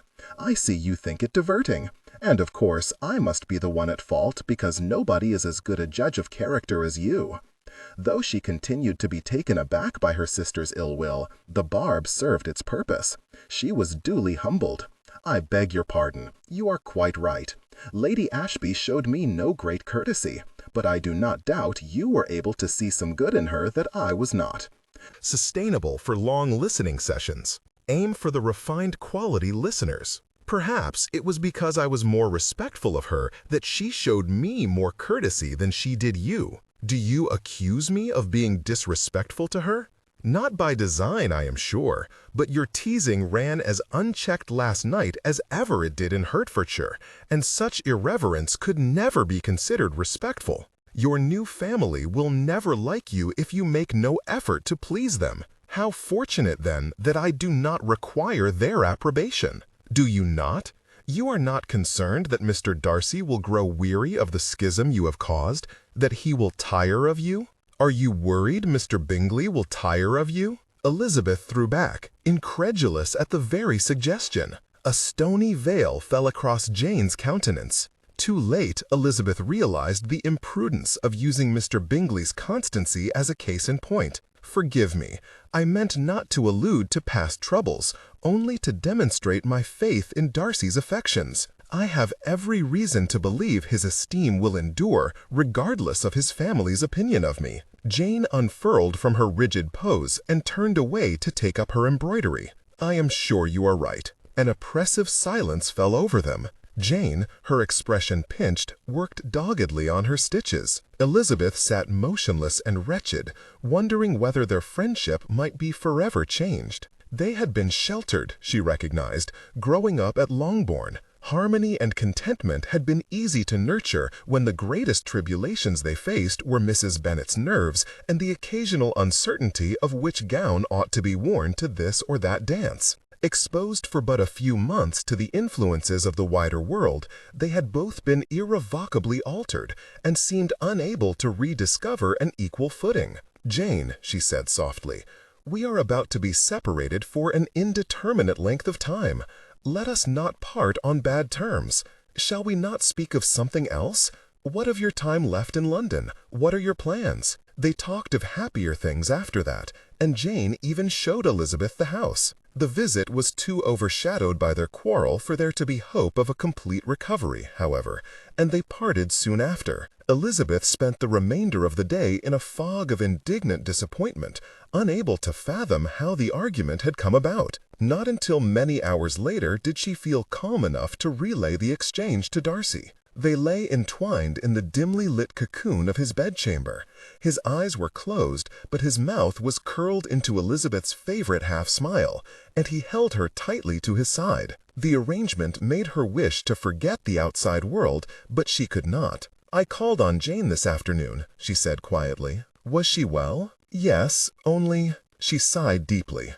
"We quarreled." He looked down at her. "About what?" "Everything. There was little I said that did not seem to displease her in some way." She rolled onto her back and looked up into the darkness of the canopy. She apparently found the ball quite trying. "I believe she felt a little out of her depth. Why should that make her angry with you?" "Because I did not notice or do anything to alleviate it. It is not your responsibility to play nursemaid to your sister, Elizabeth." "No, but it would have taken but a moment to warn her that she might encounter some disdain." "Was she openly disdained? I must say I saw nothing of it." Elizabeth shrugged. "I know not. She said only that she disliked the want of consideration some people showed her. Perhaps she was jealous of your greater notoriety." His voice dripped with sarcasm, but Elizabeth did not blame him. Though she had been tolerably well received at the ball, Lady Catherine's industrious calumny and the general prejudice of Darcy's set had ensured that hers was a conspicuous and somewhat perilous entrance into society. Jane's presence had been of comparatively little interest to anyone. Had her complaint been the lackluster nature of her own reception? Elizabeth chafed at the notion. If Jane begrudged her greater share of attention, she was most welcome to it. Darcy pulled her back against him and placed a gentle kiss atop her head. "I have offended you. Forgive me." "No, not at all. She was certainly severe on me." She wrapped her arm about him and nestled closer. After a moment's consideration, she inquired, "Was I uncivil to Lady Ashby?" "Indeed not. Quite the reverse." "Why?" "Jane thought I was." He made no response, though he adjusted his shoulders restlessly. His silent agitation spoke volumes. "Pray, be not angry with her." "I believe, I hope, it was only concern that made her speak thus. She is anxious I should not be disliked by my new family." She thought it unwise to add that Jane feared for the longevity of his affections in the face of any prolonged antagonism. He gave a sardonic huff. "I should not like it if my sister married and suffered the same disdain from her new family as you have suffered from mine. But if she did, I should not blame her." Elizabeth raised herself onto her elbow and looked down at him. "I can tolerate your family's disdain with perfect indifference, but I am less willing to see them despise you because they cannot like me. Have no fear that I mean to turn into Mr. Collins and Fawn and Toady after all your relations, but clearly I cannot remain obstinately indifferent forever. I must make some effort." She kissed him lightly on the tip of his nose. "And you never know. In 10 or 20 years, I might even persuade a few of them to like me." He lifted her hand from where it lay on his chest and kissed her fingers. "Lady Catherine already likes you. It is why she despises you so violently. It is exceedingly inconvenient to her that she should esteem the person responsible for ruining all her plans, and I wish you would not waste a moment more of your time on my cousin's ridiculous wife. We can very well live without Lady Ashby's good opinion." Elizabeth let out a long sigh. "Both our families seem determined to make us pay for our happiness. How long ere we leave? I would go home." In answer, he wrapped his arms around her and rolled her onto her back, gazing at her fiercely, with eyes cast jet black by shadows, or fervor, she knew not which. "God, I love you, woman." Then he stretched over her to the nightstand and snubbed out the candle, surrendering them to the intimate secrets of the darkness. Wednesday, 22 July, 1812, London. It took Bingley a moment to realize Godfrey did not mean to show him into Darcy's study. He almost tripped over his own feet as he trotted to catch up. "Mr. Darcy is not at his desk." Darcy always passed the hours before breakfast attending to business in his study. "No, sir. He and Mrs. Darcy will receive you in the morning room." Bingley groaned. In adherence with his resolve to overcome his fascination, he had determined to avoid Elizabeth completely until they all removed from town, and until now had been successful. He had evaded calls, committed Jane and himself to engagements that conflicted with any to which the Darcys had invited them, and generally exhausted himself keeping far busier than he usually preferred, in order that he could truthfully claim to have been too busy to see either of them. The Darcys were leaving for Pemberley on the morrow, however, and he had not wished to insult his friend by not even saying goodbye. Persuaded by his confidence in Darcy's unswerving routine and the perfectly reasonable assumption that Elizabeth would rise as late as the women in his own household, he had elected to call at an hour scarcely past dawn so they would be assured of their privacy. Yet here was Darcy, dallying in the morning room, with his wife. Godfrey slowed before the door, and Bingley's insides lurched at the prospect of seeing Elizabeth again, and then twisted with guilt and vexation for being still so hopelessly affected by her. The door swung open, and husband and wife stood to greet him. "Has Jane not come with you?" No, she is still abed." "Oh." Sustainable for long listening sessions. Aim for the refined quality listeners. She sounded horribly disappointed, and he scrambled to preserve her feelings. "But she does not know I have called. We did not return home until very late last night, and I did not wish to wake her so early." "Early? 'Tis nearly 10 o'clock." "That is early for Bingley," Darcy stated, resuming his seat and motioning for a footman to clear the table at which they sat. Only then did Bingley notice it was laid out for breakfast. "Forgive me, I would not wish to interrupt your meal. I did not expect to find you eating." "That is my doing," Elizabeth admitted. "Your poor friend, I am imposing my will at every turn. His life will be unrecognizable within a 12-month. "What else remains for you to alter that you have not already?" Darcy replied seriously. How the man could be so advantageously wed, yet remain perpetually dissatisfied, Bingley knew not. At Elizabeth's insistence, he accepted a cup of coffee and sat down. He consciously chose a seat facing Darcy, which afforded him naught but a stiff neck, since she proceeded to do all the talking, and Darcy barely any, requiring him to twist awkwardly towards her for most of the visit. "How did you like all Darcy's other friends?" Bingley inquired when it came to discussing the dinner he had declined to attend. "I thought them universally charming," she replied. "I got on particularly well with Mr. Ferguson and his wife, and Mr. Montgomery was his usual gentle self." "Montgomery is liked wherever he goes," Darcy agreed. "More so now he has made his fortune, I imagine," Bingley quipped. "Perhaps I ought to introduce him to Caroline." "You must act quickly then, for I do not think he will remain available for long," Elizabeth said. "Not now that Mrs. Sinclair has set her sights on him." Bingley almost choked. "I do not think even Montgomery is that amenable." "Not for herself," Elizabeth protested, laughing. "For Miss de Bourgh, in lieu of Colonel Fitzwilliam, who has been Lady Catherine's preferred suitor ever since a certain other gentleman married elsewhere." Bingley turned to Darcy, ready to share a laugh at Fitzwilliam's expense, but he was deterred from commenting by his friend's fierce glower. "This again?" Darcy clipped. "I have told them Montgomery deserves better. Would that Mrs. Sinclair cease pushing the match. I am not sure the acquaintance can be avoided now. I understand she has invited him to dine at Matlock House this evening, with the particular purpose of introducing him to your aunt." "Then it is fortunate that my aunt will not be there." "Oh," Elizabeth smiled wryly. "Is it safe to assume that is because I shall be?" That lost Darcy his ire. His mouth worked to find words that seemed stubbornly to evade him. "Lady Catherine and I, you see, are not the best of friends," Elizabeth said to Bingley. "But given my beginning with her nephew, I shall not be discouraged. I have high hopes we shall be inseparable by next Christmas." She grinned. Darcy only shook his head. "Are you looking forward to seeing Pemberley?" Bingley inquired, feeling rather awkward. "I am thoroughly impatient to see it. I have grown weary of hearing strangers eulogize about my own home and being unable to join in their raptures." "I imagine so," Bingley replied. "You will enjoy the journey almost as much as the destination. There is some uncommonly pretty countryside to be seen en route. I have not been north of Hertfordshire in months. I am quite jealous." "Will you not soon be traveling north yourself?" Darcy inquired. "I presumed you would take Jane on a wedding tour."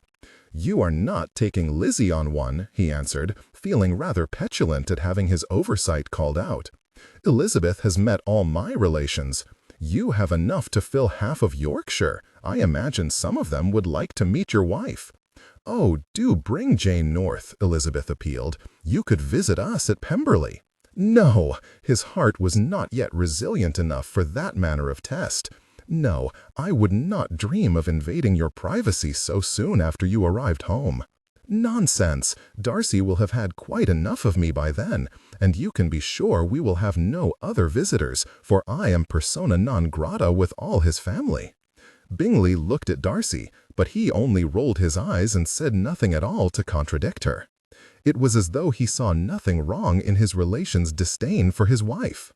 "Well then," Bingley said defiantly, resolved to offer her the comfort Darcy seemed unwilling to provide, "I shall not countenance being the cause of any further distress of yours.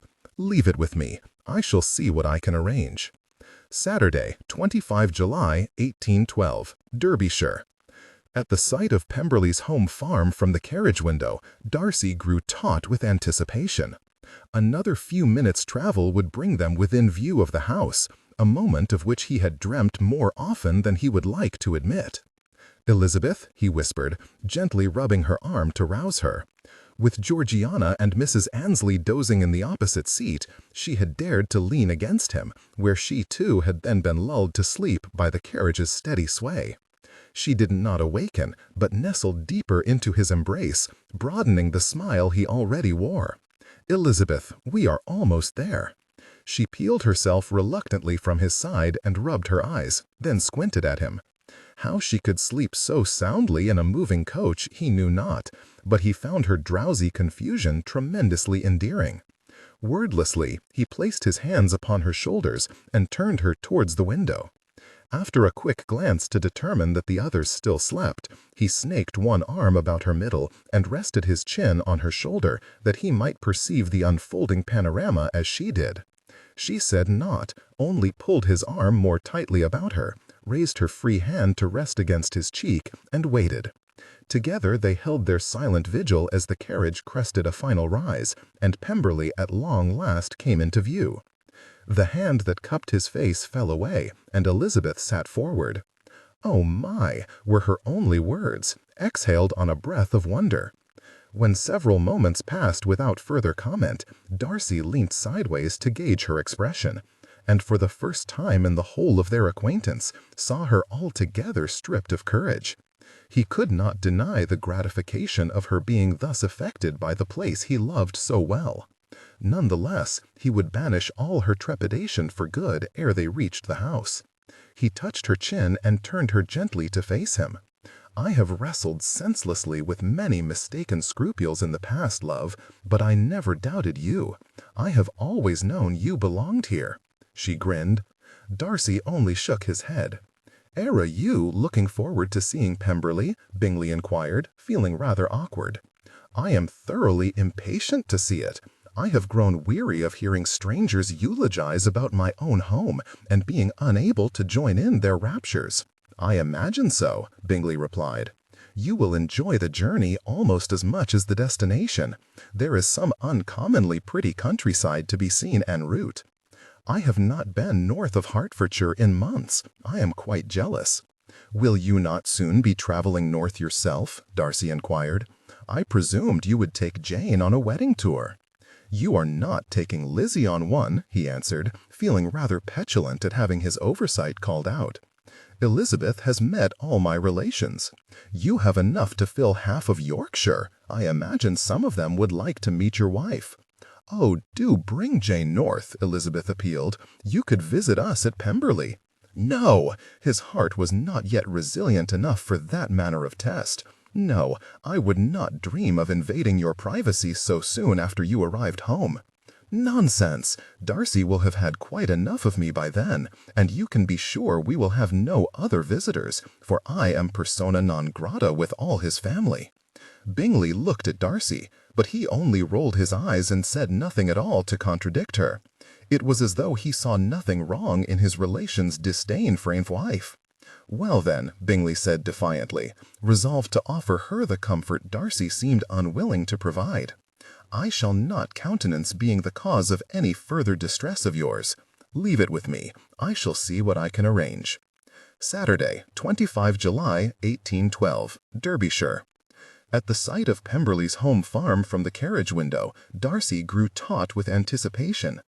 Another few minutes' travel would bring them within view of the house, a moment of which he had dreamt more often than he would like to admit. "Elizabeth," he whispered, gently rubbing her arm to rouse her. With Georgiana and Mrs. Annesley dozing in the opposite seat, she had dared to lean against him, where she too had then been lulled to sleep by the carriage's steady sway. She did not awaken, but nestled deeper into his embrace, broadening the smile he already wore. "Elizabeth, we are almost there."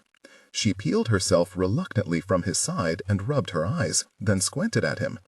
How she could sleep so soundly in a moving coach he knew not, but he found her drowsy confusion tremendously endearing. Wordlessly, he placed his hands upon her shoulders and turned her towards the window. After a quick glance to determine that the others still slept, he snaked one arm about her middle and rested his chin on her shoulder that he might perceive the unfolding panorama as she did. She said naught, only pulled his arm more tightly about her, raised her free hand to rest against his cheek, and waited. Together they held their silent vigil as the carriage crested a final rise, and Pemberley at long last came into view. The hand that cupped his face fell away, and Elizabeth sat forward. "Oh my!" were her only words, exhaled on a breath of wonder. When several moments passed without further comment, Darcy leant sideways to gauge her expression, and for the first time in the whole of their acquaintance, saw her altogether stripped of courage. Sustainable for long listening sessions. Aim for the refined quality listeners Darcy had chosen as his wife had the potential to significantly affect her own life and work, and she wished, at her age, that neither would be too grievously disrupted. On either side of her were Mr. Barnaby and Mr. Maltravers, neither of whose thoughts on the master's marriage were known to her. As steward and butler respectively, both men were of such assiduous loyalty as all but prevented either of them having an opinion on the matter, which left her alone in her trepidation. Fortunately, her first impressions were favorable. Though very young, Mrs. Darcy seemed friendly, unaffected, and quaintly handsome. The master certainly appeared vastly taken with her, his manner well pleased as he introduced her to the household. In short order, the presentation was complete, the majority of the staff dismissed, and their party removed within doors. "Would it please you if dinner was served at 6, Mrs. Darcy?" Mrs. Reynolds inquired. "It would please me better if it were served at 5, Mr. Darcy replied. "Our breakfast was abysmal." Mrs. Darcy regarded her husband with obvious amusement, but he either did not notice or chose to ignore it, turning instead to speak to Mr. Barnaby ving Mr. Maltravers. Miss Darcy excused herself to change, and Mrs. Annesley went with her, leaving Mrs. Reynolds alone with the new mistress. "We have been here but a few minutes, and already we are making more work for you," said the latter. "You will wish us gone again by morning." "Oh no, ma'am. We are all hopeful Mr. Darcy will choose to be here more often now. Pemberley is never quite the same when he is away from home." "He is well liked then?" "Oh yes, the best landlord, the best master that ever lived." Mrs. Darcy's eyes flashed with something Mrs. Reynolds did not recognize, but it rendered the young lady uncommonly pretty. "I understand you have known him for many years." "Aye, ma'am, since he was 4. "And never had a cross word from him in your life, I imagine." "Never," she answered proudly. "But then, I have always observed that they who are good-natured when children are good-natured when they grow up." This further animated Mrs. Darcy's countenance. Was he good-natured as a boy? Mr. Darcy cast his wife a rather suspicious look then, but he continued in his conversation with the men, so Mrs. Reynolds continued hers with the mistress. "He was, ma'am, the sweetest-tempered, most generous-hearted boy in the world." Mrs. Darcy broke into a dazzling smile and even laughed a little. "It is as much to your credit as his that you speak so highly of him, Mrs. Reynolds." "I say no more than the truth," she demurred, feeling suddenly foolish to be recommending the lady's own husband to her. "Indeed, and the truth often bears repeating," Mrs. Darcy replied with an enigmatic smile. "If you are ready, then?" The housekeeper jumped slightly at the master's interruption, though the mistress seemed not in the least startled, and answered very equably that she was. She took his arm, and as one they turned to ascend the grand staircase, so easy together that they looked for all the world as though they had done it every day of their lives thus far. "Slow down, you are going too fast for me to see anything," Elizabeth said, laughing as Darcy all but dragged her through a maze of rooms. He did not reply. She began to think he might be displeased in some way when he abruptly pulled her sideways through a door. She had barely time to deduce the room must be his bedchamber before he had torn off his coat, plucked her from her feet, thrown her onto his bed, and planted himself firmly atop her. "What are you about?" she cried. "I could ask the same of you," he replied, leaning to kiss her neck. "You cannot pretend ignorance with me, wife. I well know how you look when you are being sly." He peppered kisses across her breastbone. "What mischief were you up to just now?" Elizabeth bit her lip, chagrined to have been discovered teasing the housekeeper, and too distracted by Darcy's wandering tongue to think of how she might explain it in a favorable light. He lifted his head to look at her. "You will not tell me?" His eyes danced with a playfulness she had never seen there before, and the slight curl of his lips gave him such an appearance of rakishness, she wondered with some relish how he intended to extract her secret from her. She gave him a smirk of her own. "I think not." He raised an eyebrow. Unhurriedly, he lifted her arms above her head and pinned them there with one hand, then smoothed the other down her side. His head he lowered until their lips almost touched. Then he took her utterly and completely by surprise by digging his fingers into her side and mercilessly tickling her. She shrieked and bucked beneath him, laughing in astonishment. The illustrious and stately Mr. Darcy surely did not tickle people. She implored him to stop. "Not until you share your joke."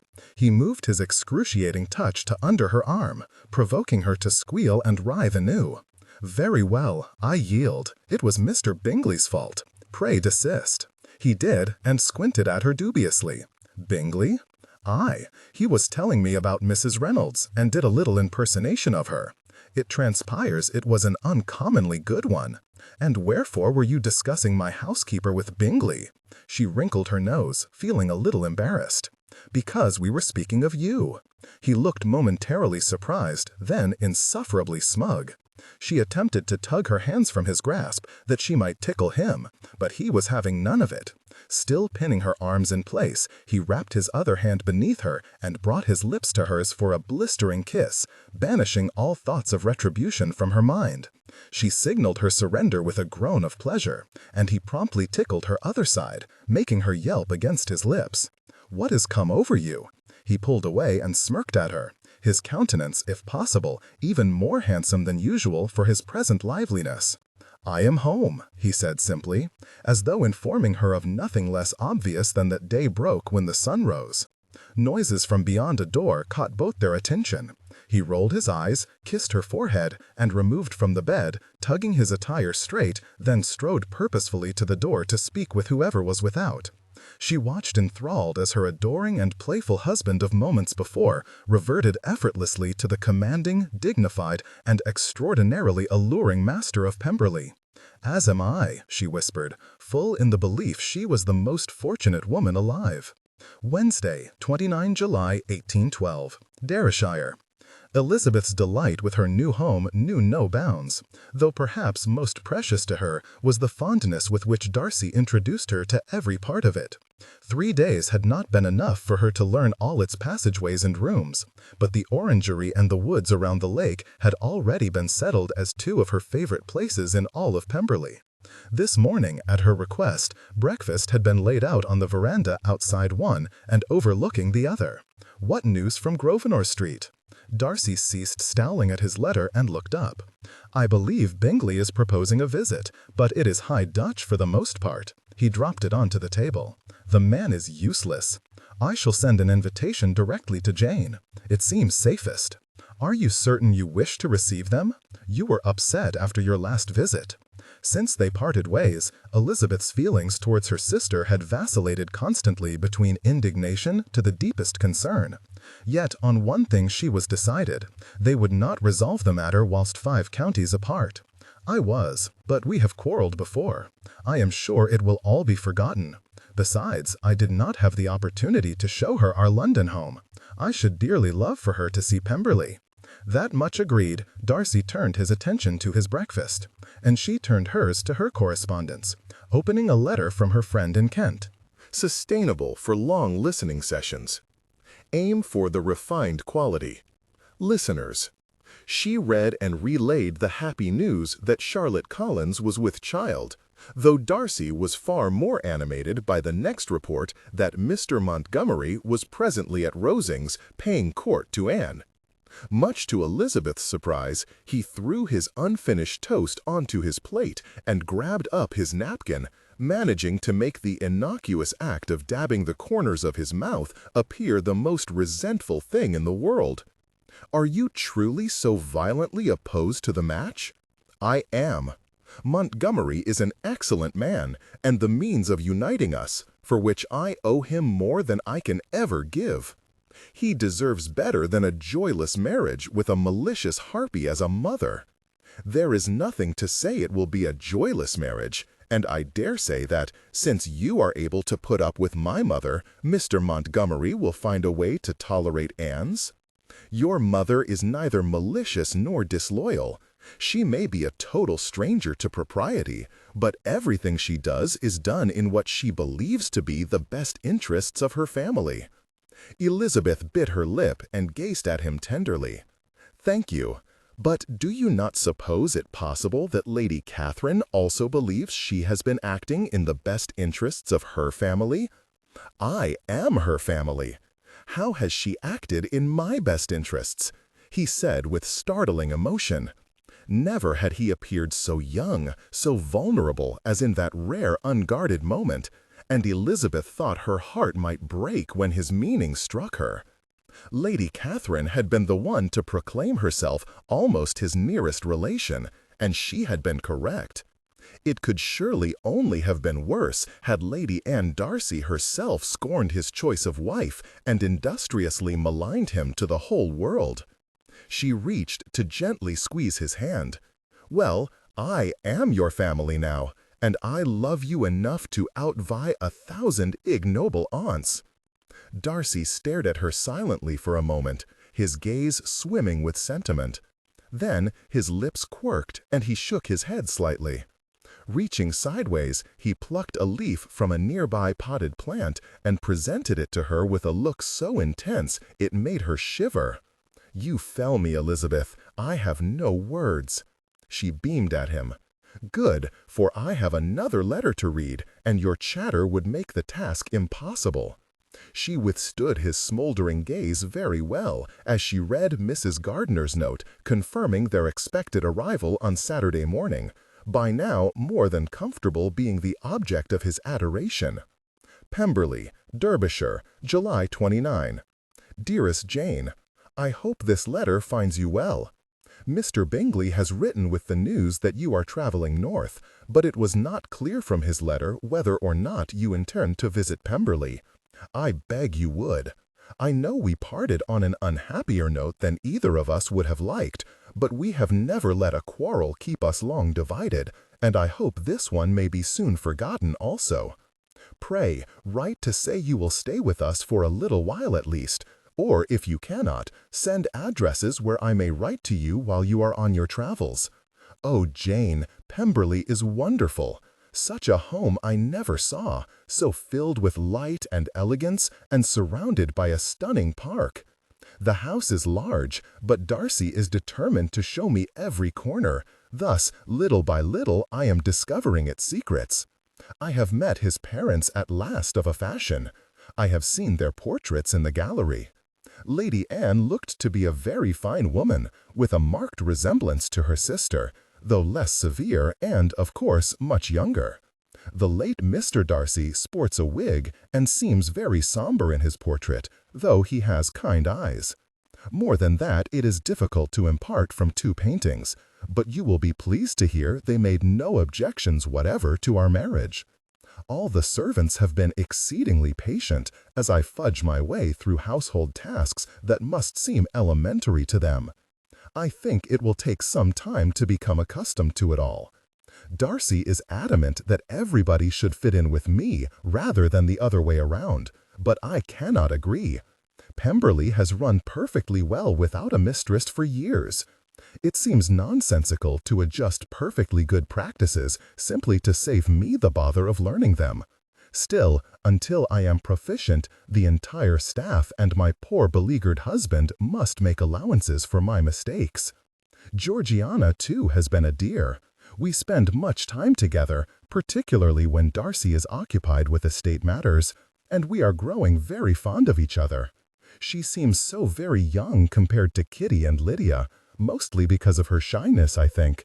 Yet I do believe I have detected a small streak of playfulness that wants only a little encouragement to blossom into a very fine wit.